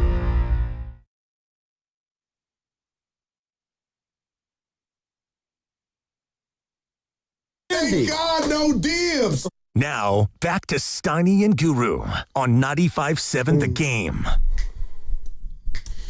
My boy Silk Basie from the Union State, he texted, he said, BA don't sound right. He's concerned. Not like he losing them. But that's how these kids talk nowadays, man. Give it to me one more time, B. Little ass boy. Stop being a little cat. No, keep being that. Keep being that. That is, I got a kick of that, man. With the Mr. Peabody glasses. That's what kids, oh, man.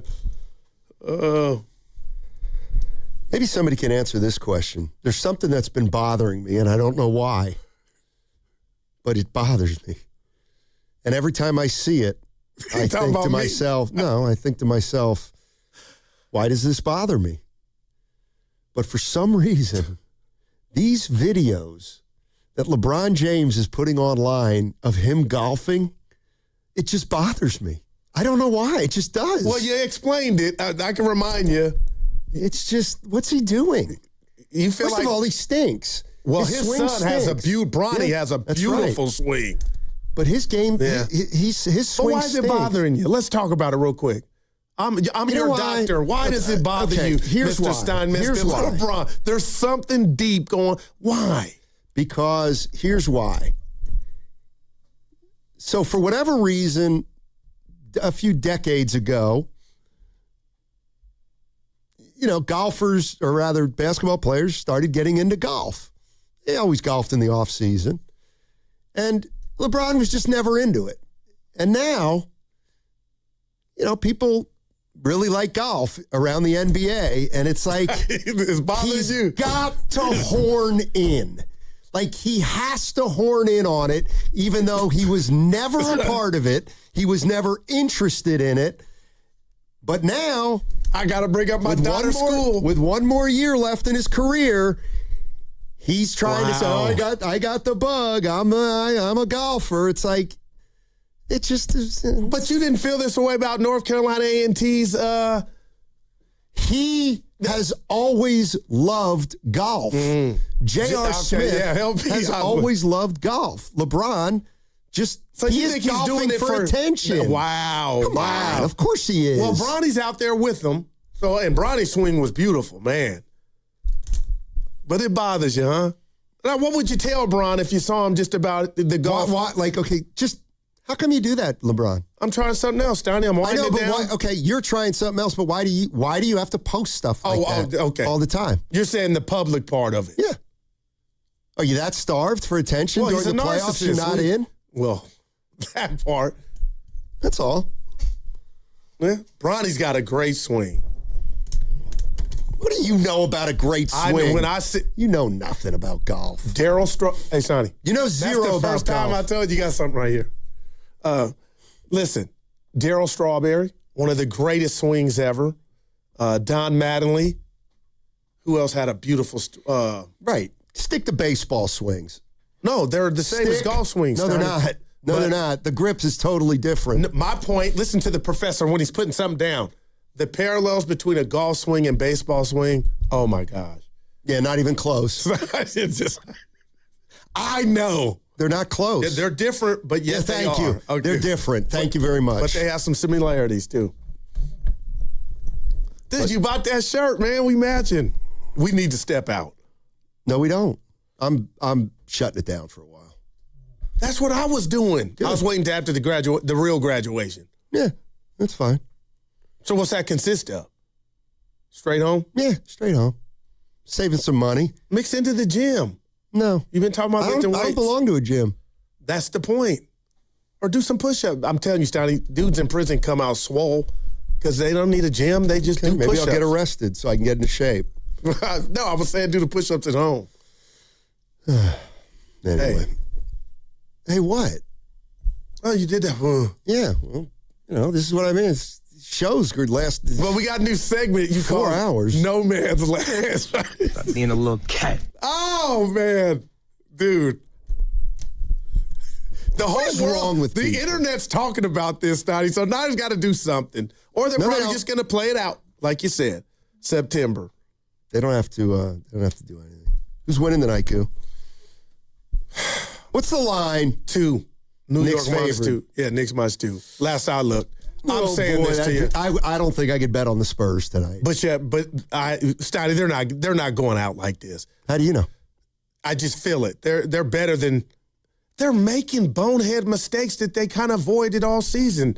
So, and let's be honest, Brunson can't hit the side of a barn. He's hitting big shots, but the volume is Allen Iverson, with one of my favorites. You know what I mean? 9 of 23, it ain't efficient. So they got action. They just got to be buttoned up. And you're going to laugh. The Knicks are trusting their guys. I'm not seeing a lot of Harrison Barnes like I saw in the regular season. I'm wondering if Johnson thinks their muscle is tightening up a little bit to where he's shortening the rotation. Be what you were, and it worked. I'm just saying you got to trust other guys than Wemby, Fox, and Castle. What do you made of Castle thus far? His finals in 2 games.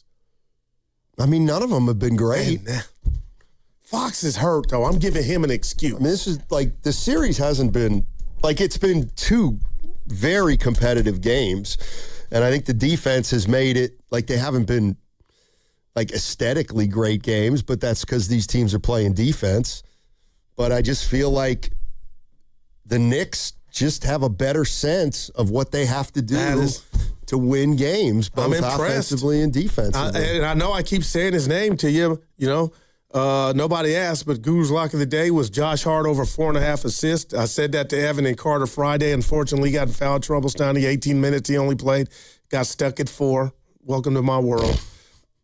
Now, that's funny to you, huh? It is. It is. It's just so funny. I was waiting for Evan and Carter to respond back, but I'm like... Carter's not here. Well, he's listening. It's risotto. No, I understand that, but I sent the text to Pasta, you're my guy. I don't know what that was about, what you just did. I'm looking at Guru's Lock of the Day from Friday. I went right back at it. It was Spurs minus 5.5. Yeah, and I did a video this morning. Hold on, E. That was a personal one I put in on the Heart. Oh, yeah, I see. Yeah. He went 2-7 this weekend. I'm trying to do more TikToks. Don't give me that much credit. 9-4. You're not ready for my last thing on Aiyuk in this all of a sudden case about him speeding. You're not ready. Oh, here it goes. They're doing this. Santa Clara Police Department is in bed with the Niners, and they're doing this. Go ahead. No, the in bed part was better than... This is vintage Guru. No, I wasn't going there. I have no accountability, but I'm going to say something. I would not have used that, and that hit me and hit it out the park. So you said it, I didn't. But, Stoney, there's something just, I don't know, it bothered me about it. But the in bed part, it's like, hey, I would leave it there. Move on. But in bed, I like that. In bed. Well, what am I not ready for you to say? Well, you never did get around to saying it. But you kind of said it and stole my thunder when you said they're in bed with them. Something to that degree. So the 49ers and Santa Clara Police Department are conspiring. No, just kick a brother when he's down, man. But that was in December. Like, damn, y'all waiting in June to draw up charges on my guy? Boy. Lori Matthews just like... That's my friend. Yeah, well, she said, hey, Guru. Little ass boy. She didn't say it like that. Hey, Guru, he may have been issued a ticket and didn't appear in court. They don't normally issue a warrant unless you failed to appear. Now these are the little facts you should try to figure out before you... Well, you're not going to... I can't use that I'll word. take Lori Matthews. No, that's my girl. We talk. Mm-hmm. I had a good morning. Good for you. You're supposed to say why. I don't care. Well, all right, tell me. No, I already did. But I told, yeah. Are you going to go public with it? I got pulled over again, and I got a nice guy, and he took care of me. Like that's... Wait a minute. No, that's all that needs to be said. Wait a minute. I might go viral. You sabotage me when you do more. Okay, you got pulled over today on the way to work. Yeah, in the toll lane. In the toll lane? In the fast track. By a fine young officer. Yep. I ain't going to say his name because he told me not to. Were you in the carpool lane? Yeah, but accidentally. So, accidentally, and then we had a conversation, and I got a warning. I would shout out his name. He said no, but we had a deep talk just about life. About 5 minutes. There's some good people out here, man. You telling me you're on the radio? I had my the plaque. I don't know. They might have came up or not, Evan, but when I reached in the glove department, I had my credentials in there. What happened to drop one out? Is Guru on your driver's license? That's a 9, but no, it's not, Evan. It's Daryl. Real quick, I can't wait to see my son, little Daryl. Speeding in my mind. Donovan's going to be at the graduation with the whole family, the oldest. But I got to tell you this. We're having a problem finding him a good steak, Evan. And you said the problem might be he gets it medium well. You said that's criminal. It needs to be rare. You think that could have something to do with it? If you're ordering a really nice steak, not that medium well is a bad way to do it, but it's not going to be as juicy. It's not going to be as tender. Maybe that. No. What up, Chewy? Maybe that's it, Steiny. How do you prefer your steak? Run it through a warm room with a leash on it. What? Run it through a warm room with a leash on it. Means not cooked much at all. Wow. Oh, you like it mooing? So you like it raw? No, I don't know how I like LB Steakhouse, Austin and San Jose says Santana Row. Wow. Austin and San Jose says LB Steakhouse in Santana Row. Okay. Yeah. Let's go to Evan in Oakland. Hey, Evan. How are you? Hey, guys. How you doing? Hey. Hey, I wanted to talk about the Knicks Spurs. Okay. Guru, you owe Jalen Brunson an apology. Yep. What did I? He's not shooting great, but they're sending two bigger, stronger, faster guys at him, and he's played a little bit of hero ball, got worn out, but he's hit big shots. No doubt. No doubt. Are far deeper, far more experienced. They can play any way. They can go up and down. They can play the half court. You know, there's a very good possibility this is going to be a sweep. But no way Spurs coming back. Thanks, Evan. Appreciate the call. Oh, go ahead. Go ahead. Finish up. I can't wait. Especially in hoops, you got to learn to win. You got to have your heart broken at least once, if not 2-3 times. And that's what's happened to the Knicks. Well, yeah. They know how to win. They got a better, deeper roster. Every single guy on that team has contributed throughout the year. You know, you got guys like Shamet who weren't getting any minutes. Now they're playing 30-plus minutes, shooting 60% on threes. Like this can't miss. Craziness. Yeah. It's historic run. Yep. Thanks, Evan. Appreciate the call. Let me throw this at you and the other Evan. Stotty, do you think a lot has gotten lost or the Knicks got robbed of credit of playing in last year's Eastern Conference Finals that we kind of tend to forget or feel like it was nothing? And that's why they're showing their maturity at the most important time of games? They were just last year, they were on the doorstep. Yeah, that certainly helps. And then this year they put it all together late in the season and into the playoffs. With a new coach. Yeah. Like, I really wonder what Mike's doing that Tom wasn't, or the Pacers were just a problem. How would you know what I mean? I think they've become a little less Brunson-centric under Mike Brown. There might be something to just Mike Brown's personality as opposed to Thibodeau's. Thibodeau's pretty rigid. Yeah. And Mike Brown is not nearly as rigid. So that might have something to do with it. The other thing is maybe, the Knicks, like I said, they've been playing together now for a few years, this particular unit. You're right. What is this, this is the end of the second year with Karl Anthony Towns. So he's played he's at the end of 2 full seasons. They always talk about how, you got to let teams gel. You got to let teams grow.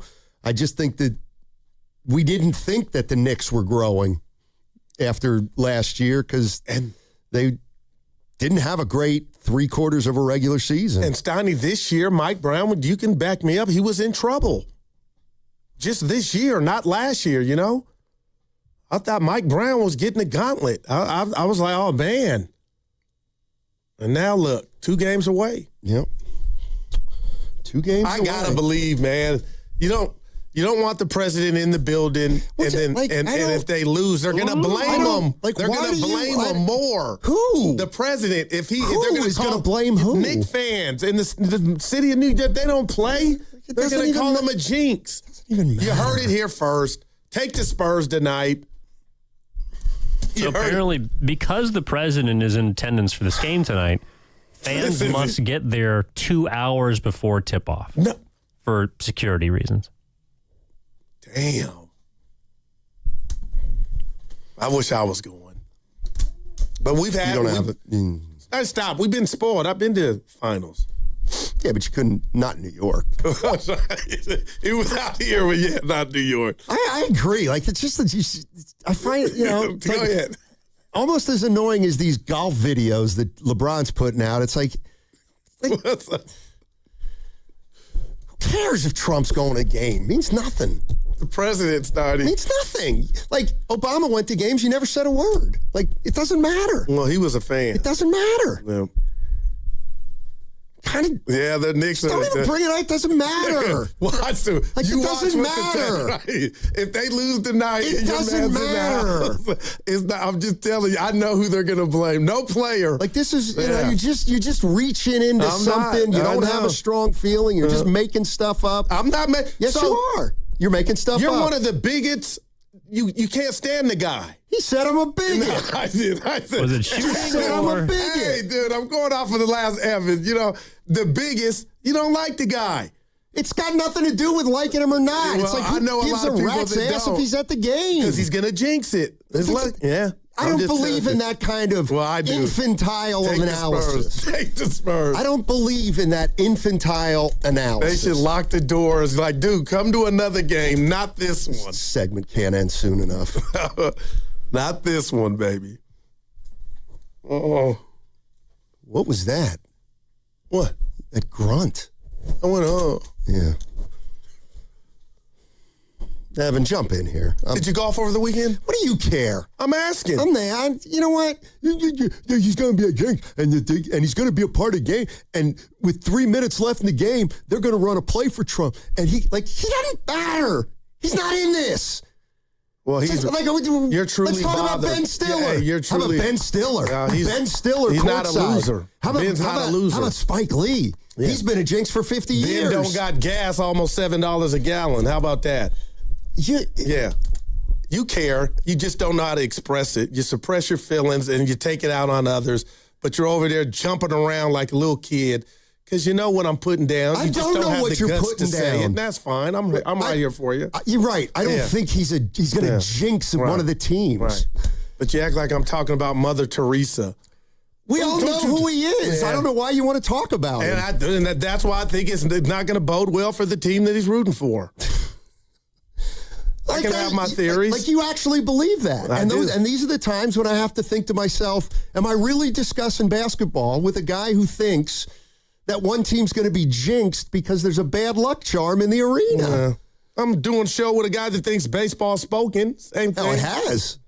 Absolutely has. It speaks every day. It's been pretty silent around here. Not lately. 4 out of 5 in your face. They going to make the playoffs? They could have got that one Saturday for that 6 wins in a row. No, they're not. No, you're on them.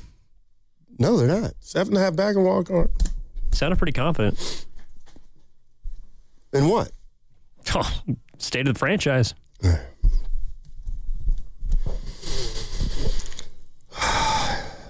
I haven't liked this show today. Is it because of the Birkenstocks? No. Yeah, we got to talk about that. Yeah, we got to talk about the cheeses sandals. Okay. What don't you like? Your performance?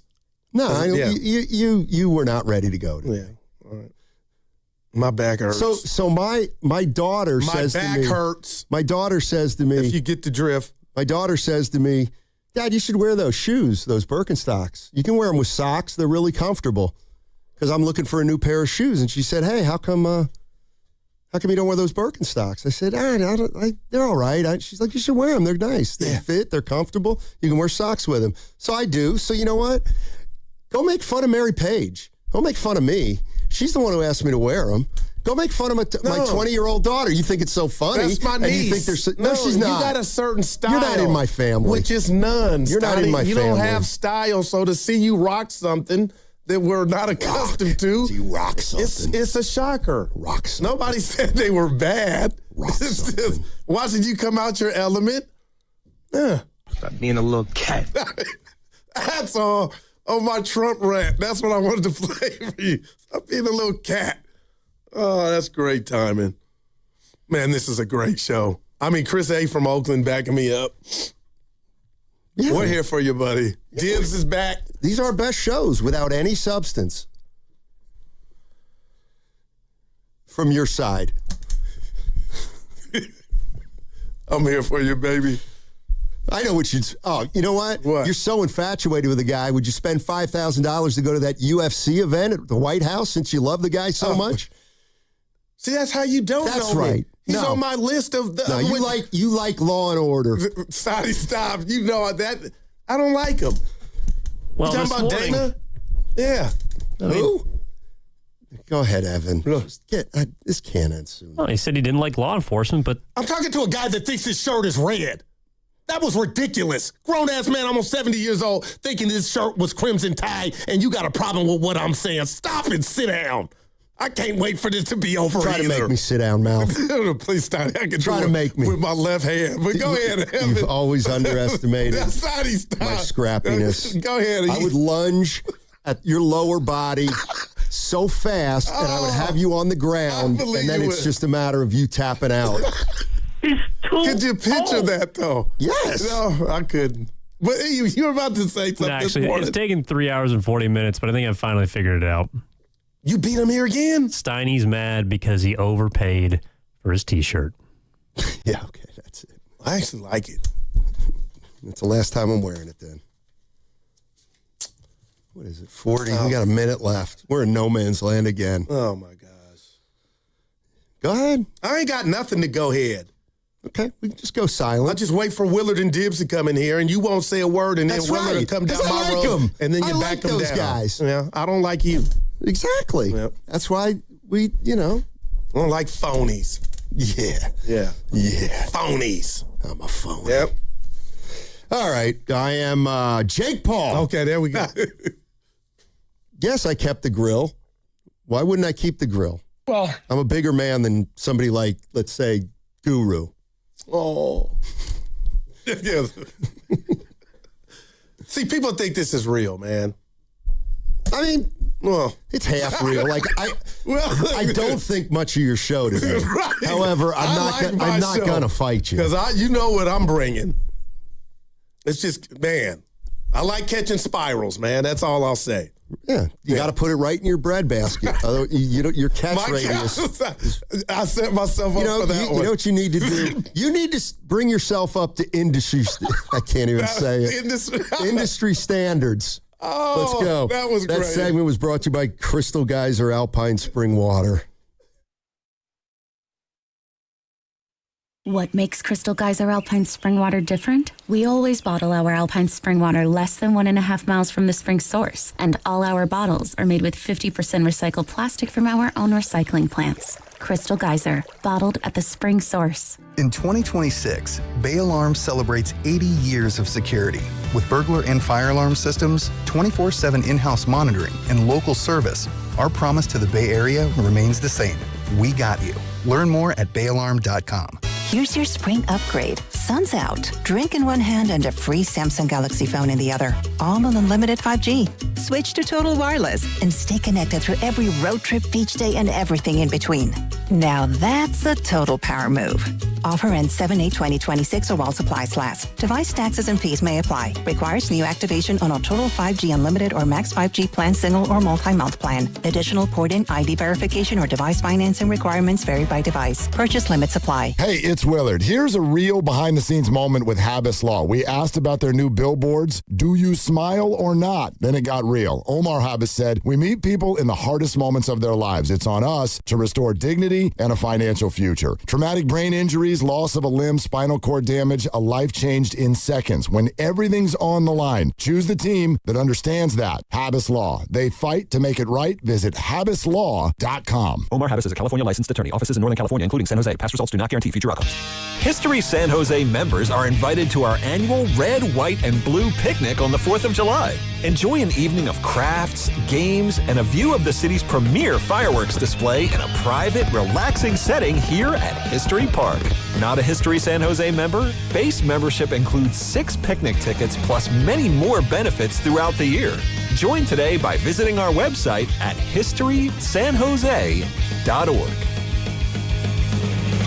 What if you could have the most reliable fiber-powered Wi-Fi? And get this, what if you could keep it at the same price for 5 years? During the Xfinity Summer Savings Event, now through June 15th, new customers can get our best price on gig Wi-Fi, just $50 a month for 5 years. And get online in minutes with same-day Wi-Fi. It's Wi-Fi that finds and fixes problems before you even notice them, like super intelligent Wi-Fi with a 6th sense. Plus, add 1 line of Xfinity Mobile Select and you can save an average of $60 a month over Verizon and AT&T. You can even try it free for a year. Lock in your price and unlock the possibilities during the Xfinity Summer Savings Event. Get it now at Xfinity.com. Xfinity. Imagine that. Restrictions apply. Requires paperless billing and auto pay with stored bank account. Taxes and fees extra. Savings based on 1 gig internet and 1 mobile select line compared to similar Verizon and AT&T plans over 5 years. After 12 months, regular rates apply to mobile select. Xfinity internet required. Speeds vary. Use of fiber coaxial cable. Yeah, Dan Dibley here for Fremont Bank, which, as you know by now, it's my bank, and it has been for more than 6 years. And I love this bank because it's a family-owned bank with the family-owned feel. They started back in 1964, and when they did that, it was just 1 branch, but now they have 21 branches. So if you go around in your Bay Area, you're going to find a Fremont Bank branch, and you're going to see it, and you're going to think, you know what? I want that full-service banking with no compromises, and you should. It's not a big box bank. It's a good local bank. And when you deposit your money with Fremont Bank, they reinvest it locally into businesses, philanthropy, home ownership, all the good stuff that makes our Bay Area the best area in all of the country. And that's why you should be a Fremont Bank customer. The money stays here. It's local. It's not a big box bank. It's a good, solid local bank. And we talk about Fremont Bank, and you know that they're here for you and here for good. It's Big O Tire's anniversary sales event. Now through June 14th, buy 3 tires, get 1 free on 4 select in-stock Big O brand tires with installation purchase. Plus, you'll also get our industry-leading ProTech Plus warranty for free. Disposal fees extra, not good with other offers. See Big O dealer for pricing. I'm Bob Burke, founder and chairman of Burke America Parts Group, a family of brands that includes RepairClinic.com, an appliance and HVAC parts solution company that's grown into an international brand. Before AmericanEagle.com, we partially launched a new technology platform developed by another firm. American Eagle helped take our technology to a whole new level with digital marketing, software development, and business insights into our key markets, appliances, HVAC, and outdoor power equipment, and did so both on time and on budget. AmericanEagle.com has the resources, experience, and talent needed to produce solutions. Our new technology platform, developed by AmericanEagle.com, has produced tremendous results with higher traffic, conversion, engagement, and online revenue. If you have any home repairs you need to take care of, check us out at RepairClinic.com. If you need a world-class website or technology project, then I would highly recommend AmericanEagle.com. Call AmericanEagle.com at 773-NETWORK. That's AmericanEagle.com, 773-NETWORK. Straight Talk Wireless presents Pickup Truck Wisdom. If you're only good to your new friends, you're not going to have any old ones. Straight Talk gets it. That's why new and existing customers get free 5G phones on Verizon's 5G network. Pretty simple, really. You keep good people by being good people.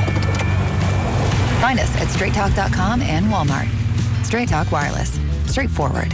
Always. Taxes and fees apply. Plan purchase required for free phone offers. Copyright 2026 Verizon.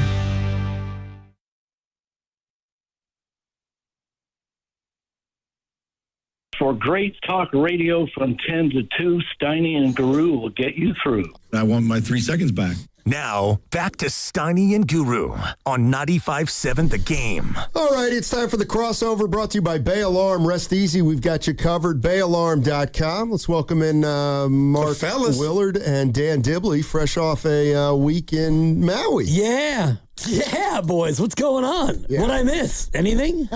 You tell us what you missed. Well, it's funny because... Yeah, what did we miss? Well, what you missed is a lot of a broken down grandpa daddy chasing after a toddler and telling her not to go in the ocean by herself because the undertow might sweep her away. And, there was times when I thought, you know what?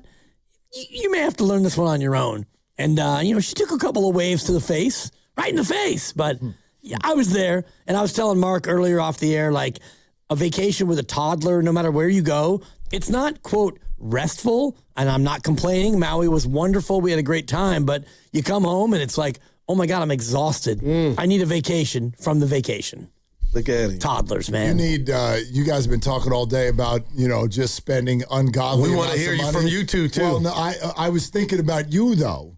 What would you have spent on bringing a nanny on the trip? I mean, if you're talking about like $8,000 for a Knicks ticket, yeah. Where's my $8,000? Go ahead and bring out, That's that, man. Because that's the way. Like, I got, there's some friends, whatever, people I know who have that kind of dough, and they just travel with a nanny, and they get a vacation, and the kids get a vacation, and they can sort Everybody's happy. Meet for dinner. Yep. That's about or it. not. Or not. Right. I mean, and she was great, wonderful. She's almost 4, but there was one meal. We went to a place that was. We went to some fancy places just because that's what you do. And there was one night where we went out, and she was just acting the fool, and she was getting a little bit wild. And I looked at my wife and I said, "What are we doing? Like, I can't even enjoy this $48 entree because your daughter's about to push the entire table over." Man. But that was just once, and again, no complaints. Blessed, lucky. And, man, I missed you guys more than I thought that I would. I wonder why. Because I love my job, and I really love the crossover. And I actually called in for Spadoni's birthday. Of all people. You came in right after me. I mean, if I had known you called in too? If I had known Thank God there was enough time for me after you, talk blocked me. That's not true. I was asked to be quick, and I was. I got the hell out of there. I was on hold for 6 minutes. They didn't tell me you were on hold. I'd have left after 2. How long does it take to say happy birthday? Right. Happy birthday. Well, I mean. It's not like it was a special one. He's 33. Exactly. Larry Bird. And, shout out Sam Lubman for texting me. And, over there it's 3 hours earlier. So you wake up at 6, whatever, and you look at your phone. It's like, hey, any chance you jump on, call in for Spadoni's birthday? I'm like, A, I'm on vacation. B, it's 4 in the morning. Birthday? Yeah, exactly. And Lubman, don't you know? But whatever. I called in. It was great. Shout out to Spadone, 33, Larry Bird. How you doing, Steiny? Good. How was your weekend?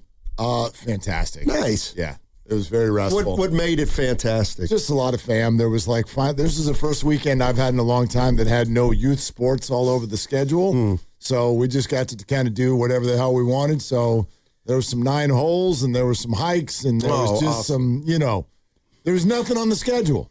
And the weather was beautiful. So it was great. That's always nice. Yeah. That is always nice. How about those Knicks?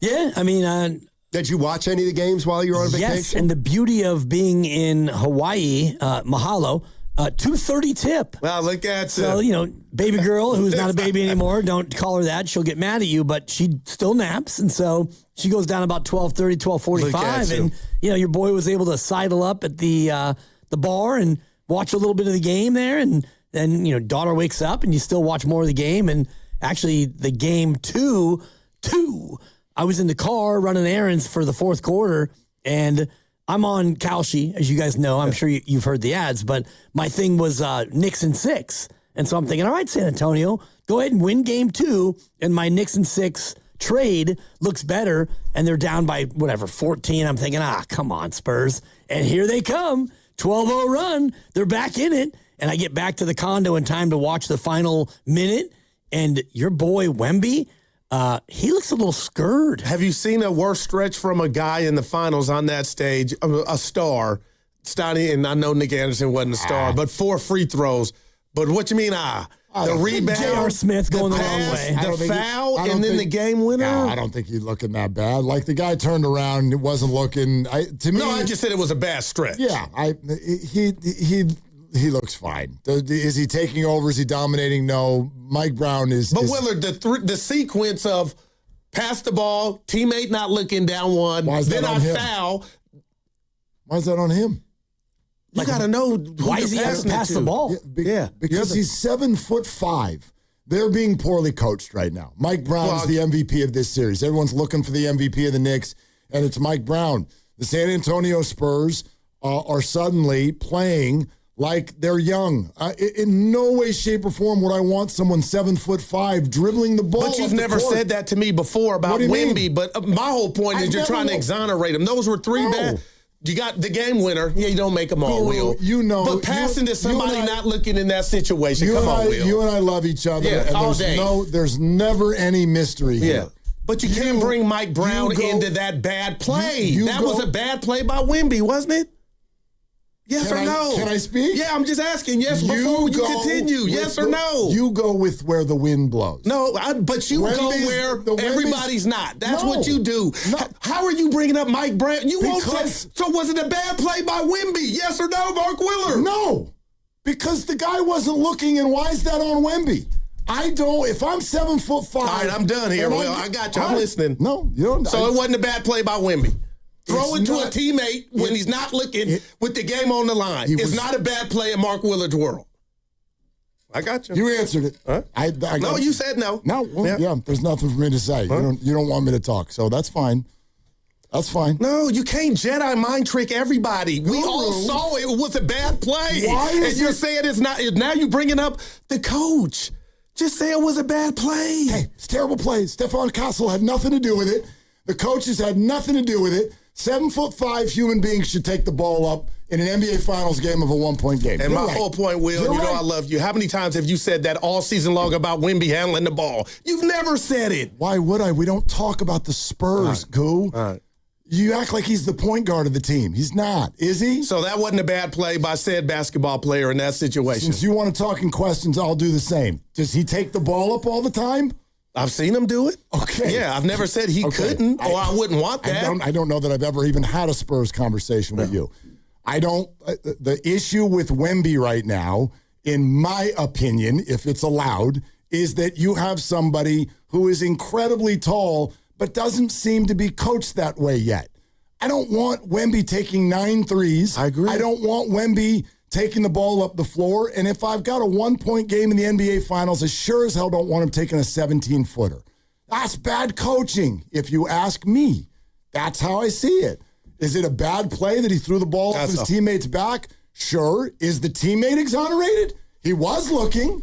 And then on top of that, why would a guard not come get the ball? Can I ask that? Yeah. Okay. That's all. That's how I see it. I kept hearing you in my head, Goo, with your get your ass on the block. And I just knew better.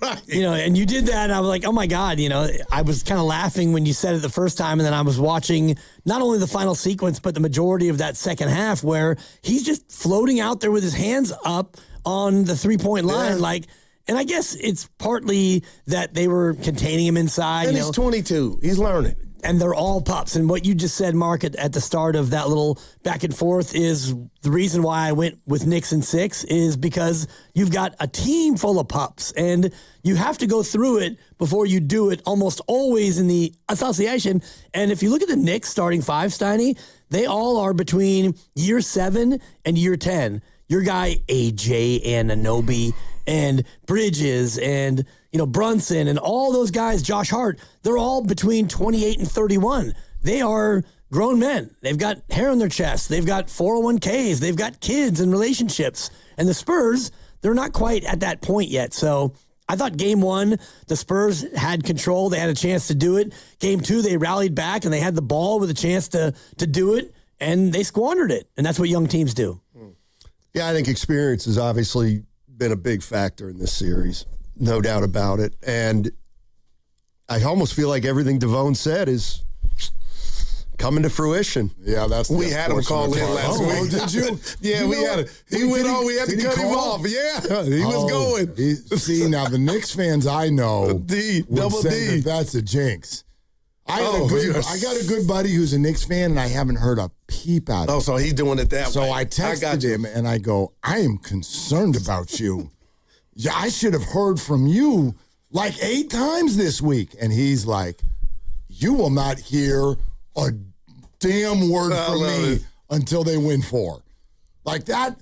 They haven't won. No, and they haven't won. They can lose tonight easily. In our lifetimes. I know some of us. Your lifetime, for sure. And some of us, all of us were what? Yeah. No one was buying beer or voting yet. 5'6", Lawrence Taylor. Yeah, I mean, 73. Guru, I think that you were just fresh out. 3. You were 3. How old were you? Steve Sack. 17? No. Stop. I was not quite 5. You were 5. Yep. Steiny? 9. No one was 10 yet. Like, I got it. I hear you. No, they're good. I was already doing puns on DeBuscher's name, though, for sure. Yeah. I know. It's not over. Well, no. First of all, my partner's Dan Debley, and he gets very mad when we start. Steiny said it earlier. I know it's a must win. Yeah. Oh, right. It is here's how I look at it. I mean, I was wrong from the beginning. I thought the Spurs would win this series in 6 games. I was with you. Still can. I think it's very unlikely that the Spurs win this series. And now you're concerned, and I am. I didn't say that. The coaching, he is losing the battle. No, there's no doubt. I think he's being. Mike Brown has done a really good job. But yeah, I think he's being outcoached. Or did we find out that Mike Brown has more to work with than Mr. Johnson? I mean, Spurs roster is still damn impressive. It's still. I'm not going to take these 2 games and now act like Wemby, Fox, Castle, Harper. No. Like these are dudes. These are dudes. It's their first trip. Does it look like that's we got a sphincter issue a little bit? Sure. But they've got the horses. They got the horses. They can make it. They can make this thing interesting if they win tonight. You're listening to 95.7 The Game, KGMZ FM and HD1 San Francisco, an Odyssey Sports Station, always live on the free Odyssey app, and now broadcasting from the Laughing Monk Studios.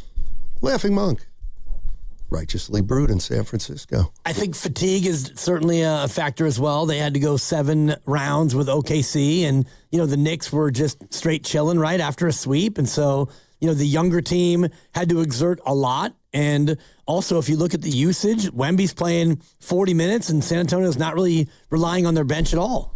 Dibs, you'll remember this. What was the first game UConn women lost in forever, and wasn't it to South Carolina? I feel this was maybe 6 years ago. That sounds right. Okay, but it was in the semifinals. South Carolina beat UConn. Right. Huge game. Didn't they then lose in the final? I think so. I think it's more recent than 6 years ago, but that sounds familiar. I'm trying, and like, to me, that's kind of the dynamic here, which maybe is not fair to the Knicks, but the whole thing was thunder, thunder, thunder, thunder. And then you beat the Thunder I just think it's hard as a human being to not sort of have some sort of let your guard down. Because they slayed what they thought was the dragon. Right, and everyone all year has been saying, the Western Conference Finals is the NBA Finals, and then, the Knicks kind of just sail through, and people weren't giving them their props and whatnot, and then you steal one, and you steal two, and so, right now, it seems like not a slam dunk that the Knicks are going to win it, but tonight is, and I'll allow it, tonight is a must-win, because no team has ever come back from a 3-0 hole in the NBA Finals or in any series in the playoffs. Well, no team has ever come back down 2-0 when they've lost both games at home either. So right. That's true. If the Spurs win this series, they will have done something that no other team has done either. I mean, I'm starting to look at it this way. If the Knicks win the next 2 games and they finish the postseason having won 15 games in a row, I mean, that's as impressive a postseason run as is out there, pretty much. Yeah, it would tie the record, I think, for most consecutive postseason wins. The Warriors won 15, famously. The first 15, that's right. And so this would be 15. This would be, a close it out 15.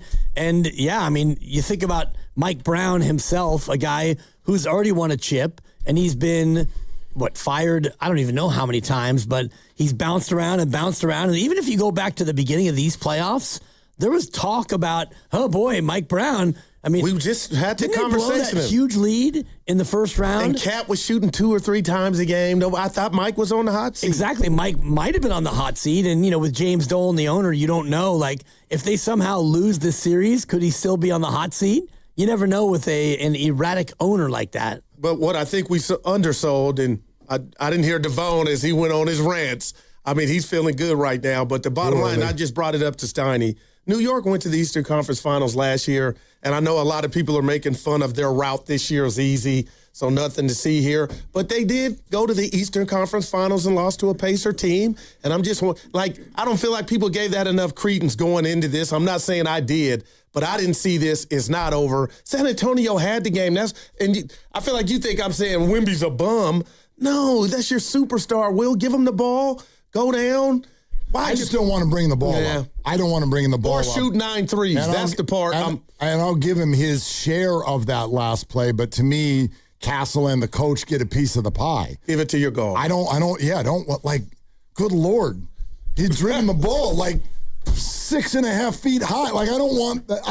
I don't want that guy dribbling the ball up the court. Oh, I saw him passing and Castle not look like you got to be. And then the foul. Yeah, but yet you had the game winner. That might be the traditionalist in me. Did they have a guard go get the ball? Did they not have any timeouts left? I don't know off the top of my head. I don't know. They had a timeout left. Okay. They used it after. He should have gotten the rebound. All right, there you go. Castle's not, in the perfect world, Castle's not really looking. I'll look to the other side, nothing. Now I call timeout. You don't advance the ball, so you get it at half court.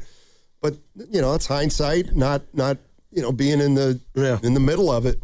The other thing is they were up 1, so he was probably thinking, see if we can get a cheapie here to go up 3. But how much time was left exactly when he turned it over? Yeah. I feel like there was less than 10 15 seconds. Yeah. He got the rebound with 12. Why was he even throwing it up there? He's trying to advance it and, push it up court. But like you said, they have a timeout. And I put enough of it on. I think they were tied, though. I don't think they were up. Weren't they tied? Yep, they were tied. Because Brunson then hit 1 of 2. That's true. Yeah. Gave him a chance to win. They were tied. Brunson scored with 40 seconds left to tie the game.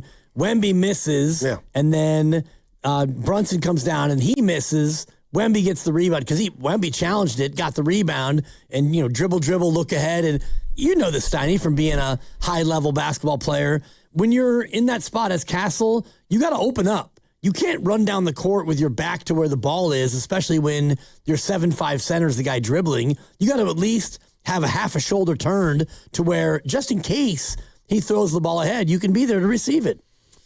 Yeah. You got to open up, Steiny. My college coach had a rule, and it caused some great friction. Glenn Robinson. It's always the passer's fault. Yeah? That was his rule. It's always the passer's fault. Tell that to Steve Kerr, who thought it was Will Richards' fault. Tell me about it. Yeah, every time I throw past Ed Lackman. Ed Lackman had bricks for hands. And it would go through Ed Lackman's hands out of bounds. My buddy Bastian. Passer's fault. It's your fault, Steiny. Oh, Bastian was on that team? Yeah. Oh, I didn't know that. He would kill me. He'd be like, no, that's on you, Steiny.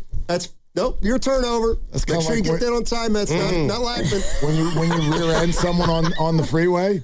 Yeah, it's always 90%. Yep. Yeah. But you could cause someone to rear end you on purpose completely. Sure. Yeah.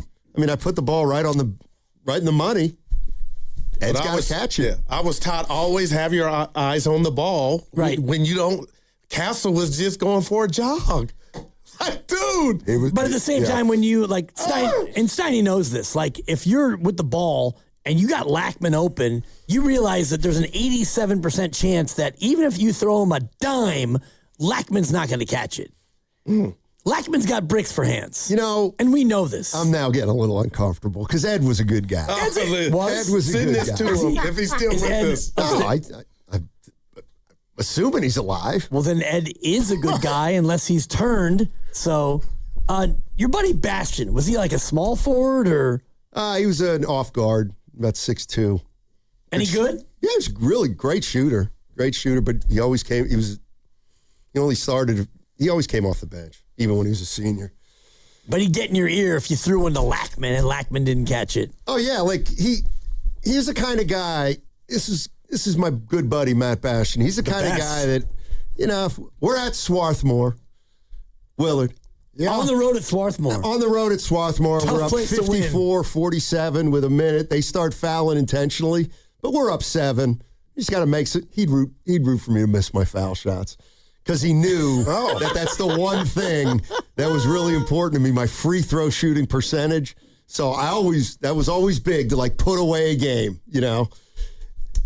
And I'd miss and he'd be like, I know that's going to drop your percentage. And back then there was no 10 fouls, you get to shoot 2. It was 1 and 1 the whole way through.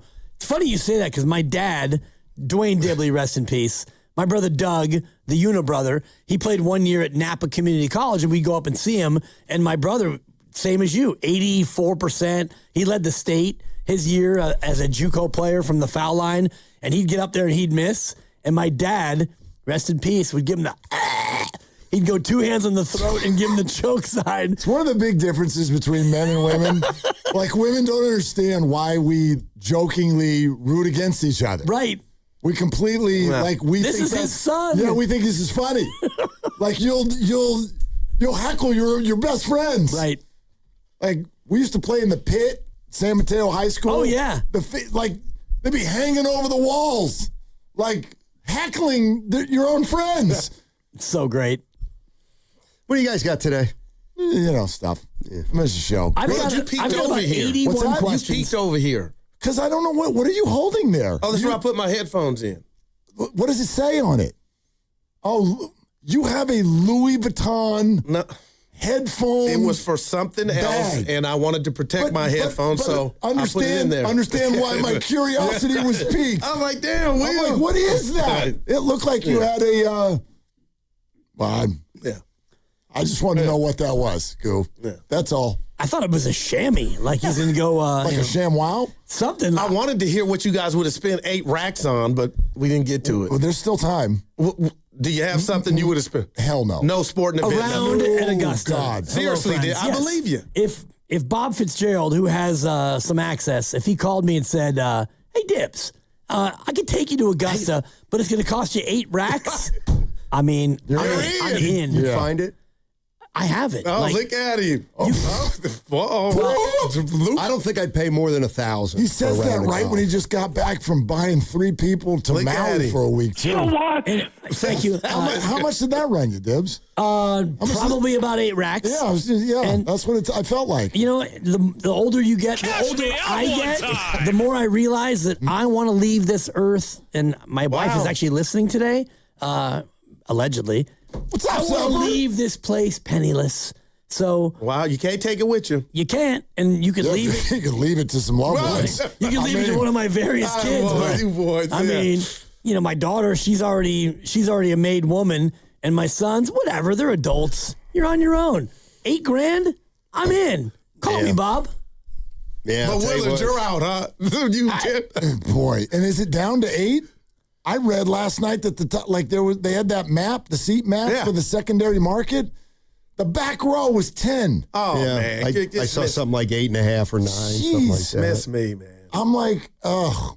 And now you can't go outside and watch it either? Not outside the building. Yeah, but that's a tradition there. It's not tonight. I've got big because plans. they got company. Yes, because one person wanted to go to the game and cause a massive distraction for everybody. I think Game 3 is pivotal. It'll be tremendous. That's exactly what I'm talking about. I had some free time in my schedule. It's tremendous. Right. It's not pivotal. All right. Steiny, it was great to see you. We'll I'm see you so all glad tomorrow. that there's 4 more That's of these. a great one, dude. Yes, I didn't know sir. you had it. It's in there. All Give right. me a week off, and I got a lot of things. All right, you guys have a great show. All right, thanks, Steiny. All right. I missed you guys. Are they the smartest show in the Bay Area? You guys are an intellectual feast for the smart sports fan in the Bay Area. Wow. You're pretty much the smartest guys on the radio. I agree. Good Lord, how big is your ego? Are they the funniest show in the Bay Area? Give it a laugh. Come on. You're a funny guy. Come on. Give me a laugh. You are funny, dude. Hit that S again. Are they the coolest show in the Bay Area? And no white boys. They're cool. That's what people are saying. You guys are phenomenal. This is one of the most perfect ways that I could end my day, getting a chance to talk to Mr. Mark and Dan, you know? We'll let you be the judge. Oh. All I know is it's a couple of Bay Area boys talking sports. I know nothing. Thanks. It's Willard and Dibs on 95.7 The Game. Look at you. Yeah. You're here. I'm back. Look at you. I'm him. Yeah. You're like Steph in Portland. Right? I'm here. I'm back. I'm back. I'm only back It's because good I to have see to be. you. Thank you. Yeah. Man, that place is expensive. Like, even if you want to, like, go on the cheap. Tell me about it. It's like, oh, really? Okay. Do you know how many years in a row my kids have asked me to take them to Hawaii? And my now wife's dad lives there. And I'm like, oh, okay, so now we'll do it. And then every summer we're like, next summer. Next year. Yeah. Oh, my God. Yeah. Woo. It's a blessing to be able to go, you know? Yeah, that's why when they were like, yeah, boy, what would you do? 8 racks. And I'm like, I think Dibs just did. Pretty much. Pretty Yep. much. I mean, you talk about 3 flights, and, you know, when your kid is over 2, they don't fly free anymore. What's the flight to Maui? Just one? I think it was like 7. For one? Yeah. In advance. That sounds right. It's about 7 That round sounds trip. right. Yeah. And I mean, it's wonderful. I will never complain about being able to do something like that. I know you're not complaining at all. But when you start to like rack it up and you know, lunch. Let's have lunch. We'll get some takeout fish sandwiches. Well, that's gonna be $60. Yeah. That's a quick $60, and dinner's gonna be $1.80 or $2.70 depending where you go. And so you just whip out the card and whoo, that thing's hot. So, so welcome back. Thanks. What did I miss? Well, I feel like a lot, but also nothing. Do you know what I mean by that? Kind of, yeah. You know what I mean? Grandy, is that an accurate statement? He asked, what did he miss? And I'm like, a lot, but also nothing. Like, there was a lot of fun conversation, but I don't know if anything newsy, substantive took place. You know, the Giants played games. They lost some of them. They won some of them. Yeah, no like crazy breaking news sounder moment. Okay. Yeah. Grandy took your seat on the LeBron thing, and I thought held up rather well. Yep. I feel like, I don't even know what you think about it, but I think I don't even know what you're talking about. The LeBron thing. Well, like Kawakami wrote that LeBron to the Warriors is live. It is. Live. And then, and then Eric Pincus wrote on Bleacher Report. I love Pincus. He had free agency predictions, and he wrote, I'm going to predict LeBron to the Warriors on a mid-level 1+1. And then he wrote that, and then Steiny and Guru were talking about it, and then that's when I heard about it. And I'm like, I know Pincus. And so we texted him right on the air. And Pincus is one of these guys he'll hit you back right away. You got live Pincus? And so Pincus is like, I'm good. I'm like, will you come on in like an hour? And he's like, yeah. And then Pincus came on and he talked about it. And it's just kind of a prediction. But he thinks, and I think a lot of people think, that LeBron has 3 options this offseason: Lakers, Cavs, Warriors. Retirement, I guess, is not on the table. Yeah, that's not happening. Okay. So anyway, we talked that out. Wow, I missed that whole thing. Grandy doesn't yike it. I do, but you knew that already. Of course. Let's see. The Giants, they did a lot of what they always do, but then suddenly also became the best hitting team in baseball. And I have a question about that. Let's start with that. Okay. Because I've got many questions. You have said to me both over the phone and in person already 3 times today, I have so many questions. Right. And I know how you feel because Hawaii is the weirdest sports place I've ever visited. If you go there, you run the risk of not knowing anything that's ever going to happen again. Well, I mean, after the fact, but Friday was a great example where I'm going out to get an early lunch or maybe it was a late breakfast. I don't even know, but I'm like, I wonder, Giants are in Chicago, I think. I wonder what time the game is. So you open up your ESPN app and they won 18-2? It was 18-3, but I get it. Close enough. And I'm like, what? And I had to look like, is this somehow yesterday's game? And so you start to go through it. It's like Matt Chapman had drove in 8 and he got pinch hit for. So he hits 2 home runs and you don't get to go out there and try to hit a third? Correct. Was that a thing? Because I looked at that and I thought, I don't think that is absolute crap. Yeah, and he was one of 3 people who hit 2 home runs that day. Right, they all did. Yeah. That ball got Schmidt on twice, I saw. Right. And was it Adames? Adames also had 2. And then I think Jonah Cox threw 1 in 2 just for good measure. Yeah, I mean, you got to have a Jonah Cox homer in there. Yeah. I just was looking at that going, why would they pinch hit for a guy who has 2 homers? He's on the cusp of history. Because it was 18, and they're like, that's enough. And let's get some of these other people in here. Like, we don't need... Right. Like, the guys... Jonah Cox came up before I left, but he's one of the guys I was like, wait, Jonah Cox? Well, he did, yeah. He came up in Colorado, and then remember he got his first major league hit off of a lob ball from a position player. That's right, thank you. But then he got some real hits, but then he came up in Chicago against lob balls again and hit his first major league home run. So his first major league hit, lob ball. First major league home run, lob ball.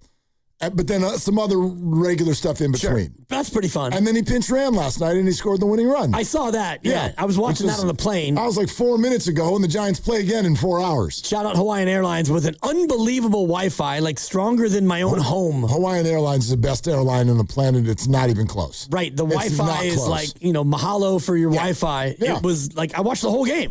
I'm sitting there, and it's like, oh my God, this is like being at home. Grandy brought up, you did miss something newsy. Myles Garrett's on the Rams. I saw that. Yeah, I'm sure you saw it. Well, no, I didn't see it, but I befriended a guy who happens to be the AP sports reporter from Denver. We just happened to bump into each other and whatever. Like, you meet people, and that's part of the fun of vacation is you meet people. And so this guy is like, hey, you hear about Myles Garrett? And I was like, what about Myles Garrett? And he says, he's a Ram. I'm like, what? He's a who? No, it can't be. And so you look it up. It's like, oh my God. Yeah, he's a Ram. That's a big time cojones move. Yeah. You trade Verse for Garrett. You send picks. It's like we have a young phenom, but we want the older experienced guy who's just slightly better. Oh, and that was one of, I would say, and correct me, Grandy, if I'm wrong, there were only 2 debates I thought all week that got like energetic. One of them was LeBron, and then the other one was, this one I think is actually, it's just kind of quirky. This whole idea of, obviously the Rams got better. They got Myles Garrett. Nobody was arguing that. But he's kind of like, well, now what do the Niners do? Like the Rams are so good. And I'm like, so they went from favorite to favorite-er? Favoriteist, yeah. You know what I mean? Yep. So I was like, how much better did they get if you already thought they were the best? I get that He's downplaying Myles Garrett, No, don't let him do it. I didn't downplay it. I disagree. I didn't see, but this is what happened. It's really a semantics thing. Oh, the Rams get better. Of course they did. They got better. But I guess my take was, were you not scared of them before? Because you should have been. But now you're more scared. Okay, and I'll buy that. But, how much better did a team get if they were already, on paper, the best? They're the best. Yes. So anyway, that just turned into a thing. It's kind of like it was fine. It wasn't like we got mad at each other. I love it. I mean, two marks when two marks collide. Yeah, I'm sure you did. Yeah, you know. It's kind of like when the Warriors got Kevin Durant. Like already they were the best team, even though they lost to Cleveland. Yeah, they were the best team, and then you add KD. It's like, now you're the bester. Right, except for that's basketball. So, like, I wouldn't argue that the Rams are now unbeatable. I would argue that the KD Warriors, if blessed with health, were unbeatable. I just don't think football works that way. You know what I mean? It doesn't, yeah. The playoffs are one game. I thought the Rams were the best team last year.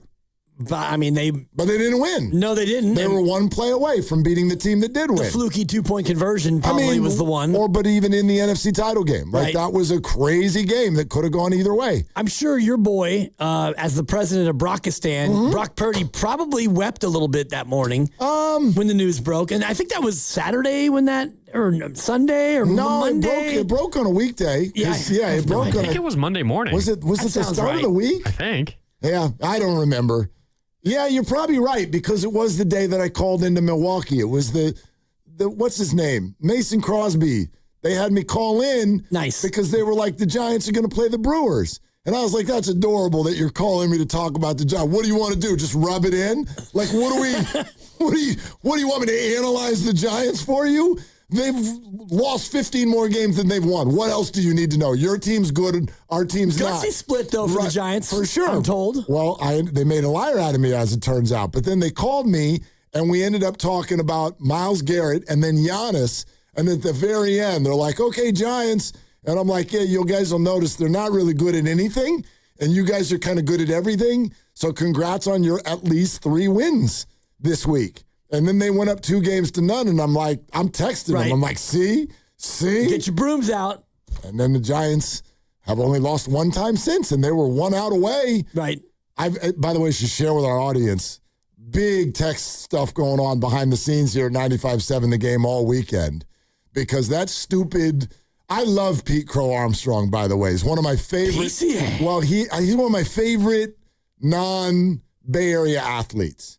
A, because I love Chicago, and B, because he hates the Dodgers. When he plays with that swag, like he doesn't love him. GAF. Yeah, love PCA, GAF. I see what you're doing. I'm trying. Anyway, if he doesn't hit that home run, it could have been a 5-game win streak, and today would have been set on its ear here at 95.7 The Game. Those of you who listen closely know that Guru and Steiny have their 6-game win streak bet, which is, will the Giants ever get a 6-game win streak all year long? And you could argue that they were 1 out away. Yep.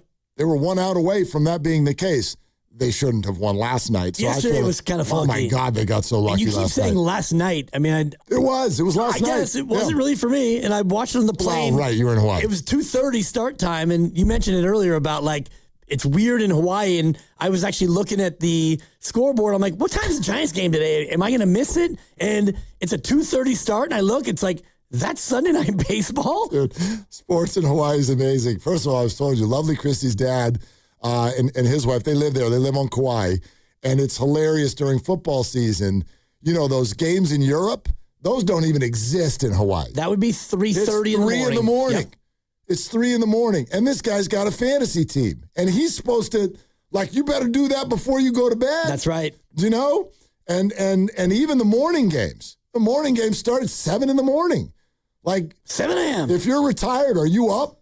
No. Maybe. I don't know. Old people tend to get up early, but you know what I'm saying.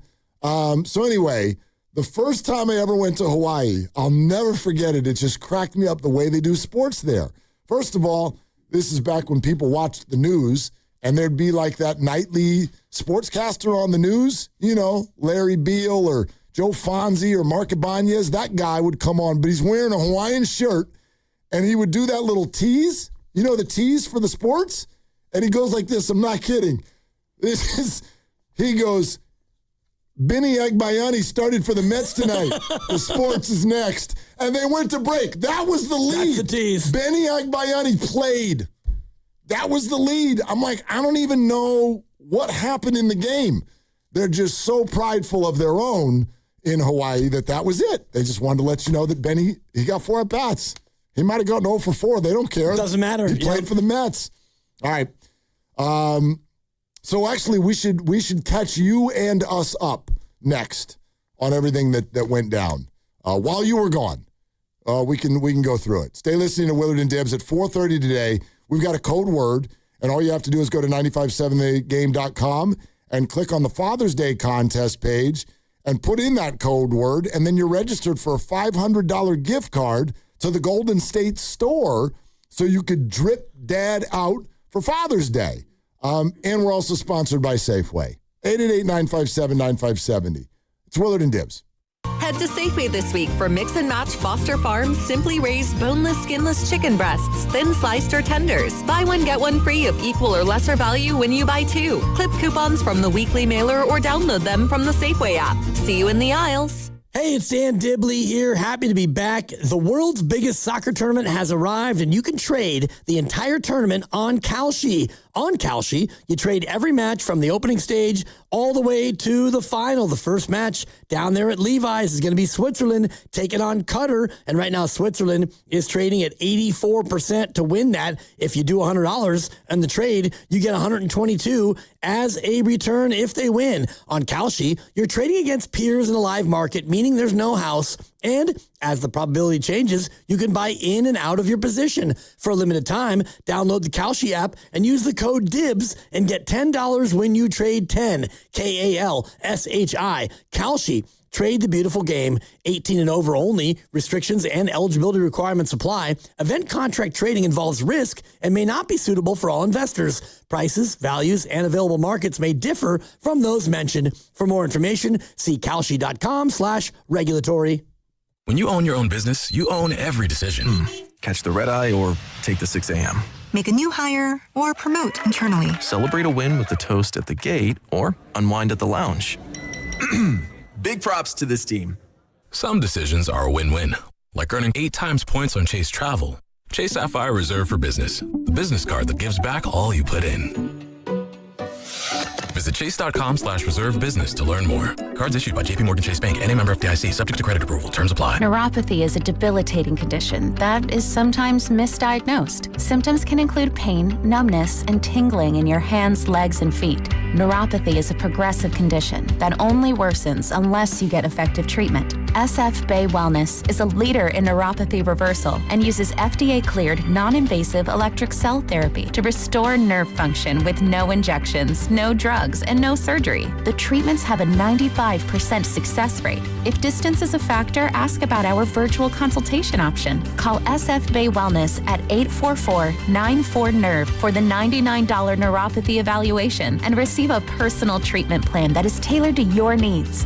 Don't wait another day. Call 844-94-NERVE. That's 844-94-NERVE. Why keep suffering with the painful symptoms of neuropathy? You deserve to live a pain-free life. Start getting the treatment you need for your neuropathy symptoms. Call today. Today on the pod, we're talking to Joan, a method actor and scratchers enthusiast. So, Joan, what do you like about playing scratchers? Well, as a method actor, it's about becoming the ticket. Scratching up, down, stage left, stage right. So what's your motivation? Because your performance feels so real. Oh, I was just tapping into my inner scratchers. Incredible. Yes.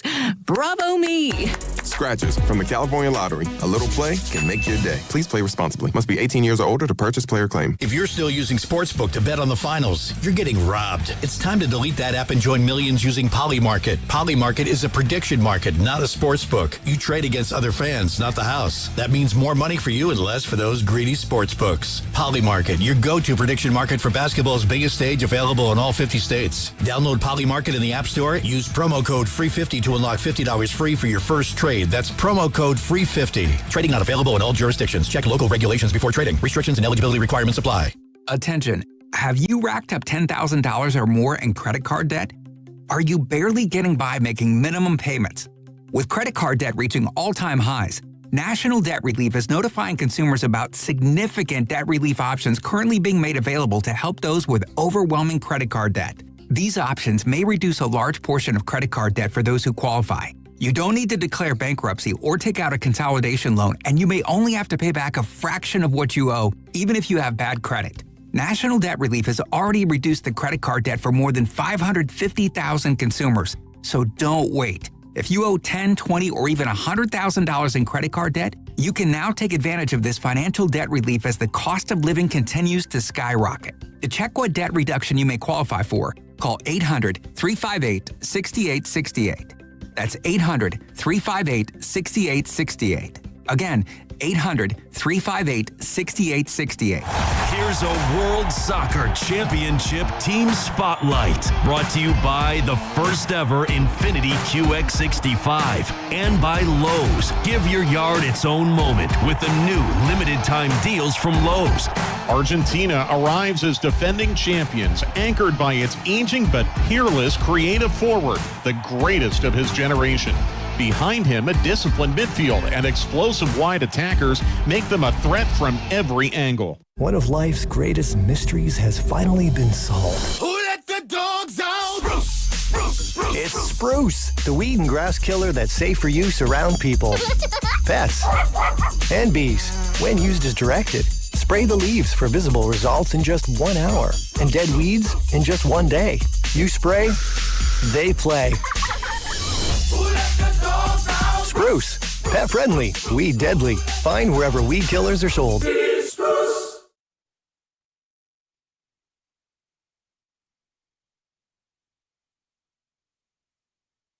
Now, back to Willard and Dibs. Yeah, that's a great question because I think that, it's a great question and a hard question to answer. On 95.7 The Game. You could do all-inclusive, and then you don't have to buy all those meals. Yeah. You could do that. You can, but when you go to the all-inclusives, they're usually not like the finest of restaurants. And shout out my wife, Supper, who is listening. Yeah. And she corrected me. The flight was only, I think, $535. Oh, then you guys got a good deal. Yeah. Ella, my daughter's friend, invited her out to Hawaii, and that's the way to do Hawaii is to not go and just send one person with someone else who's like, we'll take care of the food and the activities. Will you just buy the flight? I'm like, sure. Done. You got it. And the idea of I don't really need a nanny, but I was in need of a closer. Shout out R&S Garage Doors. There's times where, like, oh my God, my daughter is so fun. In the ocean, the pool, it's like, this is the good stuff. This is life. This is wonderful. And then it's like, oh my God, you look at the wife and the wife looks at you and you're like both thinking the same thing, which is, I would love to have somebody take this thing for the next hour or two. So to be able to go to the pen, you go to the righty, you go to the lefty. That's when you need I don't really need a full-time nanny, but you do need to be able to look down to the pen and pick up that bullpen phone and be like, you know what? I'm going to need you to come in here and close this thing out. Is this going to be a summer thing that Supper listens to the show? Probably not. No. Because Supper, you're welcome to welcome and listen to the show. I don't know if it's your jam, but I kind of like the idea of a scared straight Dibs. Yeah, I'm into it. There's a certain amount of material that will not be unfurled, so to speak. But yeah, she told me today. You're all buttoned up today. Look at you. Well, she told me today. She's like, "Oh, you probably gonna talk about the trip, right? I'm gonna tune in." Hell yeah, we're talking about the trip. 148. Yeah. I'm like, yeah, we'll probably mention it, but now that she's listening, I'm go ahead and leave out some details. Well, I think some things can be, inferred. Let me just go to the script. We had a wonderful time, Mark. It was great. That's a good recap. Thank you. That's a good recap. Yeah, it was wonderful. All right. Well, yeah. So next time, Supper, just tune in, but don't tell him. I was happy to don't tell him. Deep into debt for this trip. It's great. Now I get to work till I'm 75, not just 70. Mm-hmm. It's wonderful. I do have some questions though about the Giants roster. Let's talk about it. Ask away. These guys, like who? You mean like the bullpen people? There's a Carson now who got to pitch. Well, that was because there was a Wilton and he came up and he threw, but he didn't throw the ball over the plate at all. Wilton. Ramos. Wilkin with a K. Whatever. Yeah. Never heard of him. Thank you, Grandy. I actually saw Ramos in the box score, and I thought at first Tab Ramos, the former U.S. men's national soccer team player, and I didn't think that was right. It's not Elliot Ramos. I thought it was Elliot. No, he's still not ready. Maybe they threw him in because it was a mop-up spot. No, so Wilkin, let me get it right. But he came in. Should he be walking? Well, he came in and so actually it's probably a 2 because the Giants were up 12-3 in a baseball game. And then And then they weren't up 12-3 anymore. Because Elliot Ramos came in. Correct. And he was throwing the ball very hard, but was going in many places. Many places. Not that little box. No. And so then people kept going to the bases, and then 12-3 became 12-6, and then it became 12-9 with 2 people on in the ninth. And they're like, I think we better go to a different pitcher. And they brought in a different pitcher, and then the hitter swung, and he hit the ball high and deep to center field. And then that hip thruster kid, he went back there on the warning track, and he caught it. And that ended the game. Drew Gilbert. But the Giants learned their lesson. They're like, let's not have Wilkin Ramos on the team anymore. So let's send him out of here. And then they brought up Carson Seymour. But don't get to know these bullpen people too well because they're not staying. Not for long. Those guys aren't. And guess who's about to come back? Guess who's back? Back. Again? Back again. It's got to be, who's that one guy that I loved? Oh, Bivens. Nope. By the way, he's not back, but he gonna be. He gonna be back. So I'm breaking this.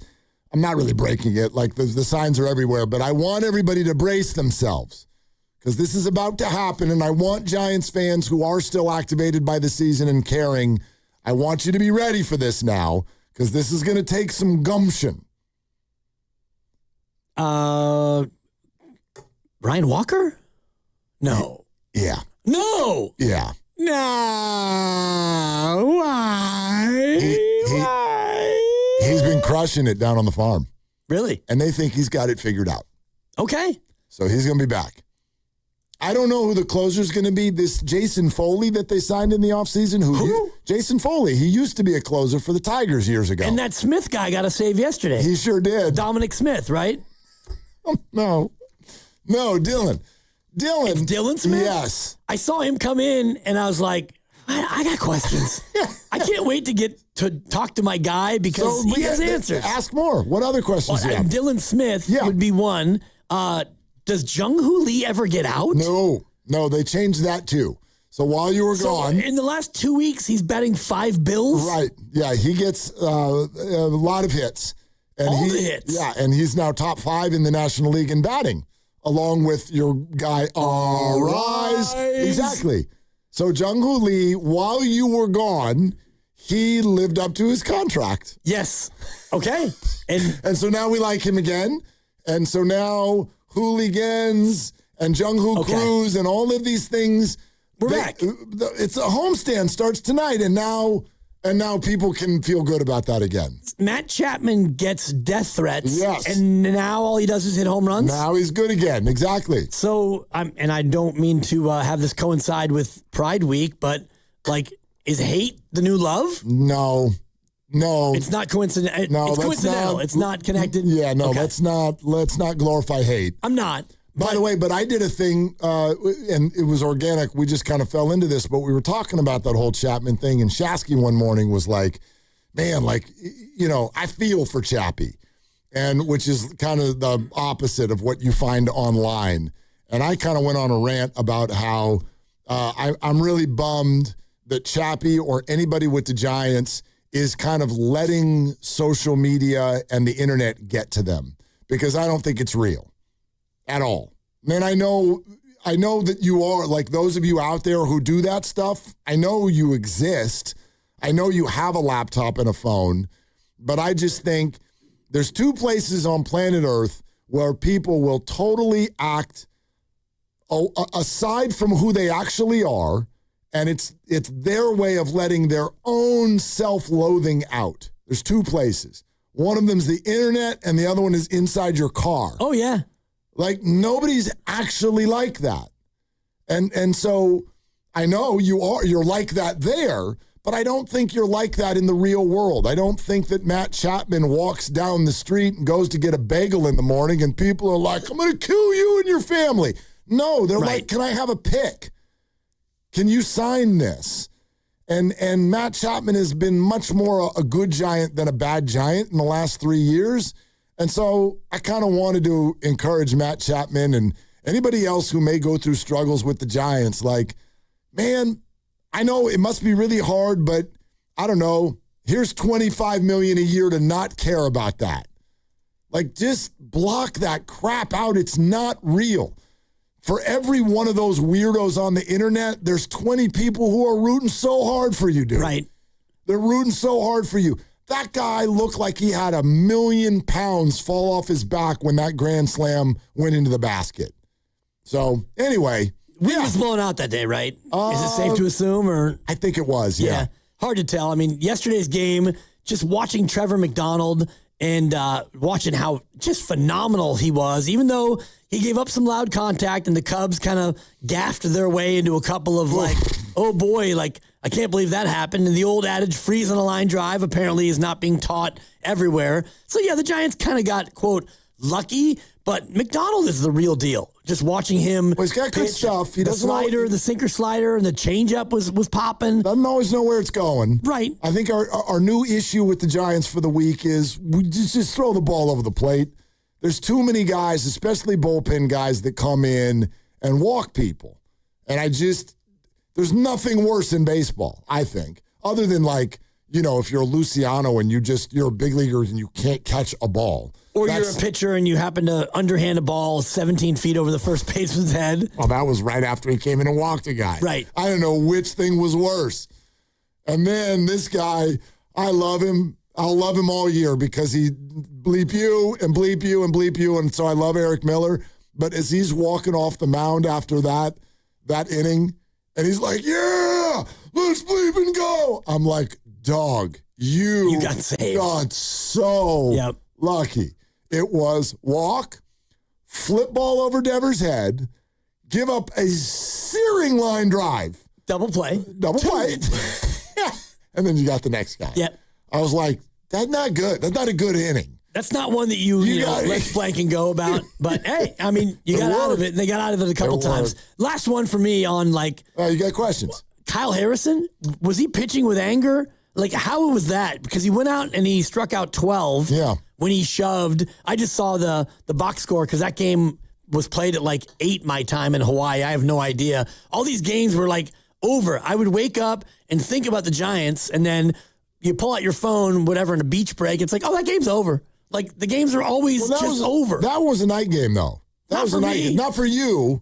But, yeah, I was just kind of off the schedule, and then I looked at that one the next... Yeah, 2:30 your time, probably. Yeah, and I mean, that was probably one where I just missed it. We might have been at the aquarium, or, we took a day trip to Paella. And you went to the aquarium? In Maui, yeah. Oh, you did? Wonderful. You got a 3-year-old. So. I get it. And there was one day we caught rain, and so that was the day that we went to Paella, which is a little town kind of by the airport, and, you just kind of tool around or whatever. That's not a food? It's Paella. That's not a food. That would be Pallea. This is Paia. But it's pronounced the same. I believe so. Okay, unless I'm saying it wrong. I don't know. My Hawaiian is. I'm not super polished. I haven't been to Maui in at least 20 years. Oh yeah, it's maybe even at least 20 nice. Years. Oh, I bet. I'm sure. And it was great to be able to pump thousands of dollars into Lahaina and the local economy. 3 years removed from their fire. And, just to be able to see... I love that. Lahaina, kind of bouncing back. But the Kyle Harrison thing was like, oh, that's right. He's facing the Giants. Yeah. And you check the score, and it's like, oh, he struck out 12? So is your question, was he pitching angry? Was he pitching with a little bit of an edge? I mean, I'm sure, it didn't look any different. He's just a really good pitcher. Right. But he wasn't, super pumped up or extra celebration. He wasn't flipping Devers off after he struck him out or anything like that. I'm sure there were emotions going wild. And we ended up talking quite a bit the next day because his pops started, he texted me the next morning. I think he wanted, but they wanted it to, I think they wanted. One more would be good. Yeah, thank you. 6 was not unnecessary. I think they wanted the Giants fans, and look, like everything is in life, there is a side of the story and another side of the story, but I think the Harrison family, wanted people to realize, at least from their perspective, that they wish that this had happened here. And that to a degree, there's an understanding as to why it didn't. I think that the further we get away from it, people, as always, will be able to talk about it like, oh, here's what went down, and we didn't have any hard feelings. It's like, I think you did at the time. But, the message kind of was like, we're heartbroken that this didn't happen here, and the Giants really, really needed a hitter. Yes, the Giants could have done a better job developing, but also, he was hurt when he was a Giant. Now he's not hurt. Right. And now the Brewers are a really good organization, and so here you go. And now you got an all-star lefty. Exactly. Going to the all-star game. For sure he is. So, phenomenal. Any thoughts about Vitello from the fans? Like the week that Tony V had, I know that there were some interesting moves that were made, and I was just, trying to follow online. I wonder what the commentary was. The highlight was, for sure, in terms of questioning Tony V, was that Bryce Eldridge, and was this okay? So on Harrison's night on Tuesday, the Giants sat Bryce Eldridge. I hate it. Yeah, this is after. So on Sunday in Colorado, Eldridge is a huge part of that 19-run outburst, multiple extra base hits, bops one over the center field fence. And then, Grandy, what did Bryce do Monday? He had multiple hits in Milwaukee, right? I forget Yeah, I think so. He had a multi-hit game Monday, and then they sat him on Tuesday in favor of Buddy Kennedy. That's what I saw. Buddy Kennedy. What's that? What's a Buddy Kennedy? It's a Giant. Great question. Yeah, it's a Giant. He's that journeyman guy, right? Well, no, he's not a real journeyman. He's a young kid too, but he's kind of a utility type who was really hitting the ball well down on the farm. He was 1 for 4 Monday, but the one hit was a double. Bryce Eldridge. And then he sat Tuesday. And then he sat Tuesday, but the thing that got everybody, first of all, is that Bryce has been crushing the ball and showing real good discipline at the plate. But beyond that, are you really going to do this whole lefty-righty thing with Bryce Eldridge? Because Bryce Eldridge's numbers are just as good against lefties as they are righties. So the thought is, and I think this is one of these kind of sports media deals, I don't think that pro sports actually thinks this way, but the thought was you're scared to put your top prospect up against your former top prospect. But then it made it worse because they sat Jung-Hoo Lee also, their other hottest Giant. They sat their 2 left-handed hitters. Wow. And then Harrison shoved.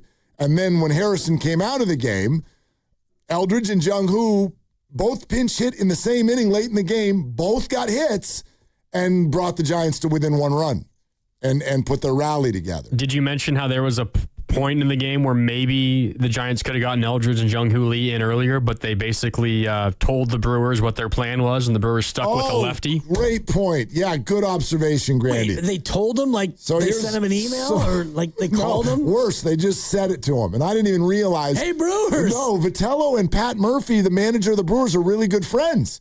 I should tell you about this, too. They had a little pre-series meeting. How long was I gone? It feels 7 like forever. Weeks. Yeah. So check this out, though. This was great. So Vitello has the pregame in the dugout, right? And people are mad, Dan. They're very mad. Dan. The Giants put out a lineup, and Buddy Kennedy was in it.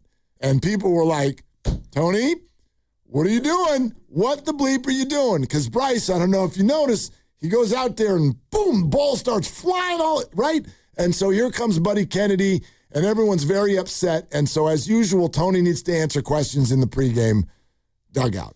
And so Sloss or somebody like that is like, hey, I'm going to hold your feet to the fire. Finally. Why Buddy Kennedy?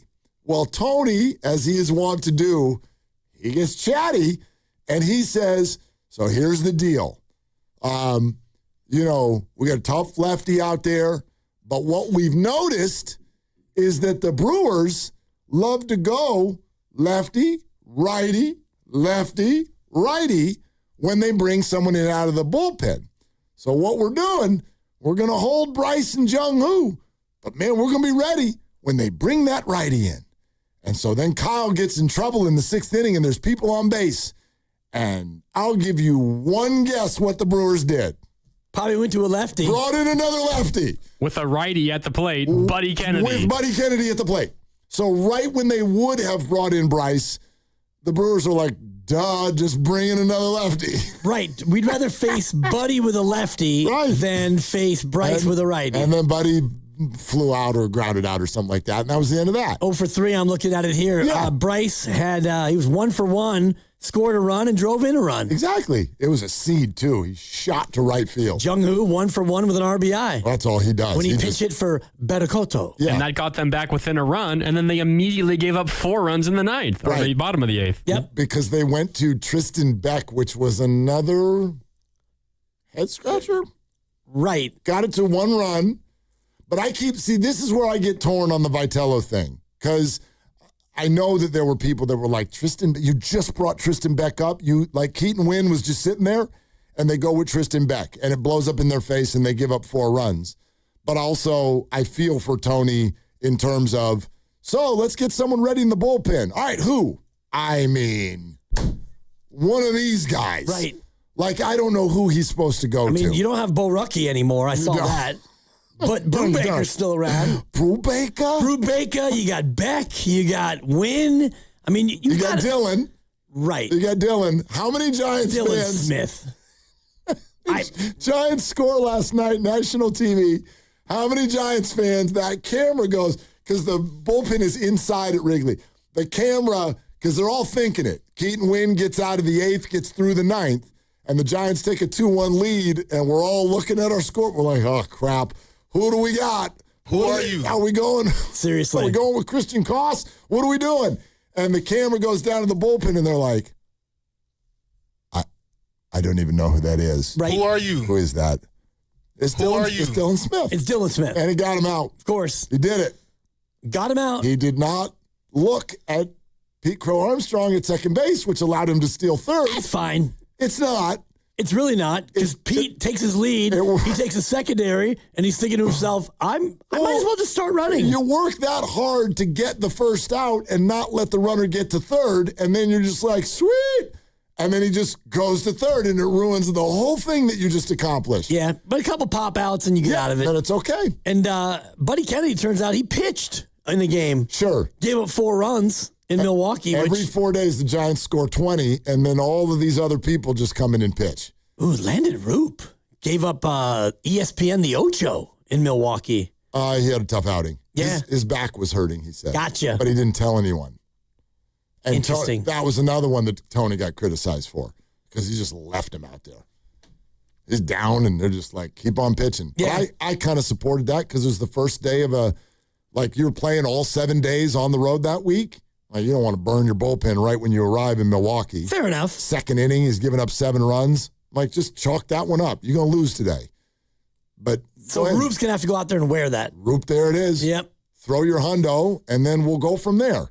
And that's what they did. Man, just a wild road trip. You got any other questions? That pretty much covers it. Because I got what I'd love to do is throw at you some of the questions that I have. Okay. Which is things that we're all talking about, but we haven't had a chance to hear what you think. Oh, I would love to. You know what I'm saying? Absolutely. Would love to weigh in. I mean, most of my trip was spent completely in the dark, checking scores and, watched yesterday's game. But other than that, it's tough over there to keep up with anything. Although I will say this, NBA Finals games at 2:30, that's a yes for me. I bet you love that. Oh, yeah. A little matinee. You're such an old man. Little early cocktail, 2:30 tip. Loving it. What do you drink during a 2:30 basketball game? Probably that was a Mai Tai, early Mai Tai. It's funny. Don't you love Hawaii? Let's go to Dibs, half of the bag. All the men with hair on their chest immediately turn into foofy 19-year-olds. If there's no umbrella in my drink, I'm sending it back.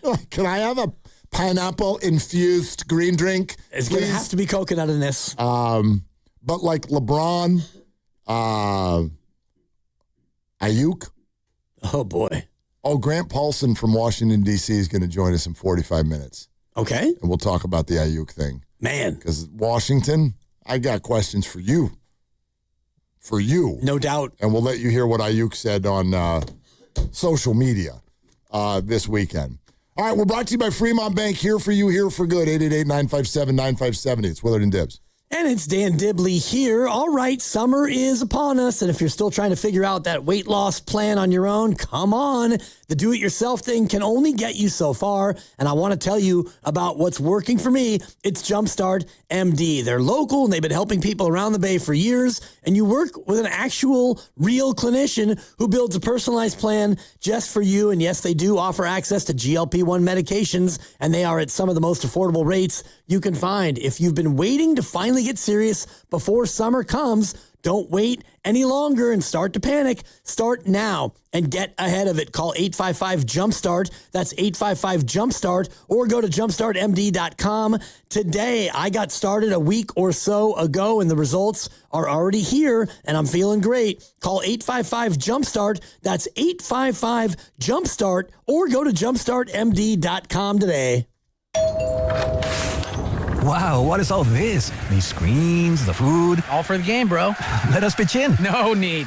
I'm saving $1,000 bundling my wireless and internet with T-Mobile. I've got it all covered. Goal! Here to score big with T-Mobile. Families save up to $1,000 a year when they bundle 5G home internet with 4 phone lines on Experience Beyond.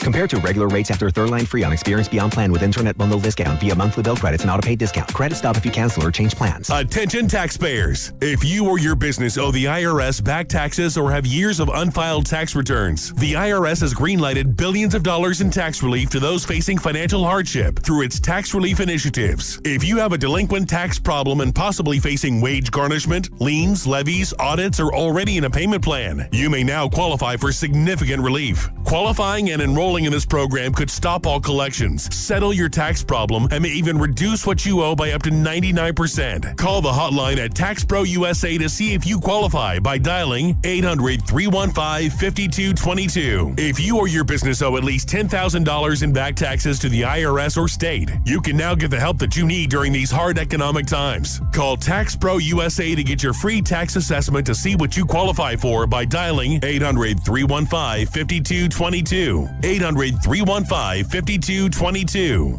That's 800-315-5222. Bay Area sports fans have plenty to cheer for. Here's one more. San Francisco Fire Credit Union is celebrating its 75th anniversary with a limited-time 7-month tiered certificate. Earn 7.5% APY on the first $3,000 for the first 90 days, then 4% APY on the full balance for the remainder of the 7-month term. Start with as little as $250. Visit sffirecu.org and go to Discover Our Best Offers. Early withdrawal penalties may apply. This institution is not federally insured. The credit union is not insured by any state government. Privately insured by ASI up to $250,000 per account. Injured at work? Don't wait. Every day you delay can mean lost wages, delayed medical care, and more stress for your family. At Boxer & Gerson, we fight for people just like you. Construction workers, delivery drivers, factory workers, restaurant staff, hardworking folks who get hurt just trying to earn a living. We won't back down. We get results. You work hard, you deserve real help. Call Boxer & Gerson now at 510-835-8870 or visit boxerlaw.com. The consultation is free, but waiting could cost you.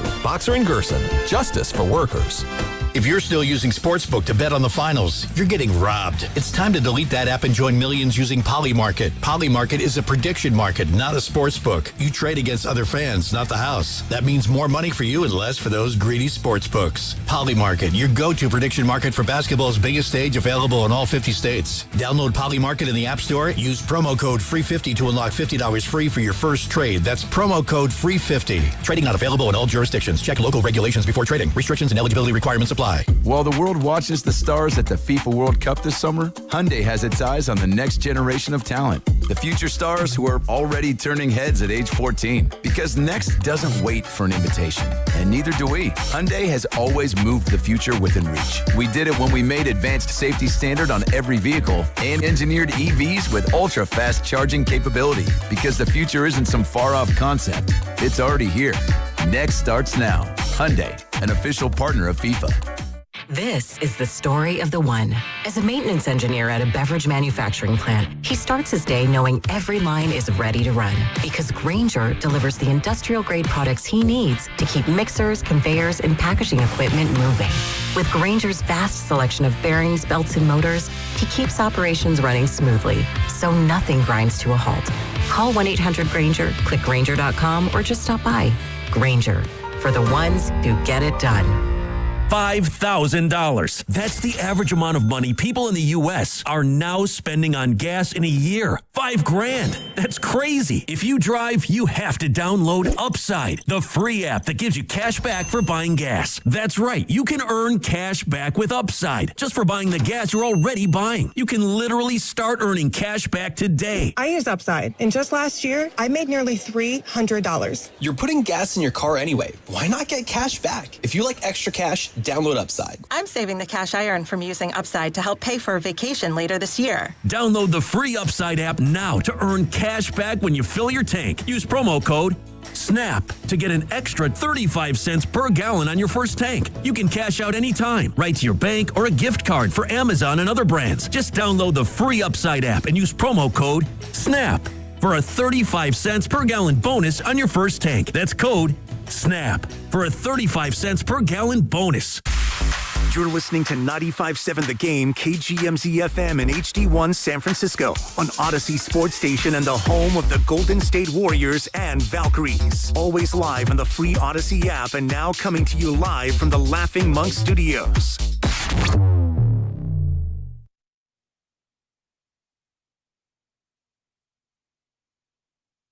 I'm the Brock Purdy of the Willard and Dibbs experience. Now, back to Will and Dibby on 95.7 The Game. Well, then Grandy's the Mac Jones came in and, got some W's. Too many W's. And, I mean, if I was as financially secure as Brock Purdy, I wouldn't be as worried about the Mac Jones as I am. I mean, I think your 8K to Hawaii followed by 8K to Augusta suggests you are financially secure. I'm close. I'm closer to Brock Purdy than I am Mac Jones, I'll tell you that. But, yeah, something about having a guy as good as Grandy fill in for you, it's a little bit disconcerting.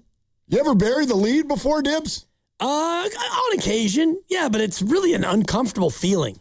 Like, you want to lead with the best, the most important thing. Hey, that's fair, but at the same time, sometimes, it's almost a little bit like foreplay. Like, you know what I mean? Yeah. I'm back. I'm him. Yeah. It's always so uncomfortable. Yeah. You're the one who started it. Your wife is listening. Yep. And that's live audio from Maui, actually. It's what happens on our stupid show at our stupid job. I think that she's long since tuned out. Okay, good. So anyway, I don't know that we buried the lead, but you've been asking sort of what did I miss? Right. Well, there's one other thing that you missed. Okay. And it actually doesn't have anything to do with the Giants or Brandon Aiyuk. The Valkyries played, I'm sure. The Valks played. They won some, they lost some. There's some close games. Pods came on, I'm sure. Pods came on. Yep. Pods came on. He name dropped all over the place. It was actually wild. He's in he's in Milwaukee. And he went to the Giants game. And we found out that him and Willie Adames are good buddies. Okay. And then he knows all the Brewers and nobody bothers them out there. He's like, Giannis could walk around here and everybody just like, there goes Giannis. I go, so it's different than here? He's like, way different. I was like, he didn't get booed at the Brewers game, is what you're saying? I don't think he did. Okay. I don't think he did. Anyway, so that all did happen, but there's one other really big thing that happened. And if you're a devout listener of this radio station, you know what happened. But I don't think Dibbs knows what happened. No clue. So we had maybe a candidate for the most memorable What's Bugging You of all time on Friday. Maybe. It's one of them. Okay. Oh, no. You know how we always save Guru for last? You have to. He's the best. And here's why. So you didn't hear about this. I didn't hear a thing about it. You didn't hear about Guru and Susan? No. Okay. Susan? Yeah. I know about Jan, go to the hoop, go to the rack. No, I mean, regular run-of-the-mill. Go to the hoop, go to the rack. What's bugging you? I'm bugged because I called for car service and it's going to be 2 months. And Steiny, there's a motorcycle on Bart. And then, Grandy's over here like the WNBA refs are annoying me. Okay, yeah, we're cruising along doing our thing. And then here comes Goo. I got a great relationship with my dentist, Dr. Carlin, and your boys had enough root canals to know when one is upon me and something's going on in my mouth. And, God. So anyway, I got problems with my mouth.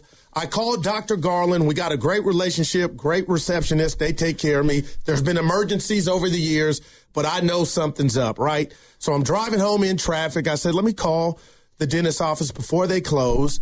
And I get a new lady with a great voice, and she's asking me, hey, Daryl, how you doing? I'm like, hey, I'm great. What's your name? She told me her name was Susan. That was her name, Susan. So I'm telling Susan what's going on. She's asking me to explain what's my birth date, 1970. I'm giving her all this. She says, everybody's busy. The doctor's busy. We'll call you back ASAP. I'm hurting like Fred Flintstone with something stuck in his toe. My gums are like, so I know something's happening. I don't get a call yesterday. I don't get a call this morning. So I'm driving into work. No email. Normally I get it right away. It's an emergency. So I call and finally get what I thought was a live person, which was Susan. And they go, no, you talked to our AI, our virtual person. I go, that wasn't a real person? She goes, no. I said, well, what about our conversation? I'm in pain. I think I need a root canal. When can I?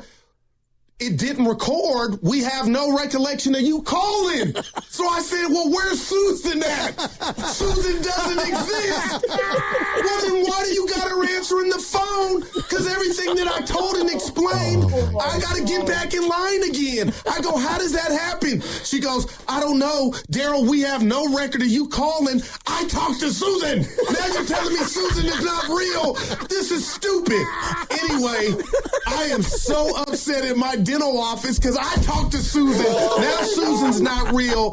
I got nowhere yesterday. I got a call when we get off. And I'm telling you, I got some work to be done. But it sounded like a real, we talked. How are you doing? And it doesn't exist. My call didn't exist, but her name was Susan. You're like the Manti Te'o of the dental industry. This is incredible. Dude, it really is. You got catfished for a root canal. Man, hey. She made a mistake and she don't exist. In my mouth. So that happened. That happened on Friday. That is really, really funny. And I think it resonated with some people. Oh my God. Granny and Steiny laughing? Oh, right? That's a uncontrollably. Steiny belly laugh that you get those once or twice a year. Maybe at the most. And your Manti Te'o line at the end was great. For those of you who partake in Lene Kukua and the made-up girlfriend. But he just kept circling back. But what about Susan? I talked to Susan. And the fact that they have no record of the call. Well, and I'm just so happy. Like, there's a million stories like this now. Yep. And luckily for Guru, this happened at a dental office rather than like the scams that are out there where people are, right? They're having like their facsimiles of their kids' voices calling, asking for money or whatnot. But we laugh at this now. I fear there's going to be a lot more of these stories going forward. No doubt. Yeah. I mean, AI is going to be, doing a lot more of everything. And so it's hard to, you can't now call a customer service line and get right to a person. You have to go through the robotic response, and then you have to say, talk to an agent, talk to an agent. Do you want to talk to an agent? Yeah, I've said that 5 times now. Oh, brother. So I feel his pain. I mean, I like, you saw me earlier today. I made a call that originated, At 12:45, I think I was on the bridge. Oh, wow. I was on the bridge. I started the call. The call was, I'm being charged for something that I didn't order, and I just want to cancel it. And they're like, no problem. That this would take like a minute. That call took me from the bridge all the way into the FIDI, parking, coming up the elevator, and then standing here in the office for another 20 minutes probably in the office. Yeah. And some other things developed out of that call, so it's not completely their fault. But, yeah, like... a clean hour. I mean, it was damn near. And it was supposed to be like they're like, this will take 1 minute. I just need, your name. That's right. And your phone number. and then we'll be done. It's tough. I talked to Susan. The good news is I'm pretty sure I was talking to people. When you saw me in there talking, I was talking to actual I was talking people. to a guy. Yeah, Right. It was a guy. Actual people. Yeah. I mean, If he was AI, he sucked at it because he was not refined enough to be AI. I finally jumped back on the show thread with, you and Grandy and Risotto, and all you guys were saying is a Guru and Susan, and I thought you were referring to Steiny's partner, Steiny's Susan, partner, Susan, who he's yeah. lived. I know Susan, and he lived with her for 30 years, and I thought she must have called in the show, and there must have been a fun sort of a back and forth, but apparently it was an AI dental assistant. That's great stuff. Thank you for sharing. So you missed that too. I sure did. Yeah. And man, if I was here for that, like Grandy's not always laughing. Like if I say something funny on the show that I think is funny, 90% of the time he won't laugh because he's a tough guy to get laughing. I've never heard you laugh that much, Grandy. That was a giggle party. And that one had some staying power. Might have been my favorite moment on air ever at this station. Ever? For me personally. Huh? It's pretty good. That's saying a lot. It just, you described it perfectly, the way he kept going back. I talked to Susan and Grandy with the drop. I mean, that's But great what about stuff. Susan? Yeah. Susan doesn't exist. Well, it's so relatable, right? Right. Man, do you know how much I am not an anxiety-filled person. I'm not scared of things. I'm not whatever, right? But my whole body tightens when I know I need to call an office and get a person. Just to get something done. Yep. It is, and my patience is zero from the jump. So it's partially my fault. But I already know. I'm like, once I dial 888, I'm like, I'm pissed. I'm pissed before I even finish the phone number. Because I just know. I know where this is going. It's going to take 8 times longer than I think. I'm going to get transferred 4 times. And there's a decent chance at the end of it, we got nowhere. Oh. It's tough. Then I need to go to Hawaii. No doubt. After one of these calls. Anyway, guess what's happening at 4:30, everybody? We're going to say a code word. And that's it. You take the code word and you go to 957thegame.com.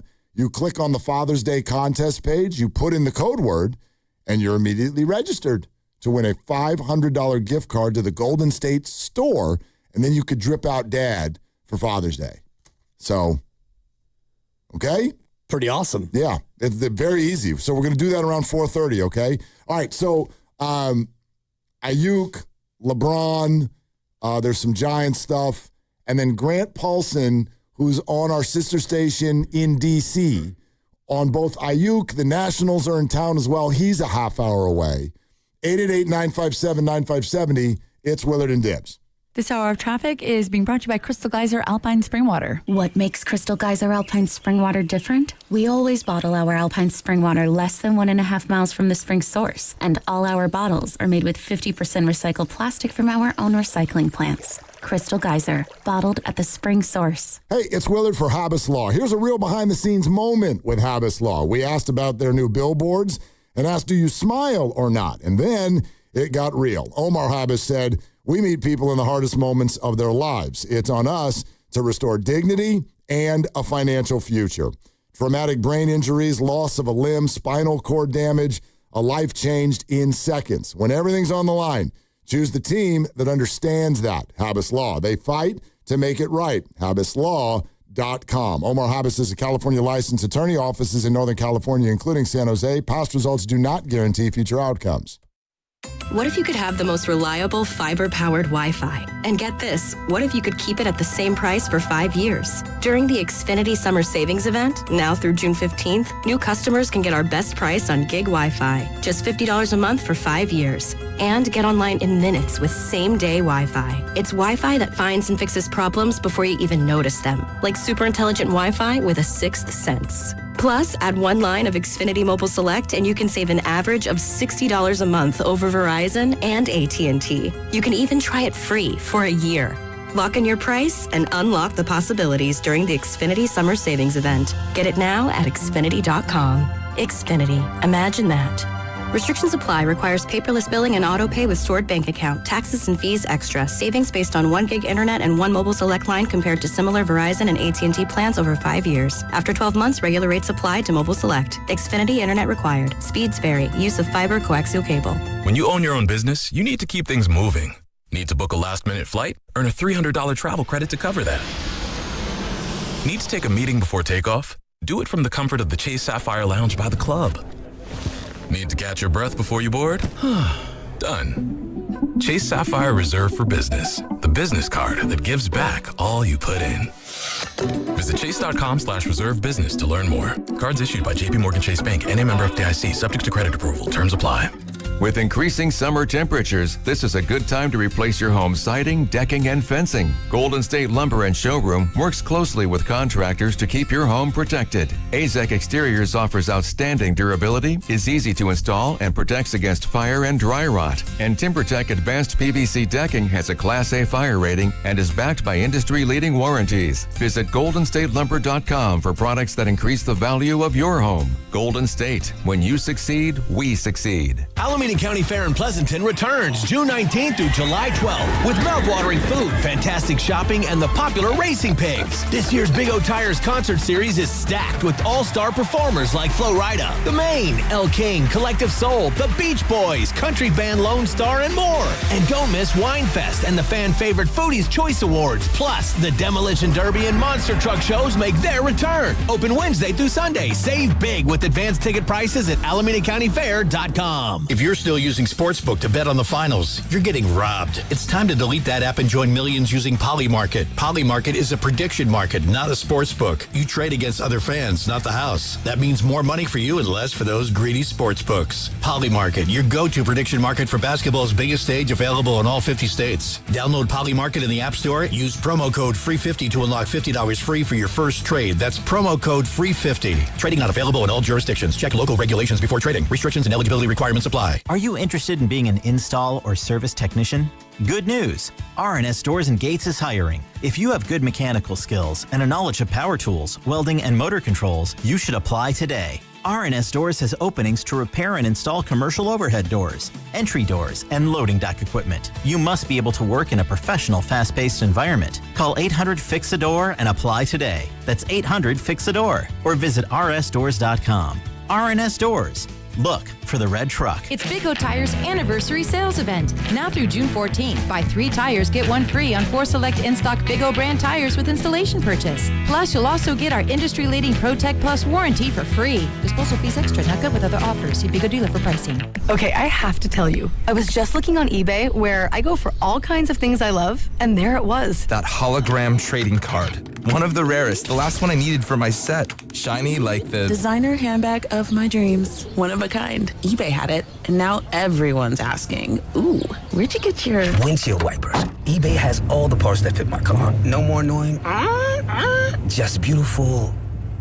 Millions of finds, each with a story. eBay. Things people love. My name is Whitney Allen, and I'm a widow. My husband, Ryan, died. We never thought we'd ever have to use life insurance, but the unexpected happened. With Ethos, signing up was fast and 100% online. You can get a quote in seconds, apply in minutes, and get same-day coverage. No medical exams, and you can get up to $3 million worth of coverage. I'm grateful we were prepared. Get your free quote at ethos.com/radio. That's ethos.com/radio. Paid spokesperson. Time spent on application may vary. Online health questions required. Pump up the volume. Business moves fast. Orders roll in, deadlines close in. When you ship with USPS Ground Advantage, you can keep up with confidence. Every package stays in our secure network from dock to door. And with nationwide reach, dependable tracking, and upfront affordable pricing, you get built-in peace of mind. You run the business. We run the routes. Visit USPS.com/Ground Advantage to learn more.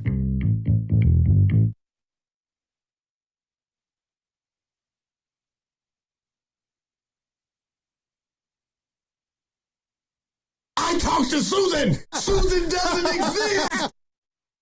Now, back to Dillard and Wibbs on 95.7 The Game. All right, Grant Paulson in like 25 minutes. 106.7 The Fan in D.C. Sure, the Nats are here, but my big question,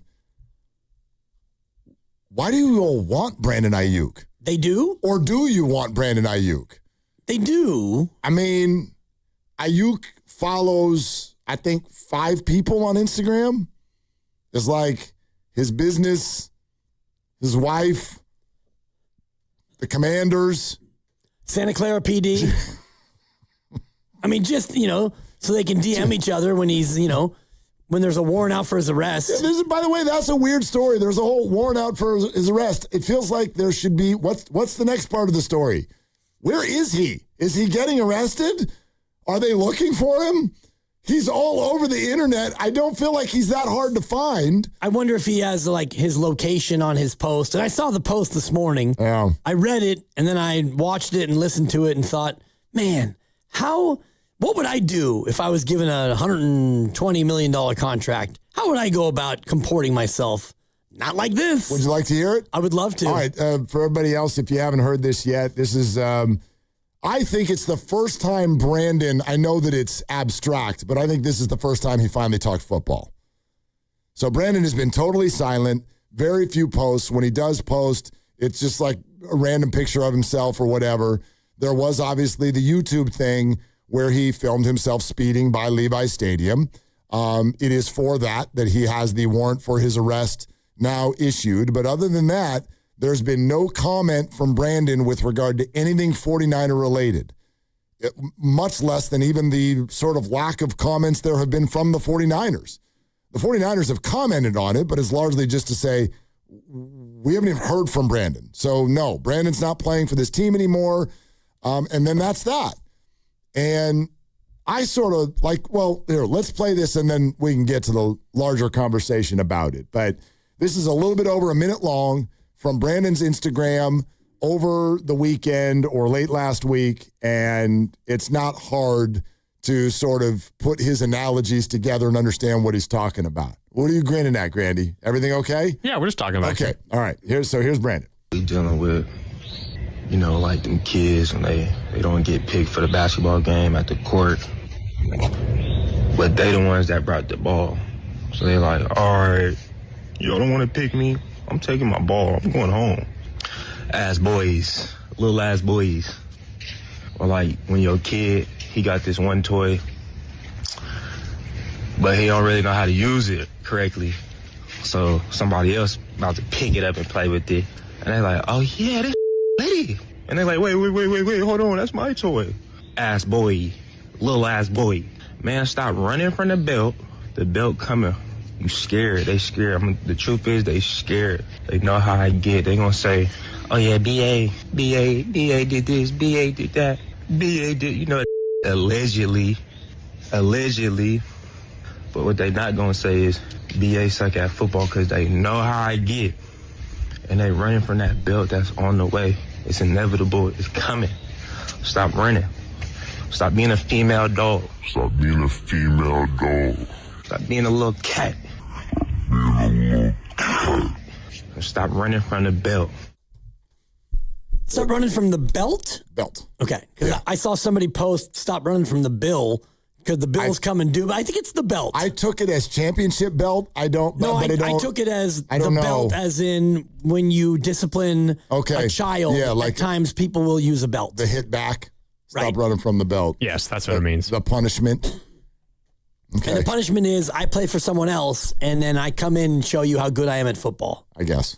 Yeah. Right. And the analogy about, he's the toy, right? The little kid who has a toy, but he doesn't know how to use it correctly. Right.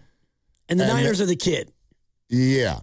And so when someone else comes in and they about to pick up the toy and start playing with it correctly, you say, no, that's my toy. You can't have it. Right.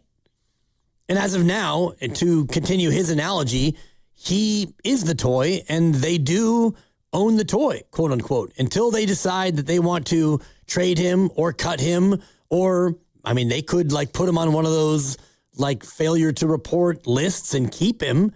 They'd have to pay him, but they don't want to do that. Oh, actually, until he reports, they do not have to pay him. Right.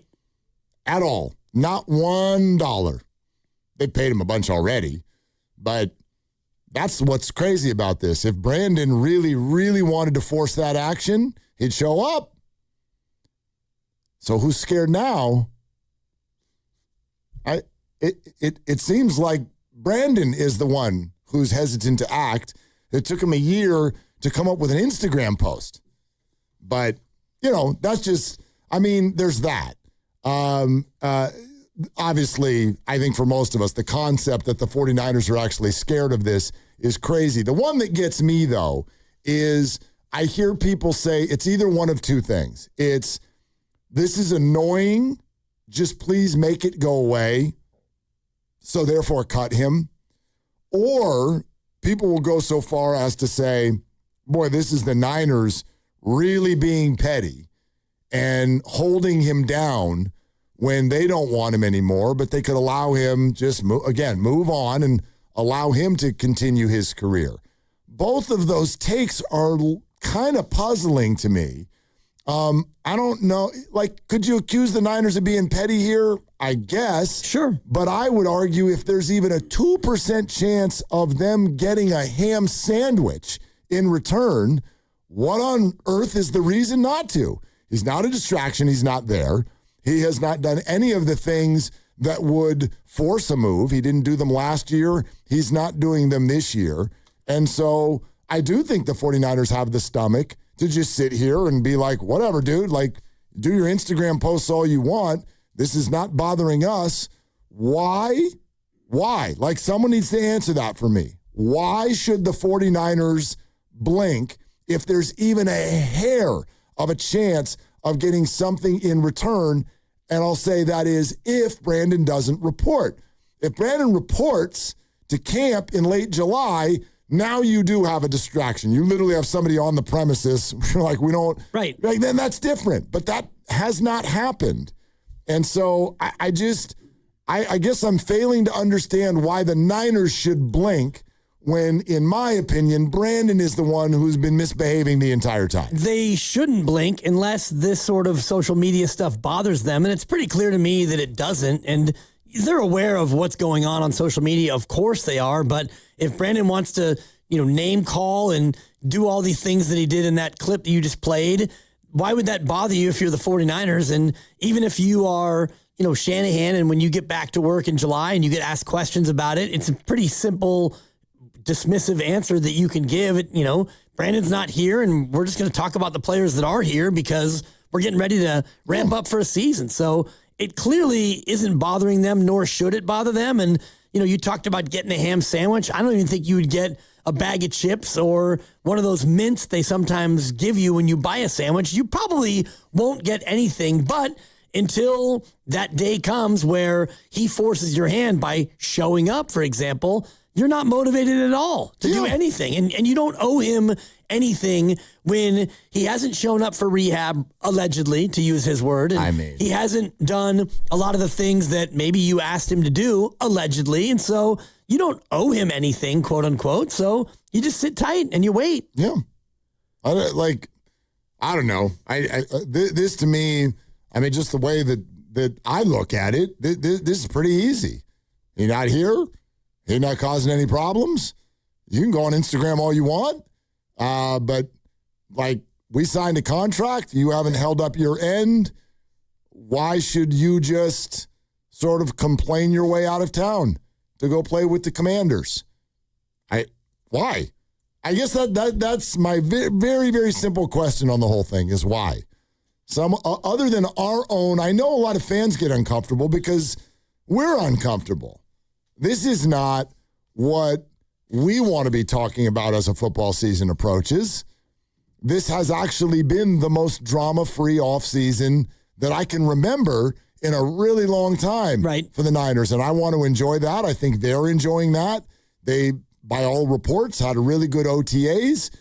They got ended early. I completely scoff at the concept of some people think they ended them early to avoid Brandon, as if they all needed to get out of town before he showed up. Right. Stop.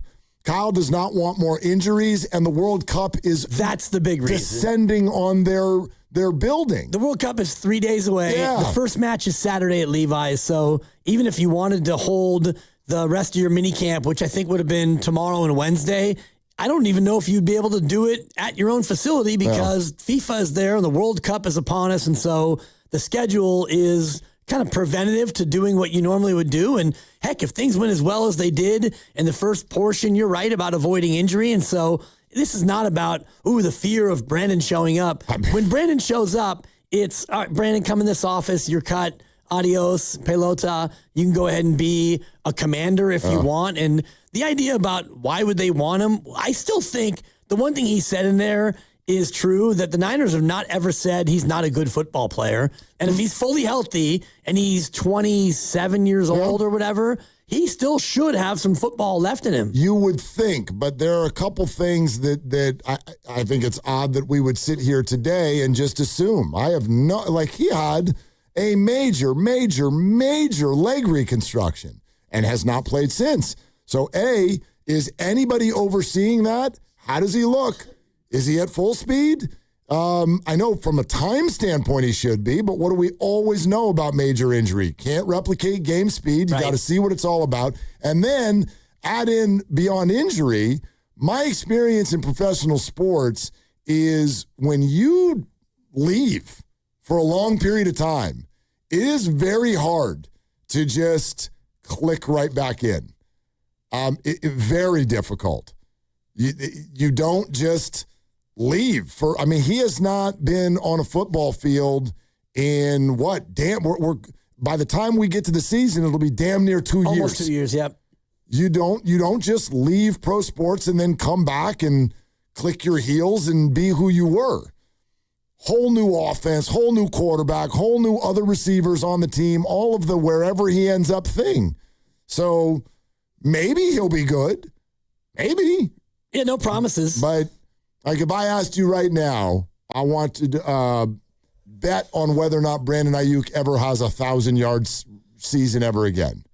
1,000-yard season? Handicap that for me. I would say, as I put my Kalshi hat on and I talk about percentages and you trade it, I would say it's a 66% no on a 1,000-yard season. 33%, yeah, he can do it. Oof. 17 games. I'll take that. Games, I'll take that bet. Right, you would take the no. Oh, God, I think you would put it more like an 80-20 or 90-10. Yep. It's difficult. I'm looking at Ricky Williams right now. Yeah. Ricky Williams, 5 years, and then he retired, came back for a year. He played 12 games, 743 yards. Then he was suspended for violating the substance abuse policy. I think it was the hippie lettuce. Came back and played one game the next year. I think he got hurt. Then he had 4 more years, one of which he got 1,000 yards, 1,121 yards. This is Ricky Williams, the running back. You all remember him with he had some anxiety issues and he had the substance. And so he was able to, at 32 years of age, get over 1,000 yards. So Aiyuk got hurt, missed a year. He's going to end up missing almost 2 years because he got hurt early in the year. He's still young enough that if he's motivated, he could still play another 7 or 8 years. Oh, sure. So that's why I put the odds where I did. But it also, the opportunity has to present itself. True. Yeah, you got to be in a good offense. You have to be a central figure. You have to work your way to do that on a completely new team. And the other teams are watching too. I don't think any of this, I know that there are always coaches who think, let me get my hands on him. Right. And I'll fix him. But I also would think the majority of general managers and coaches around the league have a pretty high level of respect for Kyle Shanahan and John Lynch. And I don't think that they're looking at Brandon's Instagram going, yeah, exactly. The Niners are scared of BA. Yep. Let's bring him in. Come on. That's not how this is landing with people.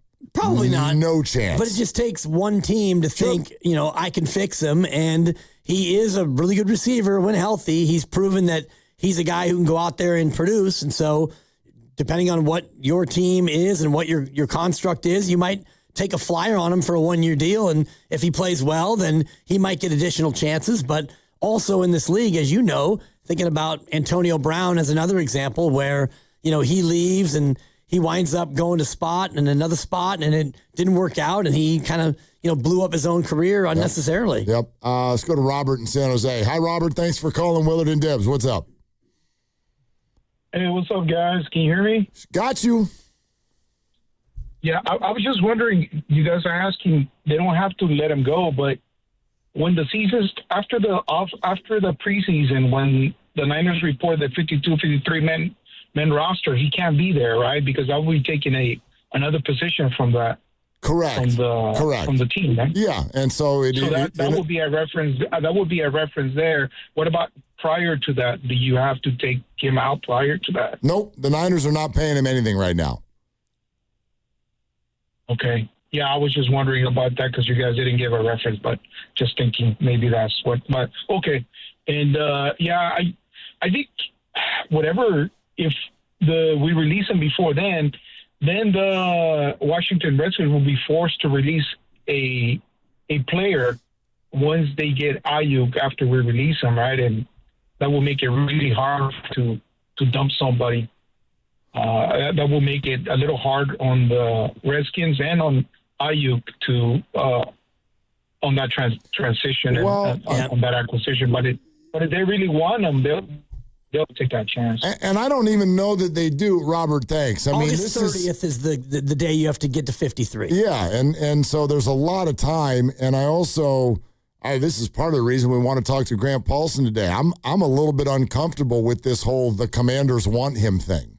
I have no idea that they want him. I don't know that. Is there an openness to it? Maybe. Maybe why would Brandon be flirting so much if there wasn't an openness to it? So maybe there's been some sort of conversation with Washington, but to this date, the only damn thing I know is that that's where Brandon wants to play. Right. And the quarterback's his buddy, right? Jay Daniels, they were college teammates or... Sure, yeah. They played in college. They're very good friends. I mean, beyond that, and I don't even know who Brandon has around him anymore. You know, we've well chronicled on here that his coach and our friend TJ Hushmanzada, they're no longer even really in touch. Brandon doesn't return his calls anymore. I don't know who his agent is, but boy, if I was his agent in the situation he's in, the last thing I'd be doing was targeting one team. You literally need to be open to any team. You need to be thankful that anybody would take you after the behavior that you've put out there. But Brandon is super stubborn, and he's super focused. Is he going to get what he wants? I don't know, maybe at some point. But even if he does join Washington, you know, they've got a ton of money wrapped up in Terry McLaurin. Yep. So you think that guy's going to go to Washington and just vault to receiver one?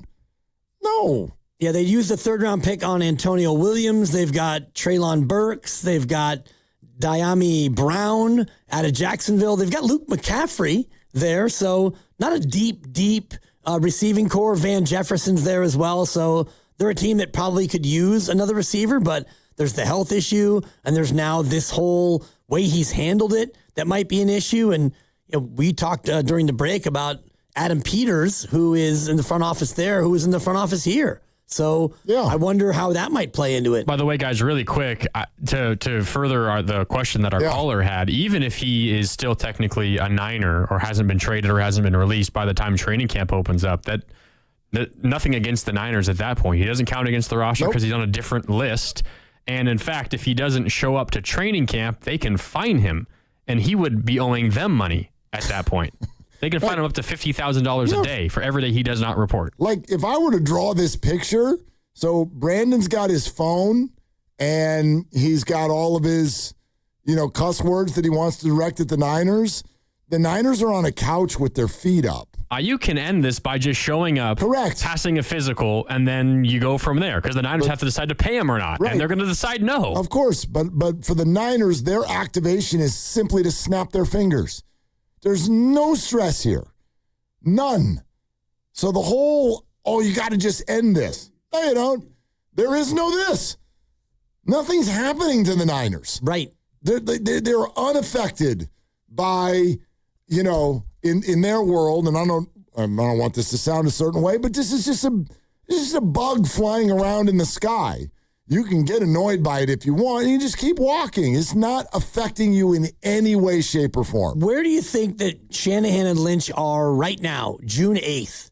They're probably somewhere. They're probably in your condo in Maui. Exactly. Exactly. You've got about a month where this is the vacation time for football, where you don't have any more mandatory mini camps or OTAs. Up next is camp. The draft is over. You've seen what you've seen from your new guys, and you've got your 90-man roster, and you're starting to think about, all right, we get to the end of July, we'll get back to work. So between now and then, you think Kyle and John are refreshing their Instagram and their Twitter and looking at BA's account and seeing what he's doing? No, this is completely rats behind time for pro football teams. They're probably looking for tickets to the Don't Call It Levi's Stadium World Cup matches that are coming in. Yeah. You got Qatar and Switzerland kicking it off on Saturday, which when these two countries get together, you could throw the records right out. How many times have they met before, Dibs? Never, Mark. Yeah. Never. That's why you throw the records out. They don't exist. Yeah. And, and it's USA Friday night? That sounds right. 6 o'clock? Mexico kicks it off on Thursday. Yeah. And we will have a World Cup soccer-related higher or lower on Friday.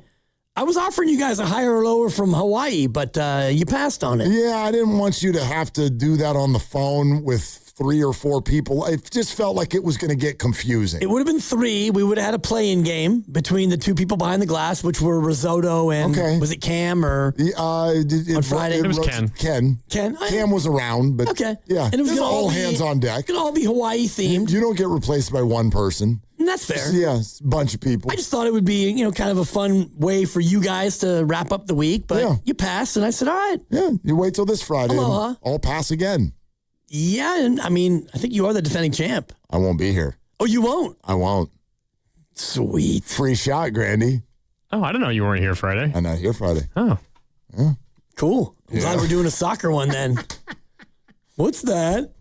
What do you mean soccer? Soccer? I like soccer. I love the World Cup. Friday night, 6 o'clock. That's why I'm taking the day off. You got to lock in. Yeah. No doubt. I got to pregame and get drunk at 4. What are you talking about? Anyway, we're brought to you by Fremont Bank, here for you, here for good.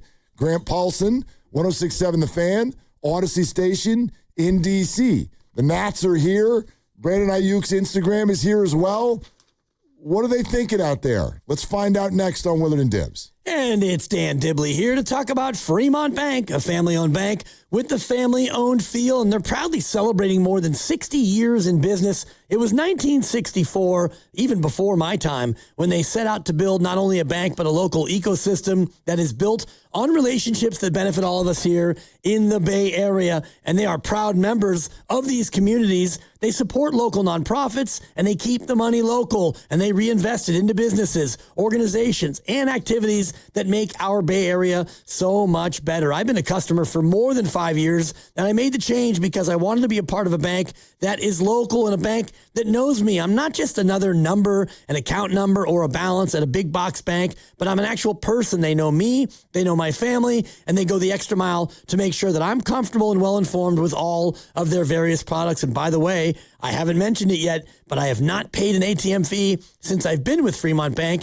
and I won't ever do that. The big box bank charges you a fee, and Fremont Bank will reimburse you. Just another one of the great reasons why I chose to be a part of this great community. It's Fremont Bank, putting the community in community banking. Wow, what is all this? These screens, the food. All for the game, bro. Let us pitch in. No need. I'm saving $1,000 bundling my wireless and internet with T-Mobile. I've got it all covered.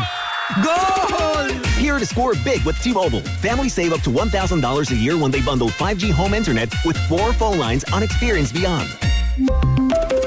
Compared to regular rates after third line free on Experience Beyond plan with internet bundle discount via monthly bill credits and auto-pay discount. Credit stop if you cancel or change plans. Drowning in IRS debt? If you can't afford to pay your IRS debt due to economic hardship, you can now be free of IRS collection efforts by taking advantage of a special IRS tax hardship program. This program allows Americans who owe the IRS to resolve their delinquent tax debt once and for all. In some cases, maybe even reducing what you owe significantly. An open phone line has been established by Community Tax for consumers to call and see if they qualify. Simply dial 800-485-7220. If you owe back taxes to the IRS and cannot afford to pay them back or have years of unfiled tax returns, help is standing by. Just call the Community Tax Helpline today at 800-485-7220 for the help that you need. Don't take on the IRS alone. They can attack your wages, savings, pension, home, and even your Social Security check. Call 800-485-7220 to see if you qualify. That's 800-485-7220. Neuropathy is a debilitating condition that is sometimes misdiagnosed. Symptoms can include pain, numbness, and tingling in your hands, legs, and feet.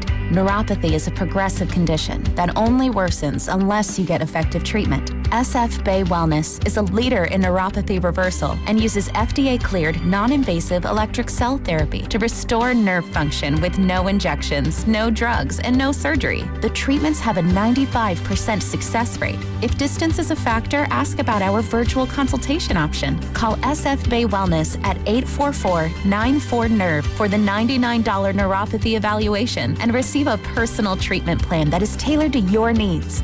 Don't wait another day. Call 844-94-NERVE. That's 844-94-NERVE. Why keep suffering with the painful symptoms of neuropathy?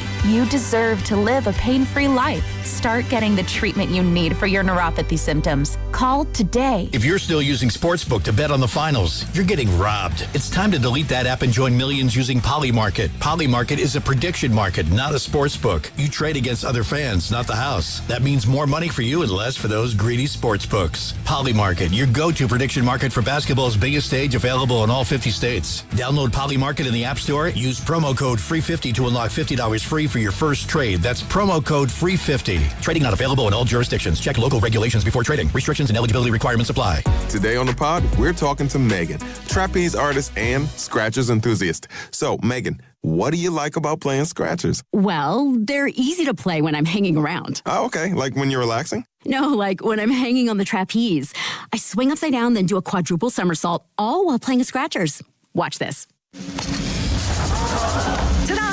Unbelievable. I know, right? Scratchers from the California Lottery. A little play can make your day. Please play responsibly. Must be 18 years or older to purchase player claim. Hey everyone, Boomer Esiason here. If anyone knows about diehard sports fans, it's me. I get to live and breathe the excitement of the season all year long. Now for advertisers, that passion matters. It's exactly why sports radio performs for brands. People who listen to sports on radio via streaming or on sports podcasts are nearly 3 times more likely to consider a brand that supports their favorite team. So if you are interested in reaching sports fans, we have the playbook for you. Check out our comprehensive ebook, State of Audio, Sports Fandom. Check out stateofaudio.com. At Uline, they know firsthand the road to success is an uphill climb.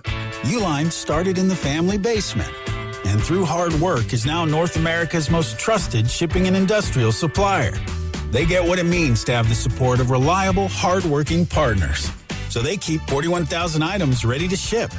Whether your company is still in a basement office or expanding cross-country, Uline will be there on your road to success. Visit uline.com.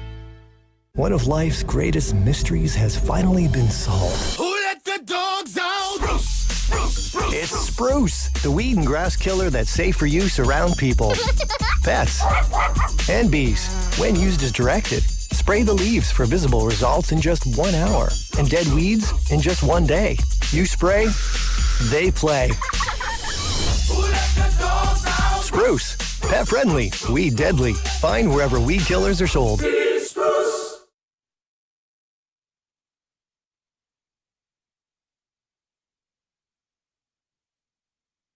Now, back to Willard and Dibs. I'm not a doctor, so it's questionable concern. All right. On 95.7 The Game. It's so big, this series between the Giants and Nationals. We had to go live to D.C. to talk it out. Had to. It's huge. It's monstrous. Double must win. If the Giants were able to win all 3 of these games, they would move to 9 games under 500. If the Nationals lose, they're below 500. That's and true. People are going to have to get fired. I mean, we can do a little bit of baseball, but maybe not. We'll see. Grant Paulson's our friend at 106.7 The Fan, Odyssey Station in Washington, D.C., and joins us now live on the River Islands guest line. How you doing, Grant? Thanks for coming on, man. Fellas, good to talk to you. Yeah, I got to say, I think all of baseball is watching this series with bated breath to see how the 500 Nats and the Giants stack up here. It's a biggie. There's no way to. In fact, it's so big that maybe we should build toward it and talk about something else for a second. Nice. So let's start with this, Grant. I was just thinking we wanted to call you partially because there's so much talk on the internet because Brandon Aiyuk wants to be a Commander. I never really stopped to find out, do the Commanders want Brandon Aiyuk to be a Commander? What's your take on that? So they have been very, very coy externally on how they feel. Here's what we know. Jaden Daniels and Brandon Aiyuk are very, very close. Daniels, in a recent press conference, wouldn't say that he's advocating for Aiyuk to be in Washington, although that's long been the expectation and the assessment on the outside, but that he did say he's a brother of mine, and I want to help him, and I want to make sure things go well for him. So I think behind the scenes, he's probably trying to pull those strings. Obviously, the general manager of this team is Adam Peters, who helped to draft Brandon Aiyuk and was in San Francisco when he was ascending as a young player, kind of before things went off the rails. So that's another reason to believe maybe he would come here. All I could tell you is that from a fan base standpoint, and I'm surprised by this because I want nothing to do with Brandon Aiyuk at all, I would say like 75% of Commanders fans, maybe 60%, very much like the idea. This is a team that needs more wide receiver talent, that needs more weaponry. They're in a mode where Daniels is on the rookie contract and probably doesn't have enough pass catchers around him that have Pro Bowl caliber potential. So the idea that you bring in Aiyuk and he plays at the level he once did is intoxicating. I just think it's been a year and a half since he's played. We don't know how healthy he is. He seems like a complete pain in the butt. So I'm good. But a lot of people, fans outside, want it to happen, and I think we all expect that this will happen. I do think Washington's going to eventually sign him when San Francisco lets him walk. What's the fan awareness, in your opinion, of all of the things that Brandon Aiyuk has done? Has that permeated all the way out to Washington, D.C.? Because here, it's a lot of what we've talked about for the past year and a half. So I think we're on the beat here more recently. So we talk a lot about last week, obviously, the arrest warrant that's issued for the speeding violation that was several weeks to a couple months old. Today, we did way too much of my radio show on his weird social media posts this weekend, including his shirtless bathroom picture showing his underwear with his Commander's hat on and his, veiled comments about the 49ers running from the belt and calling them lil ass boy and whatever all that was. We broke that down like it was a Zapruder film and got in the lab on that today. We debated whether or not that would be something that the Commanders cared about or would this register for Adam Peters. I think it's one of those things where if a fan in this town wants another weapon and wants Brandon Aiyuk, it doesn't really matter that much, assuming nothing new or crazy comes out. They're going to say, this is not that big of a deal. He's Jaden Daniels' buddy. Daniels will keep him walking the straight and the narrow. And then if it's someone like me that goes, hey, I'm not so sure. This guy hasn't played in a long time, and there's more baggage than can fit on the overhead compartment. There's not anything that's going to change that for me either. But as I said, if I had to bet, like right now at a sports book, I think it's obvious that as of the end of August, the very latest, they're going to move on from him. I think it'll be closer to the start of training camp. And I think Washington is the one place he wants to be. I think based on all the familiar faces, I think this is where he will be. The question is, how much does he actually help them? I hope it's on a very small one-year show-me flyer type deal, and we'll see if he's healthy enough to play football. The one thing he's not posting is videos of him working out or running routes. Like, I'd like to see, can he actually run? What kind of, I don't even want to say shape. He looks like he's in great shape. That was why he posted a shirtless picture, because people were said he was getting heavy. I don't think that's the case. But is he running routes? Like, is his leg okay? Like, do you guys know? We have no idea. No clue. Yeah, no clue. Grant we know Paulson. that his accelerator foot is fine. That we're sure of. Yeah. His leg is strong enough to drive 104. I got that covered. Yeah, that's good. Grant Paulson at 106.7 The Fan, Odyssey Station in D.C., joining us here, Willard and Dibbs, on 95.7 The Game. Grant, from the sound of it, you probably scoff at this, but I do want to ask, is there any chance that Washington even gives the Niners a bag of chips? I mean, would they move from the 6th round to the 7th round? Is there anything that Washington would do to, I don't know, I guess maybe help the Niners save face? So I don't think it's the giving up of some non-value, right? I think they would be fine with a pick swap or something like that. When you make the trade, though, the contract carries over in some capacity, is the understanding. So you could rework some of the numbers, and they could take some on, and you could take some on. But this is a guy that was paid at a top 5 level, and still to this moment, looking it up today, as I think the 9th highest AAV at the position.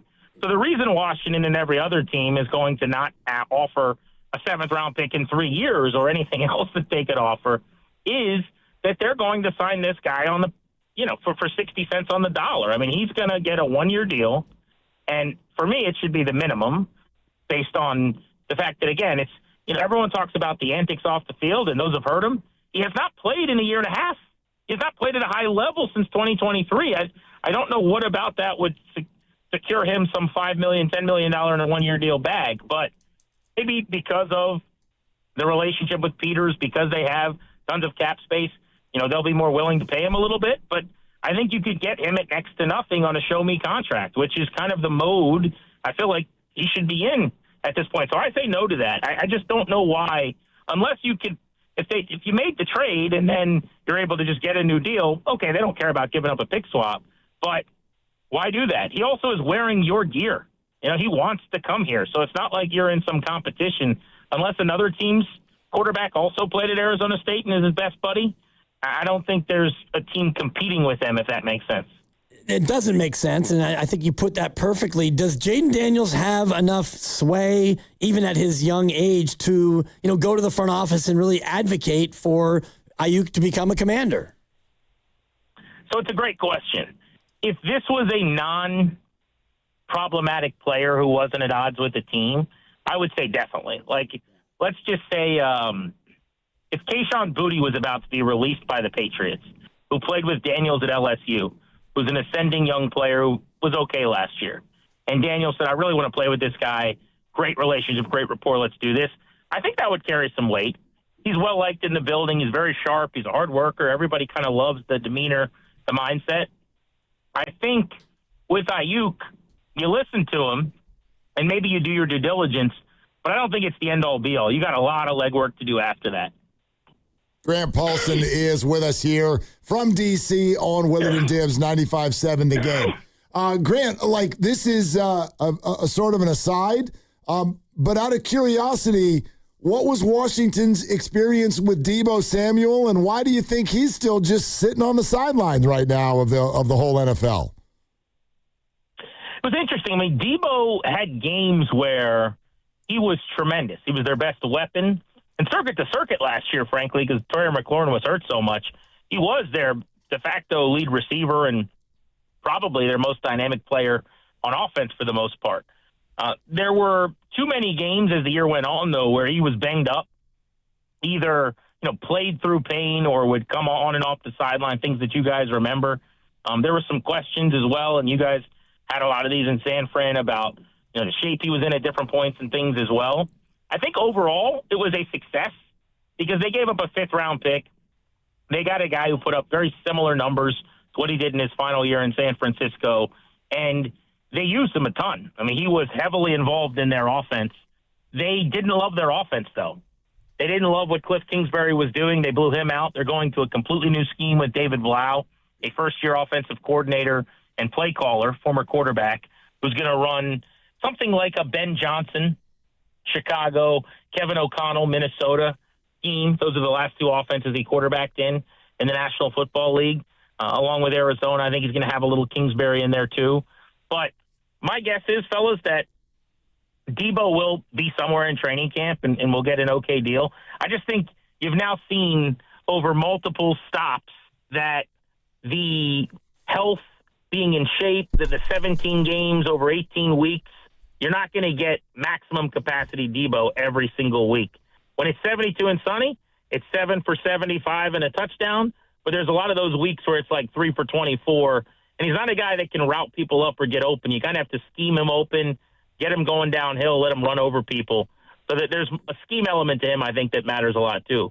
You're listening to 95.7 The Game, KGMZ FM and HD1 San Francisco and Odyssey Sports Station, and the home of the Golden State Warriors and Valkyries, always live on the free Odyssey app. Coming to you live from the Laughing Monk Studios. And we're talking to our friend, Odyssey, Washington, D.C., 106.7 The Fan, Grant Paulson on 95.7 The Game. Grant, one more from the alumni file while we're here. Javon Kinlaw is a Commanders. What do you guys think of Javon, who first-round pick here, didn't really do it as a 49er, but now he's on his third team? What do you think of him? Yeah, so Kinlaw had some huge plays for them. He's so big and disruptive. He wrecked games. He was very good at living in the backfield on some flash plays. I think at times, though, I'm talking to a lot of the people within the building and also who study the tape closely, they had issues stopping the run with run fits, and he was a big part of that. Just kind of, being either in the wrong lane or maybe trying to make a play, doing things where they need to clean that up. He needs to clean that up if they're going to be a better run-stuffing team. He's very noticeable with his size, and he does make these plays where I would say 2 or 3 in a really good game, 4 times you're going to hear his number, you're going to hear his name, you're going to see him flashing in the backfield. Overall, I would say he had a pedestrian first season in Washington, and they paid him huge money. He got $15 million a year in free agency, guys. I mean, he was their big splash last year. And I remember having guests on from the Jets where he had been, from San Francisco, and everyone's kind of going, I don't really see that. I don't get that. He doesn't rush the quarterback a whole lot. He wasn't great against the run. And Adam Peters was convinced and sold with that size he was going to help them get a lot better against the run. I see the vision because he is so monstrous and he does take on double teams and do some of those things. But he had 0 sacks, was never really a factor at all getting up the field, pressuring the quarterback. So they need a lot more out of him, in my opinion. The big emphasis for them is defense. They have the 6th most money spent in the NFL after this offseason on their defense. Spent $100 million on Odafe Owe on the edge, brought in another edge in Caleb on Chason for $12 million. They signed 13 free agents that I believe are going to end up either starting or playing big roles, 10 of them on the defensive side of the ball. They're going to have almost an entirely new starting front 7 at different positions, and they have a new defensive coordinator in Durante Jones. So they have 2 new coordinators. I think defensively, the story of their season will be how much can they take off of Jaden Daniels' plate. I told you they're a little short on weaponry and wide receivers. They're banking on that kind of indirect balance being affected positively for Daniels, where maybe he only has to score 20 to win, where you play a little complementary football. But Kinlaw's got to be in the middle of that, guys. He's got to play like the player that they thought he was when they signed him for $15 million. I would have given him like a CC minus last year, which was fine. But when you sign him to that kind of money, you're looking for A minus, B plus football, and they probably need a few more real impact games to get that. Grant, I do have one baseball question for you, and it's this. Everybody, when their team is stinking, uses the Washington Nationals as the example of, hey, it could turn around. Everyone knows that whole, they were 19-31 through 50 games. Correct. And then went on to win the World Series. Well, the Giants also right now are 12 games under 500. They're 66 games in. But what would you tell people who think that it's realistic to do that, to be 12 under 500 about a third of the way through and then, boop, just turn it around? Yes, I would tell them that being drafted in the 6th round doesn't mean you get to be Tom Brady. That season was insanity. It was a blast. It was crazy, but it could have gone a different way than it did a million times over. And only one of those has happened for that reason. But it's funny. We talk about this on our show a lot. Anytime the Nats are playing a team that's struggling or bad, like a month or 2 into the season, they'll be doing that same thing. The 2019 Nationals, all that means is you're just not a good baseball team. Like the one time Tom Brady became Tom Brady, there are so many other fill-in-the-blank random 6th-round quarterbacks that didn't become him. If you're saying that, you're wearing a black T-shirt and sucking in and going, I don't need to go to the gym tonight. Well, that's well played. Hey, Grant, thanks for doing it, man. Appreciate you. Yeah, my pleasure, guys. Take care. Thank you. You got it. All right, Grant Paulson in D.C. right here on Willard and Debs. 12 under 500. 12 under. But hey, there's a chance. It can be done. Yep. And if they just get back to 500 once and touch it, then it's dinner on me and Steiny. and Grandy. Right. And then it'll be you and the Goo who are just lapping it up. Yep. Enjoying it. Yeah. We're looking for a third. Yep. Yeah, we're looking for a third. We'll see if we can poke around and find a third. Jump in on that. Actually, let me throw this at you. What do you think in this moment is more likely? The Giants touching 500 at some point this year, or the Spurs winning the NBA championship? More likely? Which one would you, if I made you bet on one, your chip goes where? To the Spurs. Really? Absolutely, yeah. And, even if the Spurs, let's say the Spurs are able to get a split in New York, you go home down 3-1, you win game 5, now you're down 3-2, and you go to New York, and boy, the Big Apple. That's an overwhelming night.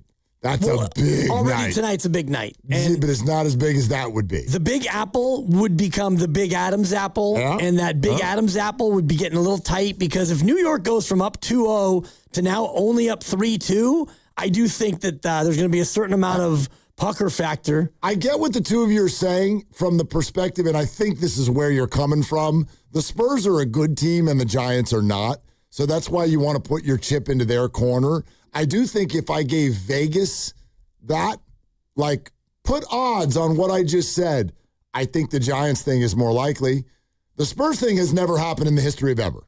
A team losing the first two at home in the finals, right, and then going winning. on to win it. That's never happened before. Teams have come back from 12 down in the standings and gotten back to 500.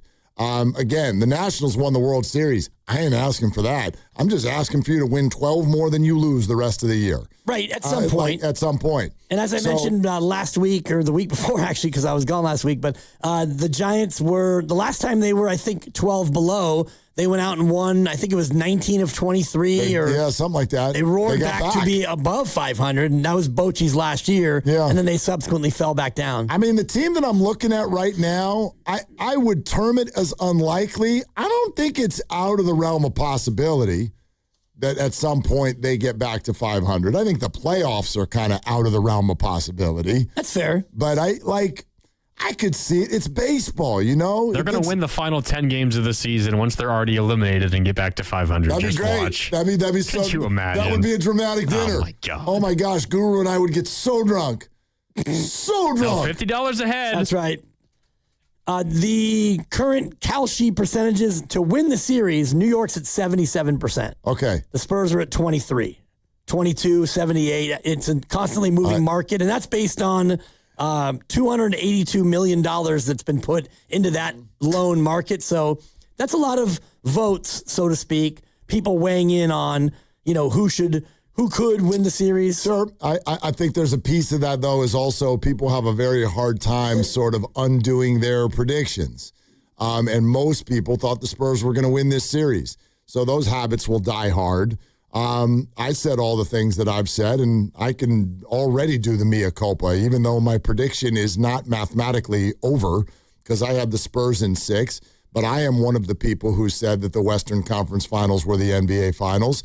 I was very, very confident that the Spurs would go on and win this thing, and I now do not believe that they will. I now would be shocked if they will, because this doesn't happen. You don't do this, and you really, if we're going to look at them right now and go, oh, you can see their youth.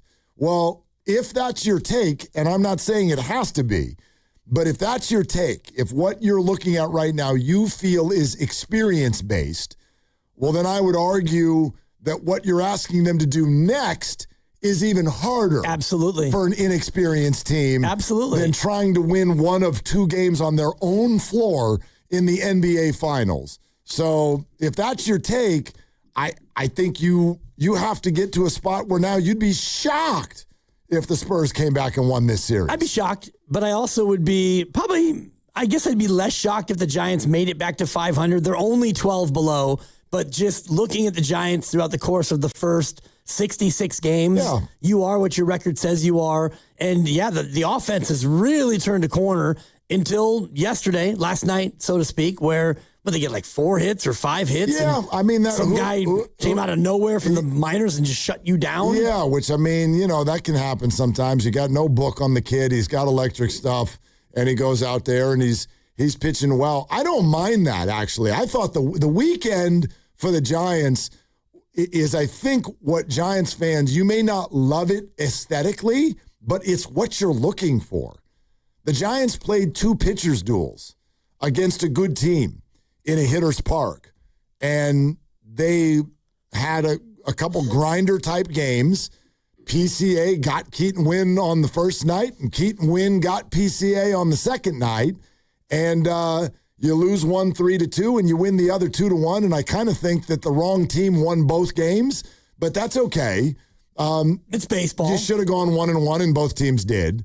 And obviously on Friday, they hit the ball all over the yard, and they did that a little bit on the way out of Milwaukee as well. Like, I think the Giants over the last 5 days, they played some pretty credible type baseball.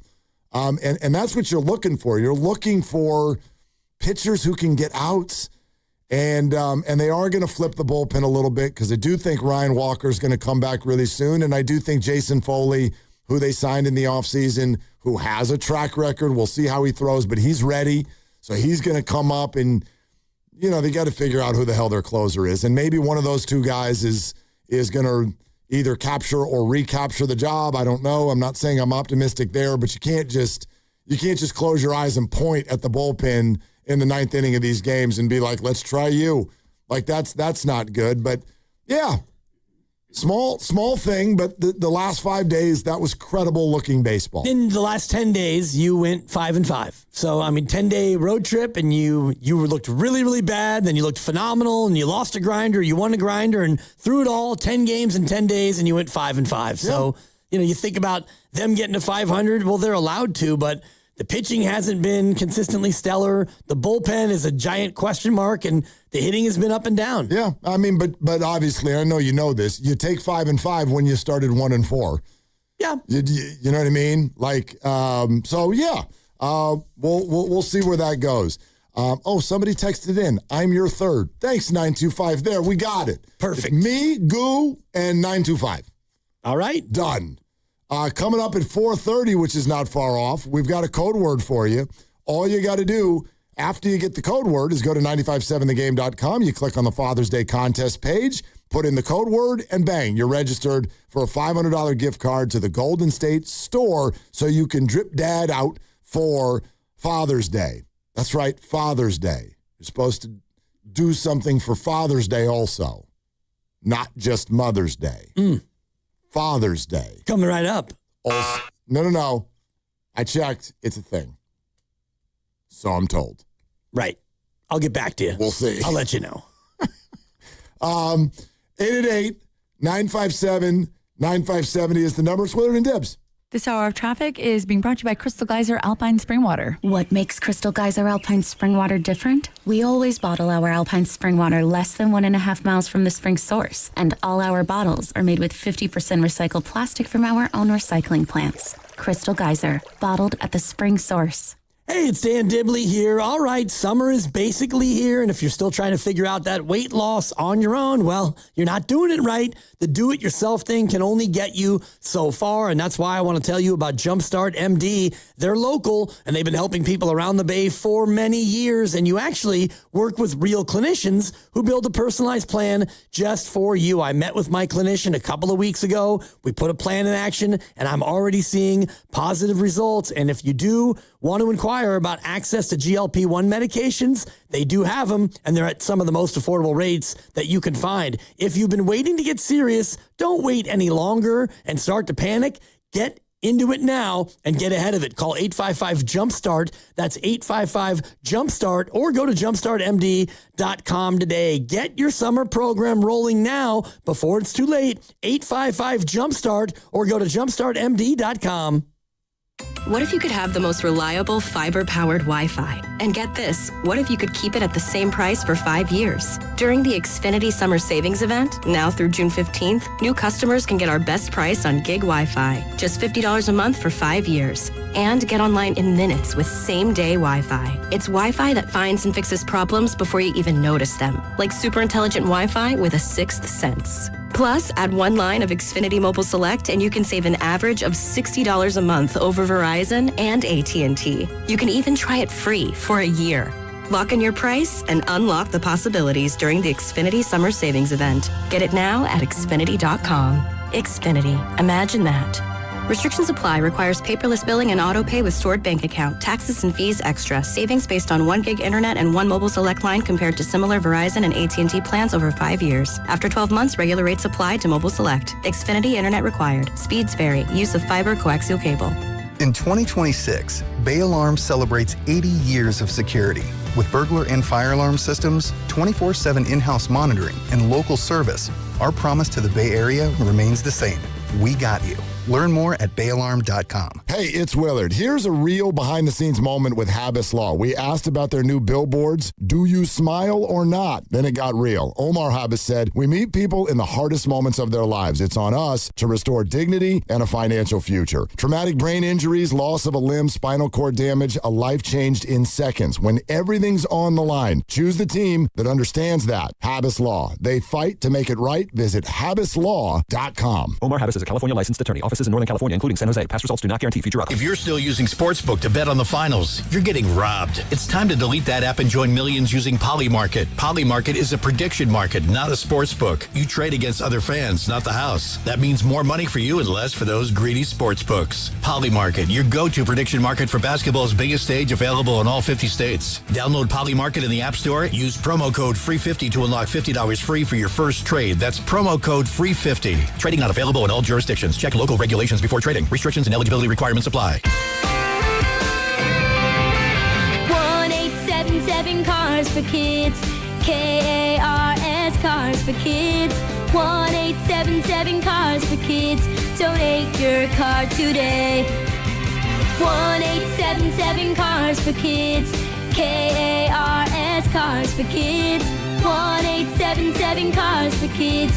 Donate your car today. Ready to get rid of that old car? Donate it to Cars for Kids. Call 877 Cars for Kids to speak to a friendly live agent. Donation is super easy, and your car can be picked up as soon as tomorrow. Go to carsforkids.org now or call 877 Cars for Kids to donate your car today. 1-877 Cars for Kids. KARS Cars for Kids. 1-877 Cars for Kids. Donate your car today. Did you know you can donate real estate too? Go to carsforkids.org. That's cars with a K. I checked Allstate first and saved hundreds on my car insurance. Really smart. Unfortunately, I didn't check if I took the gas hose out of my car's tank. Ooh, not smart.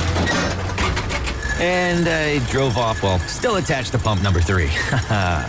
Yeah, checking first is smart. So check Allstate first for a quote that could save you hundreds.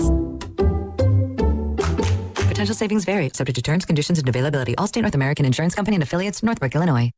Indeed presents hires you can't afford to get wrong, like customer service associate at a dry cleaning shop. Yeah, hi. I'm here to pick up my suit.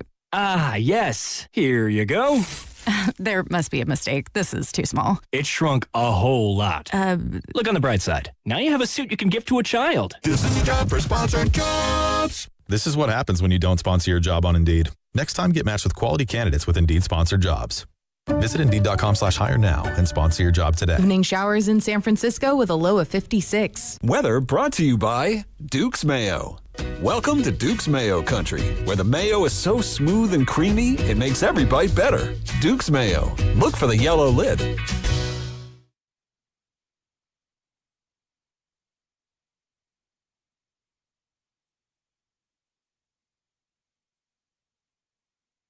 Hey, it's Joe Shasky from the Morning Roast, and you're listening to Willard and Dibs. And you know, as much as I love Willard, I'm more of a Dibs guy. So if you want to do what I do, go check in on Dibs and say hi to him. Get in the YouTube chat. Do it right now on 95.7 The Game.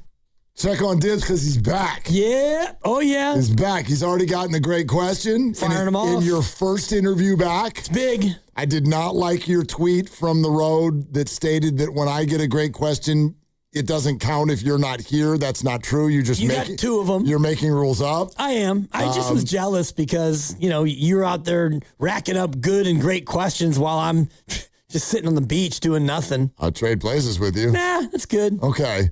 Yeah. But good for you. Did Grandy did you even let him ask a question? No, Grandy didn't speak last week. Yeah. He was here. He was here, but he was more of like an emotional support co-host. Right. Yeah. He had one of those like sweaters on that, please don't pet me. Yeah. I'm an emotional support animal. Yeah. He was there, and like cutaway shots would be of him, and Kruk and Kipe would be like, oh, look, you got a little, and then. And a babe. Yeah, he would, that was it. That was it. So, no, there was that really overweight rabbit that used to be a big Giants fan. Rest in peace. Oh, did it die? Oh, yeah. I think so. Wouldn't they call it a support bunny? What'd they call it? There was a name. Anyway, I don't remember. Sorry, what? That fat rabbit that used to go to Giants games that everybody loved. The body shame the rabbit. I forget. Steven would probably know. It was an emotional support bunny. Alex the rabbit. Yeah, Alex. Rest in peace, right? Am I right on that? Yes. Look at me. But were you right to call it fat? It's all relative. I'm sure there's a fatter bunny out there. It's a pretty big rabbit. I don't think that, but it didn't need. You didn't need to go there. Like you did, but you didn't have to. Yeah. I mean, we do it too. Lovely Christie's dog is named Atlas, and she has had moments in her life where she has got a couple extra pounds on her. Yeah. And we call her Fatless. Fair enough. Like, it happens. And I don't think that the dog... It does. It happens. I'm sorry. Like, it just... Oh, that's a funny nickname. Yeah, she's adorable. So, like, whatever. Sometimes her legs hurt, so she doesn't get out much, and she gains weight, and we call her Fatless. And I don't think, unless she's a really, really intelligent dog, I don't think that she hears that and thinks, oh, my self-image. No, she comes running. Right. She comes running and, she and tries to lick your hands. Well, you say it in the cute little puppy dog voice. Doesn't matter. You say anything in that voice. Fatless. Yo, Fatless. Fatless. Don't do that, Fatless. That's too much, Fatless. Right. Push away from the bowl, Fatless. Mix in a walk, Fatless. Now that gets mean. Right, because she's like, I'd like to. Will you take me? Right. Not now. The Giants are on. Yeah, exactly. That's pretty much how it goes. Right. We got a lineup. For tonight? We got a lineup. All right. Yeah, for this big Giants-Nationals game. Huge. You could tell how excited Grant Paulson was about it. You know why I'm excited when the Nationals come to town? Our friend Kevin Franzen comes to town. He's going to come on the show tomorrow. Franny. Love him. I ain't talked to him in a long time. Yep. You know? Apparently the Nationals have a guy who's really good. James Wood. He's going to be an all-star. Oh, yeah. Lighten it up, James Wood. Abrams, they got good young players on this team. They hit the ball. Yeah. Look at their runs scored for the year. They score a lot of runs, but you know what else they do? Ooh, they give up a lot of runs.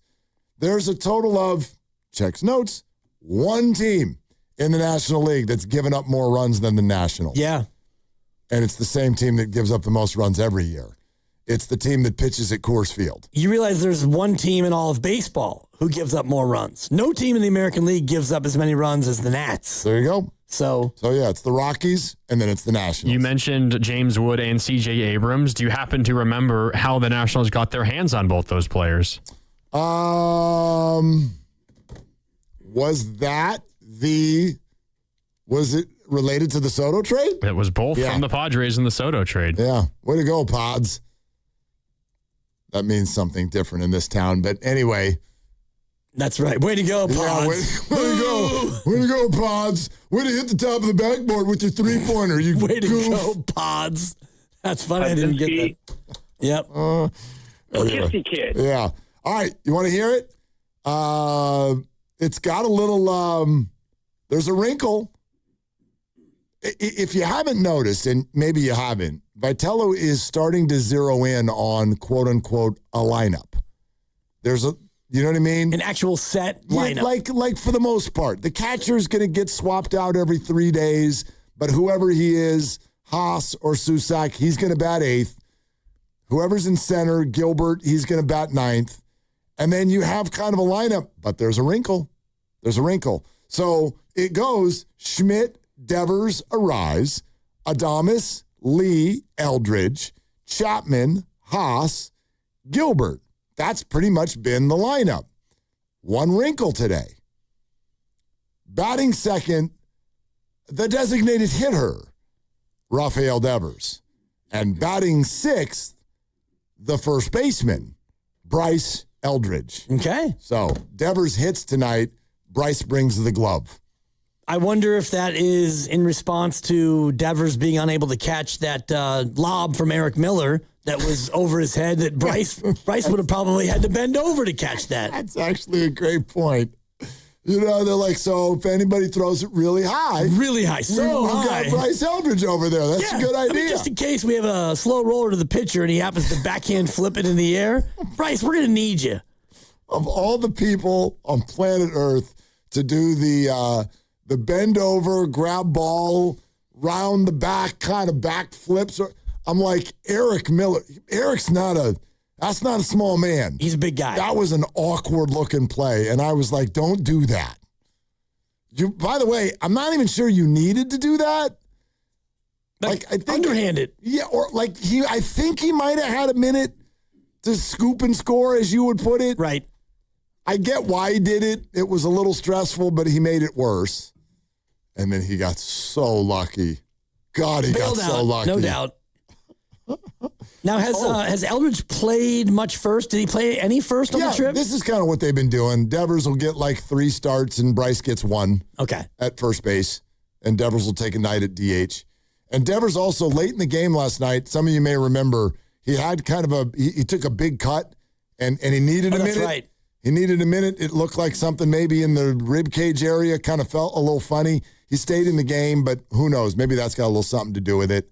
You know, get him off the diamond for the night. Anyway, that's kind of the lineup. And then Logie is going to be the starting pitcher, and he's coming off of his best outing of the year. A couple of good outings, right? Yeah. Since he came back off the injured list and opposed by Lovelady, a lefty. So, hey, Bryce, go out there and face a lefty. Put your big boy pants on. I think Vitello has finally, you think Matt Chapman's been attacked by social media.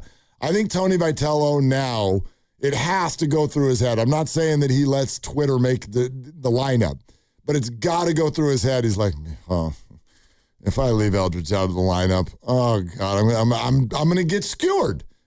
I'm going to get hammered. The whole dugout meeting is going to be about it, and everyone's going to be mad at me. And if Buddy Kennedy doesn't get 3 hits, I'm an idiot. So yeah, just put him in the lineup. I mean, it's not that hard. Just put him in ink. He's like the tallest guy on your team. It's not like he's hiding somewhere. He's also really good. Yeah, he's hitting better and better. Yep. He's hitting the baseball. So anyway, before we go to the phones, there was, you know how our whole theme today has been while you were gone. Right. Dan Dibley, while you were gone. So you need to vote on this because I don't know if you've noticed this. When the Giants load the bases, the next guy hits the ball over the fence. Grand slam. That's the way it goes. So which one do you like better? Slam Francisco or Grand Slam Cisco? Grand Slam Cisco. That was a whole thing. We had to work our way toward how we wanted to do it because Hunter Pence on the broadcast, Chappie's ball went into the basket, and then he kind of, I think he was trying to say Slam Francisco. He said Slam Can Cisco, which is his whole, that's a whole different thing that happened. Hell no. Yeah, but we're in the freaking bay. We are. And so Grandy and I kind of got together on like what we want. And so you got to vote. You like Slam Francisco or Grand Slam Cisco? Slam Francisco. I like that one better. So the only hesitation we had on that, because that does seem to be the intuitive way to go, but we felt a little copycatish because it was a year or two ago that it was happening a lot with the Padres. Freaking Pods. Right. And they were calling themselves Slam Diego. Slam Diego. And so it feels copycatish. Okay. So that's why we kept workshopping it. And you guys came up with Grand Slam Cisco. So your thoughts? I think it's just a little bit more awkward. Grand Slam Cisco. I think it's more of a natural one, but I understand the copycat nature, which would make you bristle a little bit. But there's almost nothing that is original anywhere anymore in the AI-ification of everything. No. But yeah, I would prefer, although Slam Can Cisco, it actually is. It's talked to Susan. Yeah, it's kind of growing on. Yeah, me. AI is. Susan doesn't exist. It's having a great week here on 95.7 The Game. But yeah, you could just stick with Hunter Pence's mistake. I don't even know that it was a mistake. I'm assuming it was. But Slam Can Cisco, we can do that too. Either one. Yeah. I mean, as long as they keep hitting them, we can keep having this debate. 6 this year. It's crazy. 6 of them. And they had, 2 on the trip? Is that right? Or 3 on the trip? No, they had 2. 3. 1 in each city, right? And then they had one in Sacramento versus the A's, and then back-to-back days And at the home. White Sox. Yeah, That's you're all right. 6. You're right. 3 on the trip, and twice this year they've had them on back-to-back games. Man. And this is where, when you look at like the run scored graphic or the run scored stat, it's kind of skewed because coming off a few of those games on the trip, now all of a sudden they're middle of the pack offensively. Yeah, no, they count, but I would argue on that one that if you do go back to May 4th, they're they're the highest scoring team in baseball, but like all the metrics, highest OPS in baseball, most home runs in baseball, all of this. Most wins in baseball. No. Oh, no. Yeah. No. Man, Thank you for that try. But no, essentially they were the worst hitting team in baseball for the first month plus, and then now they've been like the best hitting team in baseball, which is odd. It's strange. It's a little strange, and it's even more strange that you haven't won like 17 of 24 in that stretch, you know? Well, they don't have a good pitching staff. Right, and also So I think hurts. a bigger part is, the nature of when they're getting these runs, and, you win 18-3. Well, that's going to help your offensive stats, but it only counts for one win. So it's a good point. And a lot of their big-time run-scoring outbursts have been 19-6, 18-3, 10-3. It's almost like kind of like your wife's dog, unnecessary calories. She's doing better, by the way. Fatless? Yeah, she's lost some weight. She's atless right now. I'll let you know if she gets back to fatless. Let's go to Jesse in the city. Hi, Jesse. Thank you for calling us. What's up? Willard, dude. Yo. Happy Monday. How you guys doing? Hope your week's getting off to a good start. Yeah, man. Awesome. Thank you. Heck yeah. Well, Willard, I think I saw you on Kearney a couple weeks ago. I don't know if you remember that. You saw me where? On Kearney. Oh. On Kearney. Well, sure. Yeah, I'm, out there all the time. There. Are you, you saw me or did you stop me? I saw you. I was driving. You were crossing the street. But did you, wave or honk, or it was just something that you just kind of an experience you had to yourself? Yeah, I honked. Yeah, I was honking. Okay. All right. Yep. I remember that one. All right. Anyway, real quick, that last series in Chicago was a roller coaster. But real quick, I just wanted to say Willard and Ephraim is so much better than Willard and Dibs. Boom. Oh, you walked me off. First day That's- back. That's not nice. That's fine. It's an opinion. I know it's fine, but So you wait on hold, yeah. shout you out, and then take a swipe at me and hang up. That is straight up, that's chicken salad is what that is. But I mean, that's fine. He, in theory, could have thought that you're the third best radio host in America. Okay. I mean, that's one way to look at it. yeah. I mean, that's like That's how you make lemonade. Yep. And I wonder what that's like when you do that and you hang up. Do you just fold your arms and smile and you look at yourself in the rearview mirror and think, you know what? I just got over on that guy. Got him. Funny thing was, Yep. I mean, once he praised you or shouted you out, I stopped listening to the call. I was checking my email. Turns out the boss is going to be gone a couple days this week. So Yeah, Thursday and Friday. Oh, really? he sure got me. Oh, God. On Friday, no boss and no me. Woo, you guys can just do whatever the hell you want. Yeah, hopefully we can book Ephraim to keep that guy around. Anyway. Ephraim will come on the show. Yeah. Don't call him a side piece, though. Not again. He's a big man. He like that. He's a real big man. Just so you know, I'm nobody's side piece, okay? That's- I'm the main course. That's a big man right there. Yeah, probably should have had that one back, but not now. How about can slam Cisco? Okay. It's better. They can, and they do. Thank you, 415. Texted that in. That's better than slam can Cisco. Can slam Cisco. Yep. Whatever. Might be getting a little too far down the road, but probably. And do they lead baseball in Grand Slams hit? They do. Okay. They do. But the funny thing was when they hit their fifth, they tied someone else for the most in baseball, and it was another really crappy team called the Angels. Wow. Yeah. So apparently Grand Slams do not equate to winning. Not always, right? And, a lot of times, like the game where they beat the Rockies 19-6, you're just pouring it on. And like you said earlier, somebody comes in and they're just lobbing the ball. And so you pad your numbers and you put up extraordinary late inning runs. And ultimately, it's just one victory. So we did have one conversation while you were gone that is something that I still feel passionately about this. Like there's another text that just came in 925 not too long ago that said Rafael Devers is booty cheeks. And I don't agree with that at all. I don't think that Rafael Devers is booty cheeks. Get ready, social media. This is my big take of the day. I do not think Rafael Devers is booty cheeks. I very much think that the Giants can win with Devers, Adames, and Chapman. I know that's been the central figure of the frustration, the criticism at times. I know all the stuff, right? Just like you all do. In April, Devers couldn't hit a fastball.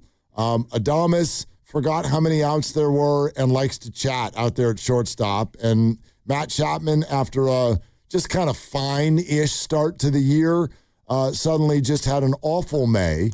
But he had a really good road trip, by the way. Things got a lot better, starting in Milwaukee at least. Got a lot better, had a really good series in Chicago, drove in 10 runs in 3 games in Chicago, and played some really good third base over the weekend as well. And so I know that there's been this narrative of the Giants are stuck with these contracts. And what I'm looking at are 3 guys who have been admittedly topsy-turvy, streaky, and frustrating, but I also do not think that they are sunk. I don't think that they're done, cooked. The things that we start saying about veterans when they have, a period of struggling over a month or so. So, look, I think there's some awkwardness there. Devers and Bryce Eldridge play the same position. That's difficult. There's some length to the money and all of that. But I guess that's a long way of saying I don't think that they are the Giants' main problem. I don't think so either. And especially when you look at, like you mentioned, Chapman and what he's been doing, not only in the last series, but the last week or so, he's starting to get closer to what the back of his baseball card would indicate.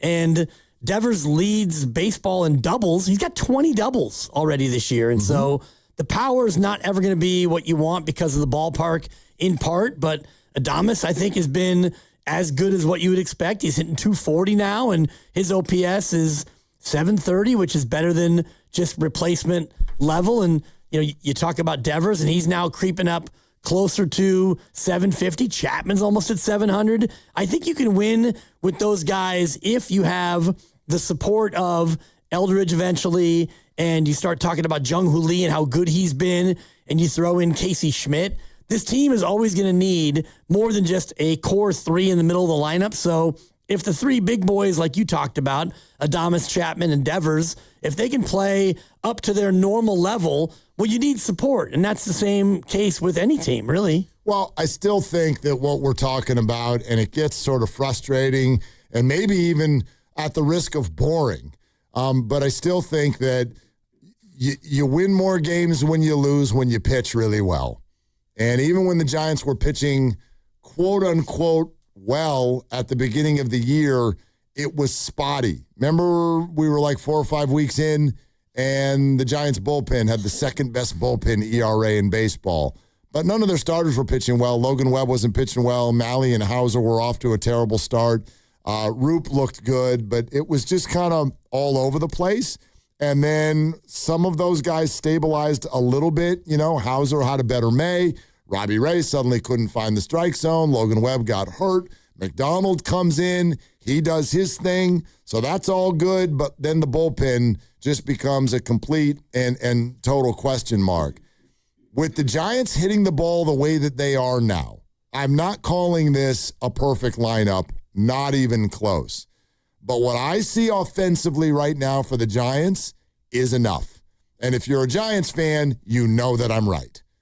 What they're doing offensively is enough if you build around them the type of pitching staff that we have become accustomed to here in San Francisco. And that is still, to me, the bigger head scratcher of the start of this season, which was why there wasn't a little bit more credibility put into the open starting rotation spots.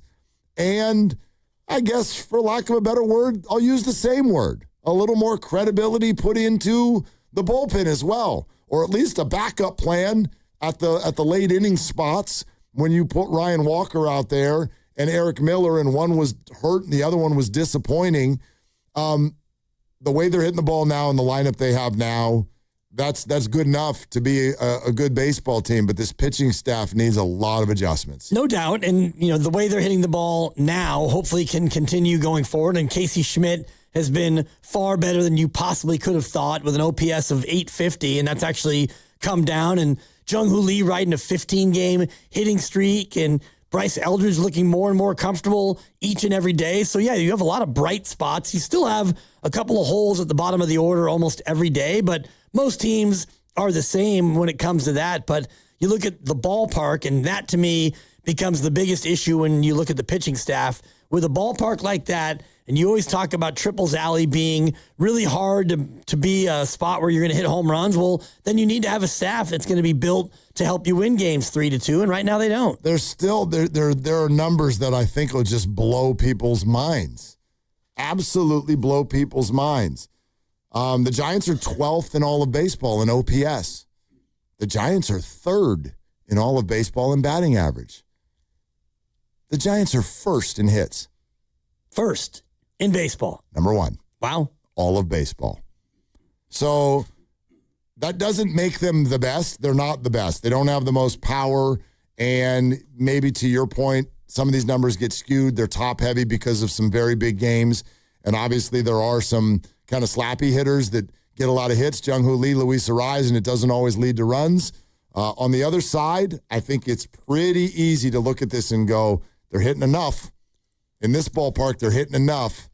I'm focused on the pitching right now. Right, and you're hitting enough if you have, consistent pitching. And like you said, the bullpen, which is pretty topsy-turvy as well. So, you got to have either great offense or good pitching. And in this ballpark, you want to have good pitching. We're brought to you by Fremont Bank, here for you, here for good. If you've been waiting for that 430 code, we have hit the window, and all promises. First thing coming up next, code word so that you can go to 957thegame.com, enter the code into the Father's Day button there, and you will be registered for a $500 gift card to the Golden State Store. More on that coming up in just a sec here on Willard and Dibs. And it's Dan Dibley here, and the finals are here, and the teams are set, and the series is underway, and now you can trade every game on Kalshi. The Knicks currently trading at 54% to beat the Spurs tonight in Game 3, meaning a $100 trade pays out over $179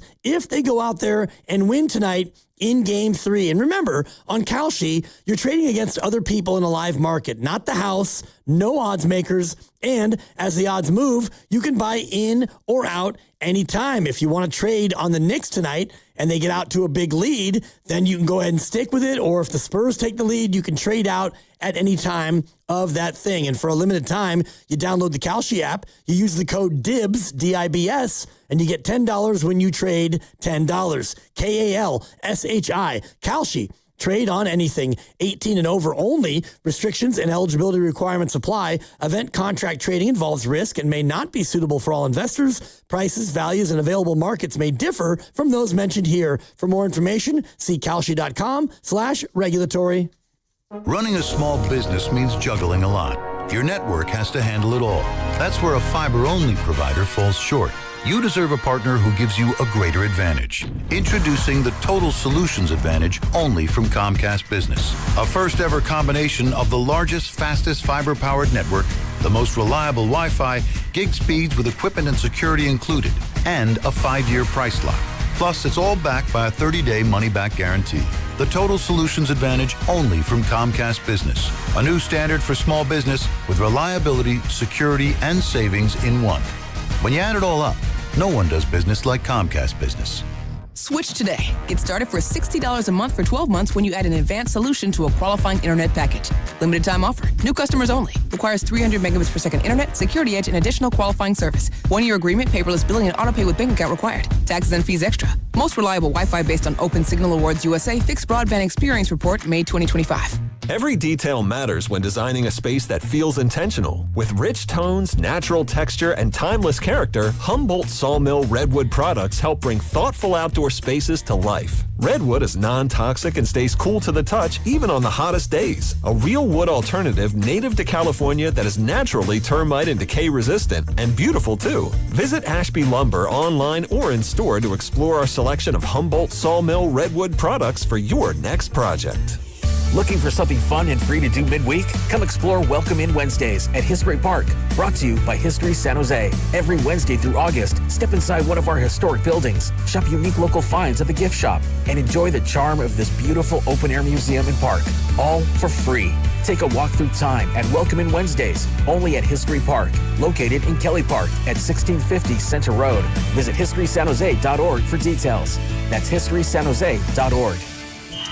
It's the best time of the year for sports. Teams are making big moves. Maybe it's time your money did too. Celebrate the 75th anniversary of San Francisco Fire Credit Union with a limited time 7-month tiered certificate. Start with just $250. Visit sffirecu.org and click Discover Our Best Offers.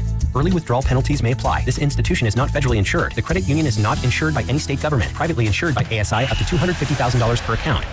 If you're still using Sportsbook to bet on the finals, you're getting robbed. It's time to delete that app and join millions using Polymarket. Polymarket is a prediction market, not a sportsbook. You trade against other fans, not the house. That means more money for you and less for those greedy sportsbooks. Polymarket, your go-to prediction market for basketball's biggest stage, available in all 50 states. Download Polymarket in the App Store. Use promo code FREE50 to unlock $50 free for your first trade. That's promo code FREE50. Trading not available in all jurisdictions. Check local regulations before trading. Restrictions and eligibility requirements apply.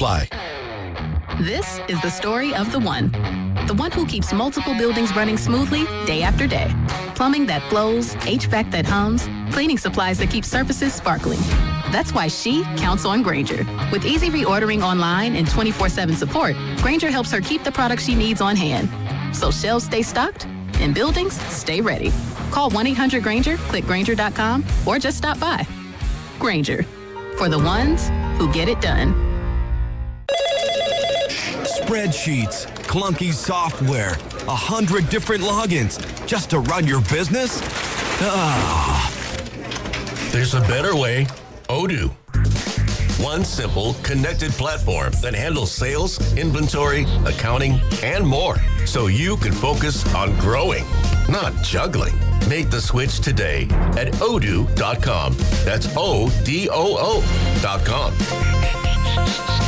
I'm Piera Palazzolo, VP of Digital Marketing for the American Management Association, a company focused on the management training skills needed to enhance the careers of business professionals. We did our research when it came to the best companies for website development and chose AmericanEagle.com. And we couldn't be happier. AmericanEagle.com worked closely with us to understand the front and back end requirements needed to launch an e-commerce website that could handle the complexities of running thousands of seminars nationwide. Our robust new website and improved SEO saw immediate increases in site traffic and web revenue. If you're in need of managerial effectiveness and success, visit our website at amanet.org. If you're in need of a website that provides an unparalleled consumer experience, I highly recommend AmericanEagle.com.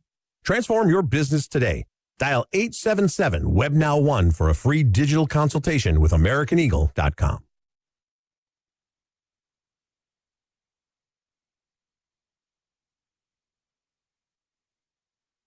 What is the point of what we're doing? What is that? That makes no sense to me. What's the point? Now, back to Will and Dibby on 95.7 The Game. You know what we're talking about right now?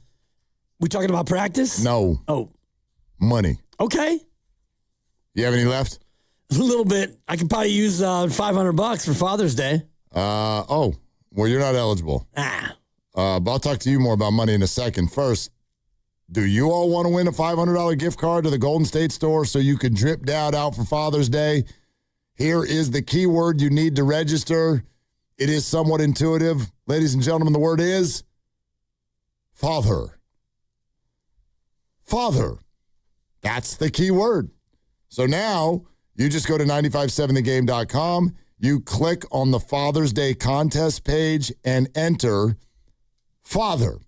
Do that, and you're registered for a $500 gift card to the Golden State Store. There will be a new code word tomorrow and every day of the week on the morning roast as well as this show. So your next chance is around 7:30 tomorrow morning to win. So good luck. Again, father, go to 957thegame.com, click on the Father's Day contest page, and enter the word. Awesome. That's all you have to do, huh? That's it. Get the word, enter the word, and you're in. Well, you know how it is for fathers. They got to make things very easy for us. Yeah. Go to the grocery store and get romaine lettuce. That's it. One thing of romaine lettuce. Not always that easy. Do you want the one in the package? Do you want just the hearts of romaine? Do we want the organic? Invariably, I make the mistake. I do that stuff wrong all the time. I asked you to do one thing. That's right. One thing. I make the lovely Christy send me a picture. Just take a picture of it. That's right. And then I walk around the grocery store like I'm playing Pokemon Go. And I'm just like, hold on. Throwback. I'm just it's not that much of a throwback. People still playing that? No. Do you know that the Giants, first of all, there's some humongous Pokemon, like, I don't even know if the right word is conference. There's a huge event. A gathering. Coming to San Francisco in August. And it's a whole weekend. And the Giants have a game on, like, I don't know, it's a Thursday night, I think, leading into the weekend. And it's a whole Pokemon-themed deal. And so I largely want to go to this game just to see if anybody's watching the game. So, and I think that games and Pokemon Go and all of that are going to be happening inside the stadium. So I'm pretty sure you might be sitting in section 219 and somebody's going to walk up to you and be like, there's Pikachu on your lap. Totally. And you're like, you better back up. Right. And what'd you call me? Yeah. What'd you say it's on my lap? I'm trying to watch the game. So I don't know. Maybe that's float your boat. Maybe that's the game to avoid. I'm not sure which. But Pokemon Go and all things Pokemon have gone nowhere. Yeah. But up. I do believe our friend Sarah from our sister station Alice, the Sarah and Vinny Show, I think that she is still an advocate and somebody who is active in the Pokemon universe. Like a collector? No, like she'll whip out the phone and like be grabbing Pokemon out there in the streets, right? I think that's what the thing was. That's the kind of stuff you do when you're off work by 9 or 10 in the morning. Just like, I got all day. I'm going to go walk down Market and just chase some Pokemon. Oh, those were the days. Right? Morning show. It's torture getting up at 3:48 5 days a week for 20 years, but you do have your options when you get off the air. You can either golf, nap, or day drink, or all three. Or just all things you do but pass out and miss them. Right. It's exhausting. Or you can grocery shop. I mean, there's so many things you can do. The world is yours at 11 o'clock. Totally. People don't know. Everybody who's like, oh, there's traffic and crowding and I can't find parking. Not at 11 in the morning. Yep. You could do whatever the hell you want. No traffic coming in the city. No traffic going out. No lines anywhere. You know how hard it is to like find an appointment? You call the doctor and you find an appointment. It's like, oh my gosh, am I going to have to take a whole day off work? Right. So that or do I need to wait 8 months for this? Not if you do the morning show. 11:15? Yep, sure. I'll be there tomorrow. Yeah. I mean, Guru's whole root canal issue wouldn't be a problem. Well, maybe. I mean, Susan would answer the phone at 3:30. Susan, what time do you start working? She's always here. It's crazy. Oh, gosh. 925. Oh, Willard, if we were into Pokemon as kids, we'd be rich by now. That's true, too. My oldest son, like, he just looks around and he bemoans this, I don't know, a couple times a month. where's that binder with all my Pokemon cards? Like, I don't know. Did you have a binder? I have no idea. That had to be a couple moves ago. At least. He's probably worth thousands of dollars. I'm like, well, I don't know. Pokemon is on my short list of things that I can't figure out. Kalshi would be another one. For sure, Kalshi. The stock market is probably the third one. Yep. I don't. How do you know what's a good card? There's rare ones, right? I guess, but people will open up the packages and just start looking at cards. Ooh, that's a good one. That's not a good one. I'm like, how do you? I don't know what any of these words are or what anything. I have no clue. What's the same with baseball cards? Like if you opened up a pack of baseball cards, you would know that there's a certain card or two that is really going to be more valuable than, I don't know, another one. Yeah, like if you open up a Patrick Bailey card, right? You automatically know. Hey. You open up a pack and you see a Buddy Kennedy. You're thinking, I can probably pick my teeth with that. It'd be good to use as dental floss, but... Yeah, but that, to me, and maybe the comp you're making makes sense. I feel like in sports cards, that idea of what's good and what's not is based on your knowledge of the sport. And the sport of Pokemon is what I never understood. Because you don't know the characters. No, but I also think sometimes it's just kids that are making stuff up. My son used to do this to me. He's undefeated against me in Pokemon. I don't know what the game is. Right. Well, my card and it's your card, I won. How? I just did. And then I'm like, okay, I guess I don't know. What are we matching up? You've got numbers on there. You've got name. Sometimes they look cooler. Sometimes they sparkle. Sometimes they don't. What is the game that you're attaching this to that makes a card good? I'm totally with you because I want to know. I just don't know. If we play cards like the card game War, where I turn over a 9. So it's a great question. You flip a 10. Your 10 is a higher number than my 9. You win. I get that. Higher or lower. I'm with you. That's what War is. Totally. The only question in War is the crazy people who, when you put an ace down and you're like, I won, and they're like, no, a 2 is bigger than an ace. No. It's like, okay, you're a crazy person, and I don't want to play with you anymore. And when we would play, maybe it's a family wrinkle, but so you have an 8, I have an 8, it's a war. It's a war. You put 3 cards down and flip over the next. And you flip over the next. And if it's still a tie, then you go to... Do it again. And what we would play in our family was 2 cards. When you got down to 2 cards, you got to pick up the 2 and you got to look at the 2 cards. So when you got down to your final 2 in your stack, you got to go 2 cards. Oh, so you could play either one of them on the next? Correct. Got it. Family wrinkle, which I guess it inserts a little strategy into it. Anyway. Yeah. Things I don't understand. Yeah. Bitcoin.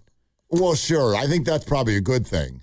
I just don't. I think it's a good thing to just because to not under crypto. It's just like any of it. I think it's easier. Ethereum, right? Like I can name drop a couple of them, but I don't get it. Maybe somebody made a bunch of money on that if your timing was right and you were awesome, and good on you if you did. But I think it was almost better to just I'm gonna pass on this unless you got an early coin and you were able to flip that thing. I just don't understand it, so I was never able to get involved with it. 408 Pokemon Go is the greatest story. It was never about the game itself. While people were trying to capture characters, the company was collecting so much data and creating the largest digital world map. Perfect. Yeah, so you're just going around there trying to find a Pikachu, and meanwhile they're just racking up Google Earth. They're just Google Earthing through you. They're we have your email now and your phone number, and we know what you like. I mean, done. Again, we know where you go. We know where you live. Yep. That's everything. I mean, I got my wife a massage at a local place in the East Bay for Mother's Day. And so now every social media site I go to, every third ad is an ad for the place that I've already gone there. I've already purchased what I'm going to purchase. But now, because I went to that site to get a gift certificate, now you're going to be all up on me? Yeah, you got to be careful what you Google now. That's the whole thing. So you don't even need to buy something. If you Google it, then Instagram thinks you are into it. Right. No, I was just trying to get directions, dog. It was just a one-off. Right. I just wanted to get her a massage once, and I did. So step off, algorithm. You're listening to 95.7 The Game, KGMZ FM and HD1 San Francisco and Odyssey Sports Station, and the home of the Golden State Warriors and Valkyries. always live on the free Odyssey app, coming to you live from the Laughing Monk Studios. So I had said that I wanted to talk money, and then there's also one more thing on our little board here of while you were gone that we didn't really get from you yet, also basketball related. I don't even know what to do with this whole $8,000 to $10,000 to get into the building.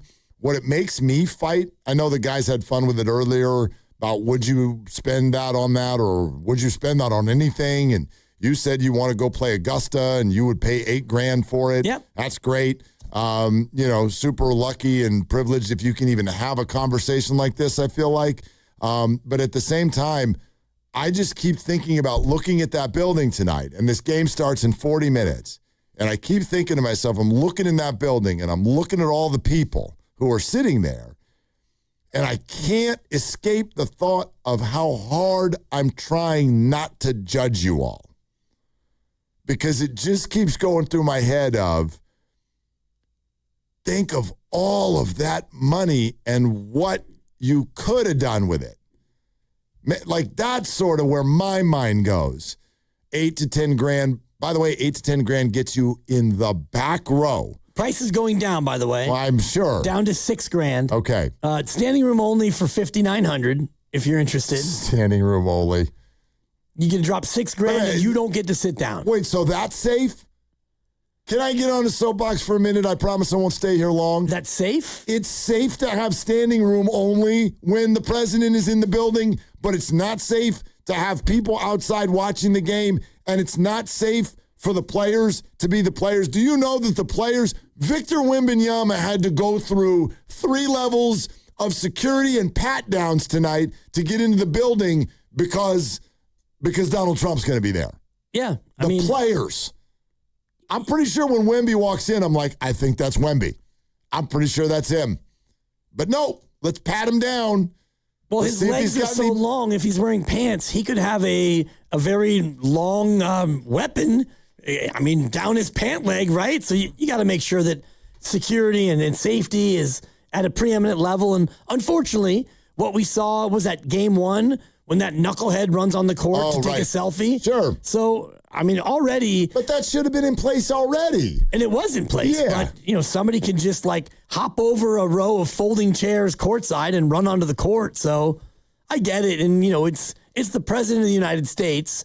And I will put aside, and we all should put aside your personal feelings about the individual. But it's the security of the president. And I understand that he doesn't have to go, and he's going because he's friends with the owner or whatever. Security, and I'm aware that whether it's celebrity politicians, it's a different story, but security of everybody should matter in that building. And so you already have a problem if people are able to run on the court at the same time. That is the nature of all sports. I don't know if there's any sport, I guess baseball now with that netting that surrounds the whole deal. But to be honest with you, it's kind of like any other crime in life. If I'm hell-bent on getting onto a field or a court, I can. Of course. There's no, you know what I mean? And so is that not the case again tonight? But now we're selling standing room only, which we don't normally do, but you're doing it because the ticket prices are completely out of control. You always have standing room only when it comes to these events. Yeah, Warrior games. Yeah, when you're going to have a sellout, you're going to have standing room only sections for sure. I remember going to Oracle and the great run that the Warriors had, and as a media member, I was able to get in, but I wanted to kind of be a fan, and so I would go to the standing room only section and stand with the people who were in the SRO. Okay. So when you get to this level of event, but yeah, I understand the security, and that they used to refer to basketball players as cagers, right? That was the nickname. It's because you actually played in a cage. Right. And if you go to European basketball back in the day, it was chicken wire, and South American basketball, the whole court was entombed in chicken wire because fans would throw bottles and all kinds of stuff onto the court. Yeah, Grandy, what's up? Well, these accounts are all over social media right now. Just, people explaining the process that they're having to go through to try to get in to the arena. And they're saying essentially we got told by police to go to this street, this corner to try to get in. You get there. There's a different set of policemen saying, no, you got to go here. And they're just trying to get into the arena for hours, and they can't get anywhere. It's super chaotic. I mean, I can only imagine. I told you that story of Star Wars Day at the Giants game a few weeks ago, which I'm sure doesn't even hold the slightest of a candle to what's going on in New York tonight. And I felt that there, where you just, as you approach the stadium, you sort of organically fall into a line. I don't know why you'd walk by the line. The implication is that this is the line because the doors hadn't opened yet. And there's a humongous line. And we waited in that line for, once the gates started open, it started to move, and that probably took 15 to 20 minutes. And then as it crossed the bridge and got close to the stadium, it just dissipated. And it was like you had to go pick a new line to stand in. And I go, what the hell's going on here? And everyone's looking at each other. And it's poor security people. I have no idea how this all comes together. So I don't know, man. The thing in New York tonight, there is so much energy around this series and this team from these fans. I find it very endearing, to be honest with you. This is one of the first times in history of me watching sports that I've seen a market this big act this small. They really do. They act like Alabama's fan base when they get to a national championship or something like that. Like it is, they have New York of all places. These fans act like they're from a small town. They are that impassioned by what's going on. And I just think the whole thing sucks. I think, and some of it is out of people's control, and some of it is very much in one person's control, but it's not just him. His presence combined with these ticket prices, and then the canceling of everything outside, you're taking something that people have waited 50 years to observe and experience, and you're upping the inaccessibility in a massive way. And that's all. This is not a political statement. I just think that sucks. I think that sucks for people. Yeah, I mean, the watch party part is the one that I think is the one that hits me the hardest, because if you can't afford to drop $6,000 to have a standing room only ticket, then you'd want to be a part of something fun, something big and jovial, and an outside, viewing party, a watch party. You're watch party Willard, for crying out loud. And, they're not allowed to do it right outside for security reasons. And I'm just thinking about the people who, you know what, I'm going to go into my wallet. I'm going to get the $8,000 and $8,000 for you too, honey. And we're going to go to the game, and it's going to be a mob scene. So you get there 3 hours early, and 3 hours early still isn't enough. Can't get in. Could you imagine the anger? New Yorkers? Can you imagine if you dropped $20,000 or 5 times that amount? And you can't get in? I mean, the pictures I'm seeing on social, it's just full street blocks, and not just the sidewalks, but they shut down the streets around MSG. So it's just like a parade of people trying to walk to MSG, and they can't get there. Well, I mean, no word on whether those are all ticket holders. I mean, we're looking at the pregame right now, and the bottom deck looks completely packed. And the game doesn't start for a half hour. So I don't want to make it sound like everybody's outside and there's no butts in seats. The bottom, the floor deck of MSG right now looks very full. And a lot of them are staring at Draymond Green, by the way. Yeah, no doubt. He's down there with the crew. Looking good with the sunglasses on and just doing his thing, just getting ready for his next career. But, yeah, you drop $16,000 and now you're stuck in a 4-block long line and you're thinking, we might be in by halftime. Oh, boy. Darren Ravel sent out a video, and it's one person that on Friday bought 10 seats in the back row of the bottom deck, the floor deck. So 10 seats all together at the back of the bottom deck. $175,000. Man. Okay. So I just I hate that I keep having that thought. I really don't want to be judgmental. It's your money. Yep. Do whatever you want with it. But could there be a documentary on what everybody could have done. What could you have done with this money if you didn't go to that game? If you're dropping $175K, you probably have another $175K lying around. For sure. For sure. But you still dropped $175K. I'm not being a crazy person here. I'm not saying everybody should donate it or everything. But I also think that some people are so maniacal about their fandom, and Knicks fans will rightfully, no matter their age, if you're an adult Knicks fan, you're looking at this going, this may never happen again. This is the one. Yeah, the last time they were in it was 99, right? In the NBA Finals. Yeah, but in the last time they won it, as we already detailed, 73. I wasn't even alive yet, Right. and you were 6. Yeah. Okay? Not even. And look at us now. Yeah, no longer 6, Mark. A little bit older, but I was thinking about like the best sporting event that you've ever been to, and it's probably one of the Giants World Series events. And, what would you have spent to be able to get into that? And it's a little harder for you and I because we've been in sports media for 30 years and we have access that most people don't. Oh, I bought tickets to that now. Oh, I bought tickets to all the World Series. Yeah, I bought tickets, but because I was in sports media, but not here. I hadn't gotten back home yet. So I wasn't like, I had no phone calls to make, no credentials to get. The great John Bloom, who, by the way, is in town. Hey, John, we're golfing tomorrow. Nice. But anyway, I don't know who he maybe called somebody with the Diamondbacks, but it wasn't free. It was expensive. Yep. And people were traveling from plane tickets and blah, blah, blah. And we went to games 1 and 2 against the Rangers in 2010. I don't even remember what the hell we spent. I'm sure more than I had.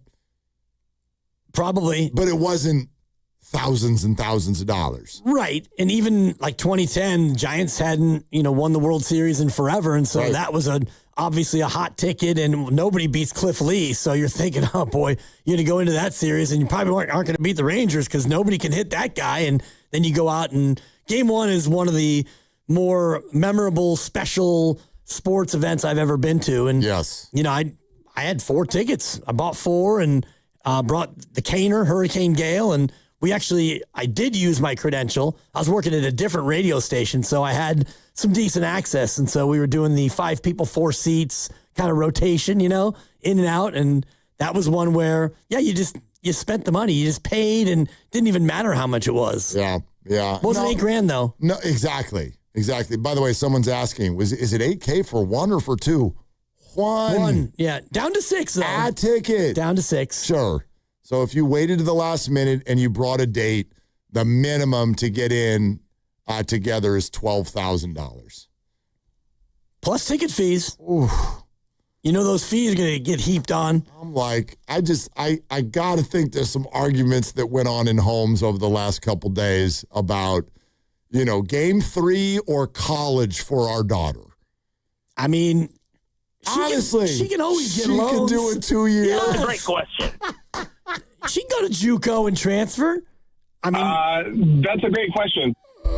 Maybe she can. You know what I mean?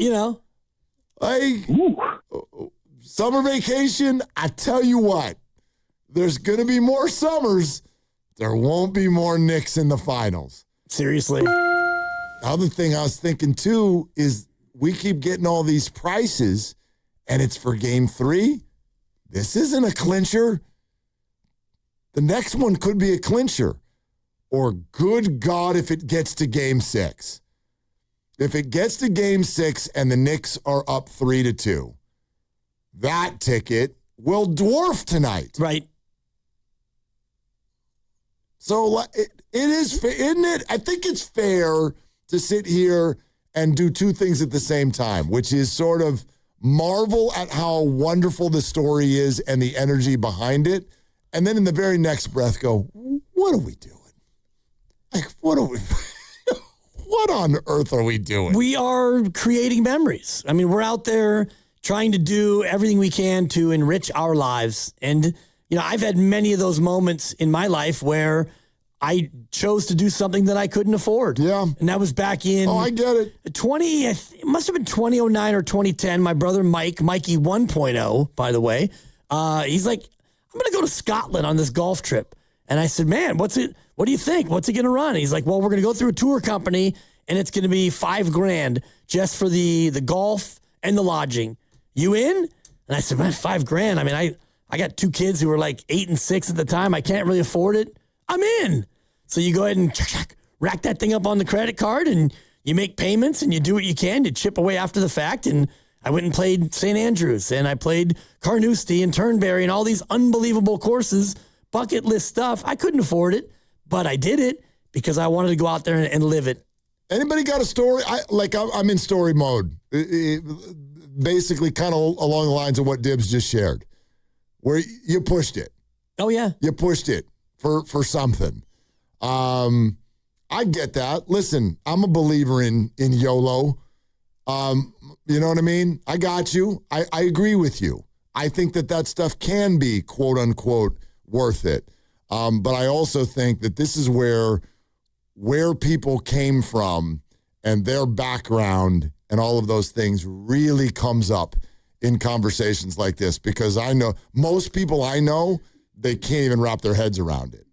And whether it's, from what their parents taught them, or if they come from, a background where like we had to go paycheck to paycheck or whatever. Right. Even if you're in a position to afford it, you can't get yourself to do it. I'll raise my hand. I have a little bit of that. I think I told you the story of my daughter, of all people, and we had to have some conversations about it, and I won't bog you down with what the band was or whatnot, but there was an experience in a concert, and it was out of town, and tickets were really hard to get, and blah, blah, blah. And if I added it up in my head to get down to L.A., flights, somewhere to stay, 2 tickets, coordinating what was going to happen back at home because there's children, blah, blah, blah. It probably, I'm just loosely, $2,500. That's about right. Yep. Yeah, I had the number 3 in my head. Yep.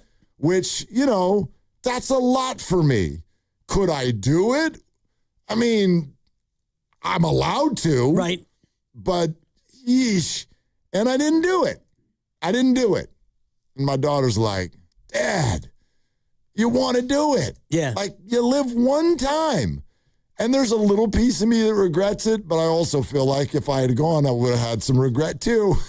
You just never know. And my question too, and people can weigh in on this, 888-957-9570, thinking about the game. Like, if you're going to go outside your means, is it for an experience, a game or a concert? Mm-hmm. Is it for a trip? Like, I went to Scotland for 10 days. We actually went to Amsterdam for a couple, stayed with my cousin. Or is it for an item, like a car or a ring or a watch? Experience, trip, or item? What if I blend it? See, to me, experience and trip come from the same family. For me, experience, though, is like you're going to go to game like a one-timer. Yes, it's a one-timer. Yeah. It's the Super Bowl. Your team's in it. It's the NBA Finals. I got to go to the Masters in 2010. Yep. We had week-long passes. Fortunately, my brother, Mikey 1.0 again, his neighbor gave us the passes. He has them every year. And he said, only thing is, don't get them taken. Don't do something stupid and get these things taken. Right. Well, that's easier said than done. Now, we didn't get them taken, but I did sneak into the media tent or the media room. And how'd it go? Went great. That's where I met Damon Hack, the great Golf Channel reporter. Ladies and gentlemen of the 95.7 The Game listening audience, you are currently listening to 2 voices who have both snuck into the Augusta clubhouse. So good.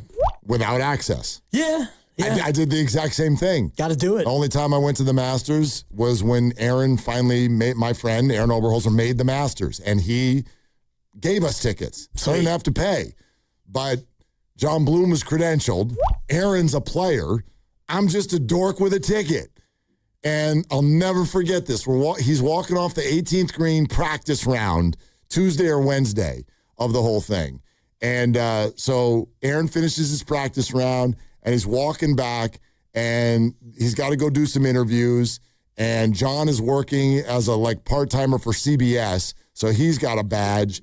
And they want to go. He's like, we're going to do some interviews, and we're going to get some lunch.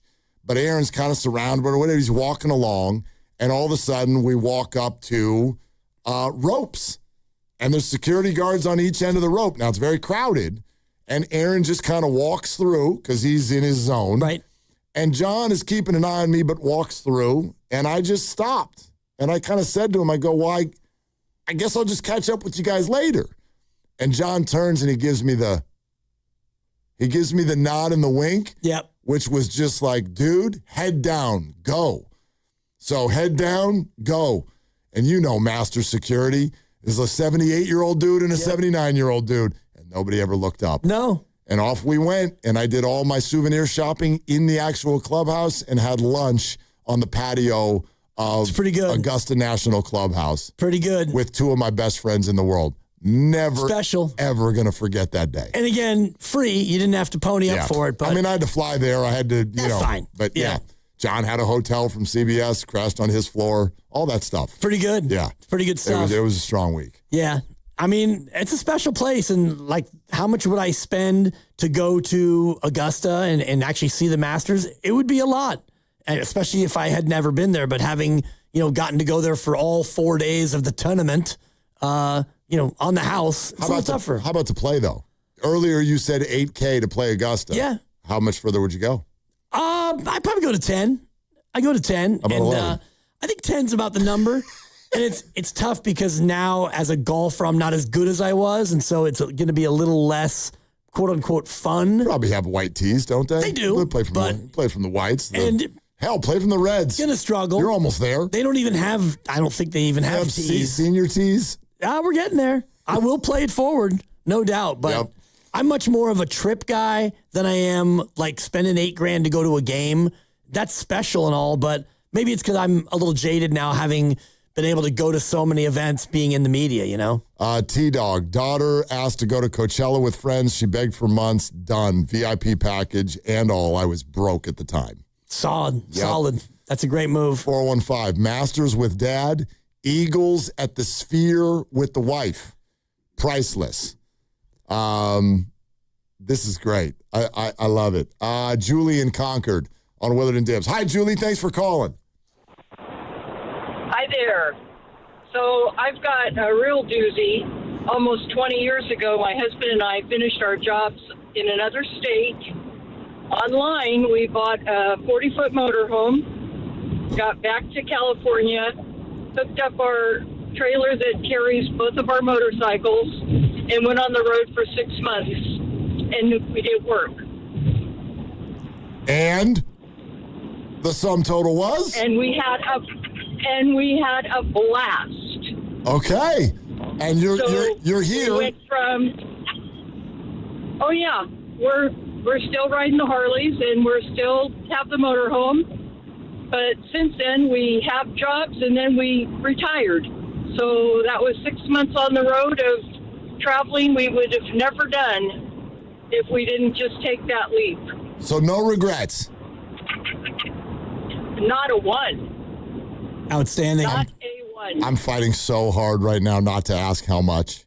I mean, that's six figures. You're talking about a 40-foot motorhome and motorcycles in a trailer and 6 months on the road? Yeah, 6 months without working. Right. I mean, you're not staying in hotels. You're staying in the motorhome, but that's a 40-footer. That's probably, I'm going to put that at about $150,000. Julie, do you want to answer the question or do you want to hang up? No. I don't mind. That was $40,000 for the motorhome at that time. Okay. We already owned the bikes. We had those forever. And we belonged to a club that we could stay in each place for 3 weeks. Okay. Free. Oh. Because it was a membership kind of thing. So we would make our reservations at each of these places and kind of set the crock pot up in the morning and went off into, different excursions during the day and got back and dinner was ready or had PBJs on the road. And how were gas prices at the time? Diesel, I don't remember what it was back then, but we were also getting unemployment.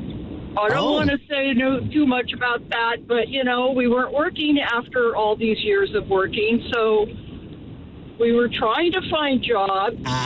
Wink, wink. Yeah. I like that. Yeah. Thank you, Julie. Unemployed is unemployed.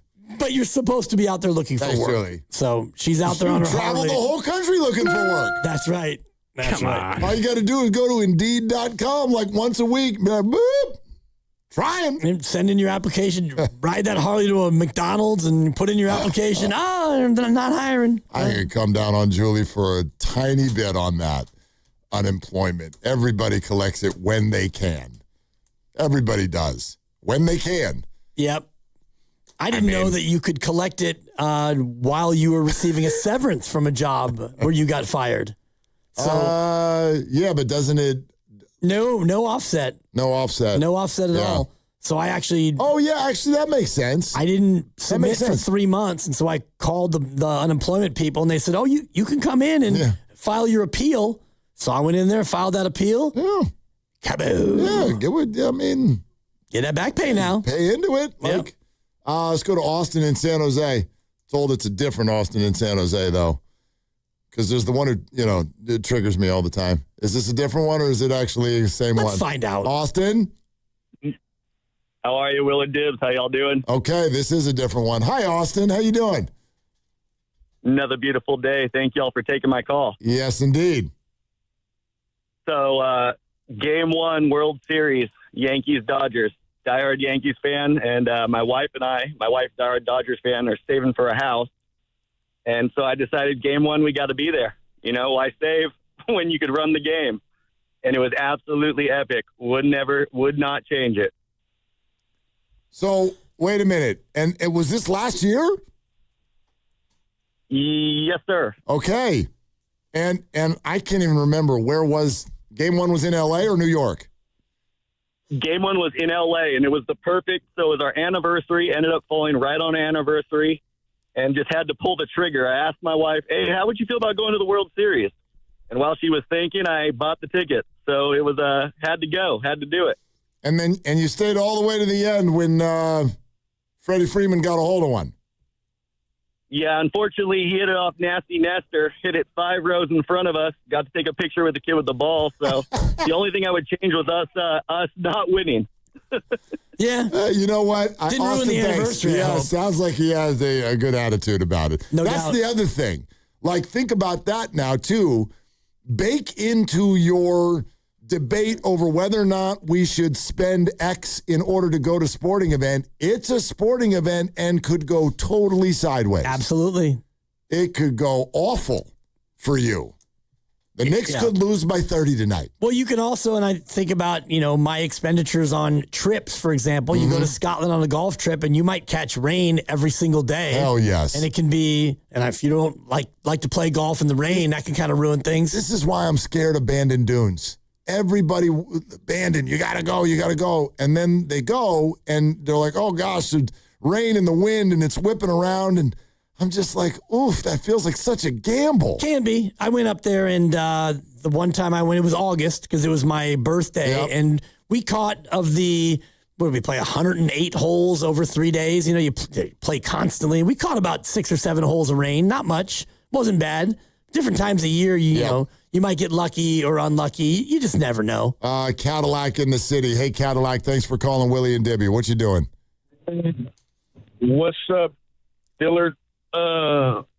This is Cadillac, man. I'm calling from the town. I don't know. Damn right. It's all good. But anyway, memorable, expensive sports event, Mayweather-Pacquiao, 13 years ago. It was the whole weekend, though. It was my cousin's 40th birthday. We got a 10-bedroom house. We got that, went to the fight, did that. Afterwards, we went to a Diddy party. We got a booth. The booth had a swimming pool in it and more amounts of money. But at the time, I paid only $300. But $300 for the ticket was, I didn't have it, and it was a pretty penny at the time. But probably that whole weekend. Yeah, it was upwards of maybe three, four racks. Okay. But it was unbelievable. I'll give you that. Cadillac. Yeah, still basking in it today. It's a great story. Did everyone else get all uncomfortable? Yes. Yeah, okay. I just kind of like, thank you for the call. Why are you looking at me like you're confused? Uncomfortable with what? Going to a Diddy party. That's because, you understand now, a Diddy party. I do, but it was not, I don't think it was his house. I don't really care where it was. It sounded like it was at a club. Sure. Listen, it's impossible for the mind not to go there. A Diddy party has become a thing. Right. I mean, where it's different than a pity party, right? Down. A Diddy party is different than a pity party, for sure. It is. I don't know if he's holding a pity party for himself now after the Diddy parties. I don't know. I would imagine Maybe. not. And, if he said he went to Diddy's house and there was a freak off, then, yeah, that would be a little bit different than just going to a club. He did not say that. Right. But, yeah. I mean, $300 for a ticket, I would imagine that. Well, I don't know if he was talking about the party or the fight. Probably the party. The fight, yeah. Man, that Mayweather-Pacquiao fight, good Lord, that was a big deal when that happened. No doubt. Has that been 13 years? That sounds about right. Sheesh.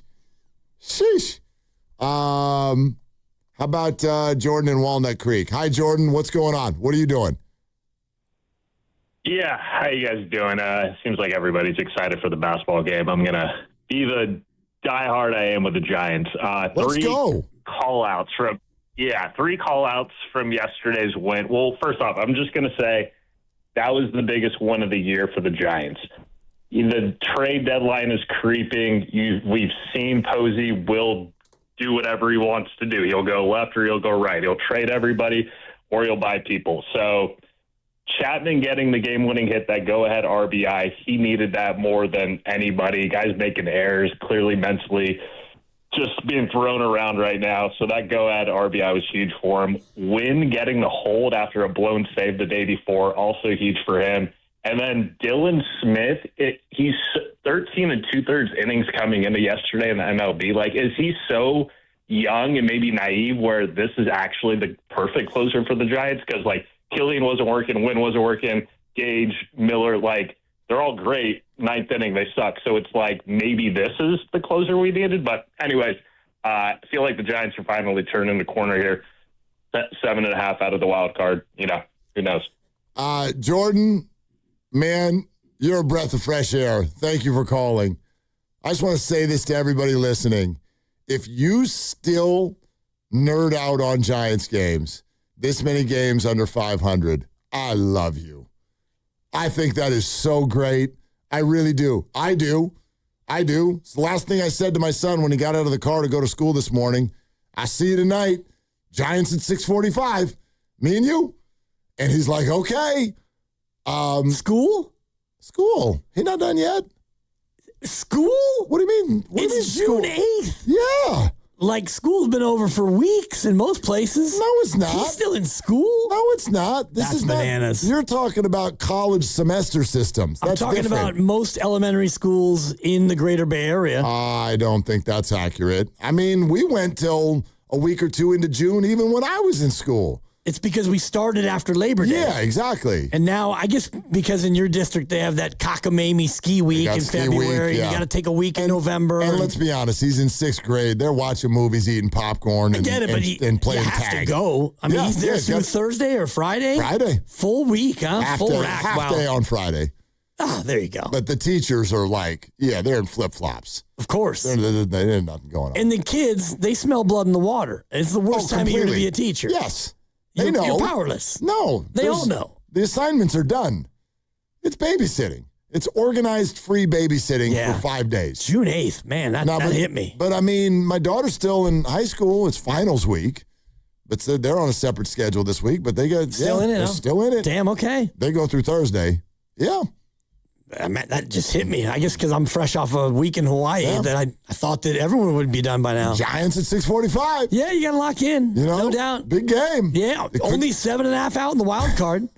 There are more games out, and they're behind 7 teams to get to Arizona. 7 teams ahead of them, not including Arizona. Well, they're still only ahead of 1 team. Right. They're ahead of the Rockies. But 7.5 out. But they're creating some space between them and the Rockies. So we got that going for us. Which is nice. You know my rule. I don't want to talk about the playoffs until they get to 500. Well, then we probably won't talk about the playoffs at all this year. I mean, they have not been 500 all year. Correct. So there you have it. But they could be. They're allowed to, sure. Yeah. It's actually not that overwhelming to think that 12 over the rest of the way. There's a crap ton of baseball games left. That's a good amount. I don't know if anybody knows. I think Less there's than 100. 96 games left to go. Closing in on the halfway point. So do the math. What does that mean? All you got to do is win 56. No. 54 and 42. 54 and 42. That's not that crazy. It's not likely, but it's not like you're a banana head. I think 42 and 54 is more likely. Sure. Which, I mean, but it's baseball. Right. You know what I mean? Like a 500 team is not that good of a team. So you're facing them tonight. Yeah, the Nats. Exactly. 500 team. There it is. Next up is John in Sonoma. Hi, John. What are you doing? Hey, I'm just heading home from work. All right. So I had a opportunity. I have a great Pyrenees. His name was Vinny. He started off pretty well in the dog show realm, and we just took advantage of the fact that the reigning 5-year consecutive number one dog in the country was retiring. So we decided we'll never get this opportunity again. So sacrificed pretty much a whole year's salary to get him. Whoa! So he was traveling across the country to compete, and the downside was he had to live away from me for half the year. So I had a handler who would cover him in California, and then I would cover him for all the shows in Arizona, New Mexico, and Texas. So, but yeah, that was a good time. How did he do? Did he ever make it to Westminster or make it to the top rung of dog showing? So yeah, he finished the year number one, qualified for 2 different Hall of Fames, for Show Hall of Fame and Obedience Hall of Fame. Ended up unarguably the most titled Great Pyrenees in breed history. So yeah, he did quite well. That's incredible, but you gave up a year's salary for that, huh? A year's salary, yeah. Back then it was $45,000 a year, so that had to live off of the spouse's salary. So every penny that I made went to taking care of handling fees, entry fees, travel, hotels, etc. And then, do you get compensated at all when the dog does well? Not a penny. Okay, all right, there you go. And is this Great Pyrenees still with us? No, unfortunately, that was back in 2001. Is when he was number one in the country. Oh man, yeah, that'd probably be a record if he was still with us. Man. But anyway, thanks, John. $45K. I have about 11 more questions, John. I don't know if you can call back. We get you on the River Islands guest line. We could have asked a lot of questions, except for we have an update. So you remember the cat that called in and they went to the Pacquiao fight and Mayweather? Yeah, and the Cadillac from the town. Diddy party. Yeah. 4 racks. Well, Santana is Cadillac's cousin and apparently would like to add to this experience. Hello, Santana. Thank you for calling. What's up? Willard and Dibbs. Yes. Listen to y'all every day. Thank you. The update was to go the price for that pool party we went to, and it was at the Palms. It was not in the house, none of that. It was at the Palms. We spent 8 racks for that section. 8 racks for that section. 3 racks for the house for the weekend. Okay. That 10-bedroom house. Yep. And I went to the fight. We sit in the nosebleeds, and there was $1,000 for that. Okay. So I got you at 12 racks. Yes, indeed. Does that cover everything? Oh, that was just for the party. Right. And the house. Did you gamble? You could add about another $8,000 for another after party we went to at Dre's, and then for a day party we went to that Sunday. We're at 20 racks right now. Did you gamble? Yes, sir. Yes, sir. Did you win? Well, I didn't gamble. Oh, you didn't gamble? It was my birthday. There's your birthday. It was my birthday. I'm the birthday boy. Well, happy birthday. So we went for my birthday. Even though we're talking about something that happened a long time ago. So does 20K get us there, Santana, or do we? Is there more? That's all for that weekend. That's why I was calling back to get them numbers straight because it was it was way more than he just said. Okay. So I wanted to. That was one of my extravagant weekends, and I like you say, I wouldn't. I spent about a good 2 months' salary for that, and I wouldn't change it for the world. Oh, look at you, Great Santana. stuff. Santana, thank you. How come everybody's acting like only bad stuff happened at Diddy's house? Like nothing bad ever happened outside the house. Well, I'm just saying. Why are you acting like only bad stuff happened at his house? Because kind of bad stuff happened at his house. But not only bad stuff. Who knows about that? We all have preconceived notions about so many different things, including the guy who said his dog is in the Great Pyrenees Hall of Fame. There are 603 Pyrenees in the Pyrenees Hall of Fame. Well, there you go. Then his dog is one of them. So basically, you have a dog and you parade it around a couple times after it gets a nice shampoo, you go in the Hall of Fame. Don't act like 603 is this humongous number in the Pyrenees community. Yeah, how many Pyrenees have ever existed? More than 700. 608, and they're all in the Hall of Fame. All I'm saying is, we all have these preconceived notions of a lot of things, including Diddy's house and the Great Pyrenees. You do not need to stand up for Diddy right now, please. All I'm saying is that everybody got a little filled with anxiety when we start talking about Diddy parties. That's it. I'm not saying anything happened. I'm just saying everybody's got a little tight in the shoulders. I did not, and I did not. That's you. Because I didn't think that it was at his house. It doesn't matter where it was. Just the words make people uncomfortable. Diddy, party, ugh. That's how it goes for most. Okay. Not all. I mean, welcome I home. didn't know you were this much of a prude. It's not like the guy's in a grocery store and you say, oh, boy. It's not about being prude. Awful things were happening at these. At times, yeah. Yes. I'm sure he had some parties that, were different. I don't know. Like a watch party. All right. 888-957-957. I think we should take a moment on Weather to Debs. What is going on here? Nothing right now.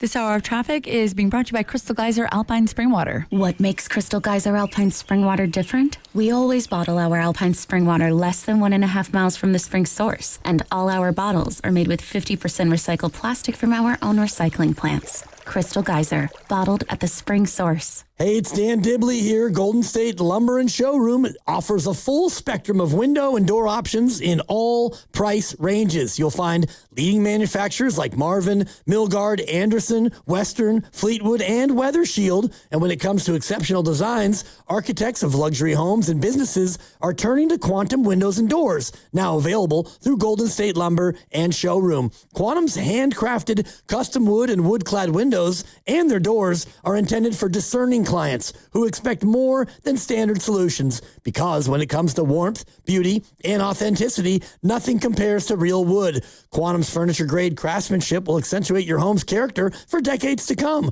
Quantum is also environmentally thoughtful, using processes which minimize harmful effects. Visit goldenstatelumber.com for the nearest showroom to see the options for your next project. Family owned since 1954, Golden State Lumber and Showroom. When you succeed, we succeed. What's for dinner? Good question. Great answer? Safeway roasted chicken. Choose from hot, ready-to-eat rotisserie favorites like traditional lemon pepper or savory rosemary and garlic.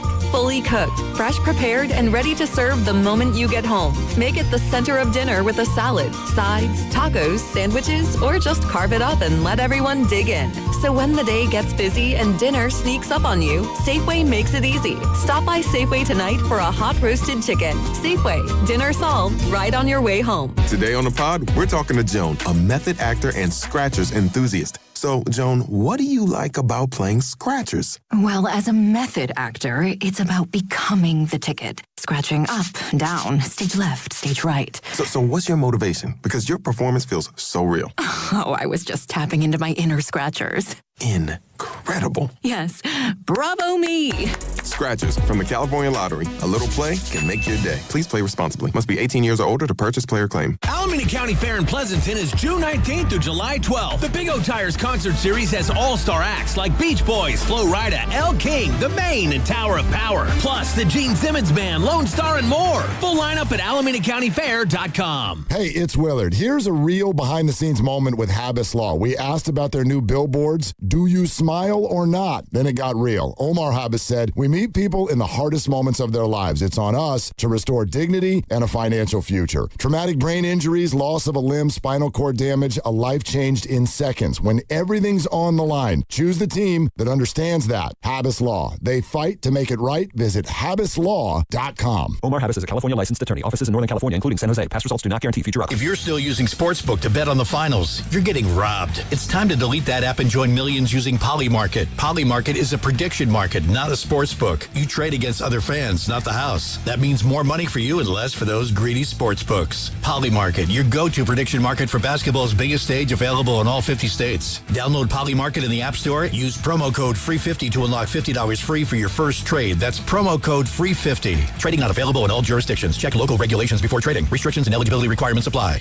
What if you could have the most reliable fiber-powered Wi-Fi? And get this, what if you could keep it at the same price for 5 years? During the Xfinity Summer Savings Event, now through June 15th, new customers can get our best price on gig Wi-Fi, just $50 a month for 5 years. And get online in minutes with same-day Wi-Fi. It's Wi-Fi that finds and fixes problems before you even notice them, like super intelligent Wi-Fi with a sixth sense. Plus, add one line of Xfinity Mobile Select and you can save an average of $60 a month over Verizon and AT&T. You can even try it free for a year. Lock in your price and unlock the possibilities during the Xfinity Summer Savings Event. Get it now at Xfinity.com. Xfinity. Imagine that. Restrictions apply. Requires paperless billing and auto pay with stored bank account. Taxes and fees extra. Savings based on 1 gig internet and 1 mobile select line compared to similar Verizon and AT&T plans over 5 years. After 12 months, regular rates apply to mobile select. Xfinity internet required. Speeds vary. Use of fiber coaxial cable. Carpal tunnel syndrome. Heart failure that doesn't improve with common medicines. These are some signs and symptoms associated with ATTR-CM, or the cardiomyopathy of ATTR amyloidosis, a serious heart condition with symptoms that get worse over time. Amvuttra, vutrisiran, is a prescription medicine given by a healthcare provider that treats ATTR-CM in adults to reduce heart-related death, hospital stays, and urgent visits. In a clinical study, Amvuttra was proven to help people live longer and have fewer heart-related hospital stays and urgent visits over 3 years compared to placebo. Amvuttra lowers the amount of vitamin A in your blood, which can affect vision. Other side effects include pain in the arms or legs, pain in the joints, and shortness of breath. These are not all the possible side effects of Amvuttra. For prescribing information, call 1-833-256-2748 or learn more at amvuttra.com. Ask your doctor about Amvuttra for ATTR-CM. This summer, the Honey Pepper Pimento Chicken Sandwich and Pineapple Dragon Fruit and Sprite are back at Chick-fil-A. Let me tell you about the Pineapple Dragon Fruit and Sprite. It's bright, it's bubbly, it's back. The Honey Pepper Pimento Chicken Sandwich, it's so rich, and you can choose between the original or the spicy filet. Ooh, boy. And then you got those pickled jalapenos tucked right under the filet, and then just to top it all off, you've got a little honey drizzle right on top. Okay, now I'm a pimento fan. And I'm feeling the dragon fruit. Which fan favorite will you choose? Real customers paid for their testimonials.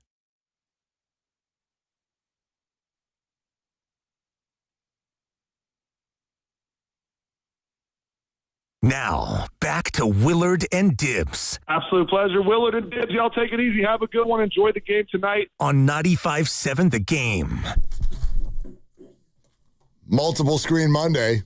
You think? Oh, for sure. For sure. And no, I'm not one that's just like, yeah, NBA Finals, like, who cares about a Monday night Giants game for a team 12 games under 500? I do. Multiple screen Monday. Be locked in tonight. It's a good one. Oh, yeah. No doubt. Especially after a Sunday with no NBA Finals game. Thank goodness the Giants were on last night. And I heard you texting Guru. He said that it's like the second time ever? I think it's third time.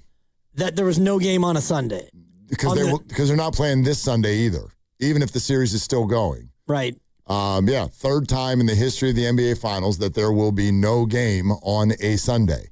which and is just do you know odd. why? Did you No, this is the way it fell, or where why they scheduled. I have no idea, because it's just odd. We're conditioned now to think that that's the best TV night for sports all week, all the time, right? And everybody wants that audience. Like, why would you be giving us Saturday night games when you can give us Sunday? Yeah, it's Saturdays not like, when people are going out. It's not like that's where it fell, quote unquote, because it's a fixed position. Like they set the dates for the NBA Finals long in advance. And but like concerts, who knows? What's scheduled at MSG or I have no idea. But again, the NBA Finals dates were set before the Knicks were even in it. Like these dates are set fair way point. in advance. So point. I wonder why they decided this year. It's not like it was Father's Day or, nope. There really wasn't much going on yesterday, sports-wise. I don't know. But the Giants were playing, even though they've got a game halfway across the country the very next night, which is also super weird. Super weird. Right. I thought the Giants, I know nobody likes it when professional athletes complain. I thought they did a good job of not making a big deal out of this. But just know, baseball doesn't do this. I don't know why this was suddenly okay for the Giants to play a night game in Chicago and then have a homestand in San Francisco start the very next night. That is very odd behavior for Major League Baseball. Yeah, and you mentioned it. They don't do that. And so why would you all of a sudden elevate that game? I mean, Sunday Night Baseball, sure. I'm sure that's planned somewhat in advance. It's not like they flex that game to Sunday night, and yet the Giants probably got home at 3 or 4 in the morning. And, oh, by the way, extra innings as well. And you had a pitcher get hurt in the second inning, so that took about 7 minutes extra to get the guy to saunter in from the bullpen and get him to slowly warm up. So that game wasn't exactly a quick getaway game, no matter what. Not at all. Not at all. All right, 888-957-9570. We've been having some fun talking out all of these series, and then also the ticket prices to get into Madison Square Garden tonight have inspired a lot of conversation. And so we're just kind of started talking a little bit about splurging and storytelling and all that. Jonathan in San Jose. Hi, Jonathan. Thanks for calling. What's up? Hey, good afternoon, boys. How you guys doing? Fantastic. All right, so I got a story that honestly people have said or told us after hearing it about a buddy of mine's weekend trip to EDC in Las Vegas. It is my first time out in Las Vegas, and I actually lucked out because it's my buddy's 21st birthday celebration weekend. And if you're not aware, but I think you are, Willard and Dibs, about EDC by now. But one of the, at the time, biggest North America electronic music event at the Las Vegas Speedway. Anyway, fast forwarding, my buddy already is out of luck by the girl he was supposed to be taking. The girl he was dating at the time ends up breaking up with him weeks before the trip. Well, best friend lucks out. That's me, gets to go with him. And, I mean, his parents hooked him up. They got him a room at the New York hotel at 21 years old. That's actually a cool hotel. I know in Vegas it's probably not the coolest of hotels as at now 37. However, then, it was perfect. Fast forward, we get there, he lands before I do and tells me, I forgot the tickets at home. Don't worry, we'll overnight them. Hopefully they get here. So we're already starting off with 2 bad strikes. This is Thursday. Friday morning, tickets come. We say, okay, we celebrate. We might have celebrated a little too hard, and again, not used to Vegas and the heat and in the weather. We were drinking poolside, and both of us got a little too carried away and needed to go rest, I would tell it, to say the least. And I get to the room. I think he's with me. I wake up. My buddy's not in the room. I start to panic.